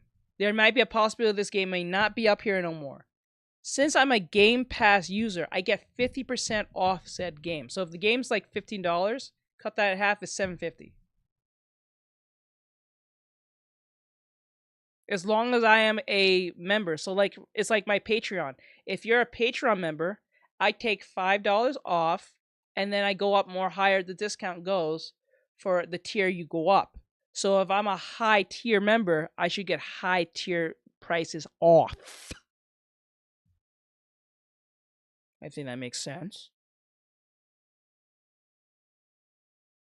Like, look at those Steam discounts. Why can't you do a Steam discount?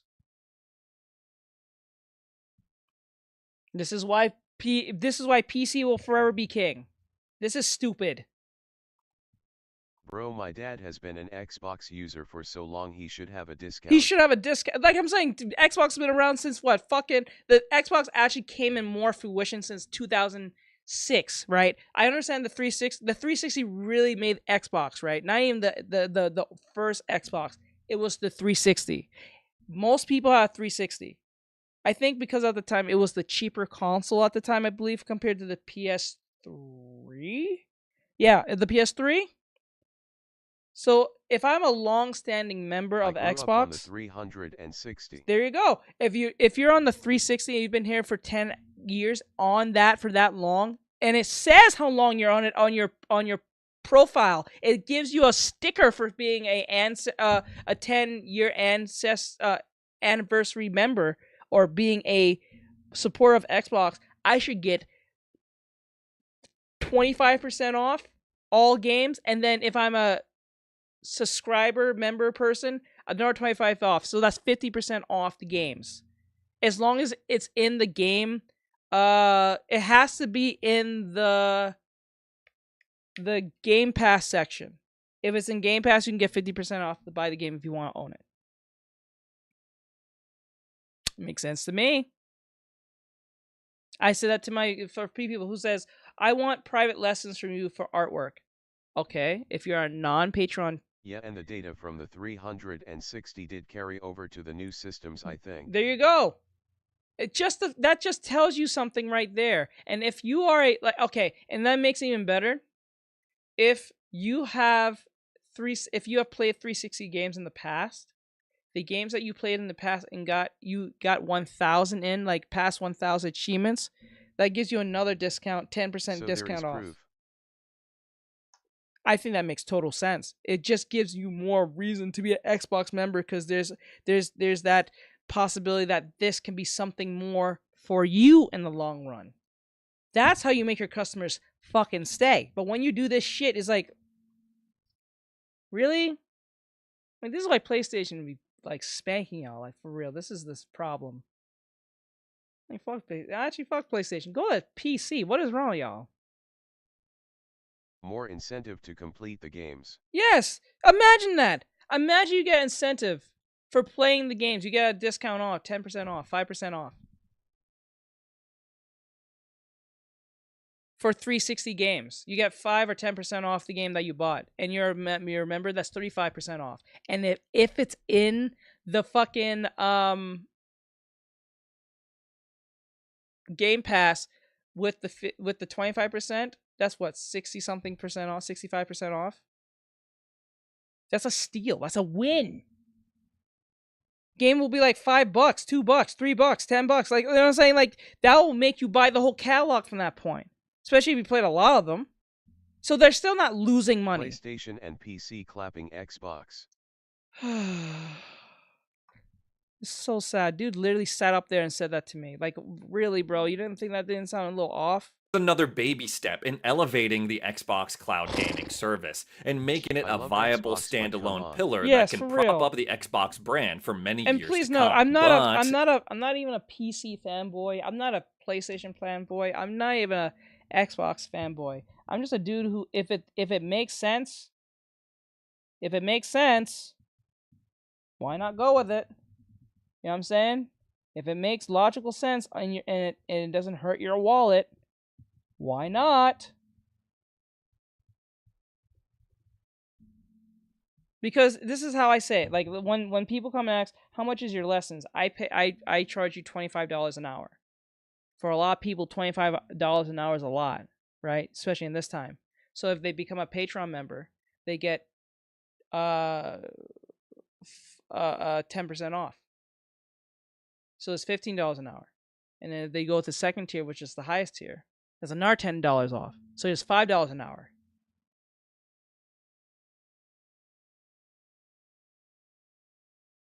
To me, a system is a system. I'm playing Baldur's Gate on the PS5 just cause it has more space on it vs our Xbox. Yep.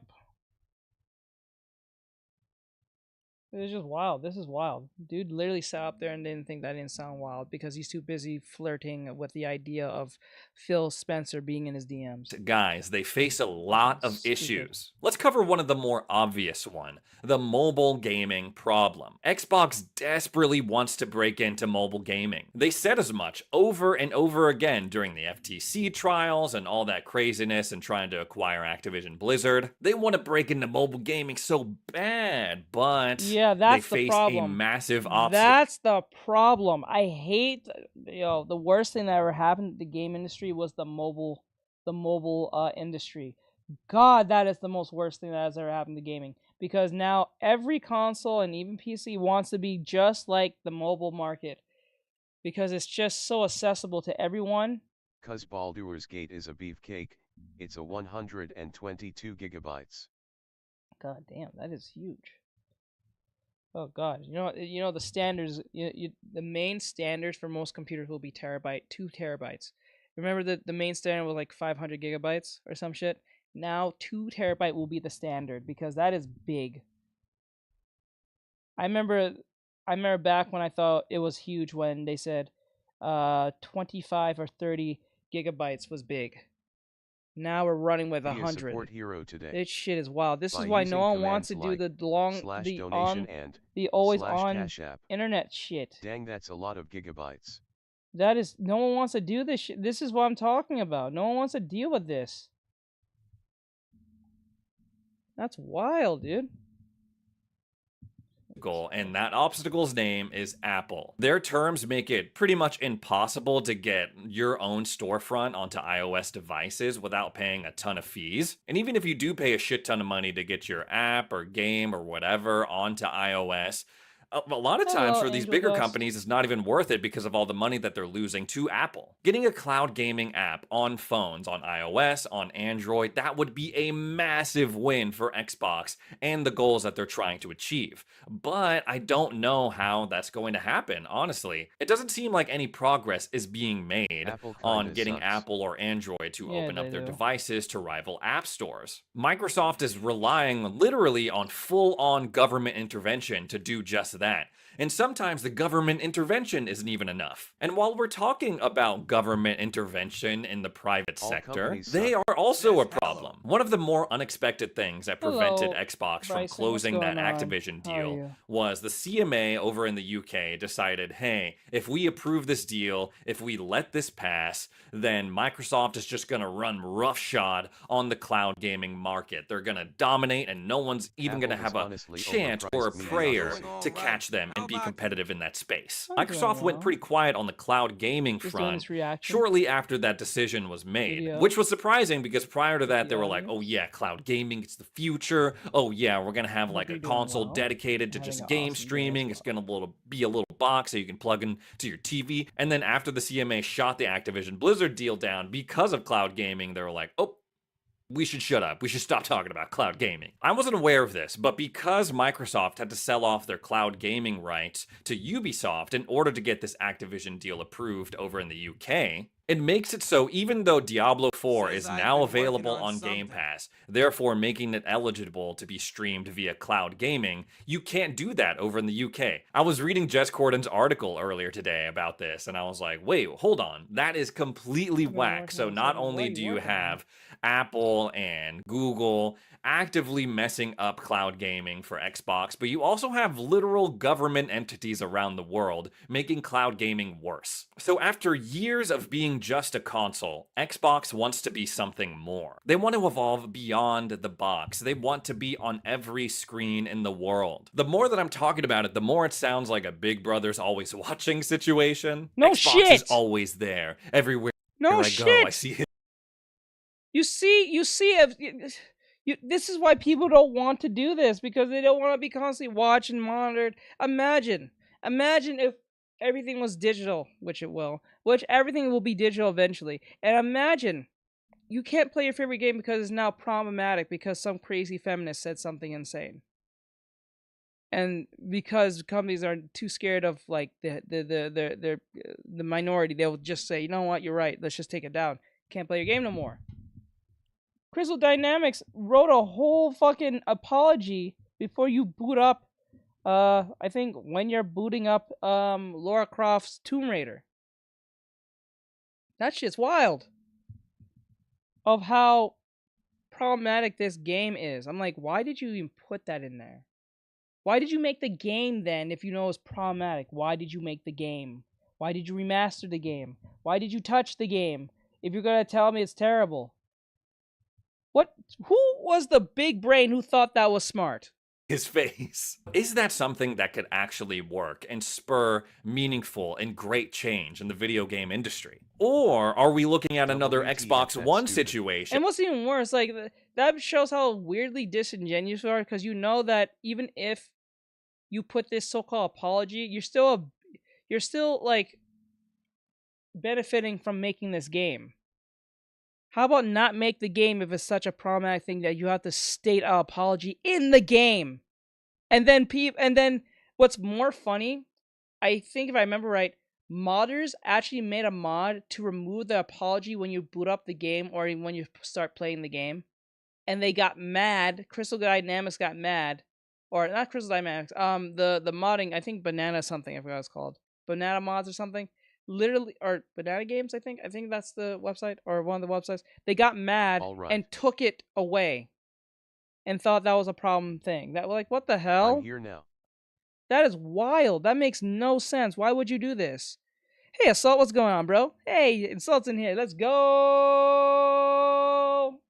Where they came out and were like, yeah, we want That's your Xbox to be stupid. more than just games. We want you to work out with your Xbox. We want you to use it as an entertainment system to watch movies. We want you to talk to it via the Xbox Connect. And then we all know how that played out. In my opinion, if they want any chance of reaching that goal of, oh, every screen is an Xbox. Oh, we want to reach billions of players around the world. We want Game Pass to have 100 million subscribers. They gotta beef up cloud gaming. Cloud gaming has massive potential. Imagine a world where you don't need to spend $500-$600 on multiple consoles just to play your video games. You could just stream it to your phone, to your TV, to your computer. Am I saying I want that to be the only option? No, because I still want to buy an Xbox. I still want to buy a console. I still want to buy nice PCs to play things natively. But that would be an awesome option to have, especially for people who can't afford to buy a brand new console. Or that's why. That's the sole reason. That is the sole reason. It's the have and have-nots. It's that inclusive have-nots nonsense. And this is why the idea of subscription base exists. Because it makes it cheap for people who can't afford things to afford something that they know they can't afford in the first place if it didn't exist. That is the reason. So if you ever wonder why they're going for the live service model, that is the reason. A brand new PC, but they do have a phone to stream games on. Cloud gaming has a ton of potential, man, but Xbox also has a ton of obstacles that they gotta clear before it's actually a truly great service. It's wild, they face the technical challenge of beefing up their servers and making the game. Yeah, but renting is terrible because it's never truly yours. That's what makes this a problematic thing. This is why it's not about the affordability. It's the fact that it's not yours. Like at any moment, Liv, you can be playing Baldur's Gate right now, and let's just say you have a favorite character, or a favorite mission, or a favorite something, and some idiot on fucking Twitter says, that's problematic. I have a problem with that thing that I don't play. And then you, Liv, gets taken from you because the developers turned into the one screeching minority. To the rest that didn't have a problem with it, didn't mention anything about it, didn't ask for it to be taken down, and then once it gets taken down, you can't touch that thing anymore, and probably, maybe, just maybe, you bought skins for that particular character. Character's gone now. You wasted your money, because renting versus buying overpowered buying. Not my Asterion. Says Hog. You see how that works? That's why that shit is stupid. I will always advocate for anyone. If you have, I would. Daycare babies should stay at the daycare they escaped from and let the rest of us live. Yes, that's for real. I would always indicate, or I would always advocate for people to have, get it on disc. Get it on disc. They can't change it on disc. Well, they can technically to a certain extent with updates and shit. But like, if it was a game that you don't have to play online, get on disc. That's all I can tell you. They can't update it. They can't take it from you. Game stable while you're streaming. They face legislative problems like with governments all around the world. They face opposition in the private sector as well from other corporations who want to have a chokehold on mobile gaming. They're fighting a lot of battles. And again, I don't think that their efforts in the cloud gaming space signal, oh, Xbox is only going to be a streaming thing. It's only going to be a cloud gaming thing. No. We know, for example, thanks to this special edition of the Xbox Official Podcast, that they're already sitting on the next generation of Xbox consoles. They're going to reveal them later this year, so that takes care of, like, what, the next 6-10 years? And even if they don't come out with another 2 Xboxes beyond that, I still think that they're at least going to have one console at all times. The strategy being they're trying to cover all their bases, right? Hey, if you want to stream your games, we got you. Hey, if you want to play your games through a subscription like Game Pass, we got you. Hey, if you want to play on your couch but offline, just single-player games on a console natively, we got you. Hey. Well, your dad's gonna have a rude awakening if he plays game, but maybe your dad doesn't, so he doesn't see the difference. He sees it as a convenience. That's what it is. It's a convenience. But sometimes being convenienced is probably bad. Is much worse than being putting more effort towards something. More putting the effort in making sure you keep what you buy than hoping that it stays there. I don't like hoping. This is why I would never really... I understand people rent at home, or they rent because they have nowhere to go, or that's all they can. But I would always advocate work hard so you don't have to rent ever again. Get your own house, because you're always under the situation of they can always pull up my rent on me. They can always bring the rent on me at any moment, any place, any time, and there's nothing you can do about it. You can't even you can't do anything when you're renting, right? When you're renting a home, you can't do much. You gotta get permission all the time like a child. It's annoying. No one wants to deal with that. That is madness. So yeah, renting is bad to a certain extent. If you want to sit at a desk and play Xbox games at your PC on a monitor, we got you there too. But when you're talking about the future though, I don't know, man. Pretty much anything could happen, I guess. Anyways, guys, that's all the Xbox stuff I have to talk about today. You can check me out on Instagram as well. I got an Xbox Ready account there, and TikTok. But you know I'm gonna be here until I physically cannot do it anymore, until I literally keel over and die. I'm gonna be here on the YouTube channel talking everything going on in the world of Xbox. I'll be doing game reviews, accessory reviews, unboxings, literally anything you can think of, and I'd love for you to come along with me on the journey. Thanks so much for watching, and we'll see you in the next video. Okay, that's cool, but for some odd reason, the way he says that makes him sound new, but he has 157,000 follows, so I don't know how, and this came out 3 days ago, so I don't know how he sounds so new, but yet he has that following. It's just weird to me. Maybe it's just me.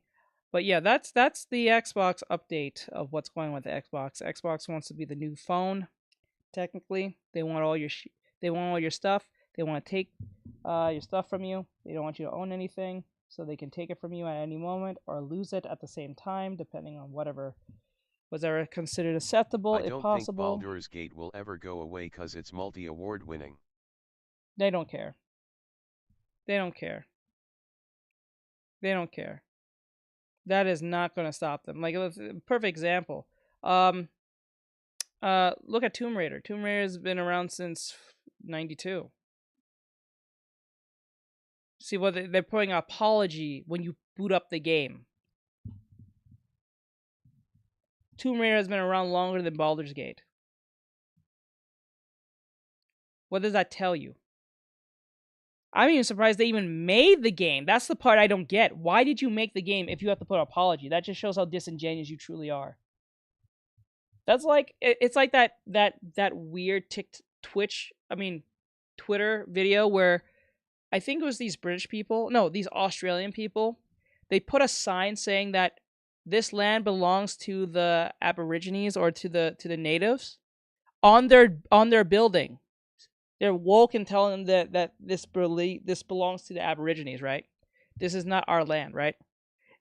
The Aborigines people saw that, went to the building, knocked at the door, dressed in Aborigines outfits, traditional outfits, and asked the white people, "Can we get our land back? Can we? Since you say this land is ours, can we get this building? Since this is ours, can we live here?"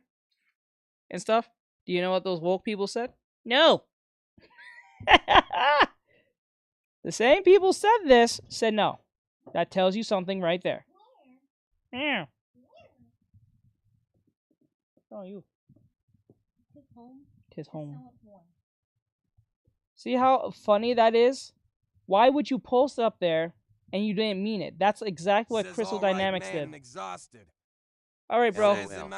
Have a great night, Assault. I do appreciate it, bro. We have one last video left. The people said no to the Aborigines. The same people who put the sign saying this belongs to them said no. That's what Crystal Dynamics did. They put the Tomb Raider thing. Yes, the Tomb Raider. What Kyle said. Tomb Raider. We're sorry because this is problematic, and we just letting you know, and we're establishing this is a problem. But you're getting paid for this. So like this perfect example. Oh, I just googled it, and the first Tomb Raider came out in 1996, while the first Baldur's Gate came out in 1998. 1998. Yeah. So I was right. Tomb Raider came out in 96, and it was 98. Yeah, I was right. So there you go. It's gonna live in 5 to 10 years, or probably a year from now. Someone's gonna complain about Baldur's Gate, and somewhere. I'm not going to say that Larian Studios will bend the knee, but if possible, well, again, Larian Studios did say, was it Larian Studios? Larian Studios did say to go F themselves to the gaming industry about the whole Baldur's Gate thing. So as long as What's-His-Face is still alive and holding chokehold of that company, I think you're right. It won't go away. But once that man dies or they give him an offer that he can't refuse or threaten him, yeah, things are going to change. They're going to change things in Baldur's Gate. Because remember, these people was mad that Baldur's Gate came out the way of the old ways, how you made a game. You made a game, you put it out there, you made money. No, Baldur's Gate did not what... Oh, back then. Now, you make a game, make sure it has a bunch of microtransactions, making sure it keeps you addicted to the game, make sure that you're always constantly paying, make sure that you stay on it as long as possible so you can end up getting exhausted and start paying because you're going to get tired playing the game because you don't want to keep doing the same repetitive crap over and over again. That's what the devs got mad at because they at Larian Studios because they did something traditional that a lot of gamers championed because they didn't see that in a long time.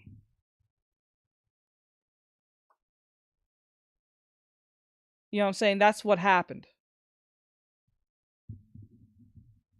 So there's a lot of history with that. So like, it is what it is. And it's well written too.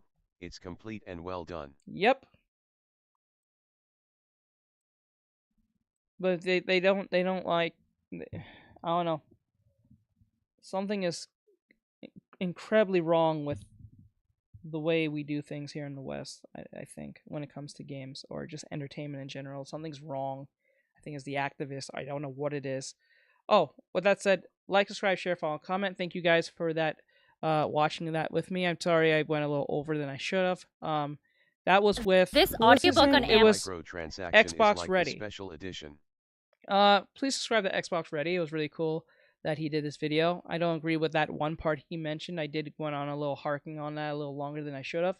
But he did his best. Good video. All that great stuff. He tried his best. Try to be as, entertaining as possible. So I give it to him. So give him a like, give him a follow, and all that great stuff. Subscribe to him if you can, and all that great stuff. If you want more Xbox news. And if you like these reactions, please give us a subscribe, give a like, follow, and all that great stuff. And I'd like to see you guys in the next one. Laters. Okay, we got one last video left.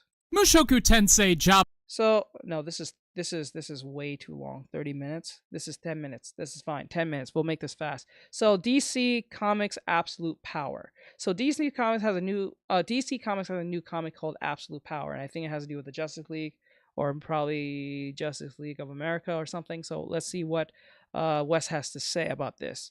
I refer to him as Thinking Critical, but his name is Wes, so that's what we refer to him as. That's his name, Wes. So if you guys like his work and his stuff, please follow him and give him a like and all that great stuff. If you like these reactions and my commentary, please give it a like and all that great stuff. So we'll see you in the next one. So let's play this and see what he has to say. It's only 10 minutes. I'm going to make it short, make it fast, and get to the point. DC Comics dropped a bombshell at Comic Pro 2024 this year. They got a big summer event coming up, and it appears that perhaps DC Comics have learned from some of their mistakes with the last. I'll get around to it eventually. I don't praise about it all the time, but I'll think about it. Events that they've had. They are taking a different approach to wrap up Dawn of DC with Absolute Power, the culmination of the Trinity of Evil that we've been hearing about. And there are some things to definitely get excited about at this event. Me personally, I will not be partaking in it, and I'll explain that just a little bit here in a minute. but we do have all the details and some of the things that I think DC Comics are getting right about this big event. DC revealed its summer blockbuster publishing initiative will be called Absolute Power, a 4-issue series launching July 2nd, led by writer Mark Waid and artist Dan Mora. DC also revealed Absolute Power Ground Zero, an official one-shot prelude to the big event that will debut in June, connecting Superman's House of Brainiac storyline with Amanda Waller's evil deeds and absolute power. So there you have it, folks. That is what Mark Waid and Dan Mora were abruptly removed from. Is this the story with the Batman android that is supposed to go that goes rogue or something? The Batman android that goes rogue that was supposed to stop Batman if he goes like crazy or something, and it becomes a major problem not only for Batman but also for Superman and Wonder Woman. From Shazam 4, this will likely conclude with the return of the Justice League, because we do know that Mark Waid and Dan Mora will be working on a Justice League book, and we were promised that during Dawn of DC, which Absolute Power will end, we would also see the return of the Justice League after they died with Josh Williamson's Justice League 50. I don't know, has that been 2 years at this point? It's been quite some time, the prelude, I guess, to kicking off Dark Crisis on Infinite Earths, another event that I don't think a lot of people were enamored with, but at least they are going after one creative voice. Me personally, I do not support Mark Waid. I do support Dan Mora, but not when Mark Waid's writing his books. Me personally, I have a lot of issues with him. If you would like to know what those issues are, it shouldn't be too hard to figure out. You can actually go and search that within YouTube. I made a video explaining it.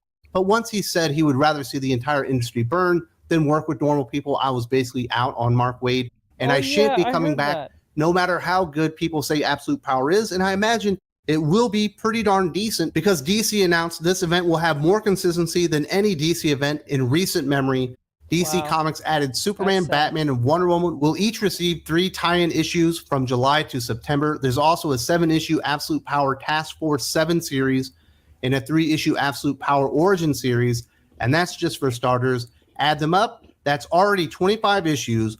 All of them will be written by Mark Waid. And I do not blame DC Comics for going down this route. They really don't have a lot of high-name, high-value, high-profile creators these days, especially with writers. The other writer really would be Joshua Williamson, but Dark Crisis on Infinite Earths pretty much sucked.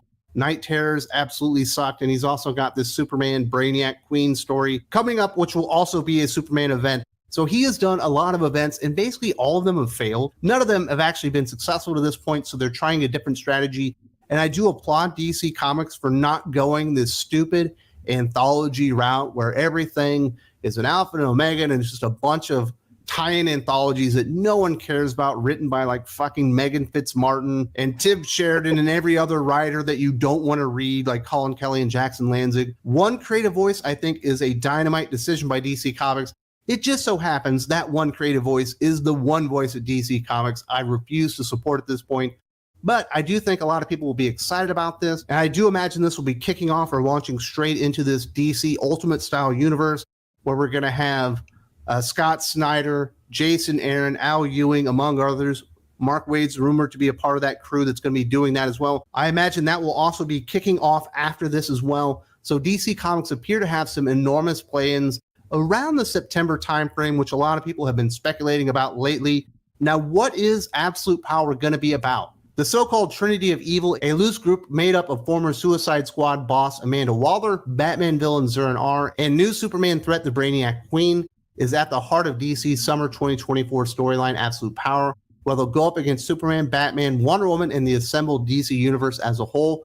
The three will come together for Absolute Power this summer, which will see Amanda Waller use the strategic know-how of Zurn R and the technology of the Brainiac Queen to steal the superhuman powers of every single superpower being in the DCU. But what happens after that? What will Waller do with those powers, and how can the people who had those powers previously fight back? This is, I guess, an interesting concept, or maybe it could be an interesting concept. What's weird about, the DC superpowered beings, like Superman isn't technically superpowered.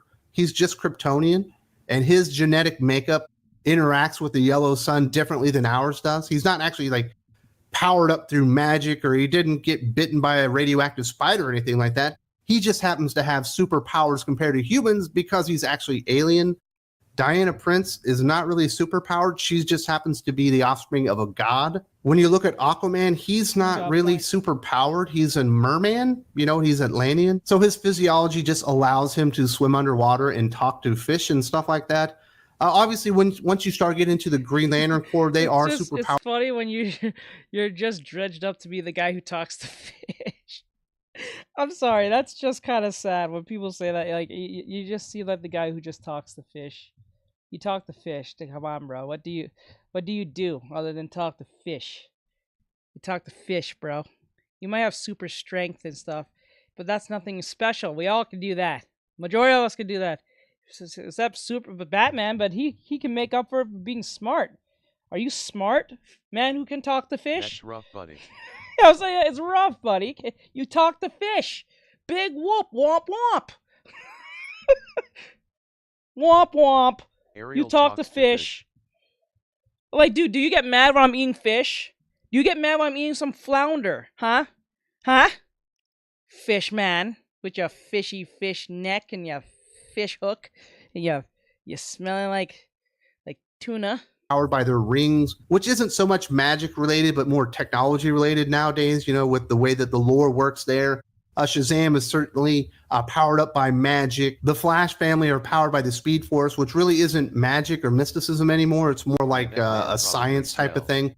So all these heroes that are super powered, a lot of them aren't actually super powered. They didn't receive their abilities like one way or the other. They were just kind of born that way. That's their physiology. And then the other ones, they did receive powers, but they are all from different means. How are you going to turn all those off, like using one event? What is the one thing that you could do to maybe remove all their powers? Maybe if they found a genie? We do know that Jin was introduced in Teen Titans several years ago, and she's technically a genie, but she's not mentioned in here. Another weird thing about this, you know, taking away their superpowers, they don't really need to.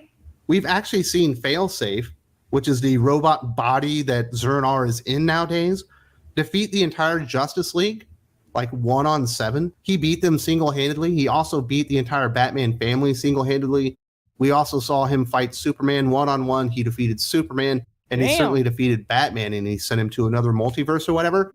So I don't know why Zernar with Failsafe's body would need to work for Amanda Waller or even feel the need. And then send Batman to another dimension or another multiverse? Now that sounds like a read. That sounds like a read, my bro. Huh. Need to depower superheroes because he can already defeat them with their powers. So that one's kind of weird. Brainiac Queen, I guess, is the wild card here because we actually haven't seen the character introduced. We do know that they're leading up to that. Certainly Josh Williamson has been planting the seeds in his Superman run. This last issue we saw Lena Luthor and talking about her ties to Brainiac and all that kind of stuff. I imagine that's all going to play into this. Like I said, I don't even know what the Brainiac Queen's skill sets are, but apparently she's going to bring some type of technology that allows Amanda Waller to suck the powers out of superheroes. I don't know why Zernar would work for Amanda Waller. I don't know why Brainiac Queen would want to work for Amanda Waller. Maybe Waller promises Zernar Gotham. If you help me remove the powers from these heroes, I'll let you have Gotham all to your own. That's what he asked for Bruce Wayne to begin with. He said, hey, I want you to retire, and I'm going to take over the protection of Gotham. Perhaps that's how Amanda Waller gets Failsafe Zernar on board. But like I said, I don't know why Zernar or Failsafe would want to work for her. We'll see what happens with Brainiac Queen. Just Amanda Waller, to me, is an enormous red flag on this one. Maybe not quite the red flag that Mark Waid is on the book. You know, that's an enormous turnoff to me personally, but as a DC Comics reader, I've been worn out on Amanda Waller for quite some time. I've talked about it here multiple times on the channel, but she's basically like the big bad in almost every book at this point. Yeah. And Amanda Waller. Yeah. I remember she was like, when Amanda Waller was like really like introduced, like it was in the Justice League Unlimited series. But when you actually got familiar with her more, they started using her over like too much over the years, to the point that she's just not even like a government person who's just trying to look out for her country. She just comes off as like a very evil individual for the sake of being evil, not for the sake of being just being ruthless because she's from the government. So in a strange, weird way, writers have wrote Amanda Waller, the government, to be more problematic than the actual villains who want to blow up the earth. She's like the Brainiac of Earth. She's not Brainiac. She's like the dark side of Earth. She's always in something. She's always cooking up something, right? It's weird. Like she's like it's like every time she's in everything. She's like the Nick Fury but in reverse. A black woman and just rude. And Be a mean. support hero today. Yeah, she's like Nick Fury but in reverse. Like, Holy hell! I didn't even think of that. App. It's Amanda Waller is Nick Fury in reverse. Holy hell. While an interesting character, and she's certainly devious, and she does use her positions of authority within the government and, you know, using the Suicide Squad, does pose a formidable threat, I guess, to some of the superheroes. She's not that powerful and she's not that smart. She's just kind of evil. And I don't know why Waller ends up being the big bad and everything lately. I know they want to do something with somebody different, I guess, but I would have chose somebody else, or maybe not have used Waller so much up to this point. You know, she was in Dark Crisis on Infinite Earths. She was all over Night Terrors.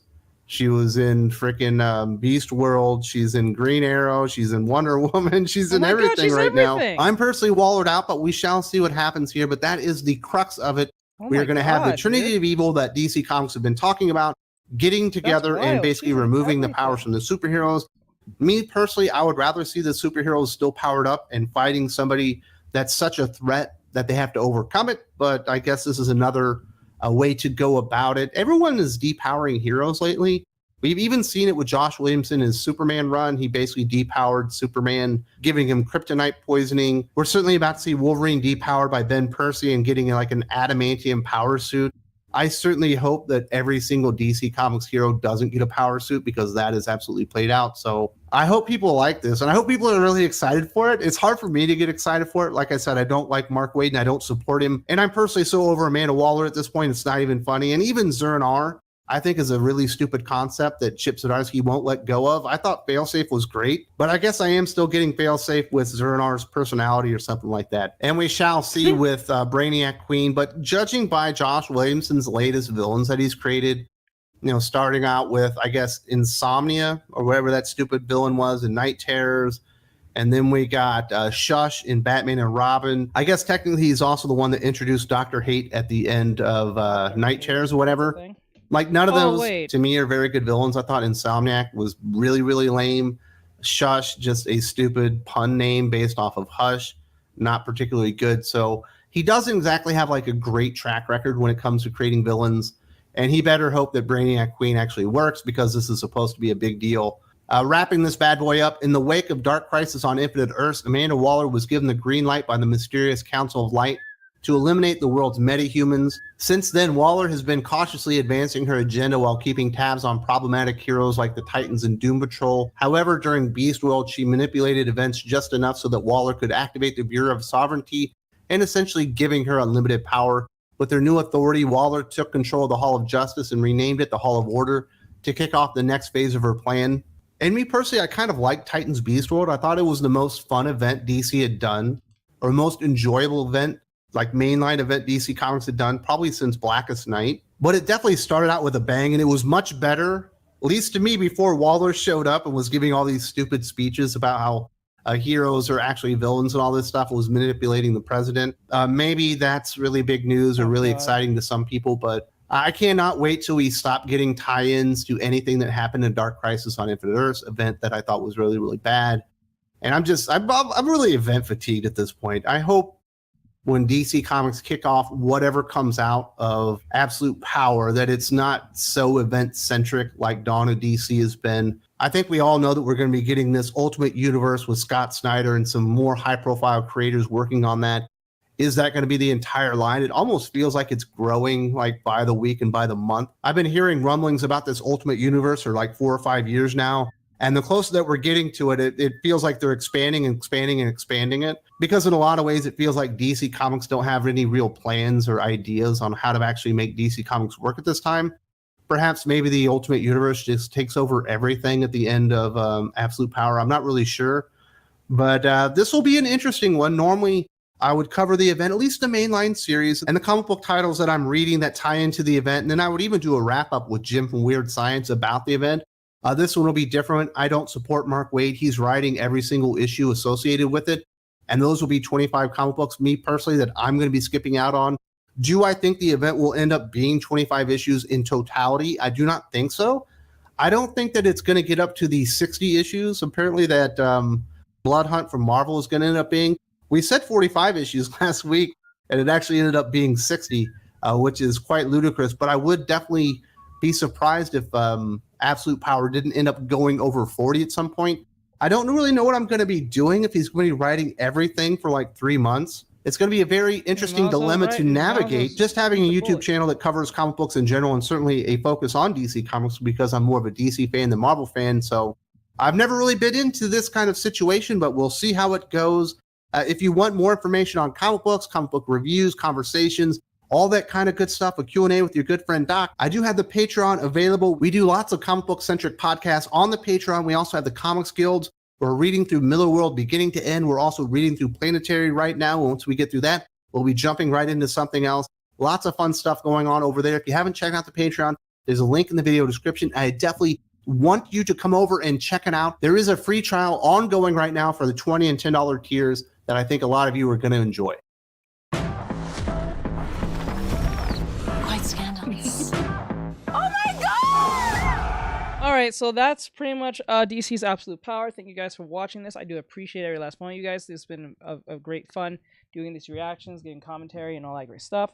I hope you guys have an awesome day. I am getting off this time. We did what we need to do. We got a lot done. Have a great night, everyone. Those of you on TikTok, YouTube, Twitch, and all that great stuff, I'm jumping off. We'll do more tomorrow. I think tomorrow's going to be more focused on art stuff. Thank you for the birthday wishes. No problem.